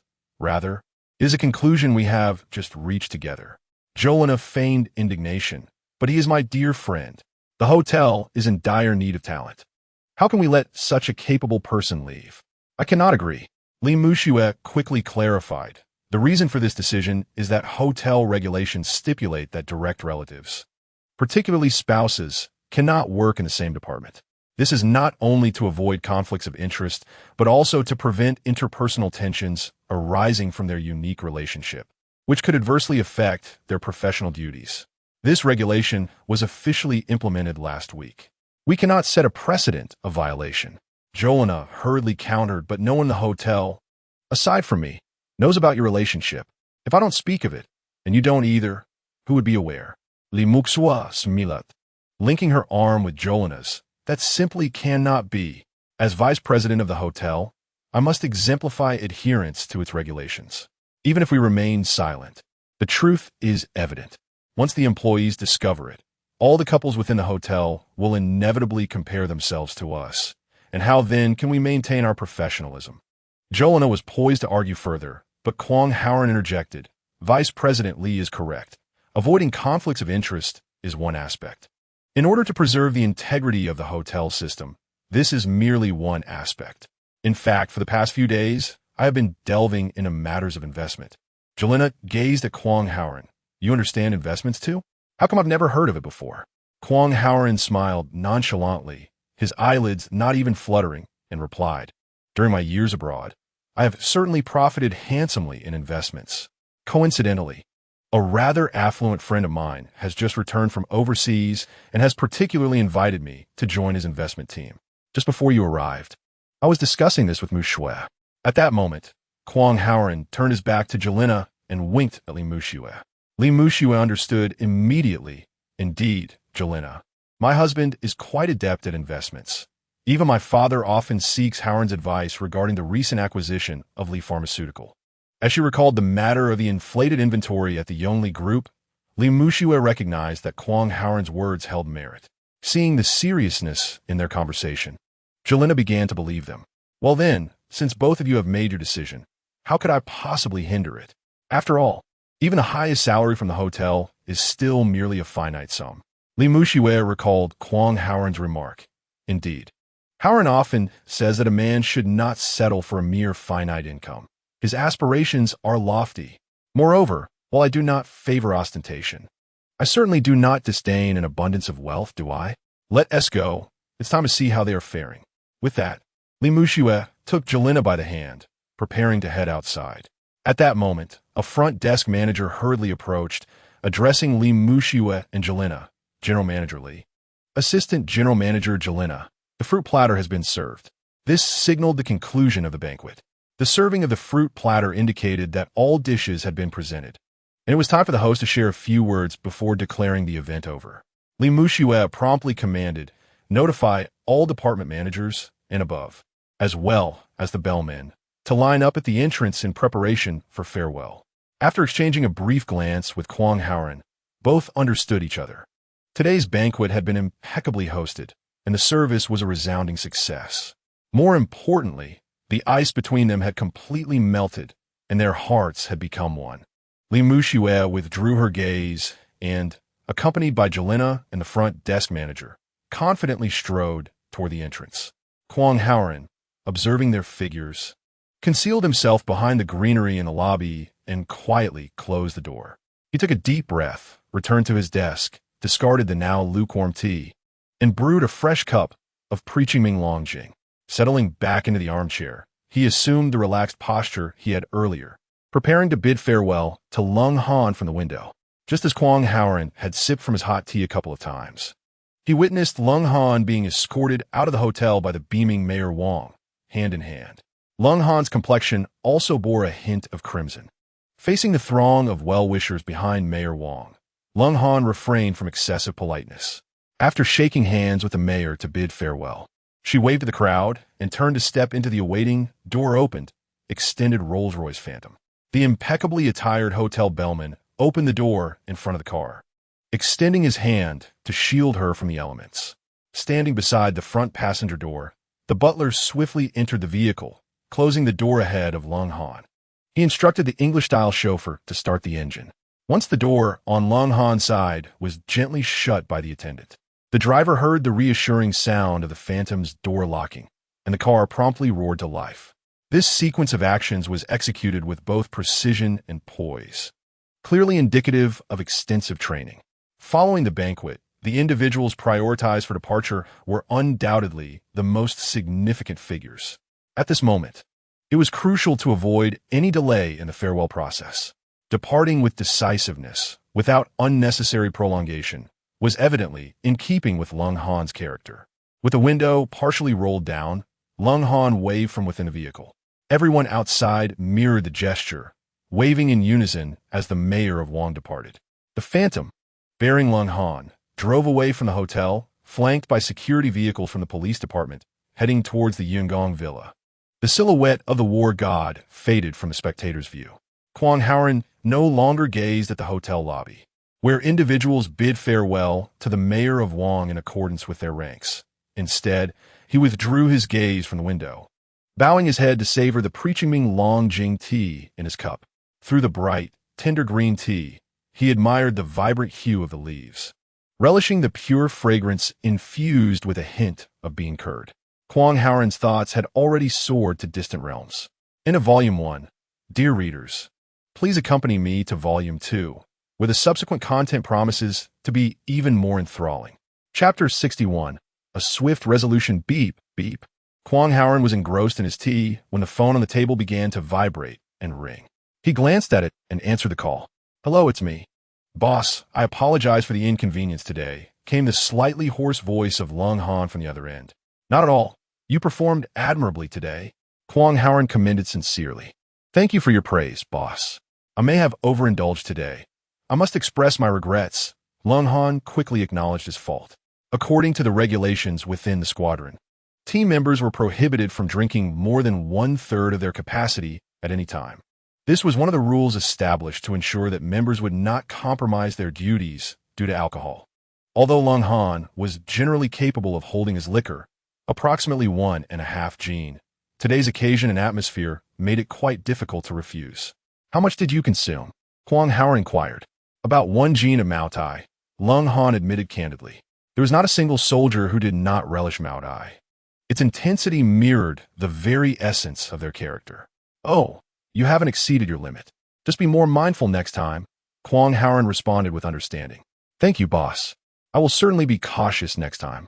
After a brief pause, evidently suppressing his hesitation, he summoned the courage to say, Boss, I wish to lodge a complaint. Against whom? Kwang Haoran asked nonchalantly. Qin Yanan, that wretched girl, Lung Han replied with disdain. Kwang Haoran immediately recalled Qin Yanan's words prior to the banquet, where she had mentioned intentions to confront Lung Han. Curiosity piqued, he raised an eyebrow. Oh, what is your complaint against her? Boss, that wretched girl, witnessing me toasting to the mayor and the guests at the banquet, took the opportunity, while pouring me tea, to intentionally scald my leg with hot water. She did it 4 or 5 times in succession. Boss, do you have any idea how scalding that water was? The scalding sensation nearly made me leap to my feet. My dear leader, what sort of occasion was that? Even if I had been scalded to death, I could not have jumped up, could I? If I had made a scene and jumped up in astonishment, I would have become the jester of the banquet hall. In the end, she scalded me again and again. Unfortunately, I dared not utter a word in protest. Consequently, whenever I saw her approaching to pour me tea, I would hastily rise to toast, refraining from sitting down. As a result, I ended up drinking excessively over time. On the phone, Lung Han recounted his grievances with a touch of indignation. Ha ha! Kwang Howard couldn't help but burst into hearty laughter. On the other end of the line, Lung Han wanted to express his disbelief at Kwang's amusement, but held back, not daring to voice it. Once Kwang composed himself, he addressed Lung Han. All right, I understand. This girl has indeed gone too far. I shall properly reprimand her later. Leader, is that all you intend to do? Lung Han evidently felt unsatisfied. Kwang Howard still bore a smile at the corners of his mouth. What is your suggestion, then? On the other end, Lung Han seemed to contemplate before responding. Forget it. Considering that I was seated while she stood, and that I was eating while she merely watched, I shall forgive her this time. Kwang Howard restrained his laughter, affirming that a reprimand was still necessary. Now that I am aware of the situation, I cannot allow this young lady to act recklessly. It was clear that Lung Han was merely venting to his superior. Aside from that, he had no other outlet for his frustrations. Leader, let it go. She has a penchant for mischief. Perhaps it is best not to reprimand her. Suddenly, Lung Han shifted the conversation. Oh, by the way, leader, there is another matter I wish to report to you. I wonder if my handling of it was appropriate. What is it? Speak, Kwang Howard replied, adopting a serious demeanor. Lung Han whispered over the phone. During the banquet, the head of the security bureau, Shi Jingwu, discreetly requested a personal favor while toasting me. He asked if we could let go of the recent incident involving the destruction of Beihai Tower. Kwang Howard inquired. It is not surprising that he would plead. He must have some dealings with the underground society. What did you say?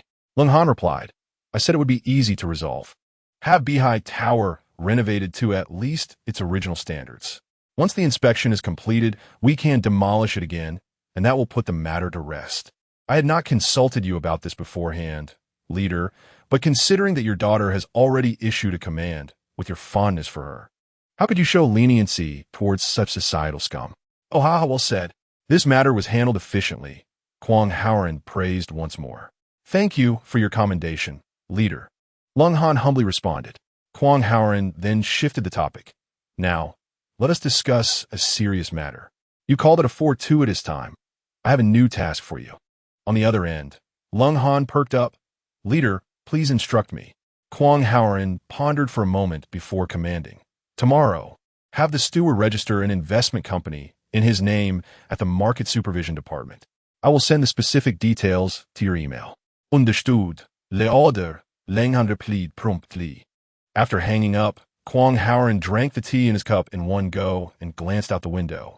Originally, groups of 3 or 5 gathered together, craning their necks to catch a glimpse of the war god's silhouette or during the banquet, taking the opportunity to praise each other's luxurious cars while exchanging driving anecdotes among the drivers and attendants. However, they have all dispersed like birds and beasts. The parking lot has nearly emptied, with most guests' vehicles already departed. Kwang Howard rose, took his car keys, and walked toward the door.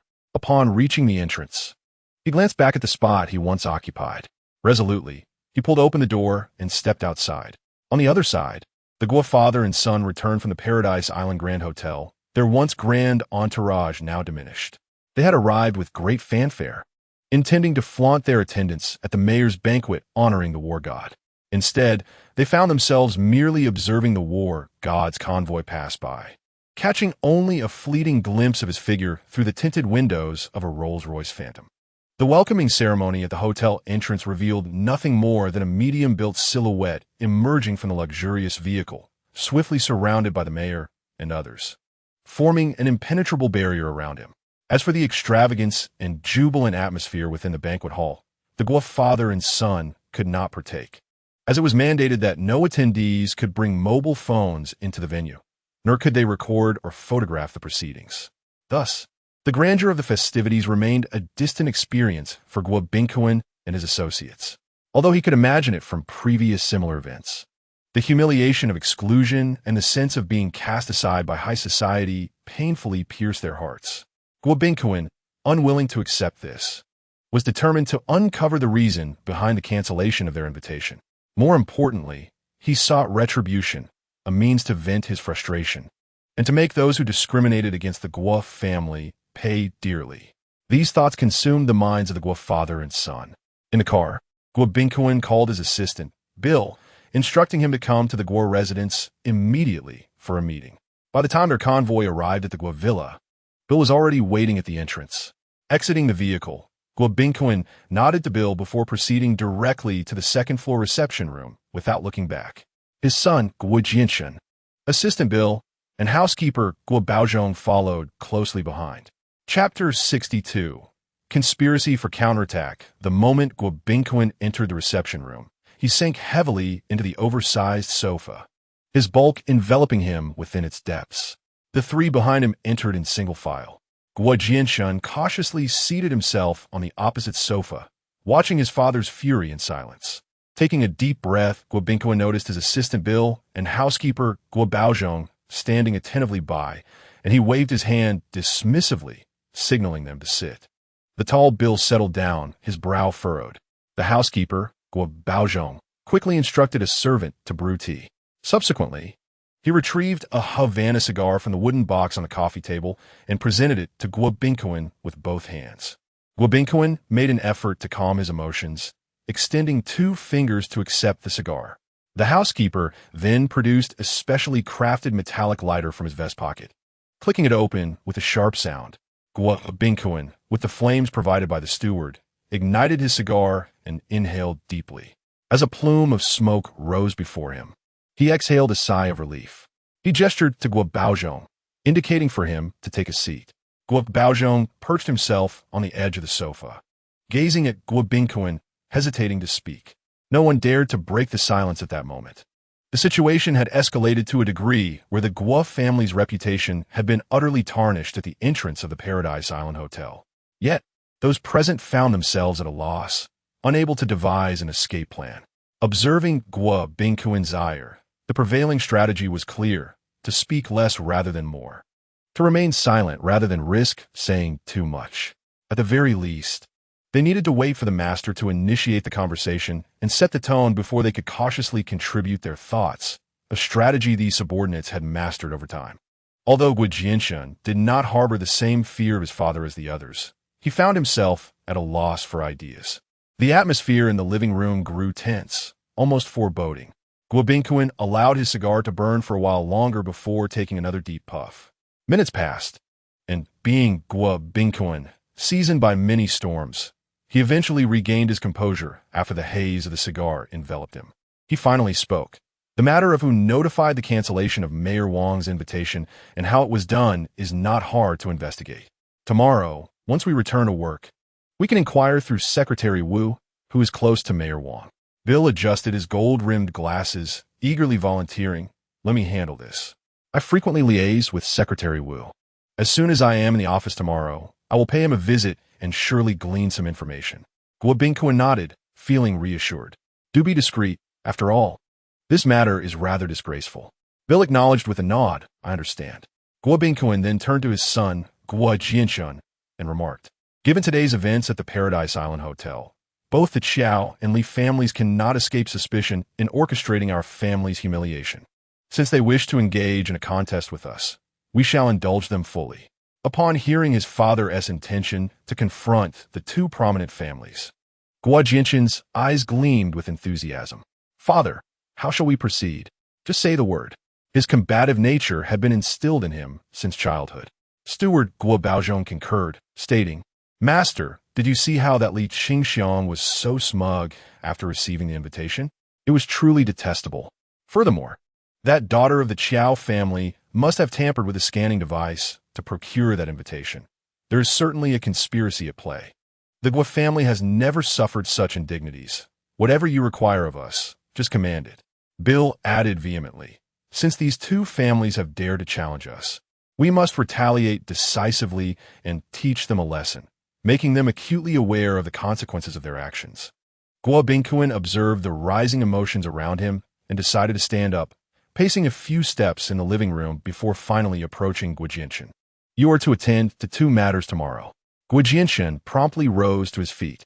First, visit all the small loan companies in the underground world and investigate which one the Qiao family borrowed usurious loans from during the construction of the Paradise Island Grand Hotel, and ascertain the remaining balance. Once you have this information, inform them to transfer the debt for collection under your supervision. Second, while that old man, surnamed Xiao, is in the hospital, notify all funding sources in the underground world that no one is to accept any loan transfer requests from the Qiao family, thereby severing their financial lifeline. Guo Jianchen replied, Understood. We shall also seek out some loopholes in the contract terms, and when the time comes, we will seize their pledged hotel directly, leaving them to lament in vain.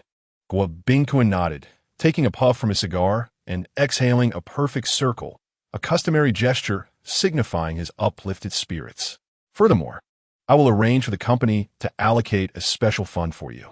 You should instruct your subordinates to frequently visit the Paradise Island Grand Hotel, creating disturbances whenever possible to trouble them. Upon hearing this, Bill couldn't help but exclaim, What a brilliant idea from a boss. Their hotel boasts the best service in the capital and prides itself on guest satisfaction above all else. We will masquerade as guests and create chaos daily, challenging them to meet our demands. Guo Bingquan nodded in agreement and continued, A hotel claiming to offer the finest service will be greatly affected by constant disturbances from guests. Many apprehensive patrons will undoubtedly choose to stay away. As a result, the hotel's business will decline and income will naturally diminish. Simultaneously, you should intensify the collection efforts, pressuring that old man to repay his debts. Before long, his hotel will be unable to withstand the pressure. Bill grasped the implication at that point. We could seize their hotel under the pretext of unpaid debts, bringing it under the umbrella of the Wynn Group, thus acquiring a 6-star establishment. Guo Bingquan, amused by Bill's articulation of the plan, clapped him on the shoulder and laughed heartily. After the laughter subsided, Guo Bingquan added, As for the Li family, we must expedite the acquisition of Li Pharmaceuticals and secure it as swiftly as possible. He gestured towards Guo Jianchen, stating, It appears that the path to an alliance with the second daughter of the Li family is no longer viable. We must devise an alternative strategy. Guo Jianchen concurred, indeed. That woman is quite formidable. Despite my considerable efforts, I have yet to win her over. Bill interjected a few days ago. They grew suspicious of our inventory and suddenly conducted a stock check at the warehouse. Fortunately, the informant you arranged within the Li residence alerted us, allowing us to transfer the stock overnight and avoid detection. However, this incident has served as a reminder. We must indeed expedite the acquisition of Li Pharmaceuticals to prevent any unforeseen complications. Bill cautioned, still feeling the lingering anxiety from the encounter. Chapter 63. Thus, it is Guo Bingquan nodded thoughtfully, acknowledging that this matter indeed surpassed our expectations, indicating that Li Qingxiang is not a fool and deserves our attention. The acquisition of Li Pharmaceutical is far from the simple takeover of the Paradise Island Hotel. Our objective is not merely to acquire his company.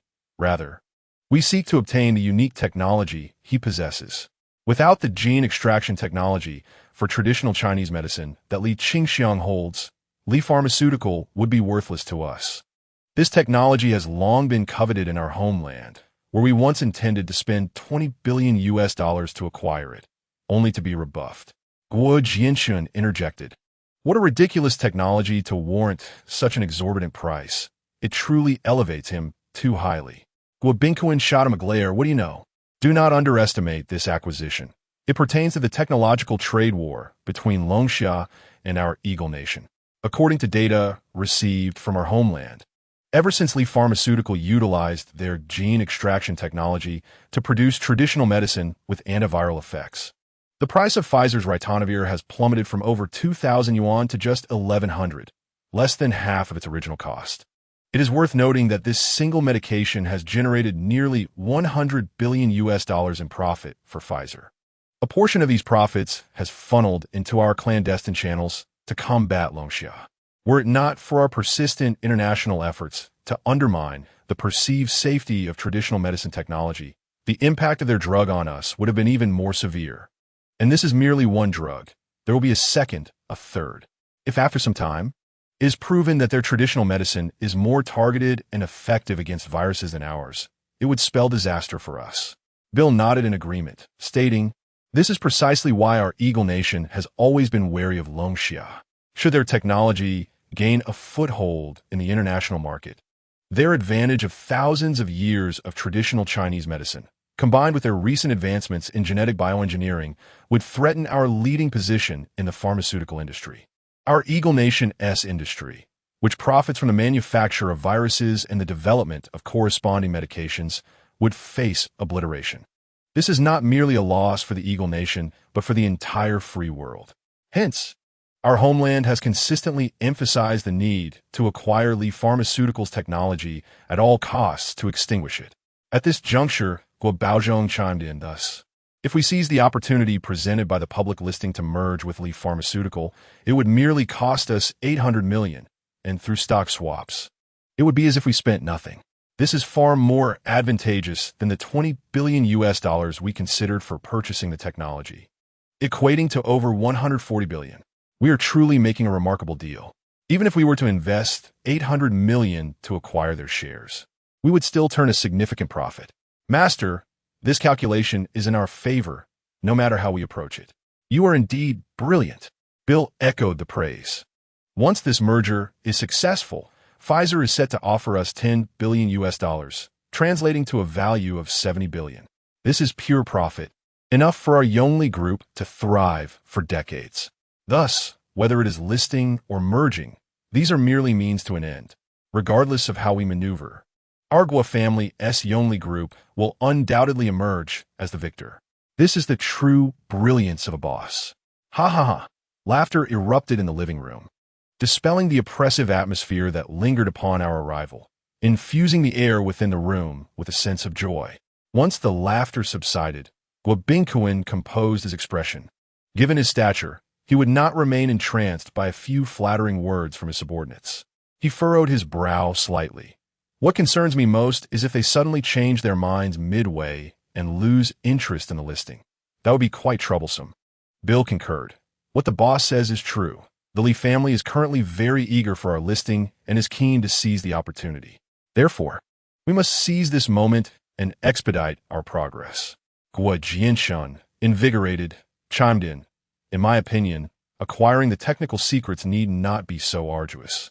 It can be quite simple, just two methods. One, apply pressure on our insider to find a way to extract the secrets. The other, if necessary, is to kidnap that old fellow and confine him in a cage. That old man is quite timid. There is no need to beat him. Starve him for 3 days and nights, and he will reveal everything." Guo Bingquan glanced at his son with a look of disdain. "I wonder if you could use your brain a bit more. Such straightforward methods cannot resolve the issue of the secrets. We have been lying in wait at the Li residence for quite some time, and have considered various approaches. Yet in the end, they have all proved futile. As for kidnapping, that is a method we must avoid unless absolutely necessary. Once that old man realizes our intentions are focused on his technology, our plans will be compromised. Furthermore, the most challenging aspect is if that old man is particularly obstinate. If he adopts a dead pig, does not fear boiling water attitude, we will lose all subsequent opportunities." Bill glanced at Guo Jianshun, noticing his countenance darkening, and quickly interjected. "The young master's suggestion is not without merit as a contingency plan. As for our insider, I will provide him with some incentives and apply pressure to acquire the formula. Regarding the suggestion of kidnapping, we must exercise caution. It should not be undertaken lightly unless absolutely necessary." Guo Bingquan nodded and steered the conversation back. "At present, the acquisition of Li Pharmaceutical is imperative. Their willingness to accept our terms is merely due to their anticipation of our impending listing, hoping to leverage it to enhance their market value. Initially, listing domestically was our first choice. However, with the increasing scrutiny and stricter conditions for companies like our Yonglei Group, the The review of historical performance has become increasingly rigorous. This matter appears to be somewhat troublesome. After a moment's contemplation, Gulbenkian turned to Bill and instructed, "Bill, please make contact with our old connections immediately and inquire if they can initiate an overseas listing through their channels. This way, we can bypass domestic scrutiny and regulation, especially since we have hired an accounting firm recommended by our old connections, thereby facilitating our application for an overseas listing. Thus, we must expedite the acquisition of Lee's Pharmaceuticals. Before the other party regains their senses, we must bring Lee's Pharmaceuticals under our control. Once we secure the company, the core technologies upon which they rely cannot remain confidential from us, the majority shareholders. In this manner, the task entrusted to us by our homeland can be accomplished." Bill nodded repeatedly. "Indeed, boss. An overseas listing is indeed a commendable strategy. I shall contact our associates immediately to initiate the process." As the group conspired, Gulbenkian's phone on the coffee table rang. The butler, Guobaozhong, picked it up and quickly handed it over. "Boss, it's Director Shi on the line." Chapter 64. A minor indiscretion can disrupt a grand strategy. Seeing it was Director Shi's call, Gulbenkian gestured for silence and answered the phone. "Director Shi, it's me." Yes, I appreciate your assistance with this matter." "What did they say?" "What? Renovate it once more and then destroy it again?" I understand. You've done your best. Thank you, Director Shi, for your efforts." The three individuals in the living room, noticing Gulbenkian remained in a daze after hanging up, realized the news was not favorable. It was Guojinshan who first inquired, "Dad, what did Director Shi say regarding the Beehive building?" Gulbenkian finally lowered his phone and sighed. What kind of formidable person has the Beehive building offended? They do not even regard the security director's face. Guojinshan's eyes widened in disbelief. What? Was Director Shi's intervention ineffective? Gulbenkian frowned. Not only was it ineffective, but they also conveyed a message through Director Shi. What did they say? The three leaned in with anticipation. They said that the Beehive building must be renovated to its original standards, and then they will send someone to destroy it again before this matter is considered resolved. What? The three exclaimed in unison. This is utterly outrageous. Bill was the first to protest. Guobaozhong echoed loudly. This is simply brazen. It's as if they're defecating on our necks. Guojinshan, infuriated, leapt up and cursed vehemently. To hell with them. I cannot swallow this humiliation. Dad, let me mobilize 300 to 500 men and confront them. The three erupted in outrage, transforming the living room into a tempest of fury. These individuals, who typically wielded power without restraint, were now tasting the bitterness of being oppressed and feeling utterly powerless. Gulbenkian observed the trio, now consumed by anger, and allowed their outburst to continue for a moment before admonishing, "You all possess capabilities and great ambition. Engage with them? Have you considered your own limitations? With your meager resources and that ragtag group, do you truly believe you could contend with the military's operations? Let me be clear. Even if you gathered all the denizens of the underworld, if they unleash machine guns, who among you would return alive?" His words silenced the three, for it was indeed a sobering truth. Engaging with the military was tantamount to courting death. Not to mention, those who had wreaked havoc at the Beehive building were all highly skilled practitioners. Simply being ordered to execute military operations meant that those who dared to resist would be met with merciless consequences. In this statement, any individual with a semblance of sanity would hesitate to jest with the warriors of the military. Historically, the chaos within the underworld can be attributed to either the ineffectiveness of official management or a deliberate disregard for the situation, allowing dark forces to thrive at the expense of ordinary citizens. However, should the authorities assert themselves with robust measures to maintain order, no malevolent entity would find room to exist. The state apparatus, representing national justice and responsible for upholding domestic and international order, particularly the military, stands as the bedrock of the nation. Both external adversaries and domestic troublemakers can only foresee their demise in the face of such might. Let us not underestimate the underground forces led by the Guo family. Even the foreign adversaries behind Gulbenkian would tremble before the formidable military. Observing the people in the living room, who dared not utter a word further, Gwabinkwan resumed speaking. In any situation, one must remain calm. Impulsiveness resolves nothing and only exacerbates matters. The current situation is quite evident. The violent assault on Bihai Tower is backed by this divine warrior, making it untouchable for us. Did you not see the pomp with which Mayor Wang welcomed the warrior today? In this realm, no one dares to provoke him. Just moments ago, Director Sure advised me over the phone that it would be prudent to steer clear of this issue and suggested we adhere to the directives from their side. His insinuations imply that should we refuse, Bihai Tower may vanish from our jurisdiction. At this juncture, wading into this murky water could lead us to lose everything we have. Gua Jianshun fell silent, while Bill and Gua Baozhong glanced at their master, momentarily at a loss for what to do. After a brief pause, Gua Binkwan addressed his son. At this point, convey the situation to Boss Hu at Bihai Tower. Instruct him to comply with their requests and renovate according to the original standards. We need not let them take action. We shall do the demolition ourselves in their presence. This will allow them to vent their frustrations, and the matter will be resolved. Gua Jianshun grew anxious. Father, I cannot bring myself to say that. Gua Binkwan shot him a piercing look. If you cannot voice it, should I do so? Gua Jianshun was filled with reluctance and helplessness, but Gua Binkwan softened his tone. Since we cannot confront them, do we have any other options? Moreover, is it not merely a few million in renovation costs? Over the years, Boss Hu has profited handsomely from Bihai Tower. Naturally, we, as shareholders, have also enjoyed our fair share of dividends. Relay a message to Boss Hu that this renovation expense will be covered by us minor shareholders, evenly distributed. This way, we provide him with an explanation, and it preserves our dignity. What? Father, do we really have to pay this money? Gua Jianshun felt a pang of distress. Gua Binkwan rolled his eyes at his son. Is money all you see? The underworld of our city is watching us. If we do not act before them, who will? This situation arose because of you.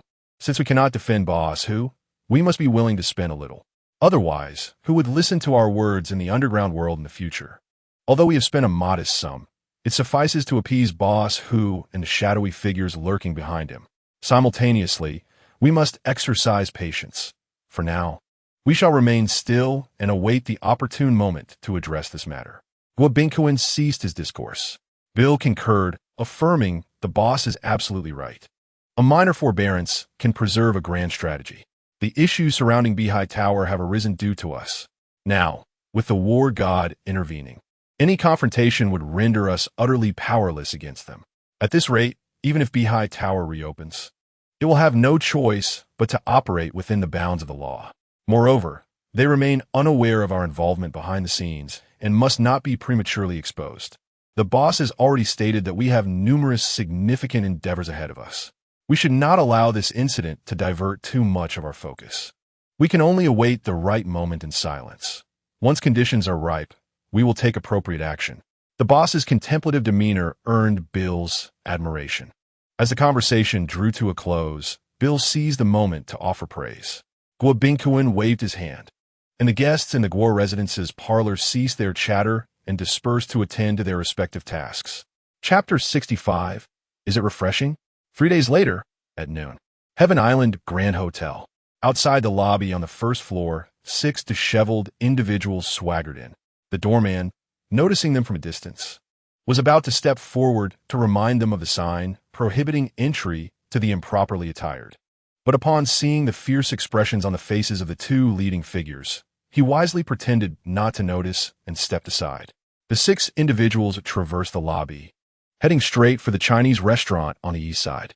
Behind a reception desk stood a poised hostess, a striking young lady appearing to be barely 20, tall and elegantly attired in a standing collared cheongsam.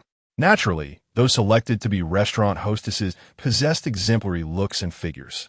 As the 6 approached, the hostess stepped aside, professionally inquiring, "Gentlemen, do you have a reservation?" The leader, a burly man with fresh scars on his neck and face, responded with a gravelly voice, "What's this, girl? Just because I don't have a reservation means I can't dine?" These ruffians were sent by Gua Jianshun, with the gravelly-voiced individual being the same one who had faced reprimand from Kwang Howren at the CAF. The scars on his neck and face were remnants from when Kwang Haoran had sent him crashing through a glass window. Clearly, he had forgotten the pain of his past injuries. Today, he had returned to the hotel to stir trouble. The hostess, sensing that these individuals were trouble, began to tread carefully while maintaining a professional smile. "Very well, gentlemen, this way, please." With a graceful turn, she made a standard gesture and led the way into the restaurant. "Would you prefer a seat by the window or a bit further inside?" she inquired politely as they walked. Following closely behind her, a rough voice took a couple of steps forward, leaning towards the hostess and reaching out to touch her waist exposed beneath her qipao, grinning as he said, "Little girl, wherever you allow me to sit, I shall take my place." Caught off guard, the hostess swiftly recoiled, her eyes glistening with tears. Faced with such brazen harassment, despite her rigorous training in hospitality etiquette, she found it difficult to maintain her composure, overwhelmed by a sense of grievance. The ruffians behind her erupted into boisterous laughter. The hostess stepped aside, tears welling in her eyes, and advised the man with the rough voice, "Sir, please show some respect." "Oh, sir, please show some respect," echoed another ruffian, mimicking her tone, inciting further raucous laughter from the group. The hostess's tears began to fall. As an intern from the Tourism Vocational College, she had only been at the Paradise Island Hotel for a few months and was inexperienced in the face of such a situation. Surrounded by 6 burly ruffians, their foul breath assaulting her senses, she felt utterly helpless as they leered at her, as if they intended to devour her whole. At that moment, a voice whispered in her ear, "Let me handle this." Turning her head, she saw the waitress, Qin Yanan.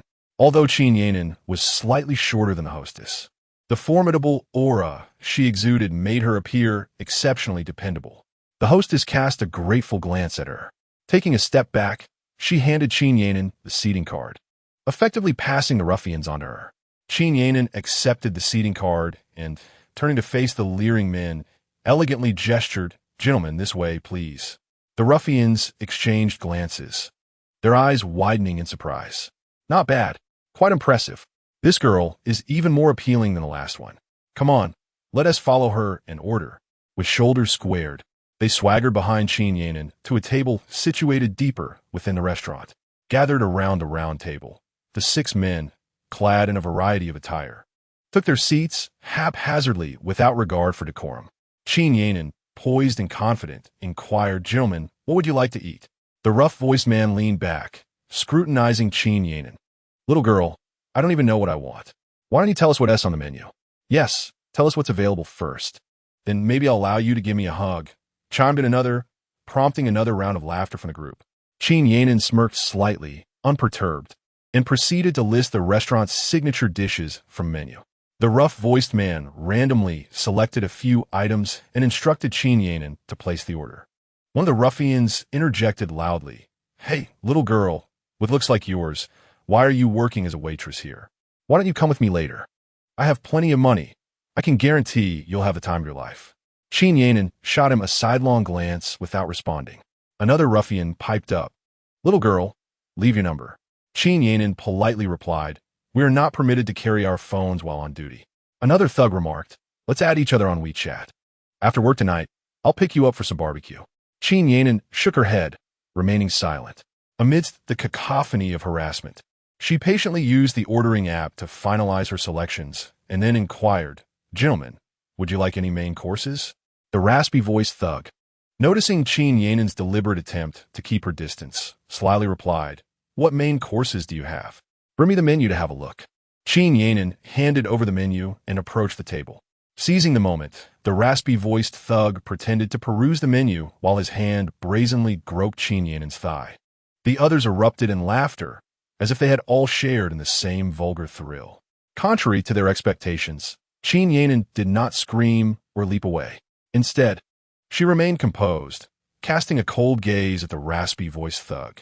Encouraged by his audacity, he shamelessly traced circles on her thigh, his face alight with intoxicated delight.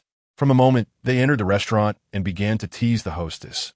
Qin Yanan realized these men were not there to dine, but rather to provoke trouble. Observing the hostess's distress and the hesitation of other staff, she resolved to intervene. By stepping in for the hostess, she aimed to teach these insolent ruffians a lesson. Turning to the raspy-voiced thug, she asked with a chilling smile, "How does it feel? Is it round?" Thrilled by her attention, he thought, "This girl must be interested in me." He quickly forced a grin and replied, "Round, yes, round." "Is it soft?" "Soft, very soft." "Is it pleasurable?"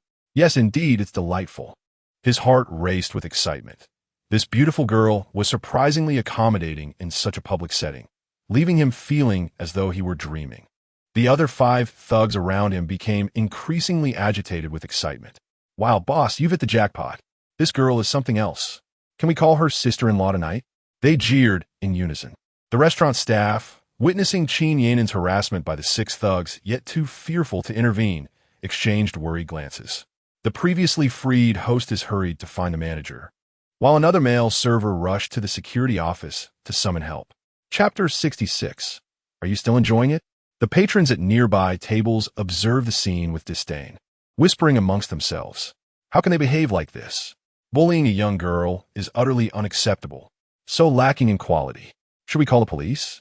This cannot continue." Meanwhile, the raspy-voiced thug's hand lingered on Qin Yanan's thigh for several seconds, and their conversation had come to an end. Encouraged by her response, he grew even more exhilarated. Having previously faced a beating for harassing women in a CAF, he felt he had redeemed himself in this instance. He never anticipated that this girl would be so easy to manipulate. Had he known, he would have frequented this place daily, regardless, with the funding provided by Guoxiao. Such fortunate occurrences are rare indeed. In a state of exhilaration, one tends to exert force, and he was poised to deliver another fierce grasp, aiming to incite even greater screams. At that very moment, Qin Yanan swiftly flicked her wrist, propelling the ordering device into the air. Simultaneously, she seized the wrist of the raspy-voiced assailant with lightning speed. An audible crack resonated as the hand that had dared to touch her was instantly broken at the wrist. The stark white of the exposed bone resembled a bamboo shoot severed by a hoe in the springtime. Just as the raspy voice let out a wretched cry, he was met with a kick to the chest, sending him hurtling backward to crash against the wall opposite, before collapsing to the ground, rendered unconscious. The 5 ruffians were startled, springing to their feet, ready to act. But the air was suddenly filled with the sound of clattering. Cries of agony echoed throughout the restaurant, and patrons barely caught a glimpse of Qin Yanan's figure as it flickered before them, her actions obscured. One by one, the ruffians fell, shrieking, following the lead of the raspy-voiced thug, landing several meters away at the base of the wall. When they turned to look again, they beheld Qin Yanan gracefully catching the descending ordering device with one hand, muttering to herself, "One mustn't damage the hotel's property. I certainly do not wish to incur additional costs." Ori, magnificent, a true heroine.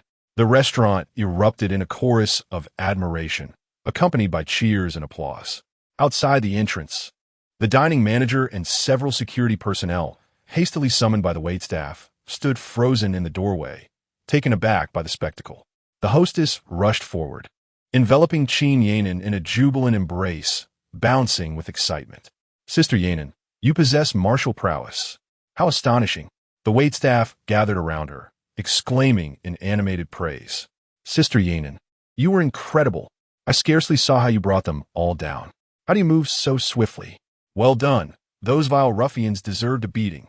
The security guards at the entrance, having witnessed Qin Yanan's prowess, were left dumbfounded, their tongues sticking out in disbelief. The male waiter who had called them over exchanged glances with his colleagues, silently conveying the sentiment.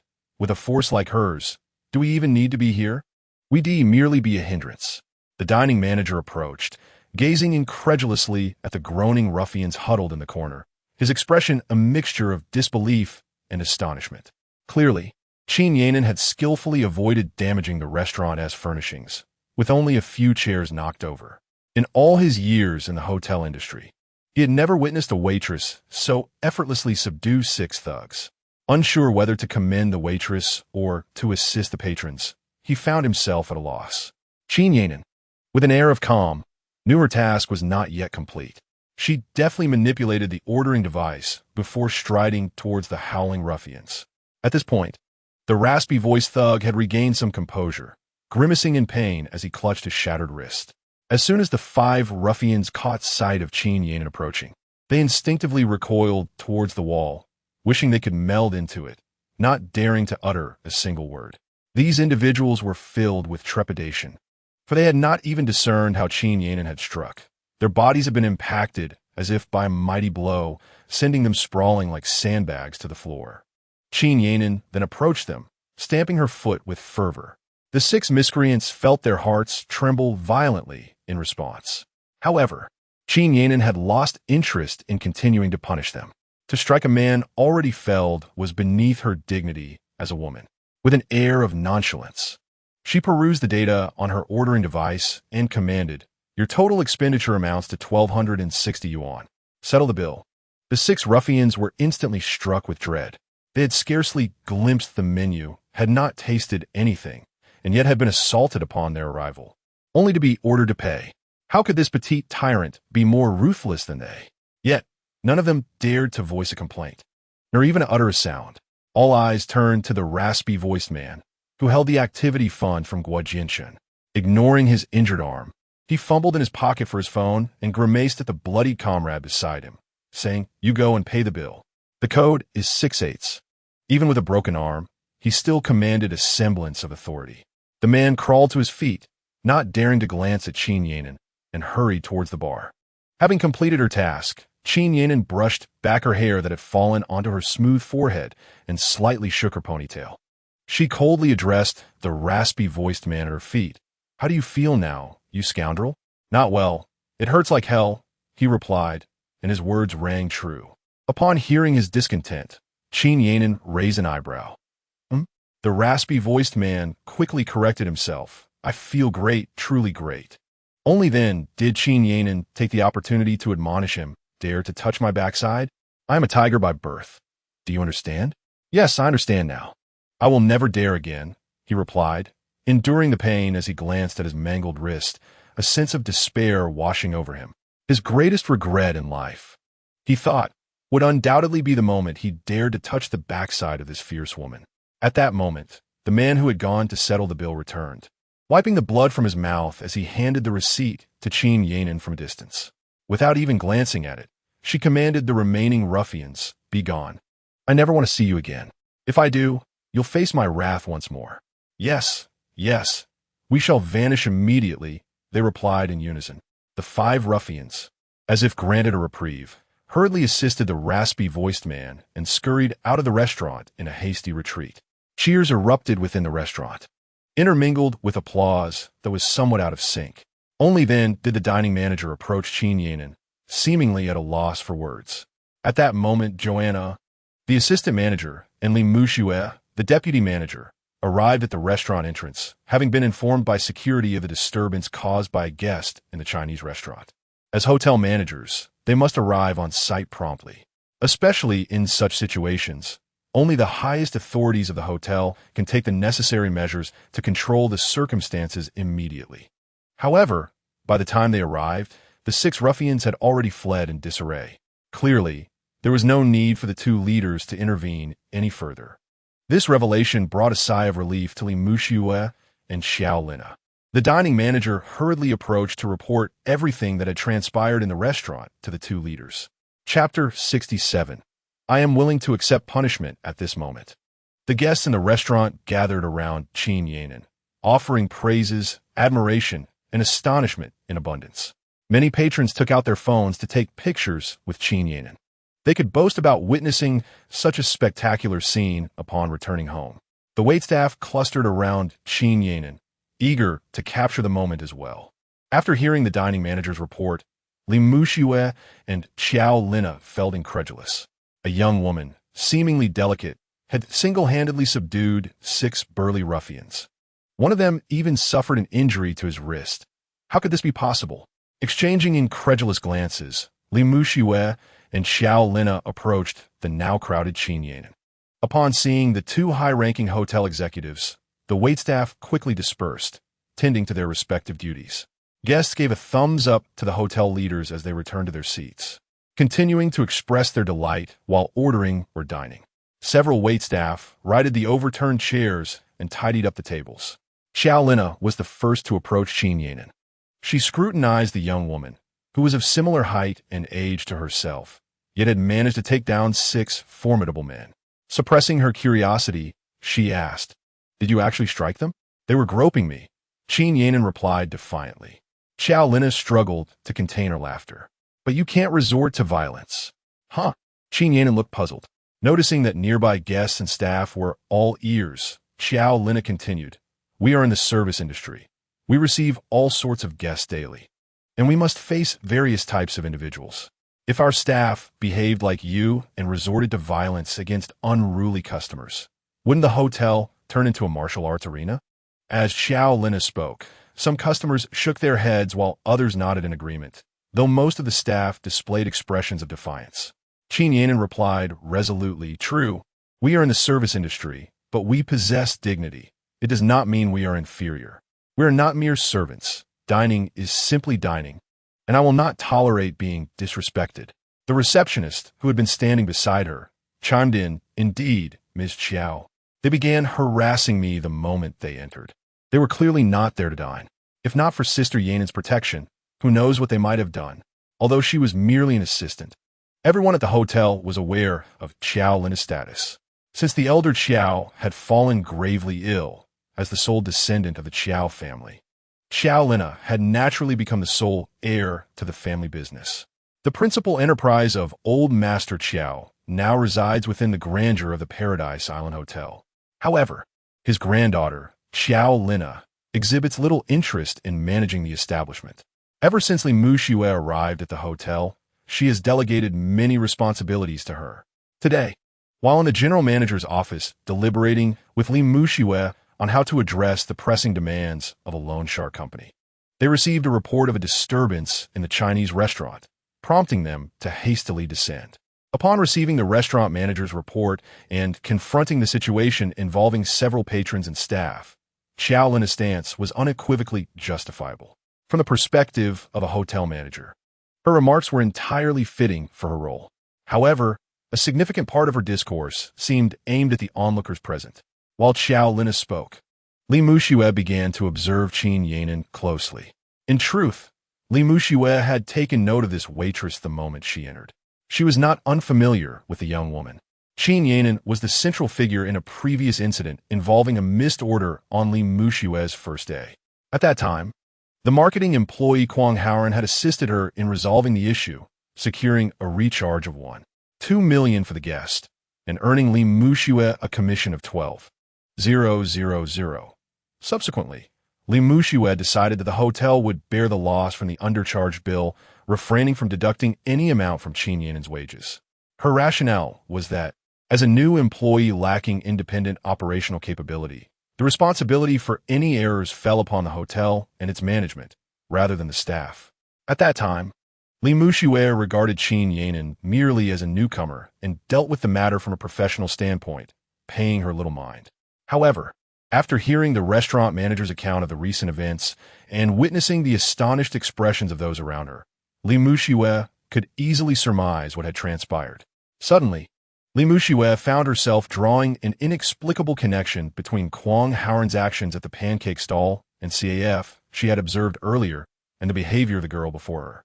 The realization that their tenure at the hotel coincided closely, coupled with her newfound awareness of her husband Kwang Haoran's true identity, led Li Muxue to speculate about Qin Yanin's background. The young woman before her was undoubtedly more complex than she appeared. Perhaps she was also a member of Kwang Haoran's faction.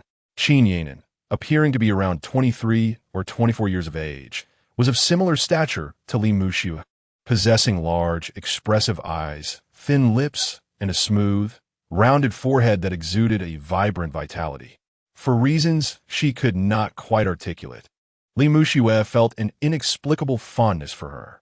Once Xiao Lina concluded her formal remarks, Li Muxue interjected, stating, "What Assistant Xiao just articulated is indeed correct. As service personnel of this hotel, we must refrain from resorting to physical confrontation with guests. However, this does not apply to those ruffians we just encountered. In such cases, a retributive approach is warranted." Qin Yanin felt a wave of relief wash over her, while she recognized the validity of Xiao Lina's points. Li Muxue's words resonated more profoundly with her. She replied, "Indeed, Director Lee, they were not here to patronize but rather to stir trouble. Such scoundrels deserve a stern lesson in civility." Li Muxue smiled and nodded, inquiring about a matter that piqued her interest. "Did you truly take on 6 opponents by yourself?" Qin Yanin proudly raised her fist, affirming, "Indeed, I merely gave them a slight lesson. Had it not been for the setting of this hotel, they would have faced dire consequences today." At this juncture, Qin Yanin abruptly halted, suddenly recognizing Li Muxue's position. The highest authority in the hotel was merely one aspect. Qin Yanin recalled that Li Muxue was the wife of her superior. On that day, having earned a commission, she intended to treat Kwang Haoran to hot pot. However, he had declined, stating he had to pick up his wife from work daily and cook for her. It was then that Qin Yanin learned that the hotel's vice president, Li Muxue, was indeed Kwang Haoran's spouse. As a subordinate of Kwang Haoran, well-versed in electronic communications technology and capable of deciphering various codes, Qin Yanin found it effortlessly simple to uncover such secrets. Yet, the true revelation came through her skill in lip-reading during a private conversation between Kwang Haoran and Li Muxue. Chapter 68. Trouble at the hotel. Having just reveled in her own prowess, Qin Yanin suddenly recalled a rather humiliating incident from a recent banquet honoring the city's war god. She had scalded Lung Han's thigh with hot water, only to receive a severe reprimand from Kwang Haoran afterward.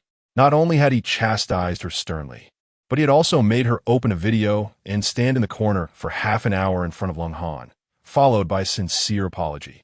The memory still sent shivers down her spine. Although her boss was generally amiable, his wrath was truly formidable. She silently reminded herself that, standing before her sister-in-law, she must tread carefully with her words to avoid any missteps. Otherwise, discussing this incident at home might lead to further reprimand from her superior. In the eyes of those present, Qin Yanin's martial skills were akin to a miraculous prowess. Yet, before Kwang Haoran, they were hardly worthy of mention. Due to her lack of diligence during training, she had often faced physical punishment from him. Reflecting on it now, had he not repeatedly emphasized the significance of luck in her movements, she would not have instinctively dispatched those 5 assailants to the corner so swiftly. With this thought, Qin Yanin composed herself and smiled at Li Muxue, saying, "It's really nothing. My martial skills were honed in my youth, and I've seldom employed them of late. By the way, General Li, have I violated any hotel regulations? I am willing to accept punishment." She adopted a humble demeanor, knowing that if she gained favor with her sister-in-law, her superior would likely be appeased as well. Xiao Lina, who had just witnessed the previously defiant Qin Yanin being effortlessly subdued by Li Muxue's few words, nodded in admiration. Just as she was about to seize the moment to converse with Qin Yanin, her phone suddenly rang. Upon glancing at the caller ID, Xiao Lina's expression darkened, and she stepped aside to answer the call. Li Muxue, noticing Xiao Lina's serious demeanor, had an inkling of the situation but still addressed Qin Yanin, saying, "You handled this matter very well. Not only did you uphold the hotel's discipline, but you also intervened to halt the unruly behavior of a troublesome guest, thereby safeguarding your colleagues.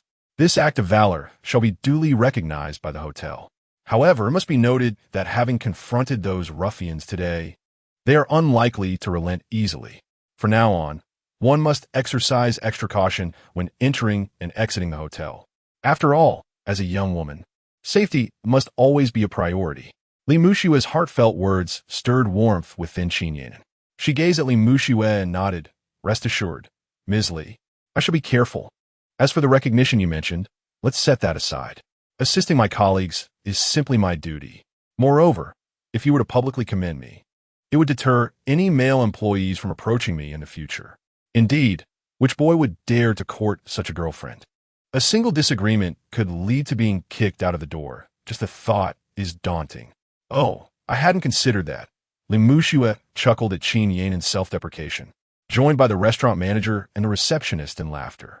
Every girl cares about her image in the eyes of the public, particularly in the minds of boys. And Qin Yanin was no exception. At that moment, Jelena returned from a phone call, her expression grave. "Ms. Li, the situation we discussed has come to fruition." "What?" Li Muxue's face tightened. The two exchanged quick glances, sensing that this was not a matter to be discussed in public. Li Muxue addressed the restaurant manager. Let us leave it at that for now. Please arrange the commendation for Qin. We have urgent matters to attend to. With a nod and a smile towards Qin Yanin, she turned and hurried out of the restaurant with Jelena.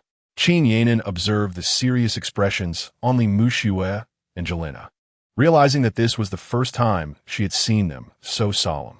It must pertain to a significant hotel matter, though the specifics eluded her. Ignoring the restaurant manager's chatter, she fixated on the retreating figures of the two women, curiosity piqued, determined to uncover the truth. As Li Muxue and Jelena walked and conversed, Qin Yanin attempted to glean information through their lip movements. Jelena, Ms. Li, the loan sharks just called. They said their collection agents will arrive at the hotel shortly, bringing 100 or so people. Li Muxue, with that many people, how can our hotel continue operations? What do they intend to do? Jelena, they've stated that we must repay the loan within 3 days, or they will forcibly take over the hotel. But where can we possibly acquire such a sum on short notice? Li Muxue, only 3 days? And they threatened to take over? As they turned a corner, their figures vanished from Qin Yanin's sight. Qin, did you hear what I just said? The restaurant manager's voice broke through to her. Yes, all right, manager. I will follow your lead, Qin Yanin replied absently. Very well, then it's settled, the restaurant manager concluded before departing. The restaurant returned to its usual ambience. But Qin Yanin was utterly indifferent to the manager's words and disinterested in her work. Her heart was lifted by the content of the conversation between Li Muxue and the others. In her mind, the details she had just deciphered whirled rapidly. Usury, repayment within 3 days, and an impending arrival of over 100 people at the hotel. Judging by Kialina's tone, the sum involved was evidently substantial. Otherwise, the typically carefree young lady of the Chow family would not exhibit such anxiety.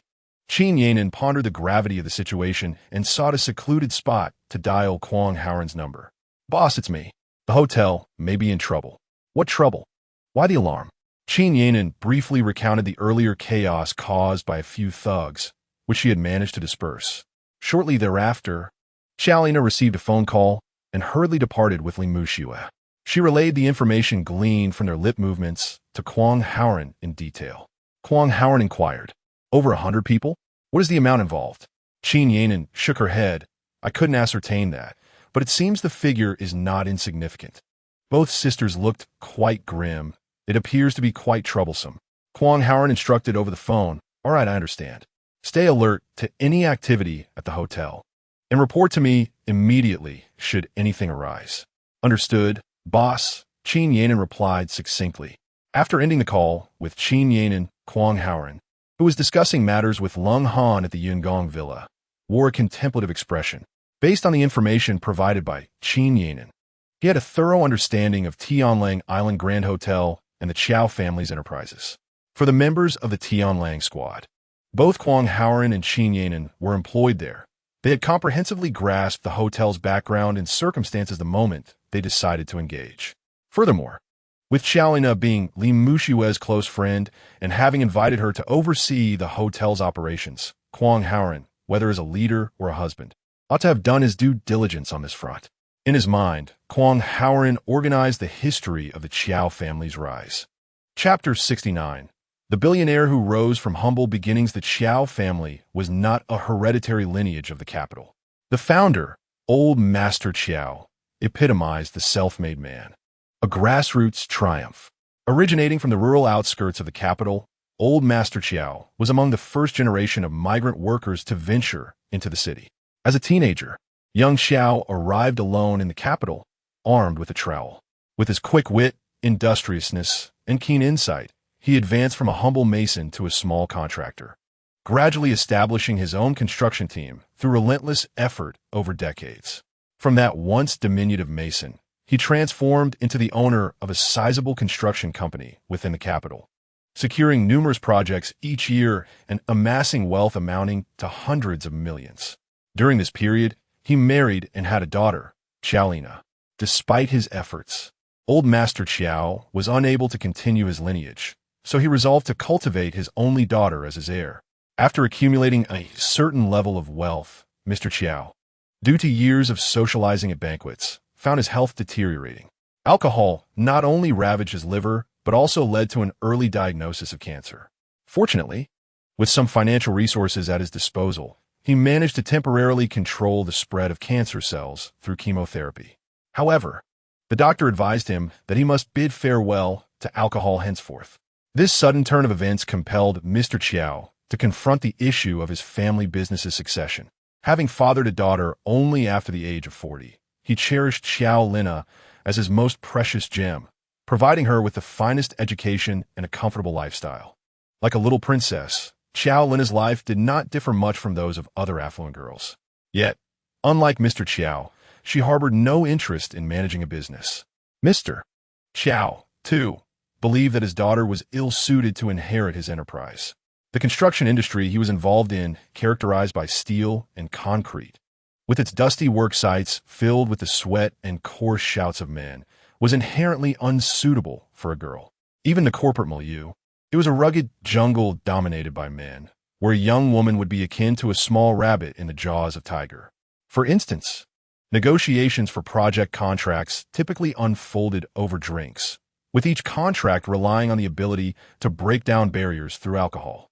Engaging in discussions without risking gastric hemorrhage was often impossible. Once it came to the contract signing phase, various fees and bribes would be demanded, and powerful departments would inevitably extend their hand for a share. When it came to interests, men could rely on drinking, gifting, and facilitating benefits to strike deals. If a woman were involved, regardless of her role, she would become the target of all interest schemes. Alongside the requisite benefits, she would invariably have to sacrifice her dignity to cater to the shameless desires of others, often without securing the desired outcomes. Mr. Chiao, having toiled in this industry for years, understood this peril deeply. He could not, and would not, place his beloved daughter in such a hazardous environment. He had to change careers, transitioning to a more glamorous industry suitable for her inheritance. He envisioned high-end hotels. Throughout his career, he had overseen the construction of numerous hotels, and witnessing their grand openings, bustling with guests and frequented by the wealthy and beautiful, had filled him with endless envy. Deep down, he nurtured a dream of owning a luxurious, star-rated hotel of his own. If he succeeded in transitioning to the hotel industry, his precious daughter Xiao Lina could seamlessly take over. Coincidentally, the Xanadu Commercial Hotel, located on the site of the former Paradise Island Hotel, began seeking external partners for collaboration. Mr. Chiao, along with several shareholders, pooled their funds to secure the rights for cooperative development. During the construction of the hotel, as the scale expanded and design standards elevated, the initially projected investment of 700 or 800 million unexpectedly quadrupled, reaching an astounding 2 billion. Several shareholders began to waver, except for the determined Mr. Chiao. The consensus among the others gradually leaned towards withdrawal. They sold their shares to Mr. Chiao, leaving him with a partially completed project. Undeterred, Mr. Chiao resolved to exhaust every option to realize the hotel as per the original design plans. He insisted on adhering to the highest standards of luxury in urban hospitality, executing the construction strictly according to 6-star specifications. To address the financial shortfall, he divested the company, pooling all resources into the hotel project. Even so, there remained a deficit of nearly 1 billion. He was compelled to seek loans from various sources. At that time, the hotel had only reached the framework stage, with the costly interior decoration and furnishings yet to commence, and conventional banks were entirely reluctant to grant loans. In desperation, he resorted to borrowing from his extensive network built over years in the industry, managing to secure a portion of the necessary funds. Ultimately, faced with a remaining shortfall of 500 million, he reluctantly turned to high-interest loans. Finally, through a series of financial maneuvers, he managed to gather the funds required for the hotel's construction. Although Mr. Chiao faced financial strain, for the sake of his daughter and to create the most opulent 6-star hotel in the city, he spared no effort in maintaining the construction standards. After 5 years, the Paradise Island Grand Hotel officially opened 2 years ago. With its innovative design and luxurious decor, coupled with a management team of the highest caliber, the hotel provided first-rate management and service. Upon its opening, it attracted a plethora of dignitaries and social elites, swiftly becoming the preferred venue for both leisure and hosting guests. In no time, access to the Paradise Island Grand Hotel became a symbol of status. The hotel thrived, with substantial revenue assured. To cultivate Xiao Lina's managerial skills, Mr. Qiao appointed her as the owner's representative and assistant general manager from the outset, allowing her to learn from the professional management team. During this period, due to the toll of overwork, Mr. Qiao's cancer recurred, prompting him to retreat to his home for recuperation. After the one-year management contract with the hotel management company concluded, Mr. Qiao prepared to officially hand over the hotel to his daughter's stewardship. However, Xiao Lina, feeling her capabilities were limited and accustomed to a more carefree lifestyle, preferred not to confine herself to the hotel. Instead, she recommended Li Muxue to take over while she would remain as the assistant general manager. After assessing Li Muxue, Mr.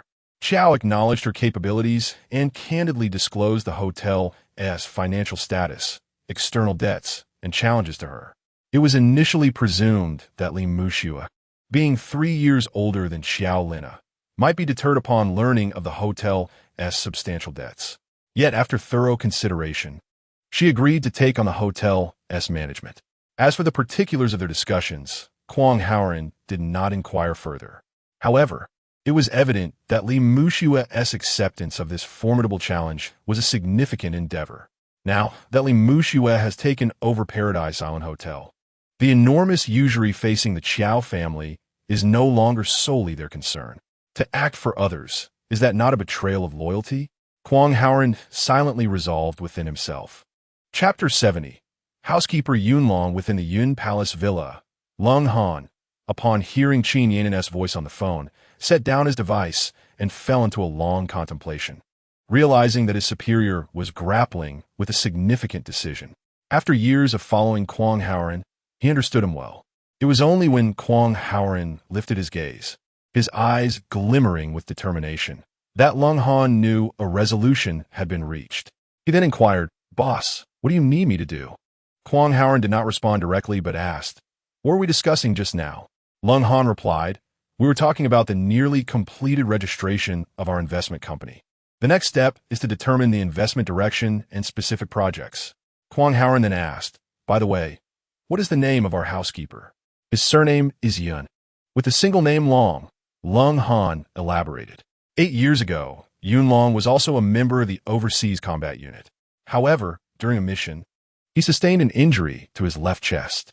Due to the harsh conditions at the time, he did not receive timely treatment, resulting in a disability that rendered him unfit for further combat duties, leading to his return to the homeland.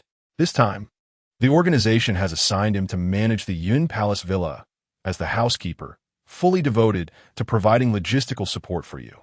He has long admired your achievements overseas and has been eagerly anticipating the opportunity to serve you. Yet, he has yet to meet you here. He has been expressing his grievances to me, claiming that you have not afforded him the chance to serve you, which has left him somewhat resentful. Accepting the task to establish the investment company has elated him, as he perceives being appointed as the legal representative as a trust placed in him. He has been yearning to hear your commands and execute your directives. Lung Han glanced at the time on the wall, noting that he should soon return from opening a bank account.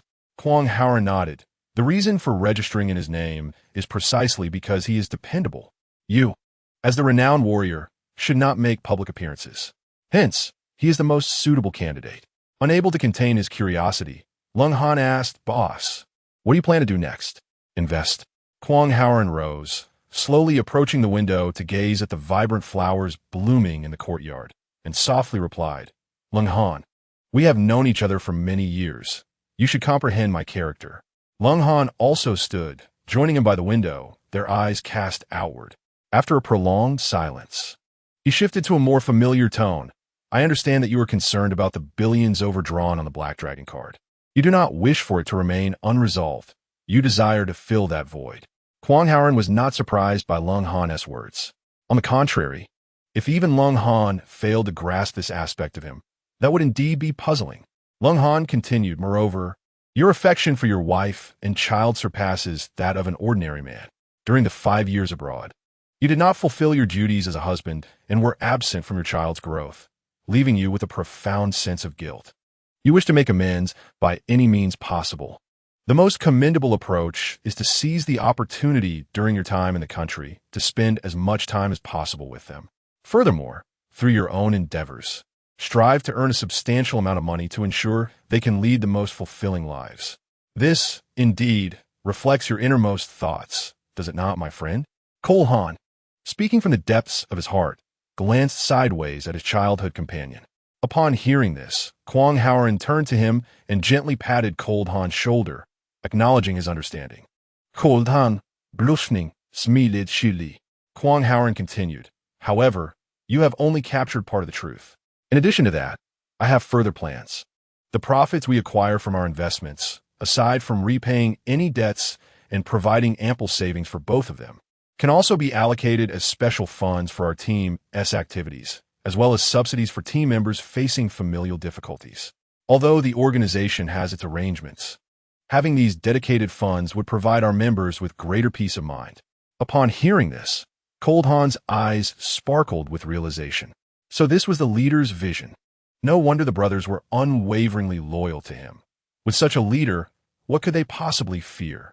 Kwang Howren waved his hand dismissively. Enough of that. Our team members must first remain loyal to the nation, the people, and the organization. As for me personally, I only require obedience to orders. Yes, leader. I will comply with orders and carry them out resolutely. Cole Haan pledged with a salute. Just then, the butler, Yun Long, returned. Noticing Kwang Howren's presence, he promptly saluted him. This was Kwang Howren's first time stepping into the Yun Palace villa. Although he was the owner of the villa, he had yet to meet the butler, Yun Long. Nevertheless, Kwang Howren's image had long been etched in Yun Long's mind. Otherwise, what purpose would he serve as a butler? After returning the salute, Kwang Howren extended his hand for a handshake with Yun Long, expressing his appreciation. Thank you for your hard work. This conveyed both his recognition of Yun Long's role as the villa's caretaker and his concern for his well-being. Yun Long promptly replied, "It is an honor to serve the leader. It is not burdensome at all." Kwang Howren remarked, "At home, let's be more casual. There is no need for formalities." He then inquired about the progress of the business license. Yun Long reported that all procedures for the investment company had been completed and were now ready for use. He subsequently handed the license and official seal to Kwang Howren. Kwang Howren glanced at the license and softly read out the company's name, Longhai Investment Holdings Limited. "Very well, this is indeed the name," he affirmed. Before returning it to Yun Long, "I will keep the official seal, but the license shall remain with you. Tomorrow, we will rent an entire floor in the most bustling area of the International Financial Center and commence operations. I will recall Qin Yanin to assist you in the investment company's endeavors. Official and societal matters will be supported by Cole Haan, but she need not be present at the company. The overarching policies and investment strategies will be proposed by me and executed following our discussions. Personnel requirements can be met through public recruitment, with special positions filled by members of our team. I will take responsibility for the necessary office expenses and vehicle provisions." Cole Haan and Yun Long acknowledged their orders. After addressing the company's opening affairs, Kwang Howren turned the conversation to a more pressing matter. Our newly established company has just secured its first business deal, and it appears to be quite substantial. If managed properly, this could indeed be a promising start for our company. Just as he spoke, his phone rang. Answering the call, he said, "It's me." "What? You filmed the situation on site and sent it over?" Cole Haan recognized the voice on the other end belonged to Qin Yanin. Soon, a series of beeping sounds emanated from his phone. Kwang Howren opened the message again, gesturing for Cole Haan and Yun Long to come closer and view it. Chapter 71. Pressured by loan sharks. The video was shot from within the Paradise Island Hotel. Outside the grand entrance, a dense crowd had gathered, blocking all access. Several banners, stark white with bold black lettering, hung above, resembling funeral wreaths at first glance. The messages read: Paradise Island Hotel, repay your debts, and Paradise Island Hotel, return my hard-earned money. The individuals in the crowd were clad in matching black suits, lacking ties and leaving their jackets unbuttoned. Some wore sunglasses, while others sported shaved heads. Standing haphazardly about, Part of the crowd faced the hotel, while others directed their attention toward the hotel courtyard, blocking any guests attempting to pass.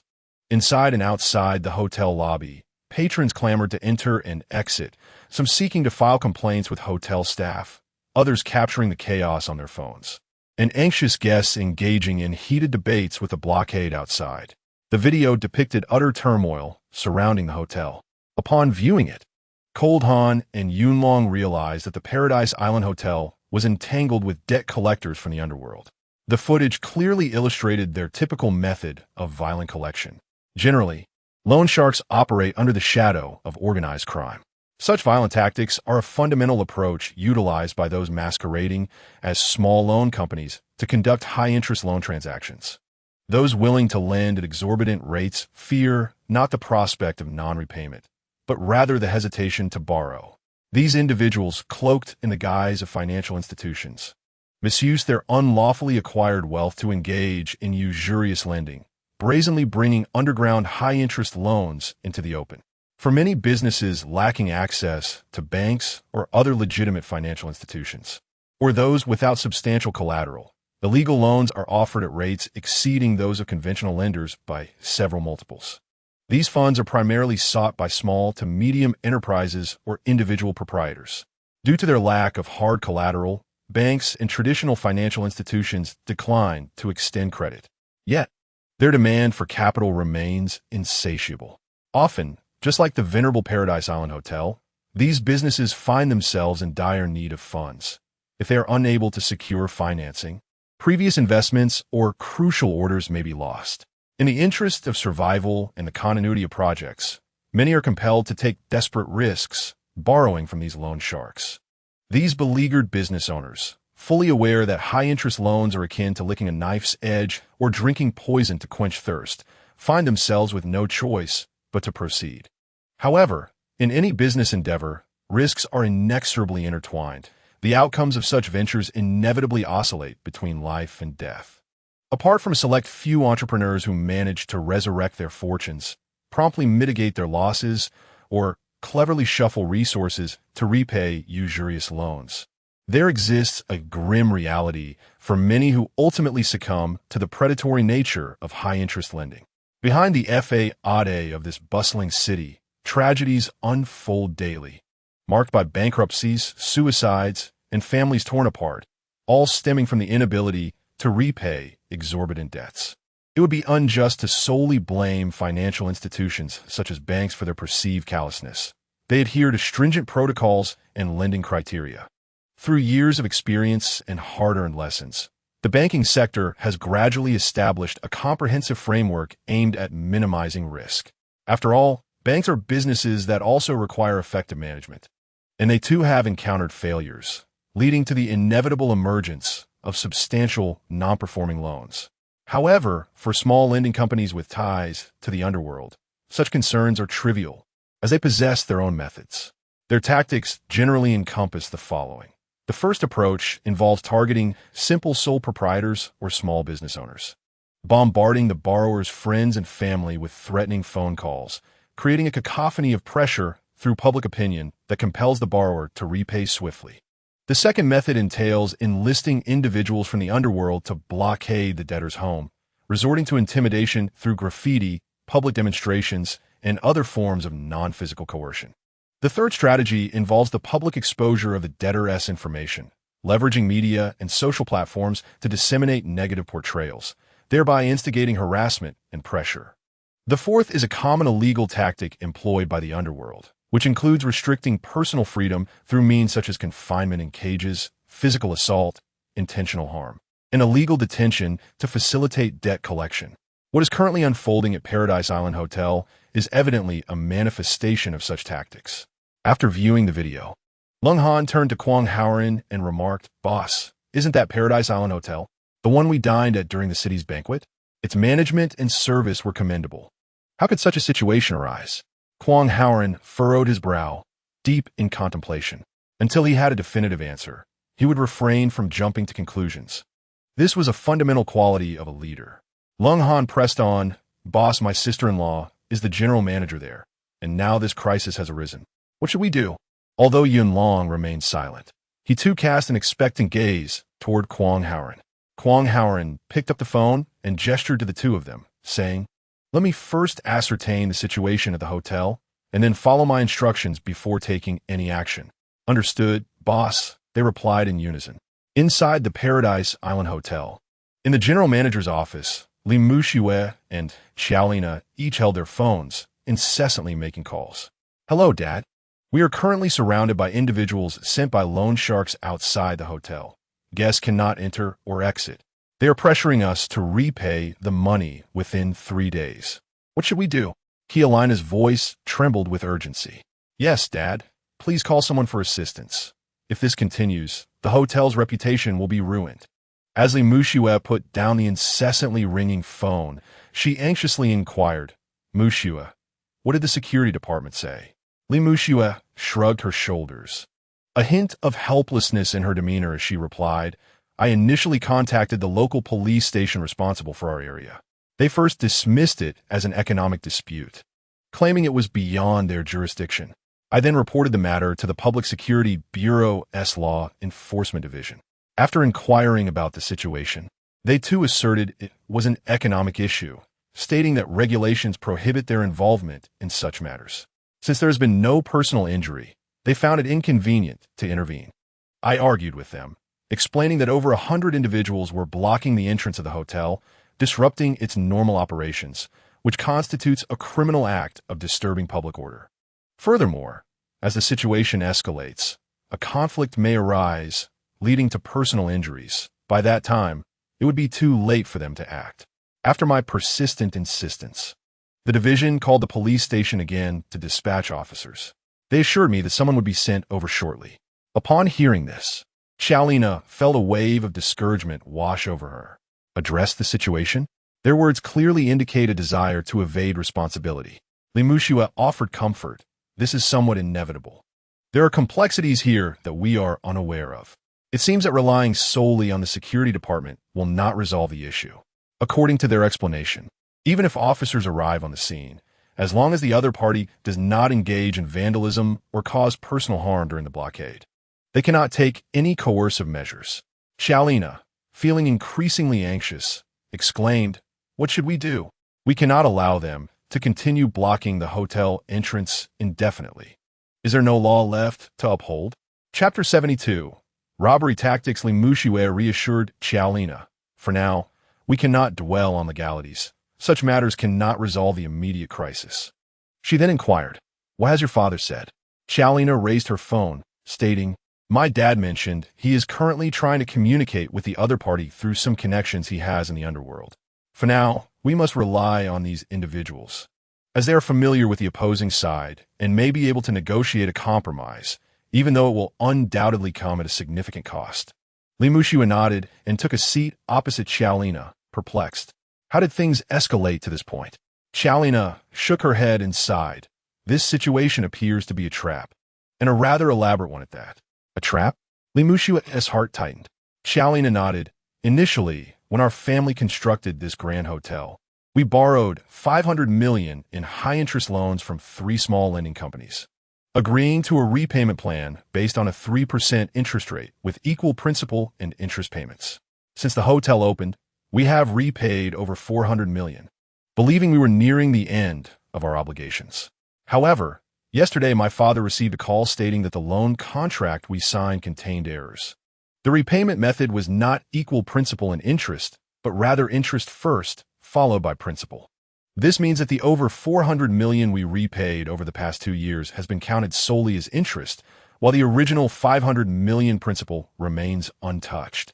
Is this not a blatant act of extortion?" Li Muxiue was utterly astonished. "This is utterly outrageous. How can they act in such a manner?" Jolena, upon hearing the news, my father became quite agitated and engaged in a heated argument over the phone. He expressed his discontent, stating that they could not exploit the flourishing hotel business with unscrupulous intentions. The other party immediately turned hostile, resorting to threats and warnings, claiming that if we did not comply with their demands, they would forcibly seize the hotel. In a fit of rage, my father fainted.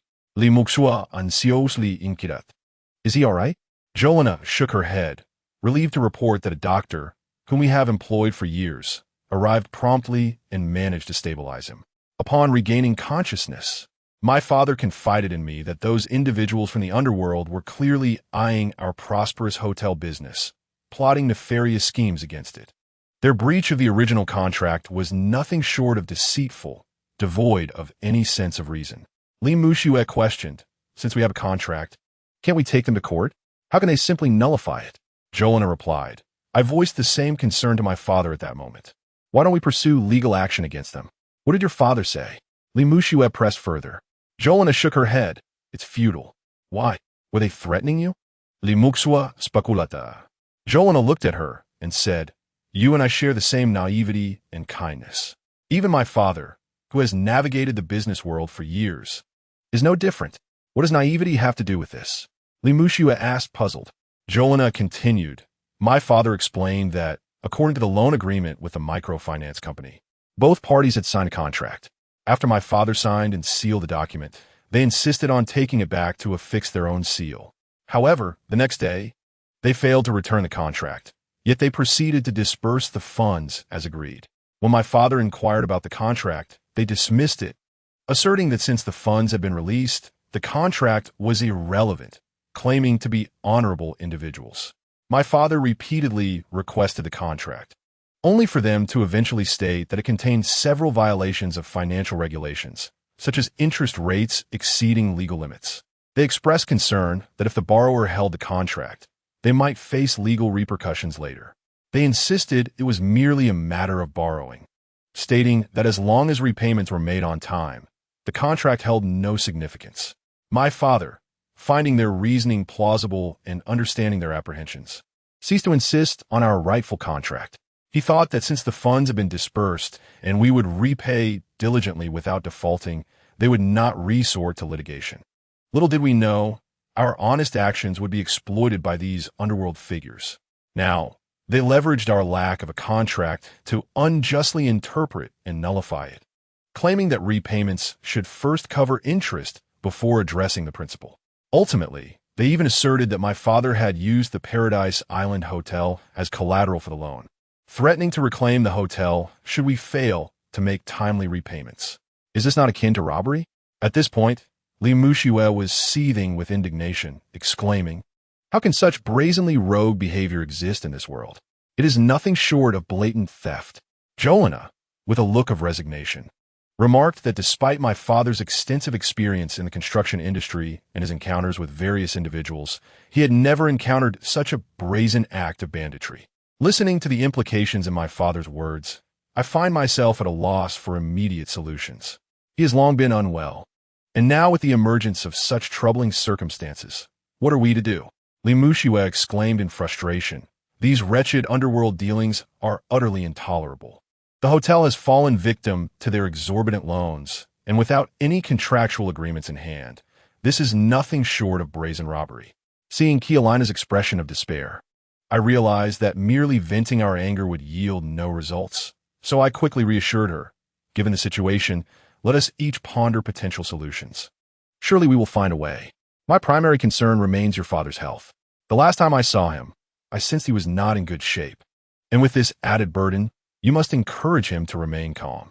After all, health is paramount." Xiaolin aside, while that is true, you are aware that my father's illness is not a recent development. Were it not for his robust constitution, he might have succumbed long ago. At this point, her eyes reddened, tears brimming. Li Muxue promptly stood and embraced her shoulder, offering solace.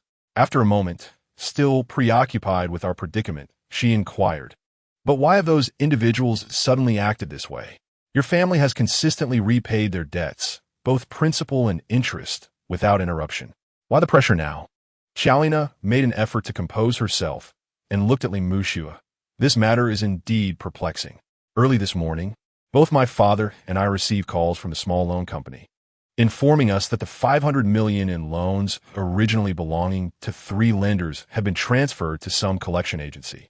Li Muxue interjected, "How can our repayments suddenly convert into debt claims? And why was this transferred to a collection agency without our consent?" Xiaolina replied, "I raised these questions with them as well.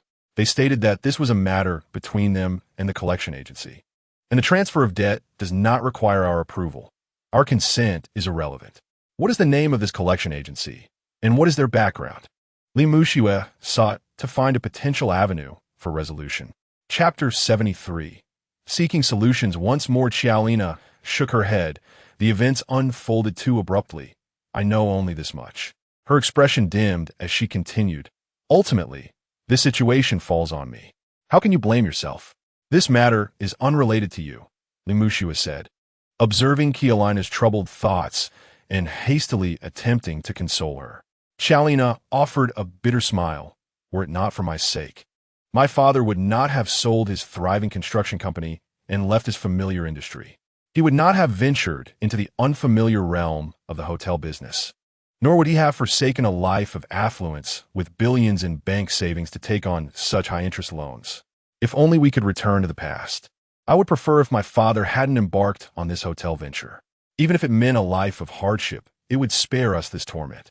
My father's illness is, after all, a result of the worries and stresses from establishing this hotel. In the end, it all comes back to my own shortcomings. As she spoke, Xiaolina's tears fell like scattered pearls, each drop a testament to her sorrow. Li Muxue did not wish to allow her to linger in an atmosphere of regret, for that would neither resolve the issue at hand nor prevent the situation at the hotel entrance from deteriorating further. After a moment's contemplation, she picked up her phone and dialed. Dad, this is Muxue. There is something I need to discuss with you. Our Paradise Island Hotel is currently besieged by predatory lenders, and we are unable to open for business. The reason is that Uncle Xiao borrowed a considerable sum from these loan sharks to build the hotel and is now being pressured to repay it prematurely. I implore you to check the balance of Li Pharmaceuticals. Perhaps you could assist Uncle Xiao and his family. Upon hearing that Li Muxue was seeking financial help, Xiaolina immediately rose, attempting to snatch the phone from her, but was halted by a gesture from Muxue. I see then, Dad. Could you possibly borrow from your business partners and see if you can gather a bit more? Muxue continued. This is my first time asking you for assistance. I have never asked you for anything before. Please, I beg you to help Uncle Xiao and his family through this crisis. All right, I will await your call. After hanging up, Li Muxue turned to Xiaolina and said, my father mentioned that there are over 30 million in the company account, and he could allocate 2 million to assist us. Additionally, I have asked him to borrow more from his partners to see how much can be gathered. Xiaolina was visibly moved and replied, Muxue, what can I say? Li Muxue smiled. What is there to say between us? Your burdens are my burdens. Your family's struggles are mine as well. Those of us in business inevitably encounter various challenges, and even ordinary people face difficulties that they cannot surmount alone. Therefore, let us dispense with pleasantries and focus on finding solutions. At this point, a shadow of worry crossed Li Muxue's face. However, my father's capabilities are ultimately limited. Even if he can gather some funds, it is still a far cry from the 500 million we need. Xiaolina's expression also darkened with concern. Just then, a call from Xiao's father came through. Xiaolina quickly answered, Dad, how did it go? What? The young master of the Guo family has taken over? Well then, Dad, do any of your contacts have a viable plan? Can they send someone to drive them away? I'm not speaking foolishly. If they refuse to reason, why should we reason with them? It seemed her father was explaining something on the other end. After a brief pause, Xiaolina continued. I was just anxious and at a loss myself earlier. All right, I will heed your advice. Yes, okay, Dad. I am not in a rush, nor am I afraid. Please think of more solutions. After ending the call, Xiaolina's eyes appeared somewhat vacant. Although Li Muxue had grasped the general idea, she yearned for more specific details and thus inquired, Lina, what did your father say? With a vacant expression, Xiaolina glanced at her sister and mechanically replied, My father said that the other party is unwilling to make concessions, stating that their claims have been entirely transferred to a collection agency under the Guo family. Guo Jianxin. That scoundrel. How could it be him again? Li Muxue could not help but exclaim. Jolena nodded, explaining that her father initially sought out an intermediary for the loan and solicited help from several friends within the underground circle to broker a deal. However, they were informed that the other party had already signed a contract with a collection agency, and both sides would be evaluated based on the amount collected and the timeline for repayment. Should they recover the funds within 3 days? A substantial reward would be given to the other party. Furthermore, considering the Guo family's influence in the underworld, once a contract was signed, no one would dare to meddle in the affair. Consequently, the intermediaries and friends her father approached all began to withdraw, unwilling to engage further. Li Muxiue inquired, "What did your father say when you suggested bringing someone to confront them?" Jolena shook her head, recounting her father's words. The underworld is treacherous. On the surface, it appears to be merely violence and conflict, but underneath lies a tangle of interests.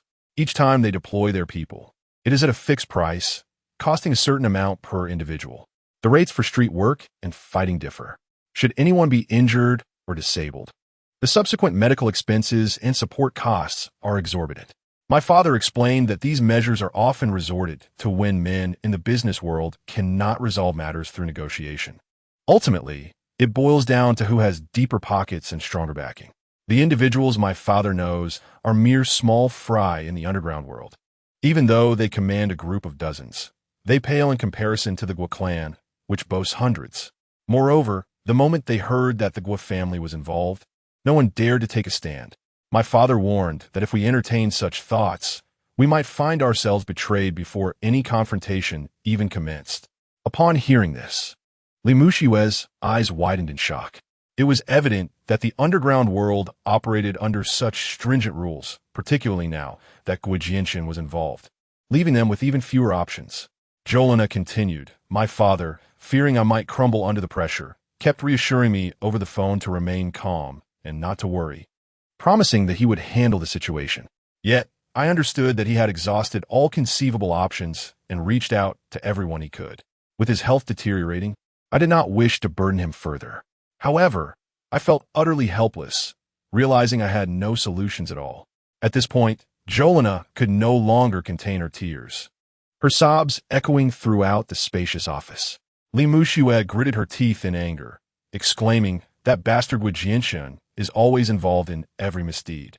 He will inevitably face retribution. Jolena, please don't cry. We mustn't let the employees outside hear. Let us think of another plan." Although she knew such reassurances were futile, Li Muxiue felt compelled to offer comfort. While comforting her friend, her mind raced with potential solutions. Chapter 74. Deep bonds of friendship as the situation escalated. Li Muxiue suddenly recalled Kwang Haoren. It seemed that her only option now was to seek assistance from her husband. When faced with adversity, a woman instinctively turns to her man for support. However, at that moment, Li Muxiue's thoughts drifted to the luxury items Kwang Haoren had purchased for her, valued at over 200 million, still unopened at home. If we were to return them, wouldn't that yield some funds? Moreover, Kwang Haoren had mentioned to her that he possessed a card with an unlimited overdraft limit. However, would such actions contravene Kwang Haoren's principles? Could he possibly comprehend and support such a decision? After all, assisting a private hotel in repaying usurious loans hardly seems justifiable from any perspective. Just as Li Muxiue was lost in contemplation, her phone rang. She glanced at the screen and promptly answered with lightning speed, her voice soaring with joy. "Darling."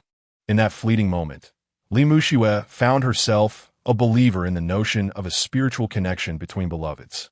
It was as if the very thought of him summoned him forth, manifesting her desires into reality.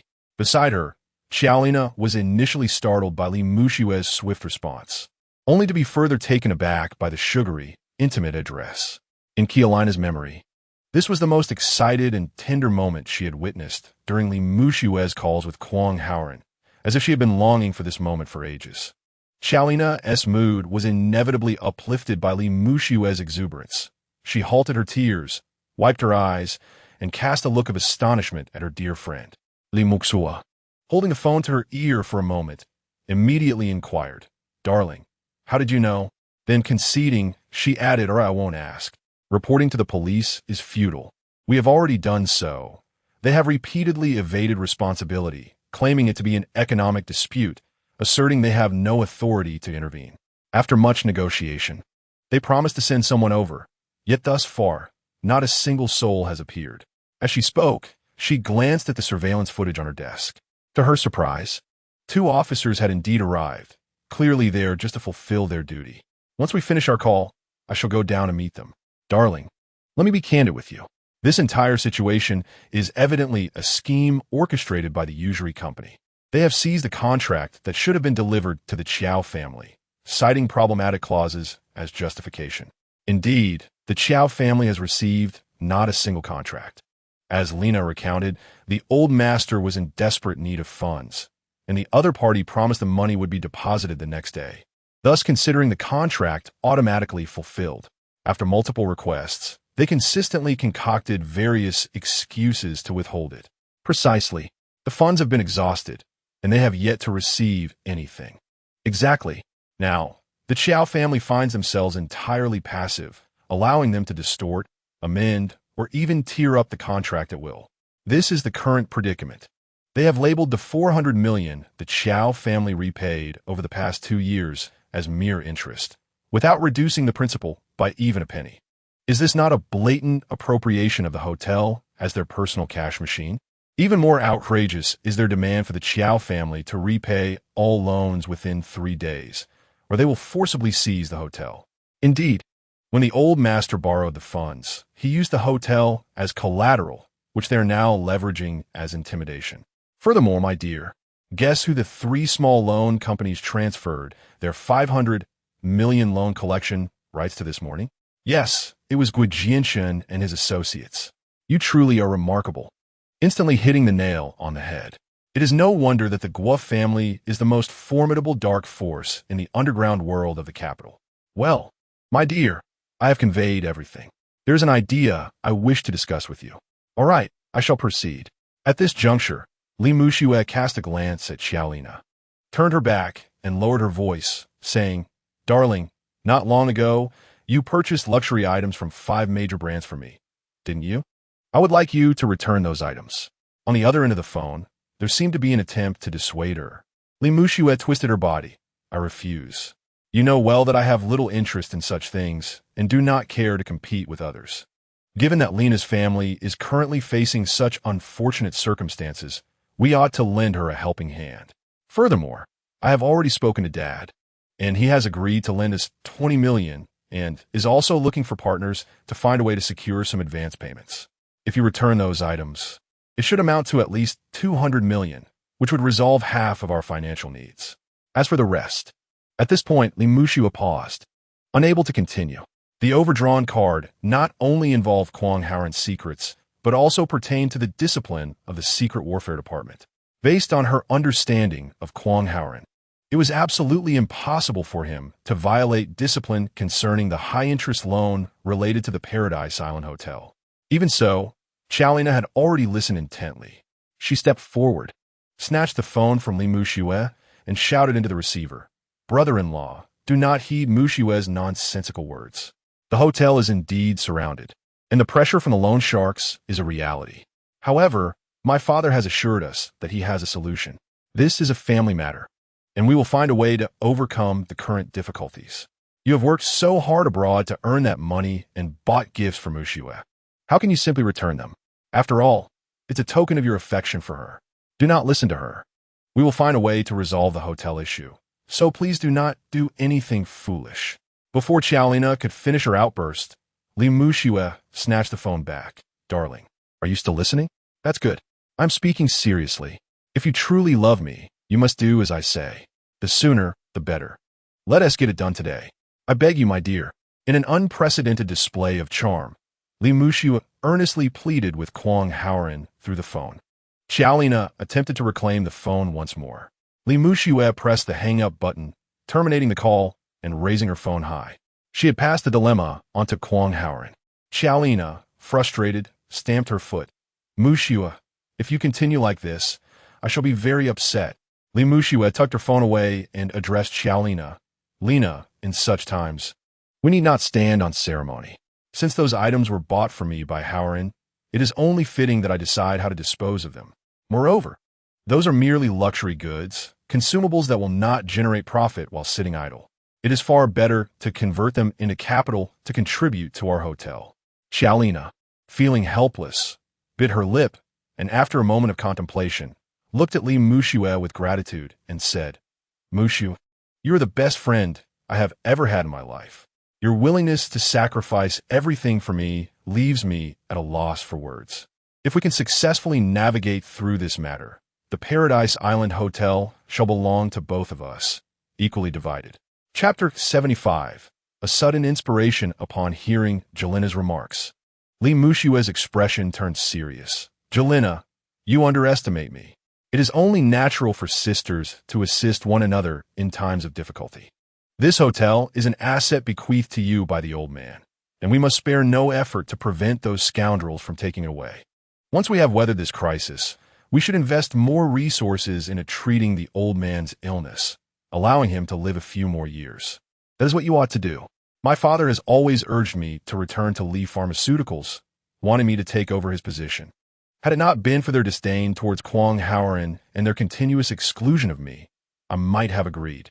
As for this grand hotel, after we overcome this crisis, you will gradually acclimate and soon be able to manage it. The funds I've gathered for you are not urgently needed. You can keep them for now and return them later. If absolutely necessary, you may convert them into shares equivalent to the investment amount, and I shall remain a minor shareholder, reaping dividends. You must not speak recklessly simply because we are facing some difficulties. What would that make me? Seeing that Li Mushue appeared displeased, Jelina quickly apologized. Mushue, I meant no offense. I'm simply profoundly grateful for your unwavering support. After all these years of friendship, how could I not know you? You have never valued money, nor do you seek vanity. You are a rare and principled sister in this world. This time, as the loan sharks press us, our friends have distanced themselves, and some even take pleasure in our misfortune. I have truly experienced the ugliness of human nature. Your assistance goes far beyond mere friendship. Compared to your expertise in managing the hotel, I am woefully inadequate, even if my father were still alive. I could not shoulder the burden of this hotel alone. Moreover, the urgency of the funds we need now cannot be compared to ordinary circumstances. If we cannot raise the money within 3 days, the hotel will be seized and all our investments will be in vain. No amount of money in the future could reclaim it. I do not express this out of impulse. I believe my father would make the same decision. With 500 million, we can secure the hotel. Otherwise, we shall lose everything. Li Mushue's expression suddenly changed. Jelina, if you do not retract that statement and abandon that thought, I shall cease to assist you. Realizing that Li Mushue was genuinely upset, Jelina quickly replied, All right, I will temporarily retract that statement. Mushue, please do not be angry. Then, mimicking Li Mushue's tone to lighten the mood, she added, Our sisterly bond is worth far more than that mundane money. Only then did Li Mushue smile and playfully punch Jelina. You little rascal.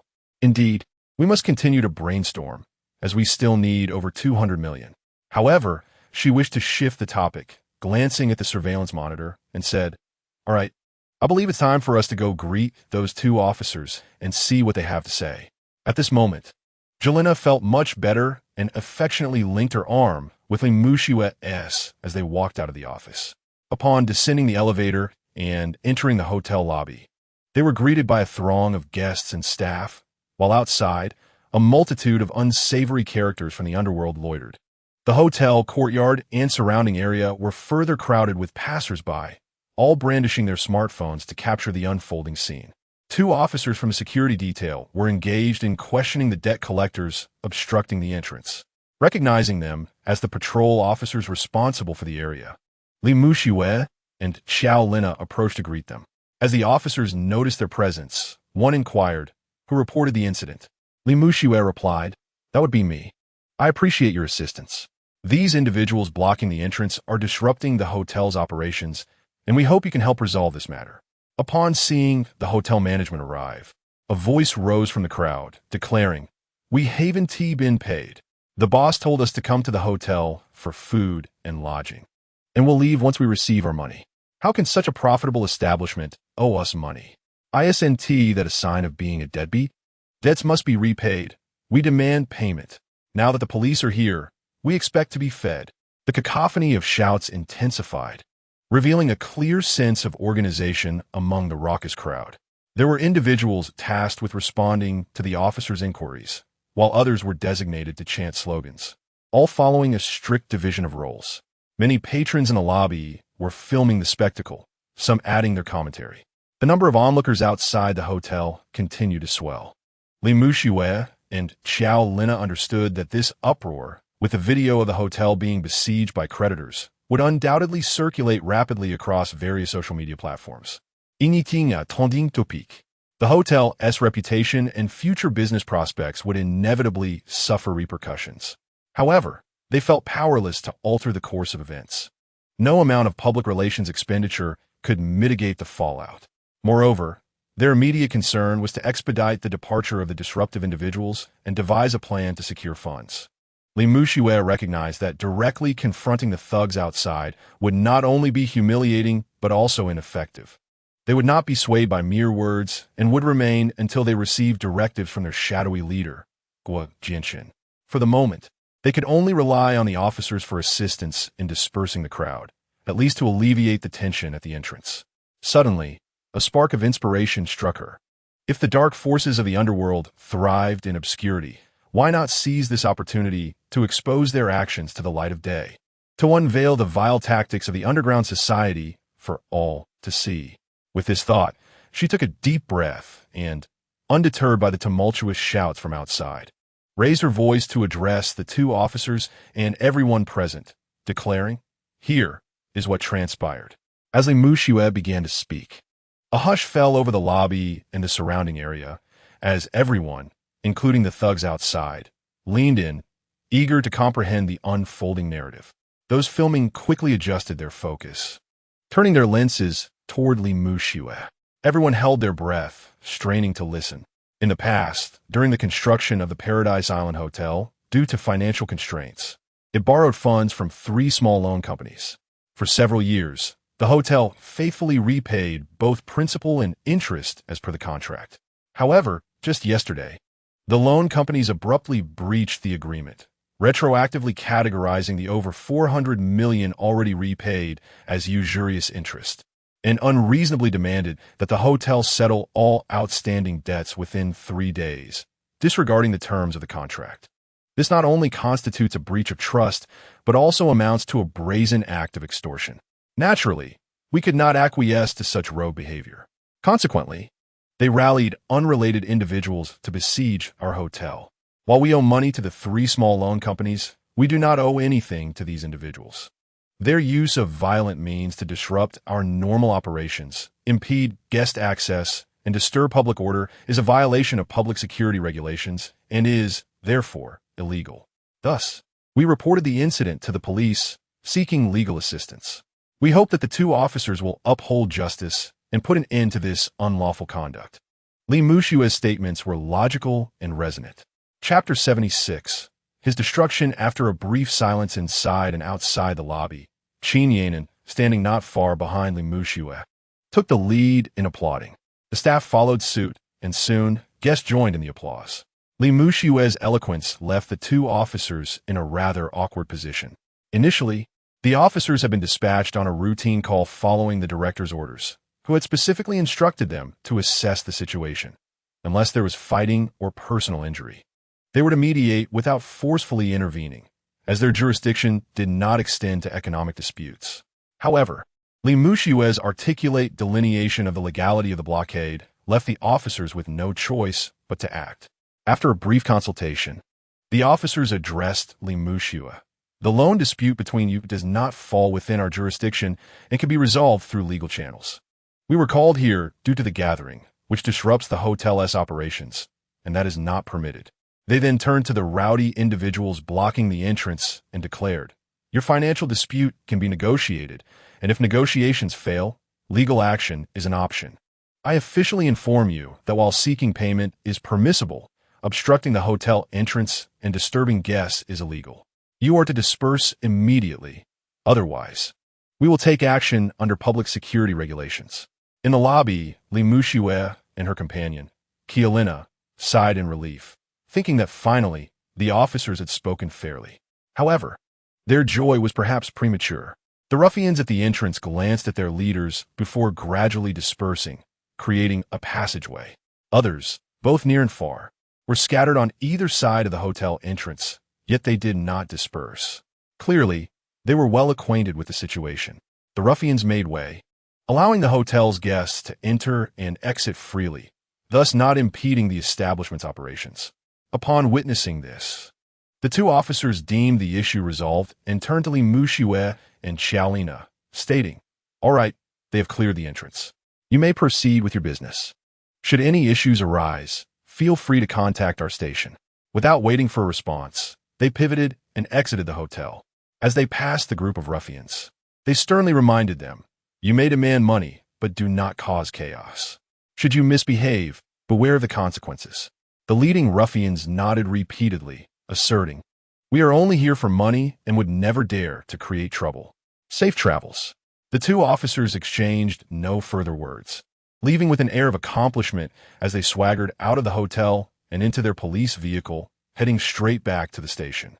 Customers and employees buzzed with speculation. "Is that it? This hardly qualifies as problem-solving," they lamented. Alas, in these times, such is the way. Those who take matters too seriously are destined to lose. The ruffians outside wore smug smiles as they regrouped. Inside the lobby, Li Muxiue and Xiaolina stood there, somewhat stunned. At the Yungong Villa, in the spacious living room on the second floor, Kwang Haoren placed his phone down, a faint smile gracing his lips. Standing beside him, Lung Han cautiously inquired, "Boss, what did your sister-in-law say?" Kwang Haoren shook his head with a smile, lifting the tea that Yin Long had just brewed for him, taking a sip. Clearly, he found the matters discussed with Li Muxiue hard to fathom, dismissing the notion of liquidating luxury goods. He set the cup down and briefly summarized the situation relayed by Li Muxiue over the phone. Upon hearing of the despicable tactics employed by the underground loan company, Yin Long clenched his fists in anger. Subsequently, Kwang Haoren addressed the two, stating, "The incident at the Paradise Island Hotel, I believe, traces back to the Guo family." Lung Han, puzzled, asked, "How is it that they are involved everywhere?"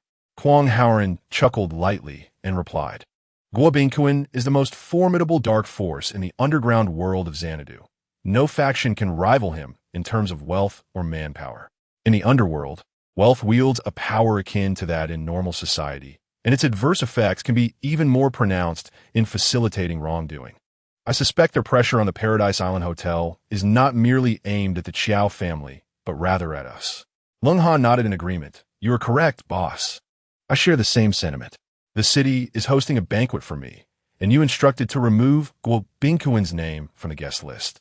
With the embarrassment they suffered at the hotel entrance, they will not let this go lightly. They are bound to seek revenge. Moreover, with your sister-in-law managing that hotel and her close friendship with the Chiao family daughter, the Guo family will undoubtedly target the Paradise Island Hotel, a conspicuous objective. Boss, since we cannot remain passive in this matter, please give the orders on how to proceed." Yin Long chimed in eagerly. "Since they have the audacity to bully my sister-in-law and target us, we must obliterate them." Lung Han added, "Boss, in our previous encounters, we have been too lenient. This time, we cannot let them off easily. Just give the command, and we shall act." Kwang Haoren observed their righteous indignation and contemplated for a moment before responding. "Very well, we cannot remain passive in this situation. Before we proceed, I will clarify our objectives." Lung Han and Yun Long immediately straightened their postures, their expressions turning serious. Kwang Haoren continued, "Lung Han, you are to call the director of the Shidu Security Bureau, Shi Jingwu, and in your capacity, command him to dispatch personnel to the entrance of the Paradise Island Grand Hotel to disperse the disruptive individuals gathered there. Those leading the disturbances and refusing to comply should be apprehended for interrogation, including a thorough examination of their past records, to ensure they are deterred from returning to the hotel." Lung Han puffed out his chest and affirmed, "Understood, boss." He then inquired, "Is that all?" "This task seems rather straightforward." Kwang Haoren shot him a stern glance, prompting Lung Han to quickly silence himself. Kwang Haoren added, "Your other assignment is to obtain the high-interest loan contract signed with the Chiao family from the 3 small loan companies within 2 days, no later than midnight tomorrow." Lung Han scratched his head. "Boss, do you know who hold those contracts or where they are stored? Any leads?" Kwang Oran's Gaza Intensifia, Lim Khan. "Are you familiar with the story delivering the message to Garcia?" Did Andrew Rowan ask as many trivial questions as you do? With a quick salute, Lung Han straightened up. "Yes. Boss, I was wrong. Kwang Haoran coldly queried, "What was your mistake? I shouldn't have asked so many trivial questions. You only require results," Lung Han replied earnestly. Chapter 77. The action of cutting off the source. Kwang Haoran then turned to Yunlong and said kindly, "Yunlong, you are to depart now for the Paradise Island Grand Hotel. Locate Li Muxue and Xiao Lina to gather detailed information regarding the high-interest loans. Subsequently, request that they send a decision-maker to negotiate with you.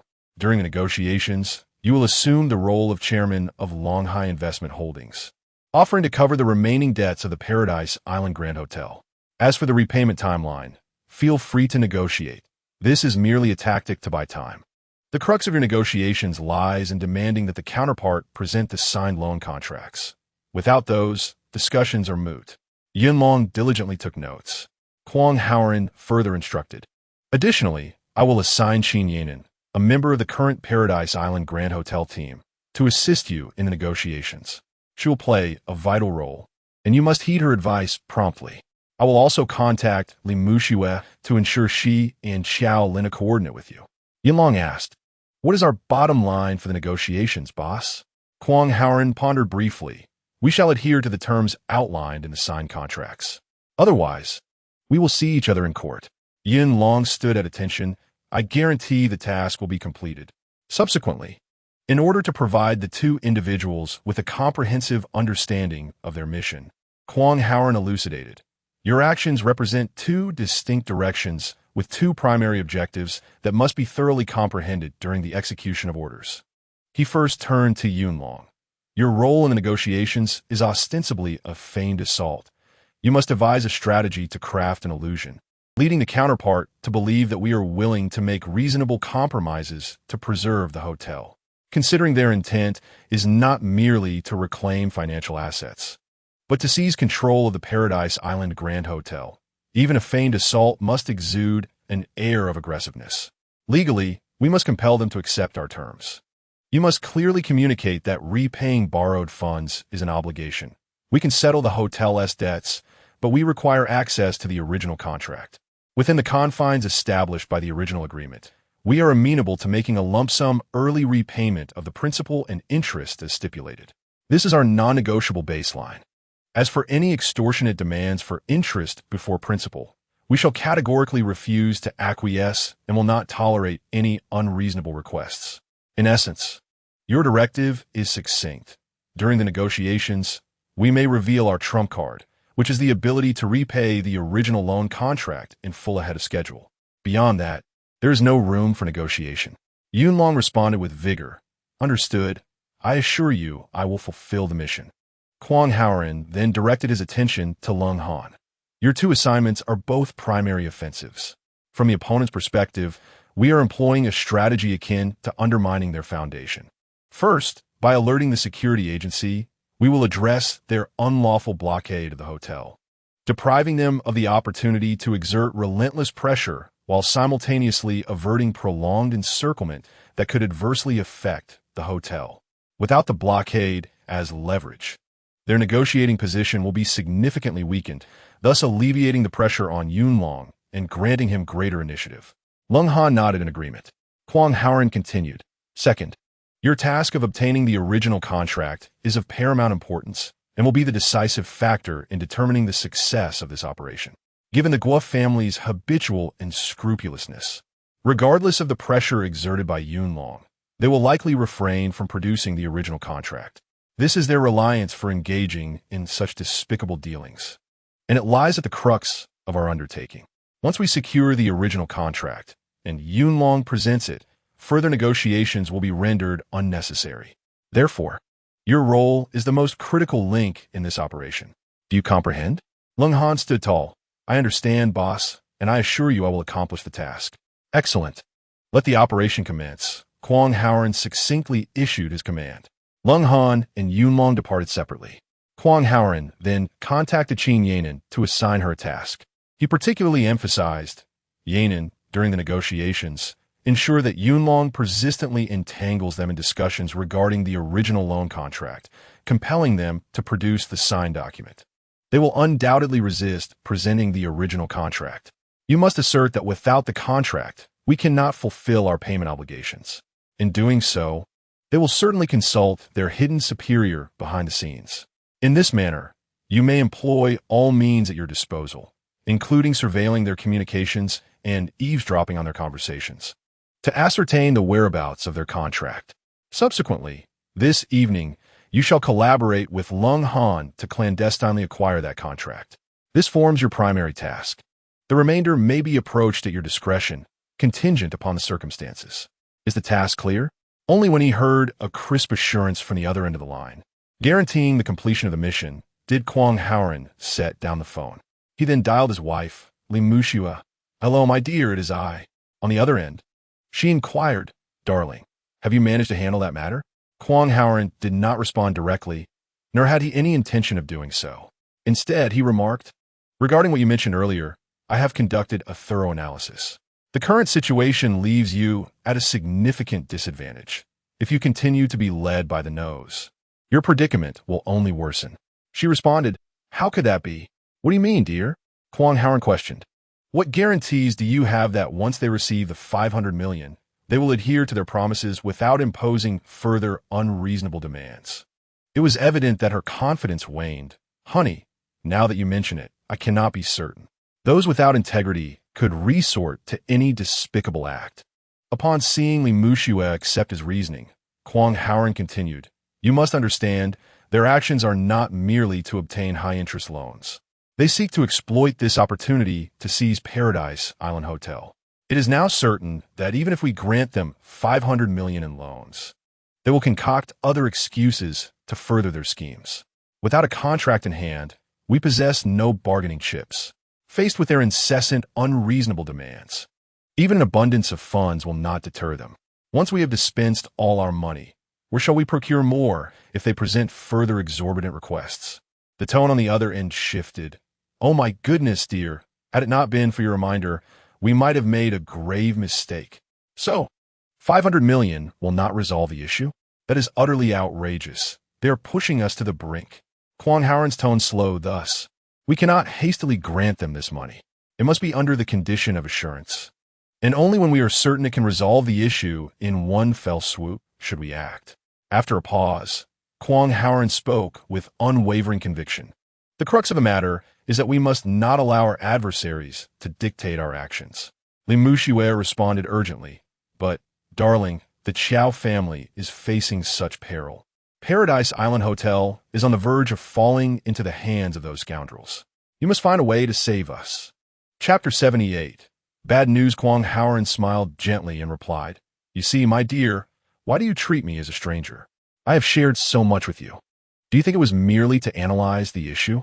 Of course, I intend to intervene." Immediately, Li Mushua's voice brimmed with excitement. "Oh, darling, is that truly what you mean? Are you certain you will take action?" Immediately, the telephone receiver was filled with soft, affectionate sounds. "Darling, you are truly my wonderful husband.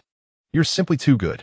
Clearly, on the other end, Li Mushua had cast aside her usual reserve and the image of a composed partner she maintained in front of her friend, Chalina. It was no surprise. In a moment of despair, Kwang Haoran's intervention was akin to a long-awaited rain after a decade of drought for both Li Mushua and Chalina. A joyous revelation that was difficult to contain. Prompted by Li Mushua's enthusiasm over the phone, Kwang Haoran felt a sweet warmth in his heart. After months of restraint, Li Mushua had finally revealed her true self, bringing him immense joy.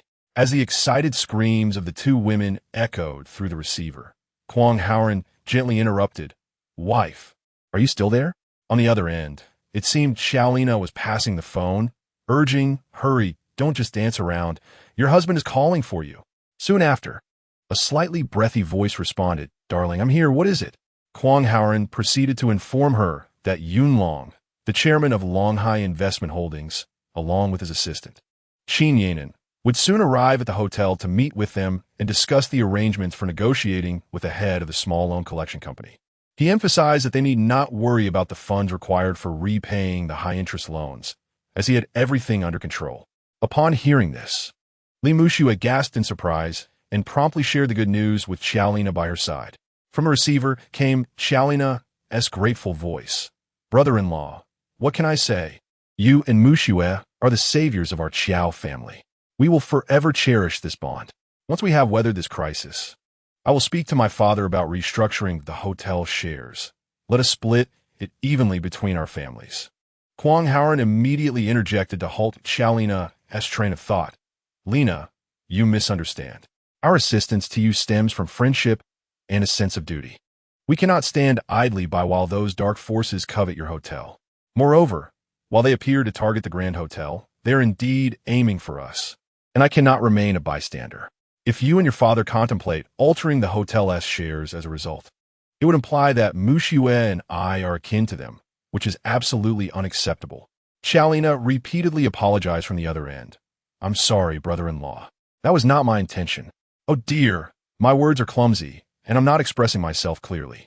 On her end, Li Mushue chimed into Xiaolina. See, my husband echoes my sentiments. You promised not to mention it, yet here we are. If it were to come to that, it would indeed be akin to taking advantage of a crisis. Li Mushue then added, Darling, you are right. I just scolded Lina again. By the way, where do we leave off? Thus, Kwang Haoran continued to outline how they would proceed with negotiations, specifically noting that Yunlong was the steward of the Yungong villa and that Li Mushue had met him during her time at the Li residence.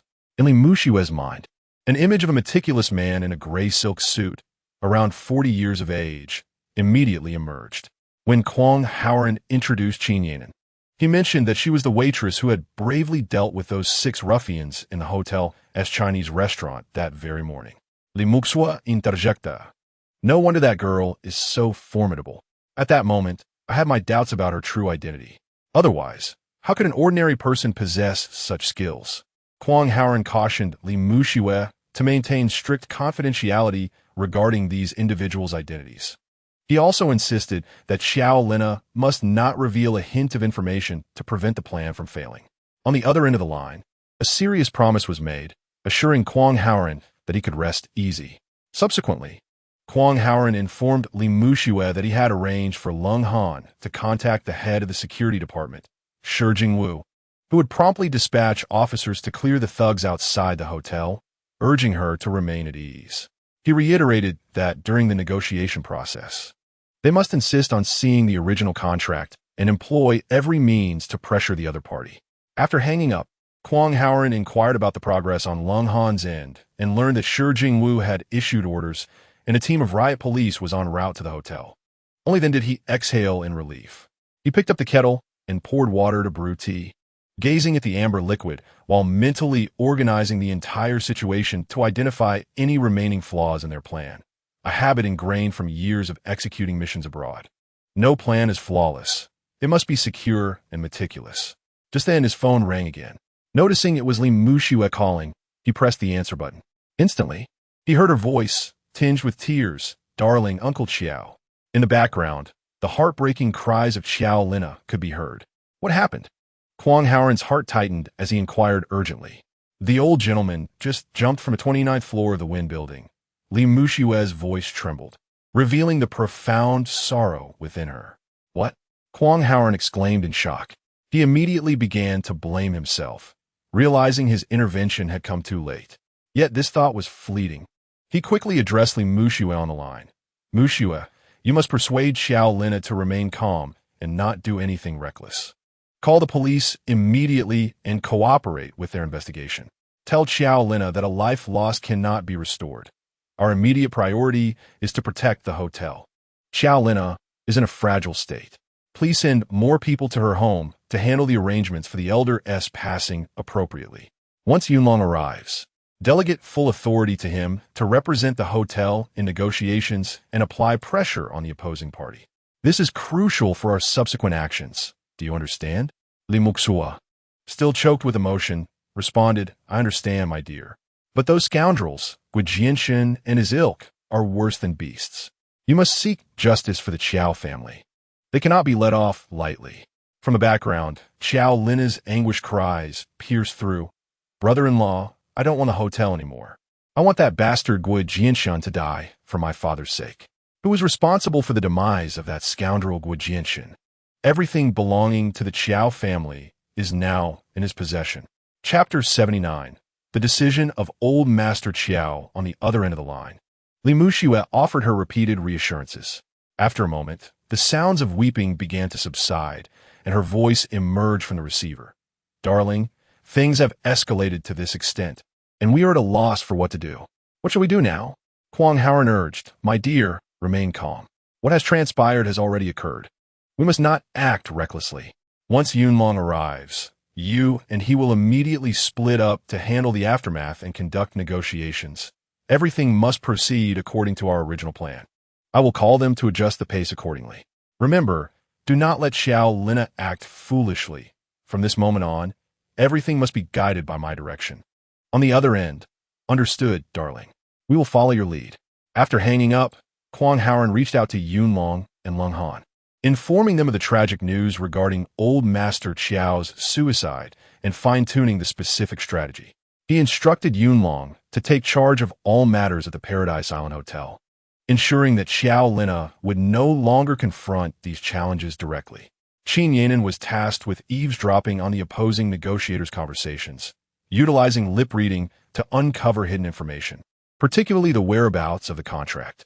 He ordered Lung Han to leverage the circumstances surrounding old Master Chiao's coerced suicide to apply pressure on the Security Bureau, prompting them to initiate a criminal investigation and disrupt the Guo family schemes. Having arranged these details, Kwang Haoran approached the villa's window, gazing beyond the garden towards the distant skyline of the city. In this bustling and beautiful metropolis, the underworld forces led by Guo Bingkuan still thrived. They masqueraded as legitimate enterprises while engaging in unspeakable, nefarious activities behind the scenes. If left unchecked, countless tragedies akin to that of old Master Chiao could occur. Such matters should fall within the purview of the Security Bureau's crackdown. However, for an extended period, various factors had allowed many corners to harbor filth, coexisting with the city's prosperity. Though his superiors had not assigned him such tasks upon his return, merely instructing his team to rest and remain on standby, the past few months had unveiled a plethora of dark deeds surrounding him. Clearly, it was time to take decisive action to eradicate these malignant forces once and for all. With these thoughts in mind, Kwang Haoran returned to the coffee table in the living room, reaching into the cigarette box to extract a cigarette and ignite it. Due to the strictures imposed by his daughter, Tuan, he had refrained from smoking for a considerable time. Yet, whenever he faced a significant decision, lighting a cigarette had become an instinctual habit. In the hazy smoke, he found a way to simplify the intricate situation before him, identifying the weaknesses of his adversaries, and striking with lethal precision. After finishing 2 cigarettes, Kwang Haoran resolved firmly, "As long as I, Kwang Haoran, am present, I will not permit the underground forces led by the Guo family to run rampant. Justice, though it may arrive late, will never be absent." Kwang Haoran dialed Lung Han's number. Yonli Group Building, 29th floor.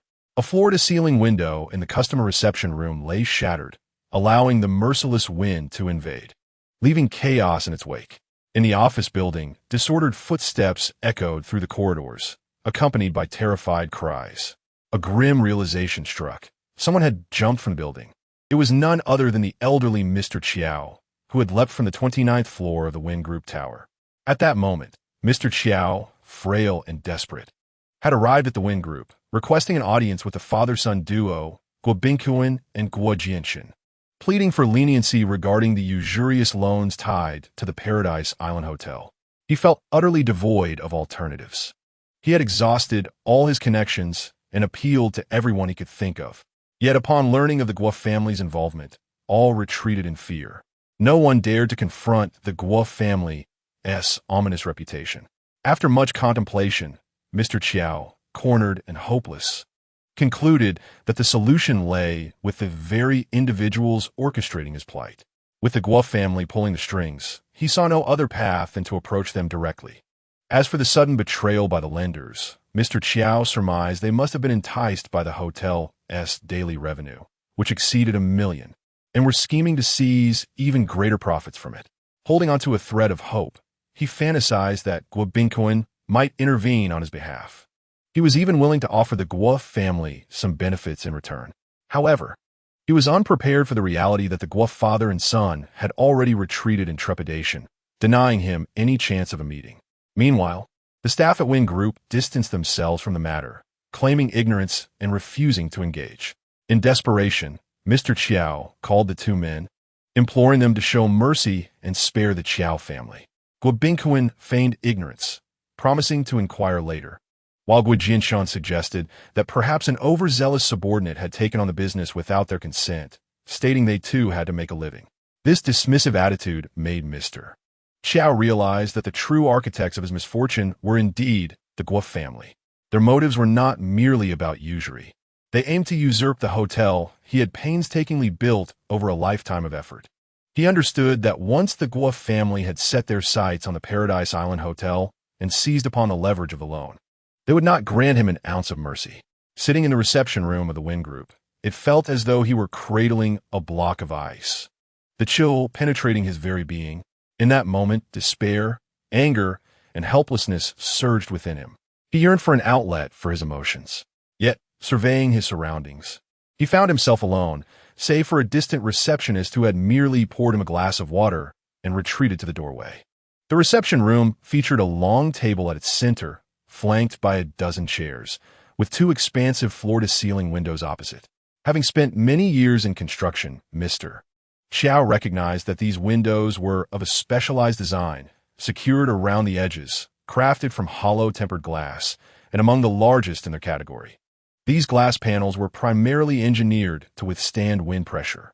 As he rode the elevator up, Mr. Chiao was acutely aware that he was now on the 29th floor. The wind pressure on tall buildings is considerable. With a mere running start, a person could easily shatter a window by striking its center. This thought surged uncontrollably in his mind. A person may fear death, but once unafraid, they become fearless.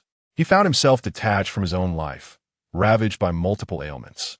Although he had managed to control his cancer, his health continued to deteriorate. His only concerns were for his daughter and elderly wife. Yet now, the detestable Guo father and son were poised to seize the hotel he had painstakingly built for his daughter over the course of a lifetime. This was unacceptable to him. Having exhausted all possibilities within his means, he felt that the only path left was to confront these dark forces with his own demise. If his death could exert pressure on the Guo family and assist his daughter in retaining the hotel, it would be worthwhile. Resolute in this decision, an unusual calm enveloped his heart. Chapter 80. The final message he briefly reflected upon his life. At 16, with a trowel tucked into his belt, he ventured alone to the capital, witnessing the rise of many high-rises as the city expanded exponentially. He transformed from a humble bricklayer into the owner of a construction company, amassing a fortune worth hundreds of millions. He could have chosen a tranquil retirement, but upon being diagnosed with cancer, he began contemplating his legacy.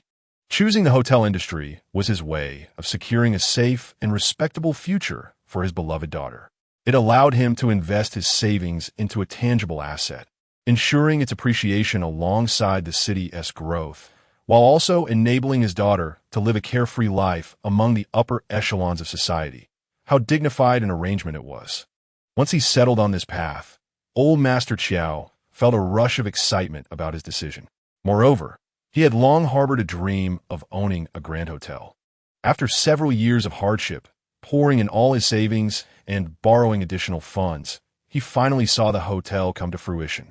This achievement was the pinnacle of pride in his life. In retrospect, his only misstep was the decision to take on that cursed usurious loan. Given the chance to start new, he would willingly downsize the hotel's scale and quality rather than subject himself to the predatory lending practices. Yet, regret is a luxury that life does not afford. Sometimes, when one reaches a certain point, turning back becomes an arduous endeavor. He had believed that obtaining those loans was as straightforward as borrowing money typically is. With the hotel operational and a healthy cash flow, he assumed he would easily repay the principal and interest, after which he could rest easy. Little did he know, the unseen loan agreement had become the final straw that would crush him. No matter how many scripts this farce could unfold, he never anticipated that those from the underworld would resort to such despicable tactics, twisting the contract in their favor and denying their obligations. Not only did they misrepresent the equal principal and interest repayment as a scheme of paying interest first and principal later, but they also transferred the collection rights to the Guo family, based on his understanding of the Guos, who wielded significant influence in the underworld of the capital. They acted with impunity, and once targeted, few could escape their grasp. Demanding 500 million within 3 days was clearly an attempt to drive him to despair. Not to mention him, even the most affluent tycoons in the capital would struggle to produce such a substantial sum of cash at once. He had contemplated seeking legal assistance. Yet without a contract in hand, even a lawsuit would be futile, merely resulting in exorbitant legal fees.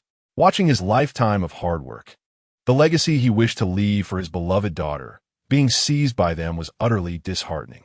The despair of the elder Mr. Chiao reached its zenith. Since the Guo family had left him no avenue for survival, he resolved to confront them with his demise. After all, he could already glimpse the gates of the afterlife. Departing a few days earlier was of little consequence. He intended to use his death as a denunciation of the underground world led by the Guo father and son, to initiate a wake-up call for those powerless against dark forces through his final act, to strive with his own life to ensure that his daughter could preserve the hotel. With this resolve, the elder Mr. Chiao took out his phone and, with trembling fingers, sent a message to his daughter, Chiao Lina. He wrote, "Lina, my dearest daughter, when you see this message, I will have already ascended to heaven. My dear, you must be strong and do not weep for me. Throughout your life, you have been my pride. Every award and certificate you received in kindergarten still adorns my bedroom. Each time I gaze upon them, I am reminded of your childhood. From elementary to high school, you consistently ranked among the top in your class, and at every parent-teacher meeting, my heart swelled with joy. You were accepted into a prestigious university. Although your visits home have become less frequent, the happiness you bring me has not diminished. During your university years, you expressed a desire to distance yourself from a career in architecture and to forego inheriting my business, which I completely understood. Besides, my profession was never suited for a girl. Thus came the establishment of the Paradise Island Hotel. This hotel is my gift to you, as well as the future of the Chiao family. As a rough man of advancing years with declining health, I am ill-suited for hotel management.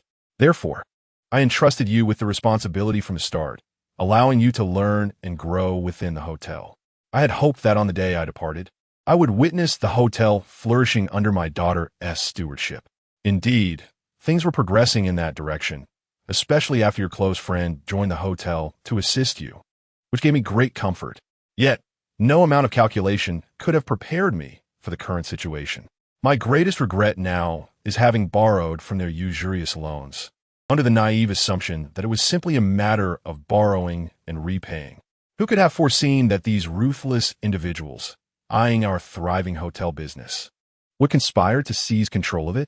Now, they conspire with one another, claiming that the rights of collection have been transferred to the Guo family, when in fact they have colluded behind the scenes to seize our hotel. Father has navigated the world for many years, hoping to leave you a grand hotel as a testament to his struggles. In my lifetime, I have never committed any immoral acts. Though at times I have made mistakes in the pursuit of wealth, I have never acted against my conscience. Now, I stand on the 29th floor of the Guo Corporation, and they refuse to meet with me under the pretext of having no connection to this matter. I am aware they are stalling, waiting for the 3-day deadline to elapse before forcibly taking over the hotel. We possess neither official authority nor connections in the underworld, rendering us powerless against them. Yet, Father still possesses a spark of defiance and a fighting spirit. I shall fight with all my might against them. Only in death can I awaken them to the truth. If the police intervene, expose their crimes to them. My dear daughter, I now bid you a final farewell. I owe you much in this life, and there is no more time for tenderness. I wish to tell you that in the next life, I will still be your father. At last, with all my strength, I declare once more, Father loves you. Old Master Chiao, with trembling fingers, completed the message, tears streaming down his face. Through his misty eyes, he read it once more, correcting a few typos, and sighed softly. He had always been chided by his daughter for his misspellings, and he wished for none to appear in his final message. As he had always done, he wanted to leave the best for his beloved daughter. He gazed at his phone one last time and decisively pressed send. Then, he stood up, took a deep breath, sprinted, and leapt down. Chapter 81. Do not say, I did not give you an opportunity. Almost simultaneously, within the Paradise Island Hotel, Li Muxue spoke on the phone with Kwang Haoran in front of Xiao Lina, informing her that Kwang Haoran had taken full charge of the hotel affairs, dispatching Yunlong and others to assist them in negotiations with the opposing party, and would resolve the financial issues as needed. The two were engulfed in boundless joy. The relief of having survived a calamity felt as if they had shed a heavy burden. After a few minutes, Xiao Lina's phone chimed with an incoming message. She glanced at it and told Li Muxue, "It's from my dad." Just the news to brighten his spirits. Xiao Lina radiated uncontainable happiness, blissfully unaware of the impending sorrow that would soon strike with ferocity. Now, regarding Haoran and the others, you must not utter a word. If anything seems amiss, attribute it all to me. Li Muxue, mindful of Kwang Haoran's instructions, understood the gravity of the situation. Rest assured, I shall remain silent. Even if the King of Heaven himself were to threaten me, I would not utter a single word. Xiao Lina jested in response. However, when Xiao Lina opened the message and glanced at it, she was jolted as if stung, suddenly springing from her seat. Immediately following was a chilling scream of distress. Muxue, something terrible has happened. My father. Jolina did not read the message further, but frantically dialed her father's number. On the other end, a relentless busy signal echoed, so loud that even Li Muxue could hear it clearly beside her. Panic-stricken, Jolina dialed again. Yet the busy signal persisted. After several attempts, the outcome remained merciless and cruel. Unable to contain her tears, she uttered, "Dad, please, don't scare me." She opened a message once more, reading it from beginning to end. Before she could finish, her body weakened, and she fell backward.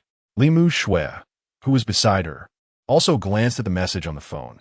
Though she had not read it in full, she had discerned it was the final note from Jolina's grandfather. Seeing Jolina collapse, she swiftly caught her in her arms. In her embrace, Jolina's eyes were tightly shut, her teeth clenched, her complexion pale as death.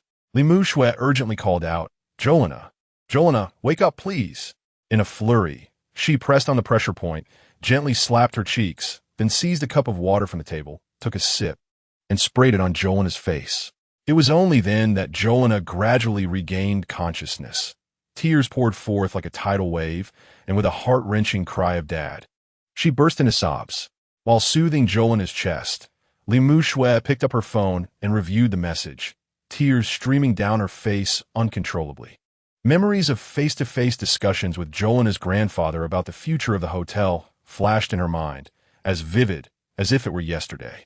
Yet now, the hotel remained. But the man had departed. A profound sorrow surged from within her, an uncontrollable wave of grief. After weeping for a moment, Li Muxue swiftly composed herself. Their current state was hardly a solution to the predicament. She pondered briefly before picking up her phone to call Kwang Haoran. Unbeknownst to her, her reliance on him had grown increasingly profound. Perhaps it was due to his extraordinary capabilities, his undisclosed identity, and most importantly, the unwavering sense of security he instilled, making him her strongest support. Upon receiving Kwang Haoran's clear and decisive instructions over the phone, Li Muxue felt her heart stabilize. While comforting Jolina, she made calls to several individuals at the hotel, arranging for them to assist with the arrangements for Jolina's grandfather's funeral.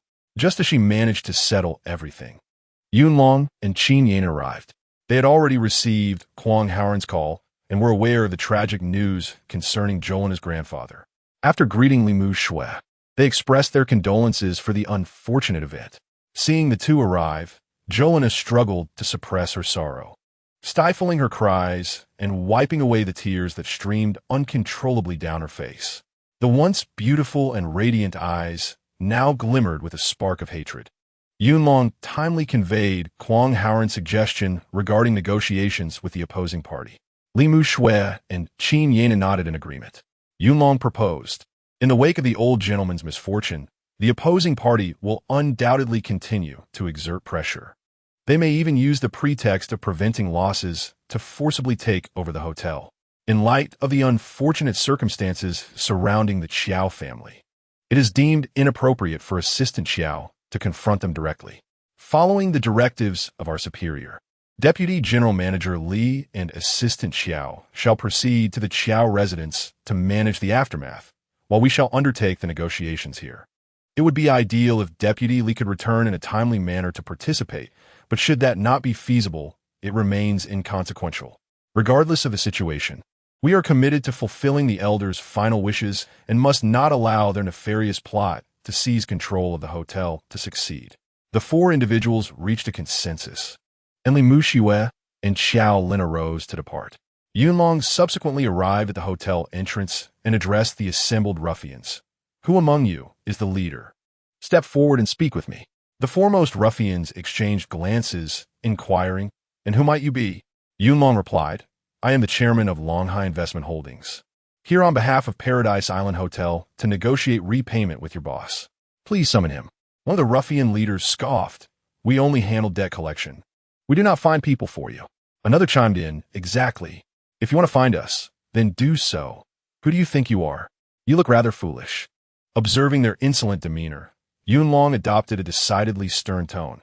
"I advise you to be sensible. Soon enough, you may find yourselves deprived of even the opportunity to stand before me and converse. Moreover, you are merely ignorant lackeys. Your words hold no weight. If you cannot even articulate a coherent sentence, what use are you?" The ruffians' tempers flared, and just as they were about to retort, Yunlong declared, "I'll leave this matter here. Whether you manage to relay my message is your concern, but should you fail, the consequences will rest upon your shoulders. I shall await him in the VIP lounge on the second floor." With that, Yunlong turned and ascended the stairs. The ruffian leaders exchanged furious glances at Yunlong's retreating figure. Subsequently, they moved aside to whisper among themselves. One of the shorter, stockier individuals ventured further away to a secluded area of the hotel courtyard, where he made a phone call. All of this was observed by Qin Yanan, who stood among the crowd of hotel staff. After concluding his call, the stocky ruffian exchanged a few words with his companions, who nodded in agreement and soon erupted into laughter. It seemed they had received instructions from their boss. Just as they were reveling in their amusement, a convoy of police cars arrived outside the hotel, flashing their lights, more than a dozen in total. The ruffians at the entrance immediately tensed. "What is happening?" one exclaimed. "Why are there so many cops? Weren't we told that we were just here to assert our presence and wouldn't he be arrested?" "Yeah, for a mere $200 a day, it'd be a tremendous loss if we were caught." Such was the instinctive reaction of the ruffians. In their daily misdeeds, nothing instills more fear than the sight of police and patrol cars. Many among them had previously faced repercussions from the security authorities. Now, it was no longer just a solitary police car accompanied by two neighborhood officers. Rather, an overwhelming number of police officers had arrived, instinctively inciting fear among the ruffians. These miscreants simultaneously directed their gaze toward the few brazen leaders who had previously been so audacious alongside Yunlong. After a brief exchange of whispers among the gang leaders, two of them feigned calmness, adjusting their disheveled suits as they approached the police vehicles. Their intention was to employ the same tactics they had used against the neighborhood officers to dismiss the security personnel as well. However, to their astonishment, as soon as the police car halted, more than 20 fully armed officers disembarked, clad in riot gear, wielding batons, tear gas canisters, and handcuffs. They swiftly split into two squads, charging towards the hotel entrance. Upon witnessing this formidable display, the two leading ruffians realized that this was entirely different from their earlier encounter with the two neighborhood officers. Understanding the gravity of the situation, they turned and fled into the crowd without giving any further explanation. The officers advanced directly towards the hotel entrance, where a commanding officer issued a stern warning. "The Security Bureau formally admonishes you. Unlawful assembly is prohibited here. Disperse immediately." Upon hearing this ultimatum, the ruffians grasped the severity of their predicament. Most hastily made their way towards the hotel exit, and as they neared the door, they broke into a full sprint. Consequently, a significant portion of the ruffians stationed at the hotel entrance scattered. Nevertheless, around 20 of them lingered, emboldened by the presence of their leaders, clinging to a glimmer of hope that they could withstand the situation. After all, having received their appearance fees and with an organizer present, escaping without explanation would be untenable. Yet soon, these individuals regretted their decision. The officers on duty were not mere neighborhood policemen or local security guards. They belonged to the Security Bureau, exclusively composed of riot police. Their orders were clear: issue a warning, and for those remaining troublemakers, apprehend them for questioning and investigation. This directive had been given by Shi Jingwu after receiving instructions from Lung Han. The orders from the war god must be executed with utmost precision, a fact unbeknownst to even the gang leaders like Guo Bingquan lurking in the shadows. Those who hesitated, harboring a false sense of security, believing that the law would not punish the many or that Guo's influence could navigate them through, faltered slightly in their steps, only to find the riot officers had already reached them. The officers, batons raised high, commanded sternly, "Raise your hands and squat down." The ruffians were all too familiar with this authoritative stance and quickly complied, crouching with their hands on their heads. A few slow to react found themselves on the receiving end of the officers' batons. In less than a quarter of an hour, over 20 unfortunate ruffians were herded onto a police van, and with the blaring of sirens, they were transported back to the station for interrogation. One of the escaped gang leaders hurriedly called Guo Jianshan to report the unfolding situation outside the hotel. Meanwhile, the Guo residence found itself overwhelmed with activity. Since the day when Guo Bingquan established an action plan, Bill, Guo Jianshan, and Guo Baozhong began to take independent actions. The first to report back was Bill. He informed Guo Bingquan that, according to Secretary Wu from Mayor Wang's office, it was none other than the legendary warrior, Lung Han, who requested to have his name removed from the list of guests invited to the mayor's banquet. However, the specific reasons were not disclosed by Mayor Wang, and Secretary Wu dared not inquire further. The mere thought of the legendary warrior himself sent a chill down Guo Bingquan's spine. He had never crossed paths with Lung Han, nor had he ever offended him. Why was he singled out for removal? Could it be that his deep entanglement in the underworld had led to some detrimental rumors reaching Lung Han's ears? Or had he engaged in some inappropriate behavior recently that had drawn Lung Han's ire? Guo Bingquan was utterly perplexed. What truly unsettled him was the prospect that if he was indeed the target of Lung Han's disdain, his days in the capital would become quite unbearable. At the very least, once officials from Mayor Wang downwards learned of his disfavor with the legendary warrior, maintaining connections with them would undoubtedly become more challenging, even if he continued to pave the way with monetary incentives. After all, these individuals had worked hard to ascend to their positions, and none wished to jeopardize their bright futures due to their association with Guo Bingquan. Contemplating this, an overwhelming sense of dread began to swell within him.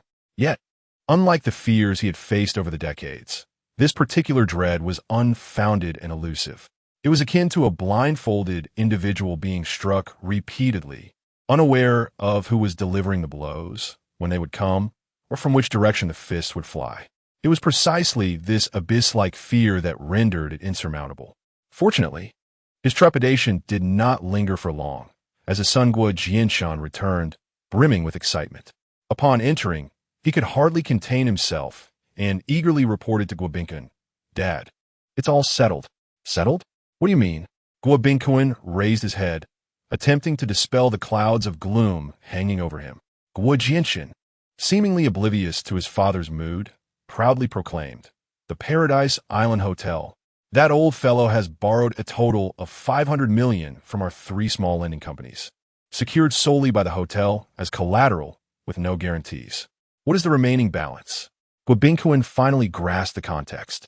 Guo Jianshan replied, "According to the contract they signed, it's a fixed principal and interest repayment plan. Over the course of 2 years, they've repaid over 400 million, which is nearly half." Guo Bingquan expressed some regret. Based on the fixed repayment structure, their monthly operating cash flow is sufficient to cover the remaining amount. Even if we send our team to collect, they won't feel significant pressure. In that case, we want to be able to seize the hotel. Guo Jianshan raised his sparse eyebrows, somewhat smugly addressing his father. "Dad, while that may be the case, you know what I do, right? We have our ways, don't we?" Guo Bingquan responded with an "O." Although he was aware that his son often lacked acumen in legitimate dealings, He was quite adept at dubious schemes.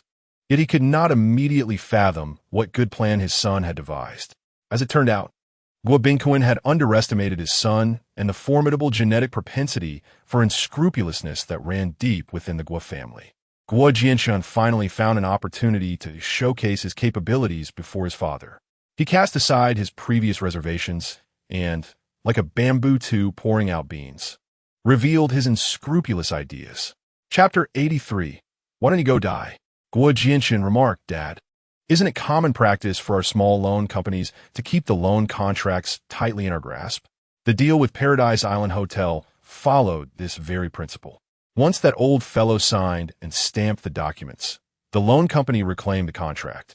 The very next day, we disbursed the funds, thereby solidifying the contractual relationship.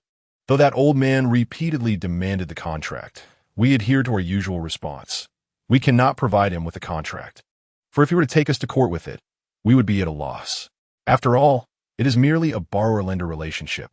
We have already extended the loan, bearing the greater risk. Should he default, we would be the ones to sue him.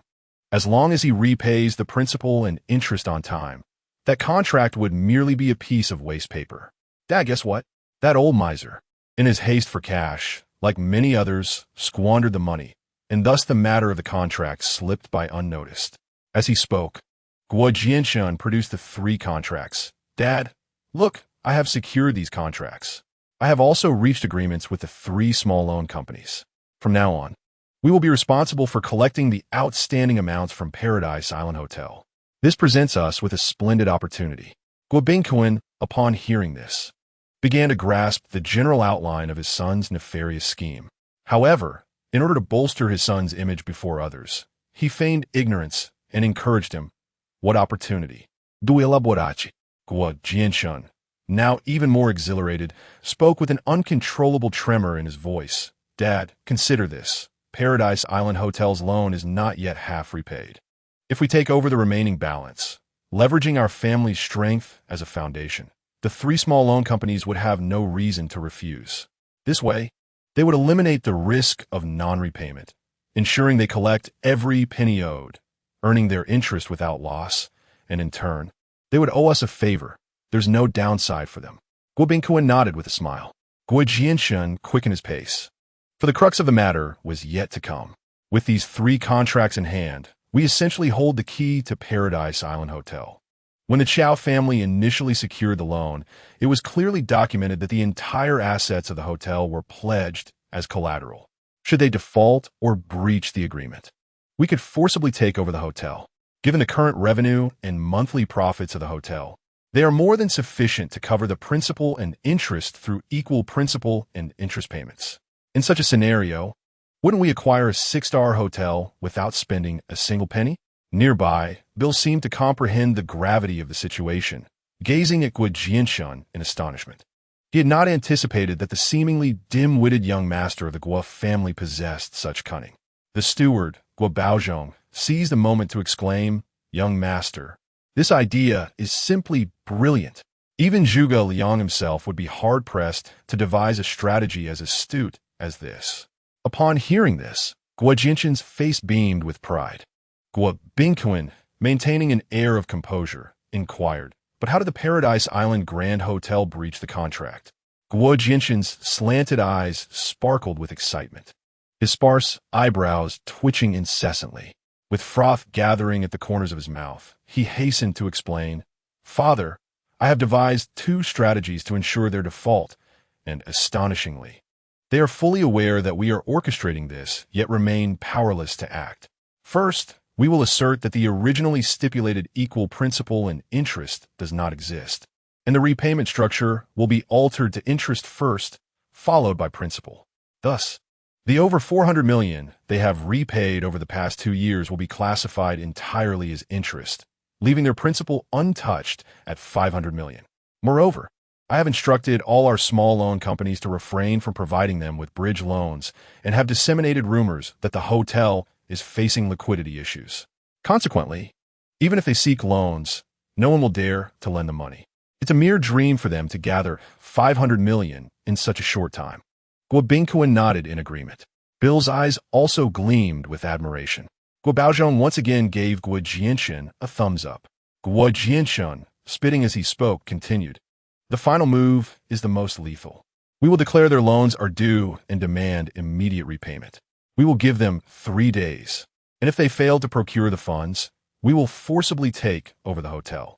This morning, I had representatives from 3 small loan companies contact the Chow father-daughter duo and deliver the ultimatum. Currently, over 100 of my subordinates are en route to Paradise Island Grand Hotel, and upon arrival, they will block the entrance and unfurl banners. In today's society, there is a profound disdain for debtors. As long as we surround the hotel for a day, the public will be made aware of their financial delinquency.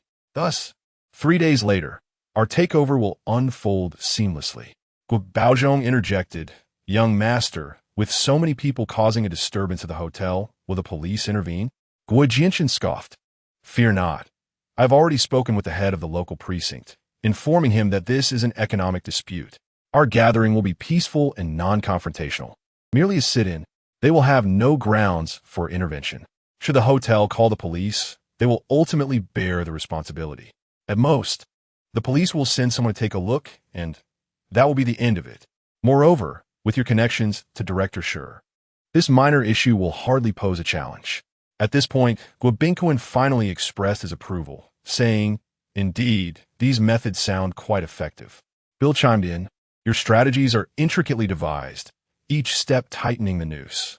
Even the most capable individuals would find it nearly impossible to escape.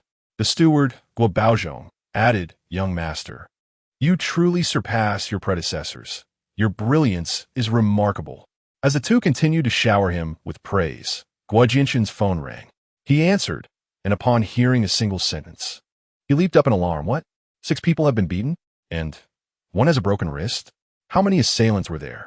What? Just 1 woman. You are utterly useless. 6 of you cannot even defeat a single woman. You might as well go eat dirt. How am I supposed to seek vengeance? I have been shouting everywhere that we, 6 brothers, were beaten to the ground by a mere girl. I paid you to enjoy yourselves. Yet you cannot even handle a trivial matter. And now you are looking for compensation. Why not just report it to the police?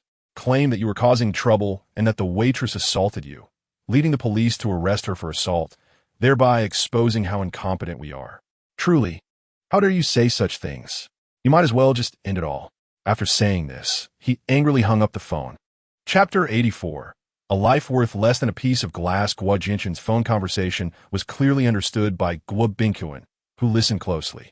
The 6 subordinates sent to the hotel to create a ruckus were beaten by a waitress, and one of them seemed to be seriously injured. According to the rules of their underworld, when a subordinate is injured by the opposing party, it presents a prime opportunity for extortion. Typically, Guo Jianxun would gather his brothers and storm the Heavenly Island Hotel, causing a scene to demand compensation. Even if they could not ruin the opposing party, they would ensure the matter escalated into a confrontation. However, the assailant was merely a female waitress at the hotel. If this incident were to leak out, it would indeed be quite embarrassing. Just imagine the headline.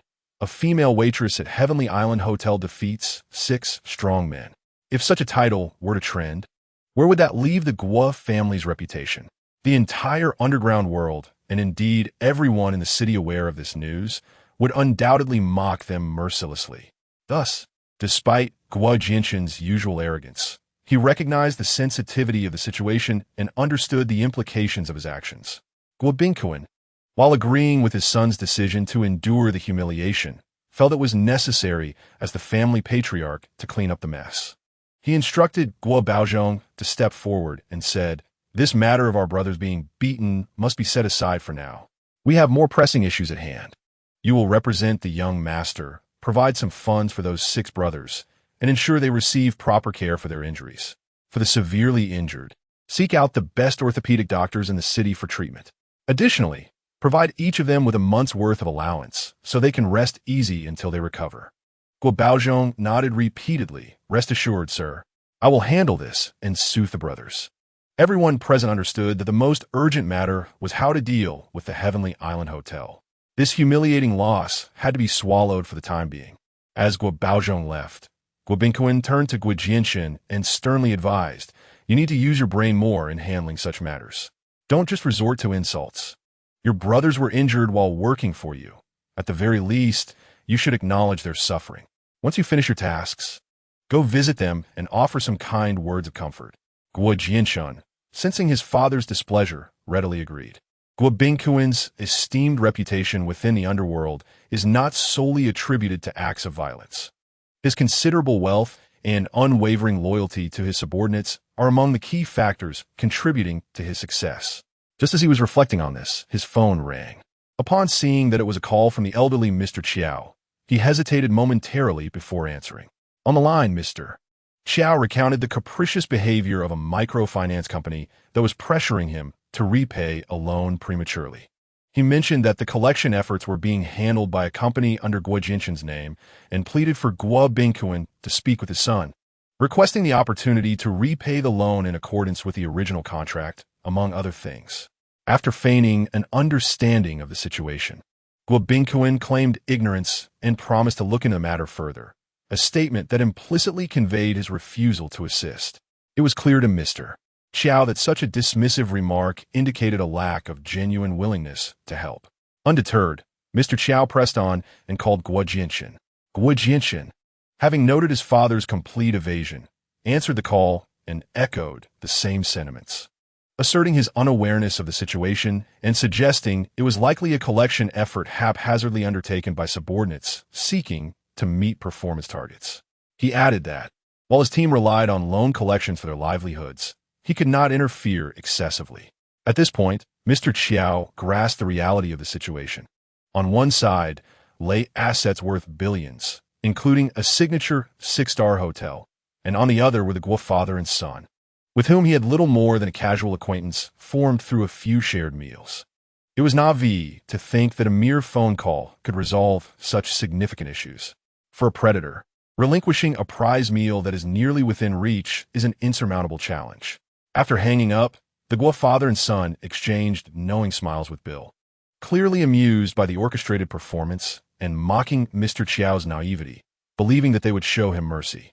Guo Bingquin then instructed Bill to contact the personnel at the Win Group's office, ensuring they received Mr. Chiao courteously, while avoiding any discussions on unrelated matters. Bill promptly complied. Mere minutes after Bill ended the call, he received another call bearing shocking news. Mr. Chiao had just jumped from the 29th floor reception area of the company, breaking a window in the process. Bill, holding his phone, conveyed this grim news to those present. Guo Jianshin jumped up in shock, exclaiming, "That old fool went to the company building to take his own life and broke our glass in the process. What an unfortunate turn of events." In his eyes, a shattered pane of glass was far more significant than a living life. However, Guo Bingquin recognized the impending complications and instructed Bill to promptly alert the company to contact the police to handle the incident. He insisted that it be classified as a suicide, ensuring it did not implicate the company. Subsequently, he directed the company to communicate effectively with the responding officers to expedite the resolution of the matter. Bill made the necessary calls. Guo Jianshun, standing nearby, wore a peculiar smile and muttered, "If that is the case, it certainly simplifies matters. Only that old man is privy to the loan details with the small loan company. He is the only one who can clarify the contract specifics. This time, the young lady from the Chiao family will be unable to thwart our acquisition of Paradise Island Hotel." Guo Jianshin articulated the thoughts of several individuals, albeit in a more forthright manner. No sooner had he finished speaking than his phone rang again. It had been a rather eventful day with numerous calls. This time, it was a thug from outside Paradise Island Hotel, stating that the hotel had agreed to a lump sum repayment but required a decisive figure to be present for negotiations.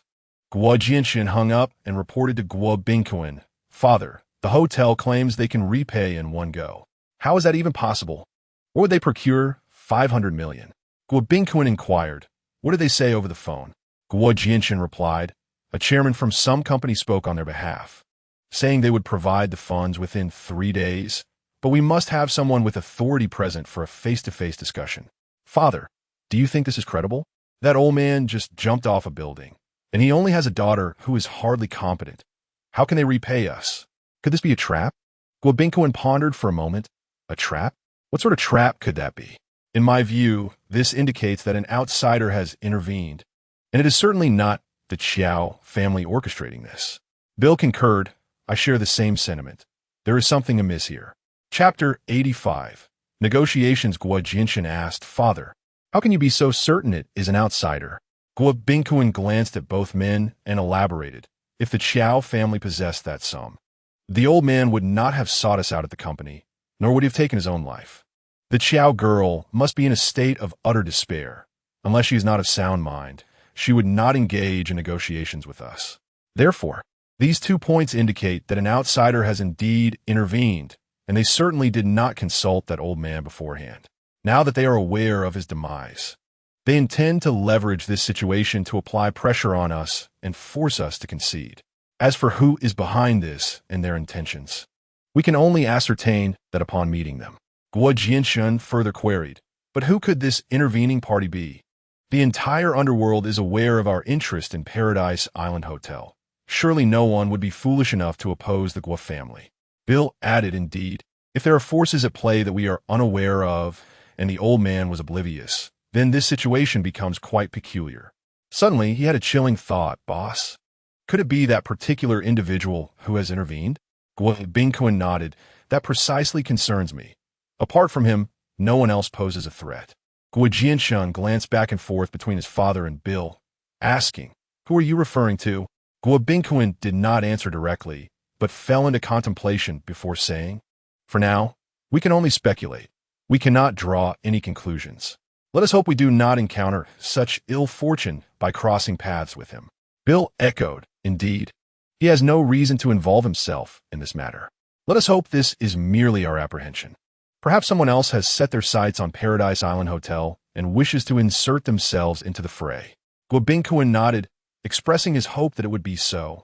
If someone dares to snatch food from the jaws of the tiger, I am most eager to witness who possesses such audacity. He then addressed the 2 individuals, instructing, you shall proceed to the hotel forthwith, with Bill taking the lead and Jinshan supporting him in negotiations. Firstly, ascertain the identity of the other party. Secondly, gauge their hidden cards. Turning to Guo Jinshan, he added, during the negotiations, strive to speak as little as possible and refrain from employing any underground tactics. Pay close attention to Bill's cues. Guo Jinshan nodded in agreement. Guo Bingkuan's demeanor was stern. Regardless of who it may be, I, Guo, intend to engage them in earnest. His reasoning was sound. He was acutely aware of his son's capabilities.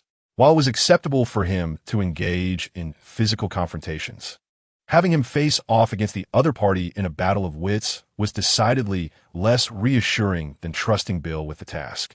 Guo Jinshan glanced at Bill and nodded. The 2 promptly gathered a dozen subordinates, boarded several vehicles, and set off towards the Paradise Island Grand Hotel. En route to the hotel, Guo Jinshan received news that riot police were clearing the venue, leaving him momentarily bewildered. What is happening? Why is today unfolding with such unpredictability? Ordinarily, the security department seldom intervened in civil economic disputes, so the involvement of riot police was perplexing. He hastily contacted Guo Bingkuan for clarification. Guo Bingkuan, equally puzzled, pondered for a moment before instructing his son, continue with the original plan to negotiate at the hotel. I shall handle matters with the security department. Guo Jinshan ended the call and reassured Bill and their subordinates in the vehicle. My father has assured me he will manage the situation with the security department. Inform the brothers to remain calm. There is nothing to worry about. Subsequently, he contacted the gang leader waiting outside the hotel to convey this encouraging news. The gang members were well aware of the Guo family's protective influence within the security department. There had been numerous instances where Guo Bingkuan had resolved issues for his associates. Thus, this trivial matter was certainly manageable. Even those gang members apprehended by the riot police felt a sense of assurance regarding the situation, knowing it would merely require some financial expenditure on the part of the Guo family. Guo Jinshan informed his subordinates stationed outside the hotel. Let the brothers know I will arrive shortly. They should wait for me outside and refrain from blocking the entrance for now.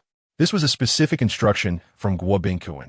Although he shared an undisclosed rapport with Director Shi, the recent clearance by the riot police meant that confronting them now would be overtly antagonistic towards the security department.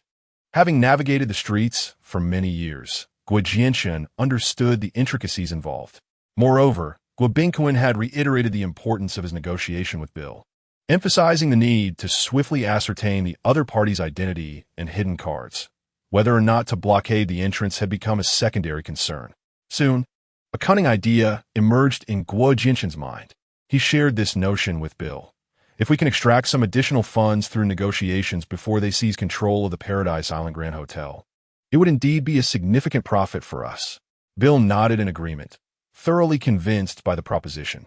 A group of individuals swiftly arrived at the hotel. Disembarking from the vehicle, Guo Jianxun led the way, followed closely by Bill and 10 henchmen. After conferring with the approaching gang leader to ascertain the situation, he instructed him to bring along a few associates and boldly proceeded towards the second-floor reception room of the hotel. Inside the reception room, 3 individuals were already seated: Yunlong, Li Muxue, and Qin Yanan. Outside the tightly shut doors stood 2 attendants, poised to respond to any requests for tea or refreshments.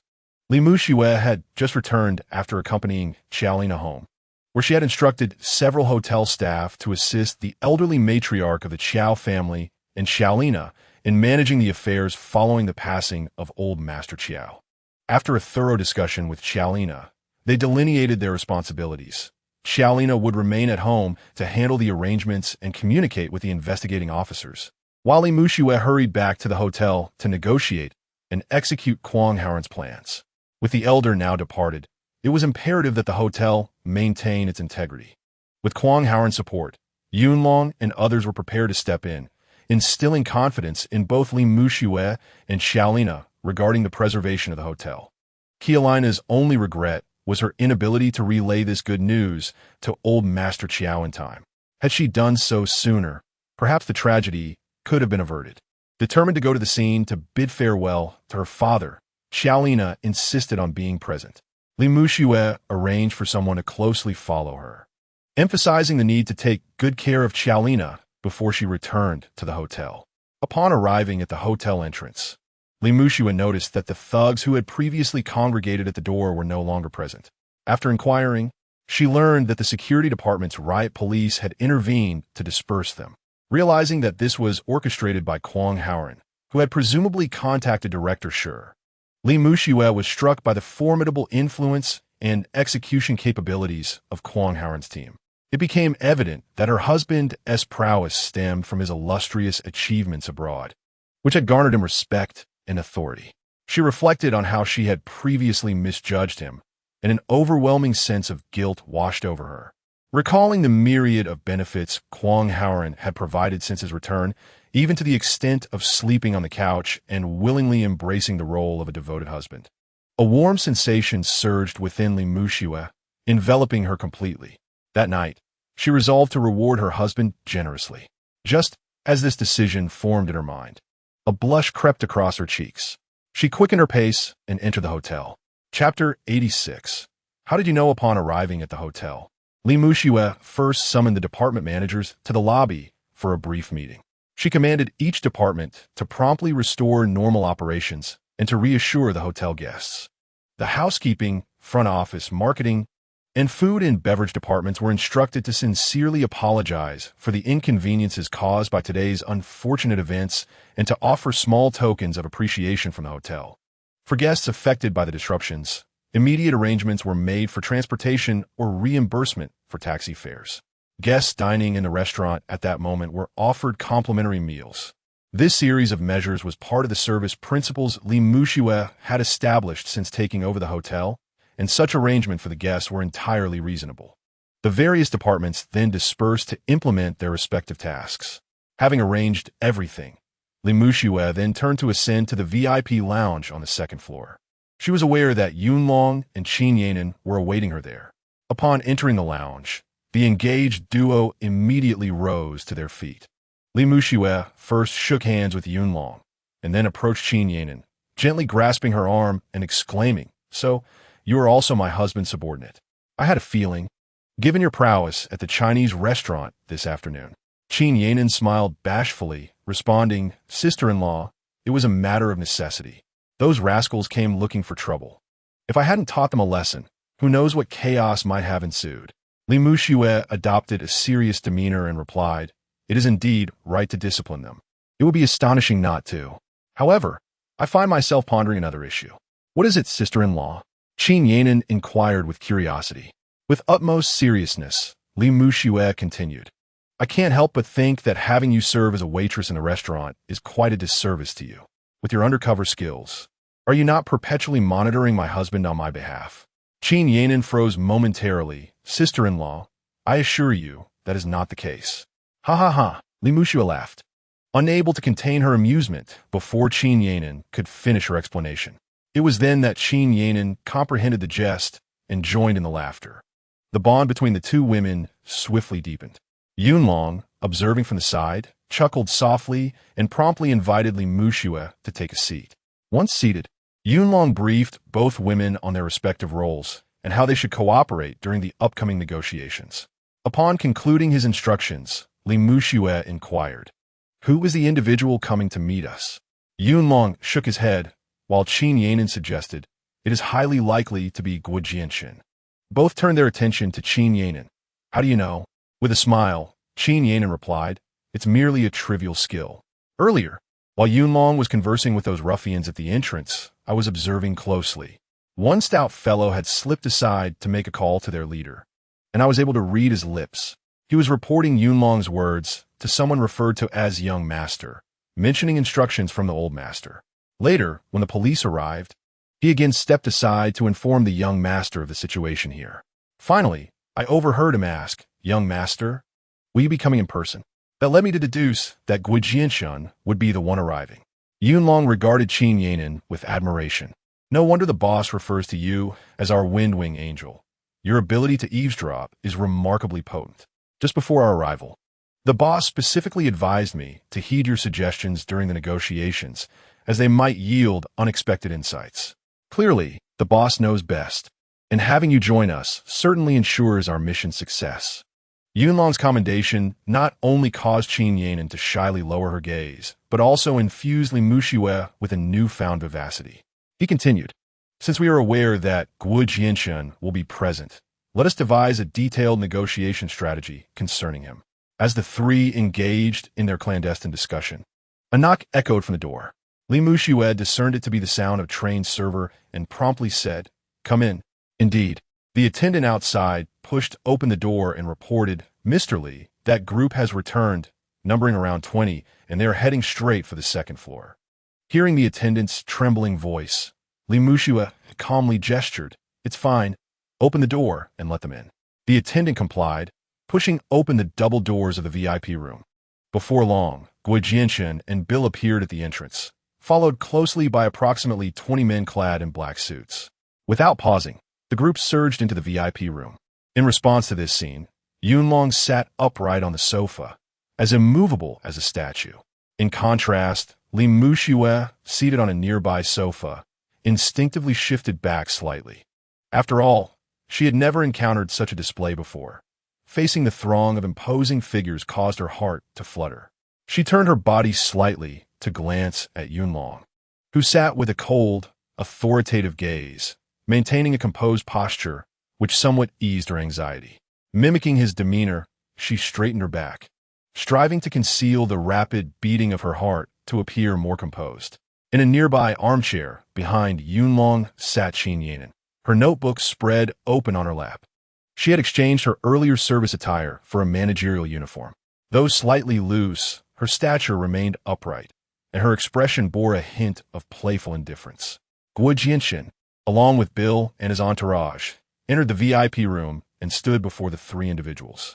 He scrutinized the person he was about to negotiate with, noting the man in the main seat, around 40 years of age, dressed in a deep gray silk suit, with a tall figure and a stern countenance that exuded an air of authority, undoubtedly the focal point of today's negotiations.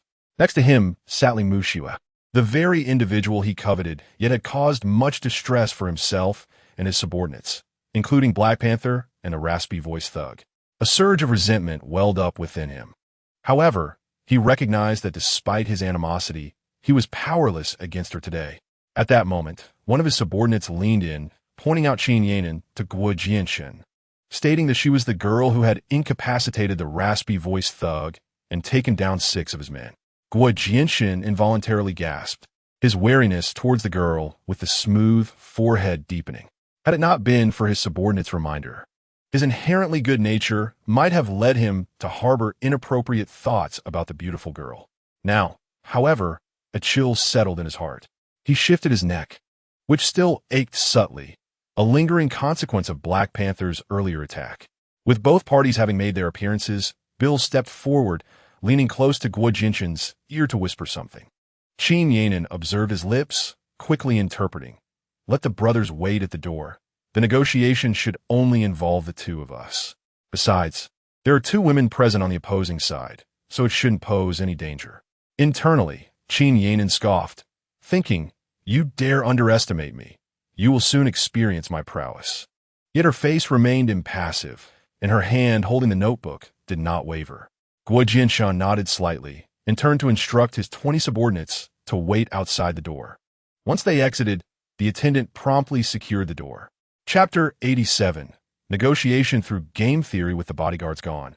Yun Long rose to introduce himself, stating, I am Yun Long, the chairman of Longhai Investment Holdings, and this is Li Mushue, the executive vice president of Paradise Island Hotel. Today, we shall engage in negotiations with your esteemed party regarding the matter of loan repayment. Guo Jianshan glanced at Bill, who then introduced both himself and Guo Jianshan to Yun Long and Li Mushue. Li Mushue gestured for them to take a seat and instructed the attendant to serve tea. Meanwhile, Qin Yanan, seated behind Yun Long, discreetly retrieved a specialized device from her pocket. It was a portable mobile monitoring terminal, resembling a smartphone. Within a radius of around 100 square meters, it could infiltrate the opposing party's mobile devices, reading and collecting information and communication records. Furthermore, it could transform the target's phone into a listening device, even if the phone was powered off. She activated the terminal, locating and breaching the phones of the 2 individuals across from her, while simultaneously observing their facial expressions, poised to interpret their whispered exchanges. Once the attendant had served the tea and exited, Yun Long began, Today, numerous events have transpired concerning the hotel loan. Initially, your representatives besieged the hotel, disrupting normal business operations and causing adverse repercussions. Subsequently, Chairman Xiao was compelled to leap from the building due to this matter, leaving a family in profound grief. Such occurrences should never have taken place. In truth, the resolution is quite straightforward. Debts must be repaid, a principle that is beyond dispute. However, your methods of demanding payment are rather unscrupulous, and you bear an undeniable share of the responsibility for the situation. Yin Long's opening remarks were direct and unapologetic, aimed at seizing the initiative by condemning the opposing party, thereby securing the moral high ground in the negotiation. Guo Jianshen appeared somewhat incensed, his slanted eyes narrowing as he prepared to retort. Yet, Bill discreetly tugged at his sleeve and exchanged a knowing glance. Recalling the division of responsibilities assigned by Guo Bingkuan, he swallowed the words he had nearly voiced. Bill then smiled and remarked, while Chairman Yun's statement contains some truth, it also lacks reason. If, as you assert, repaying debts is a natural obligation, then our demand for payment is likewise justified. Should you repay the funds, our employees would receive their wages, and they would not be compelled to come here. We are all businesses in need of normal cash flow. None of us possess the ability to print money. Had you been amenable to repayment sooner, these unpleasant incidents might have been avoided. Regarding Chairman Xiao's unfortunate demise, we express our sincere condolences. At such an advanced age, suffering from cancer, it is understandable that he may have succumbed to despair. However, he should not have chosen to leap from the Wind Building, as this has similarly inflicted negative repercussions upon our company. Our legal department is currently gathering pertinent materials, and we shall pursue legal recourse for the losses incurred. Bill, after all, is a trusted aide of Guo Bingkuan, designated as the lead negotiator, and he is certainly no novice. His words, sharp and incisive, countered every move, leaving Guo Jianshan silently impressed, pondering that he could never articulate such thoughts himself. No wonder his father entrusted him with negotiations. The initial round of tentative exchanges between the two parties ended in a stalemate. Prior to the negotiations, Yun Long and his team had developed targeted strategies against Guo Jianshun.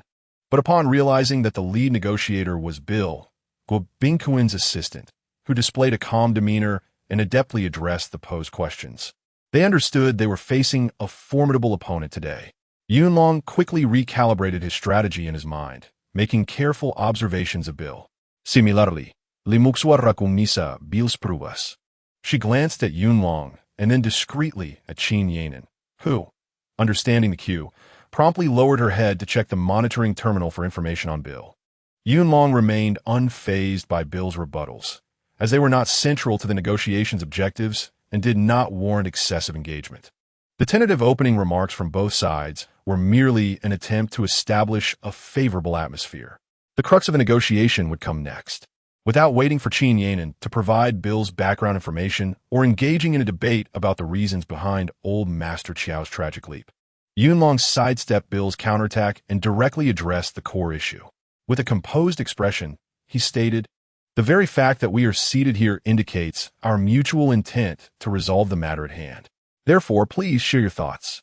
Yun Long employed a strategy of retreating to advance, allowing the opposing side to make the first move. In response, Guo Jianshun made their position clear. "Our demand is simple: repay the debt, and do so promptly."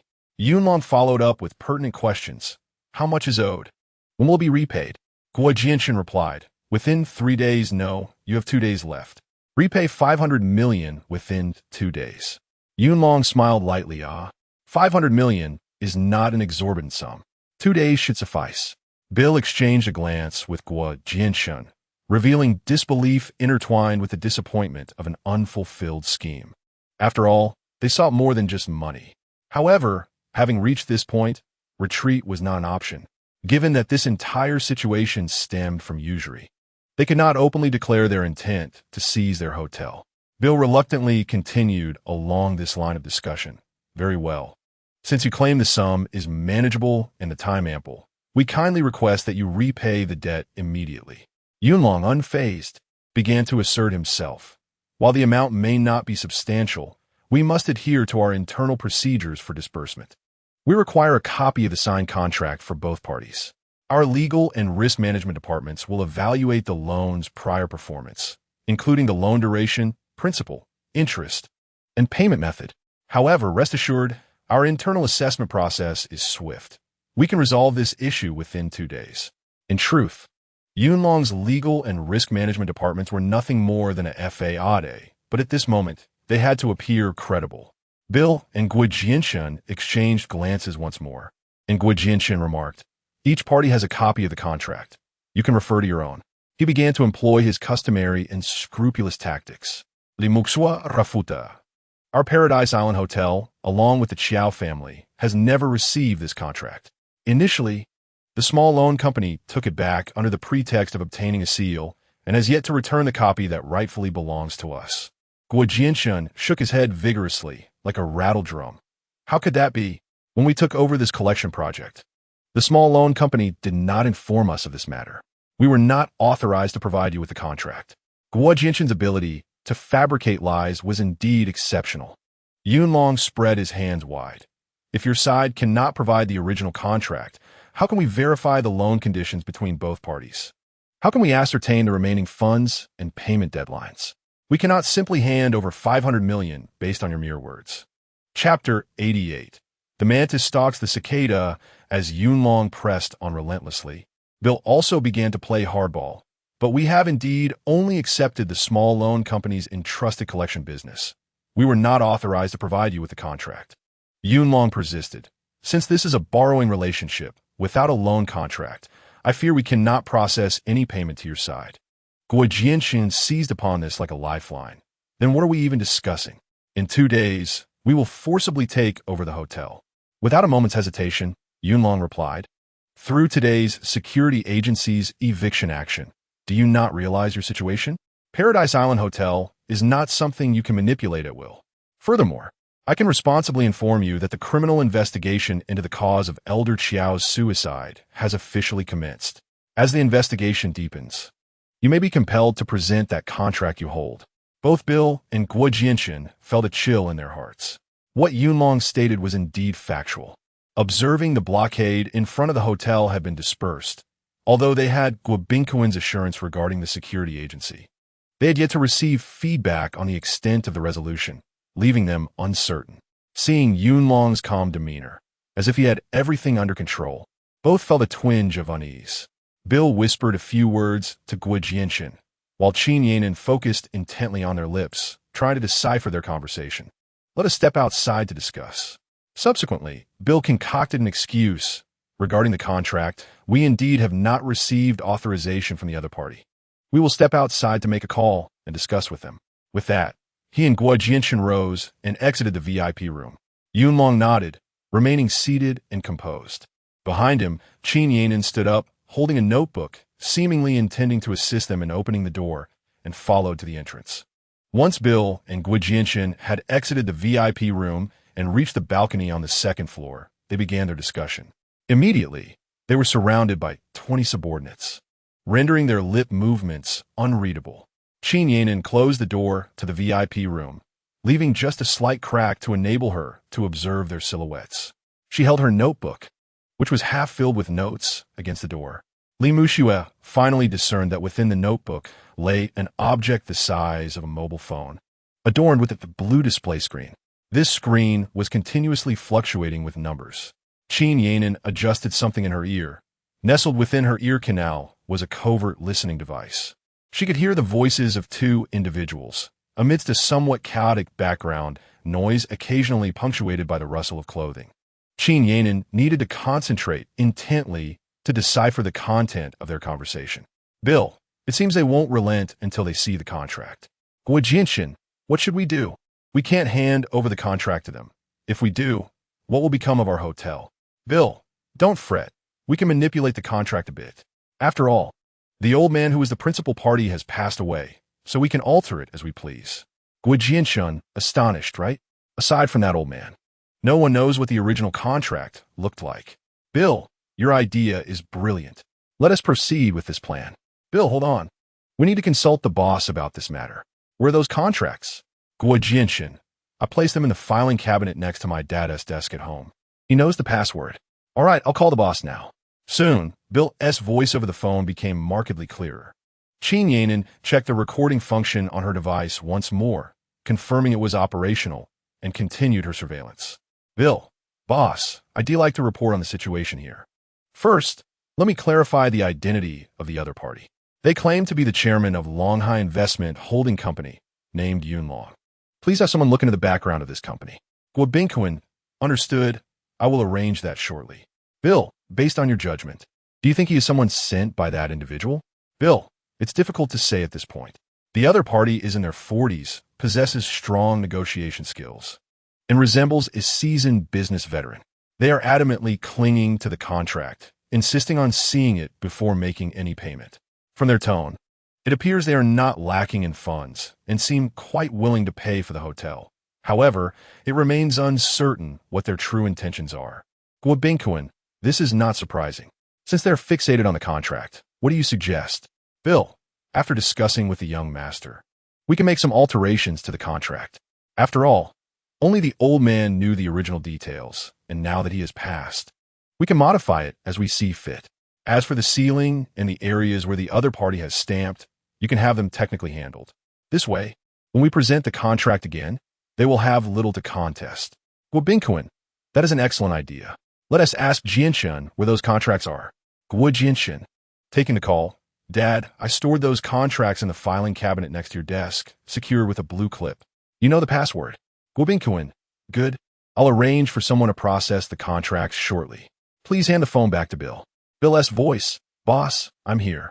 Guo Bingquin, Bill. The technical processing of the contract will require some time, and we need to advance the other party's breach timeline. In other words, the deadline for the counterpart to repay the loan has elapsed. We have already granted them a grace period. If an agreement cannot be reached between both parties, we are entitled to take over the hotel immediately. However, do not disclose this to them just yet. Inform them that the microfinance company requires further discussion, and we should delay their expectations promising to provide the contract tomorrow. This approach is more prudent. Bill, understood. During tomorrow's negotiations, I suggest we bring our company's legal advisor. I believe the other party will likely engage us on a legal front, and at that point, we should leave it to the lawyers to handle them. Gwabinkuin, I concur. As long as we finalize the contract revisions, regardless of their capabilities, they will have no recourse, whether from a legal or factual standpoint. You should return and inform them that we will actively coordinate with a microfinance company regarding the contract. There is no need to elaborate further. Bill, all right, boss. I understand.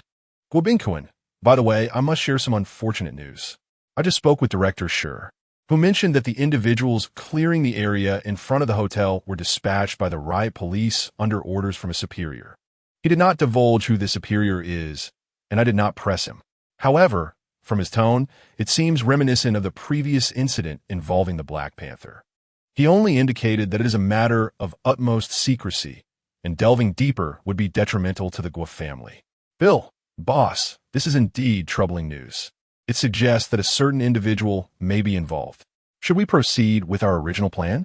Chapter 89. The Hidden Threat after a moment of silence on the phone. Gwabinkuin responded, "The arrow is on the string. It must be released. The situation has reached this point, and we have no choice but to continue. Perhaps it is merely our own misinterpretation?" Bill, all right, boss. I understand. As the individuals in dark suits surrounding Bill and Gui Jianshun began to disperse, Qin Yanan hurriedly stepped away from the doorway and returned to her seat. She quickly and succinctly whispered the overheard content to Yunlong and Li Muxue. Before she could finish, the main door swung open, and Bill and Gua Jianshun entered. Qin Yanan ceased speaking, sitting up straight. Bill and Gua Jianshun took their seats and addressed Yunlong.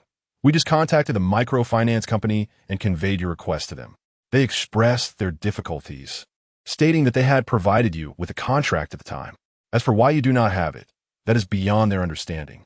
Li Muxue was about to interject, but Yunlong raised his hand to silence her. Bill cast a glance at Li Muxue and continued, "After extensive discussions on our part, the microfinance company has agreed to reconsider, as this involves 3 companies and cannot be resolved by one individual alone. We ask for your understanding." Yunlong nodded. "So, does this mean we can see that contract?" Bill replied cryptically, "I did not imply that. We are merely doing our best to facilitate for you. Whether the other party is willing to provide, it remains to be seen after their discussions." Yunlong inquired again, "How long do we need to wait?" Bill, tomorrow. Early tomorrow morning, we will receive news. If the microfinance company is willing to provide a contract, we can continue our negotiations. Bill continues his charade, while Yunlong and his 2 companions secretly chuckle, maintaining their composure. Yunlong decisively states, "Very well. We shall reconvene here tomorrow at 9 in the morning. I trust you will bring the contract." As Yunlong begins to see them off, Li Muxue and Qin Yanan rise from their seats.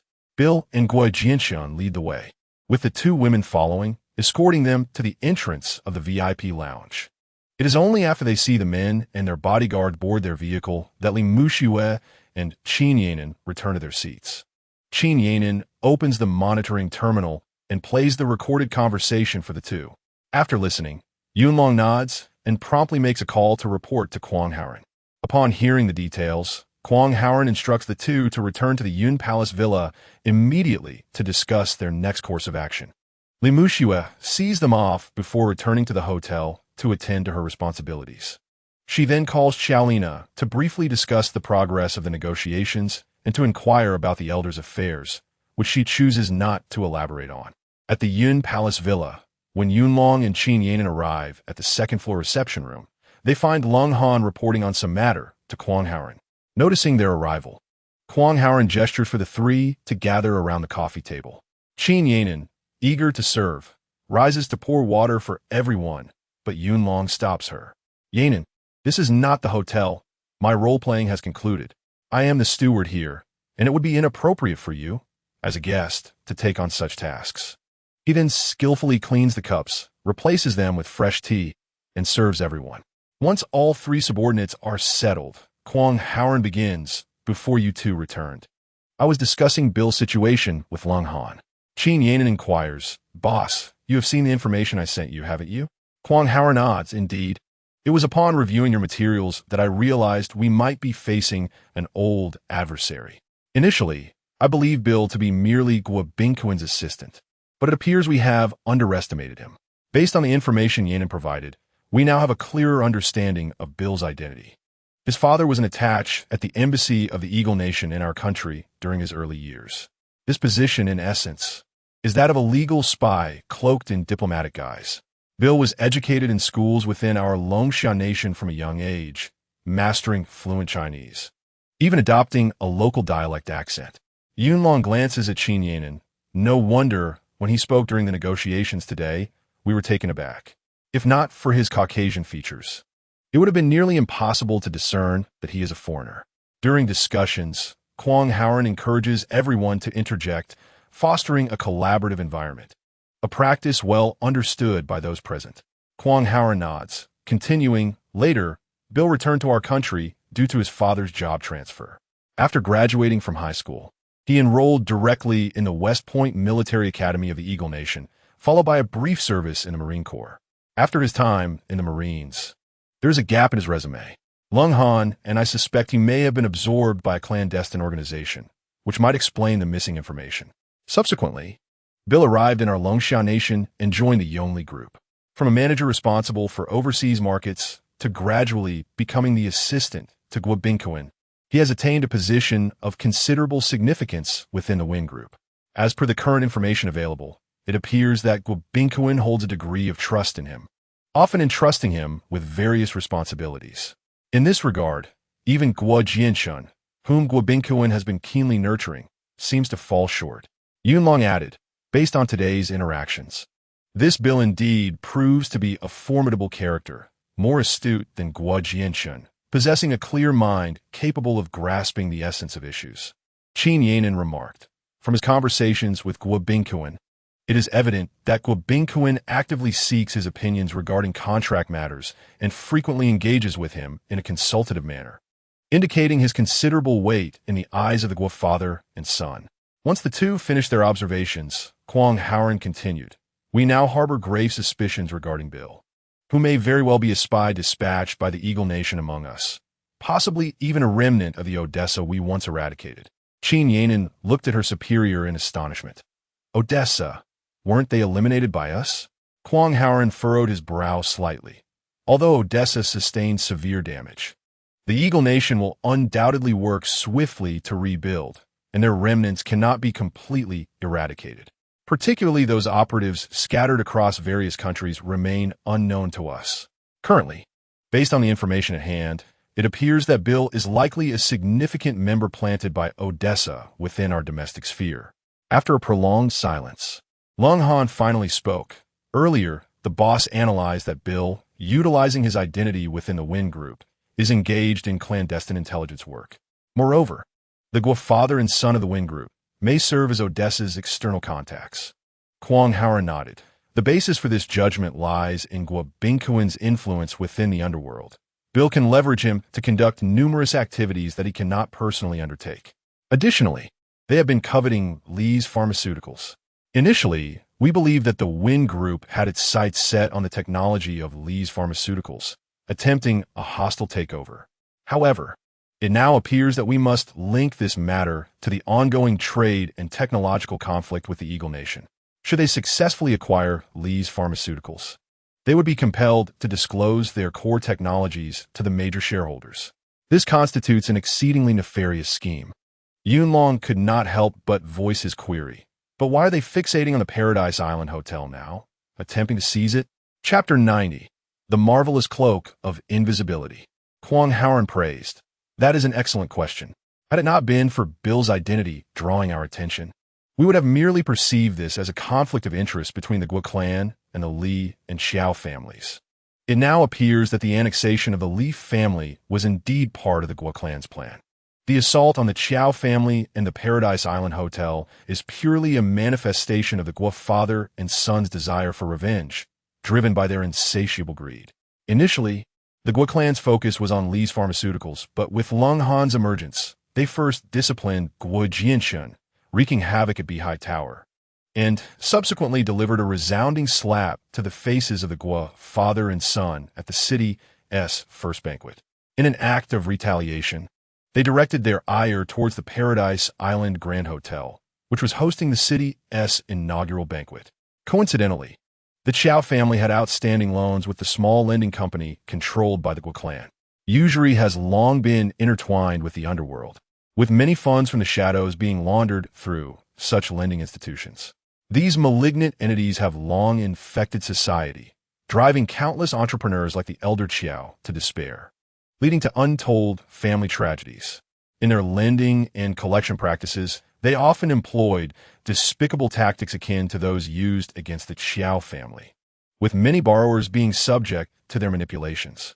Yunlong nodded, stating, just as the Chiao family could not retrieve their contract, they have mortgaged the hotel to them.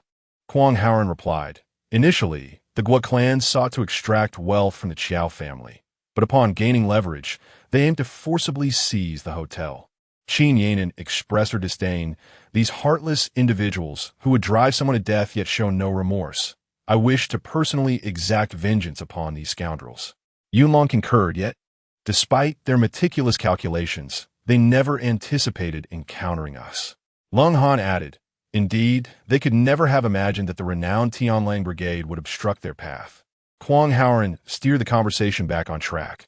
All right, we have analyzed the situation. Now, let us assign our tasks. The three stood at attention immediately. Kwang Haoran rose as well and instructed Lung Han and Qin Yanan. You two will infiltrate the Guo residence tonight to steal the original loan contracts between the Paradise Island Grand Hotel and the lending company. In unison, they replied, we shall ensure the completion of this task. Kwang Haoran then addressed Yunlong. Tomorrow, you and Qin Yanan will continue negotiations with them as scheduled. They're certain to have tampered with the contracts, so the one they present will undoubtedly be altered. When they produce the counterfeit contract, make sure to hold on to it before handing it over to our lawyer. Subsequently, you will present a copy of the genuine contract to them. Lawyer? Yunlong echoed. Kwang Haoran nodded and elaborated. They will undoubtedly claim that the original contract is a forgery and will inquire about its provenance. At that point, our lawyer will request a judicial authentication of both contracts. Given that their contract cannot withstand scrutiny, they will likely be anxious to reclaim their counterfeit, possibly resorting to force. Qin Yanan interjected, in that case, I can stretch my legs a bit. With their meager skills, I can certainly enjoy myself. Yunlong added, rest assured, boss. Though I have sustained injuries, dealing with a few thugs will not require our angel's intervention. Kwang Haoran nodded, cautioning, I am not worried about the thugs. It is the unknown regarding this bill that concerns me. If he has been trained by Yadisa, his combat abilities may rival yours. Upon hearing this, Lung Han remarked, boss, I will also go to the Paradise Island Grand Hotel to observe discreetly. If Bill proves as formidable as you suggest, I will intervene. Kwang Haoran shook his head. You are a god of war. This minor affair does not warrant your appearance. Have you forgotten about our lawyer? Lung Han smacked his thigh, indeed. How could I overlook that detail? Qin Yanan gazed at Kwang Haoran. From the tone of our leader, is this lawyer also part of our Tianlang squad? Kwang Haoran smiled slightly. Astute, you've guessed correctly. Who is it? Qin Yanan couldn't contain her excitement. In Hao, Kwang Haoran replied. Wow, In Hao is truly the clever one. Qin Yanan exclaimed loudly at Kwang Haoran. Kwang Haoran raised his hand. All right, the tasks have been assigned. Let us begin preparations. Yes. The three responded in unison. Standing at attention, as night fell, the waning crescent moon ascended in the eastern sky, casting its gentle light over the tranquil villa district through the clear night. Along the sidewalk, just across from the Guo family's villa, a few cars were parked haphazardly. The locals were aware that these belonged to visitors or were surplus vehicles from nearby garages, temporarily stationed. Streetlights illuminated the road, revealing no pedestrians. Only the rustling leaves stirred by the wind. Among these vehicles, one was partially concealed in the shadow of a tree under the streetlight, rendering it less conspicuous. Inside the car, shrouded by tinted windows, two figures were closely observing their surroundings. The lights of the Guo family's villa, especially on the upper floors, gradually dimmed, leaving only the light in the security room aglow. Lung Han, seated in the driver's seat, glanced at his watch, the hands indicating 11:30. He turned to the back seat and said to Qin Yanin, "Turn around." Understanding that Lung Han was about to don his invisibility suit, she obediently turned her back to him. Soon, Lung Han had changed into the suit. He could turn back now. When Qin Yanin turned around again, she found the seat vacant, with only a faint breath nearby indicating his presence. Having witnessed the remarkable capabilities of Lung Han's invisibility suit before, Qin Yanin did not express excessive surprise. Addressing the air, as if he were present, "The effect of this suit is indeed impressive. It's as if one is invisible even face to face." Lung Han replied, "Indeed, this is our squad's prized possession. It took over a year to create, utilizing our nation's most advanced material technology. It not only distorts the transmission of various spectral light waves, preventing reflection and shadows, but crucially, it resolves the issue of full-spectrum invisibility while in motion. This suit remains at the forefront of global technology, not only in its sophistication, but also in the challenging synthesis of the new materials used." "All right, enough about the invisibility suit. Are you ready?" Qin Yanin responded with determination. "Rest assured, their electronic security system has only 2 firewalls. This will be a piece of cake for me."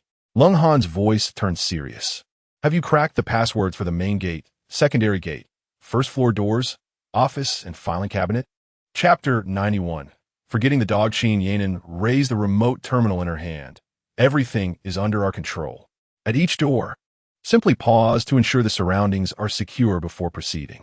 I will synchronize the access for you via the infrared monitoring device on you. The only reminder I must convey is that I can control each door for a mere 15 minutes. This implies that from the moment you enter the villa until you secure the contract, you have a scant 15 minutes.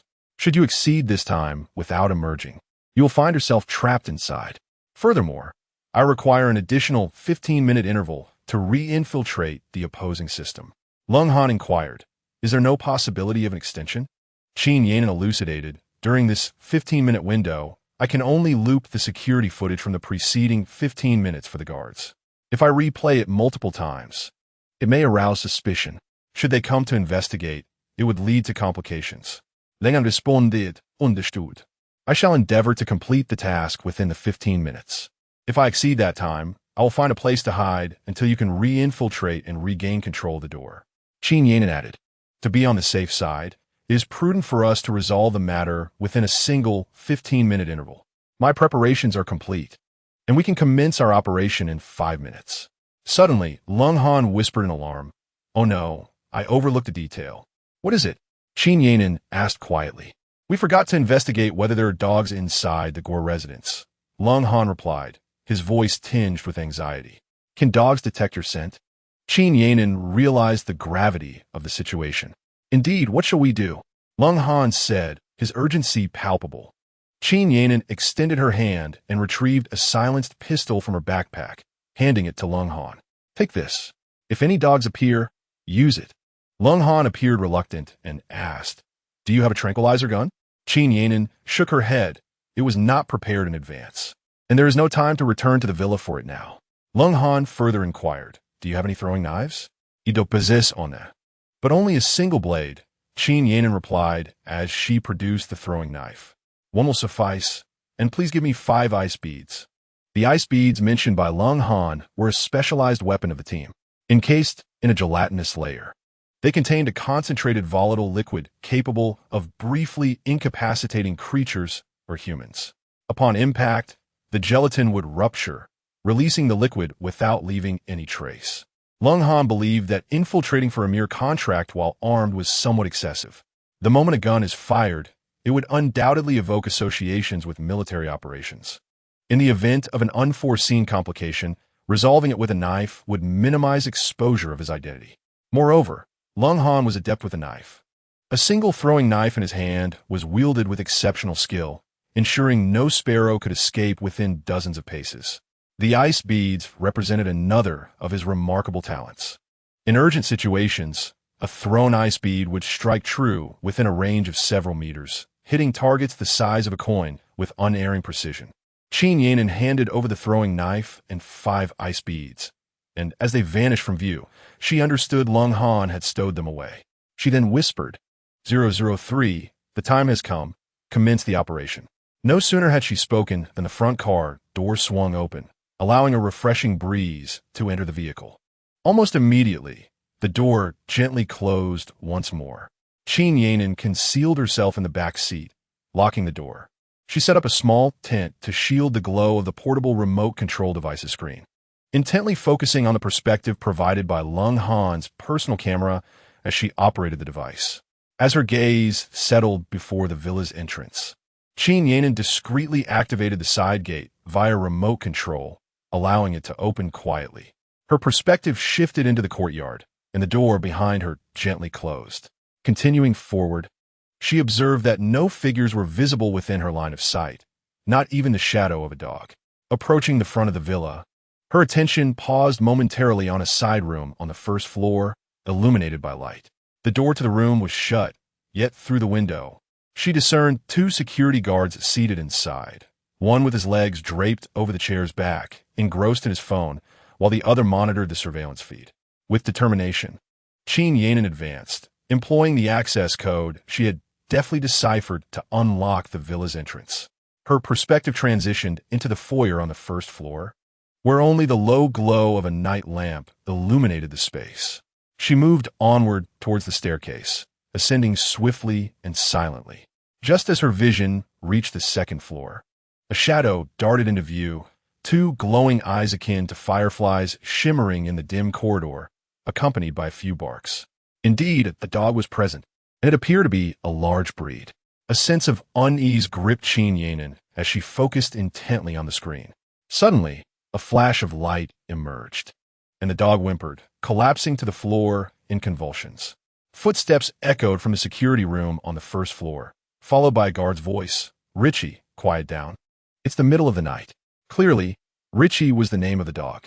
At that moment, the dog's barking ceased, and on the screen, it lay on the floor, its legs twitching sporadically. Another guard commented, "He is probably dreaming again. It's quite peculiar how this dog dreams." The first guard replied, "He is silent now. No need to check on him. Let's head back inside." Without hesitation, Qin Yanin remotely switched the surveillance feed of the security room to footage from 15 minutes prior. It seemed the guards had retreated, and the surroundings fell into silence once more. Glancing at the time, she noted 5 minutes had elapsed, evidently consumed by the unexpected encounter with the dog. Concern for Lung Han crept into her thoughts. The view shifted again, arriving at a slightly larger door. Based on her prior reconnaissance of the villa's layout, Qin Yanin recognized this as the study and office of Guobinquan. She unlocked the door and proceeded, the door behind her once more closing gently. The infrared sensor revealed the room's arrangement, allowing her to clearly identify the positions of the desk and filing cabinet.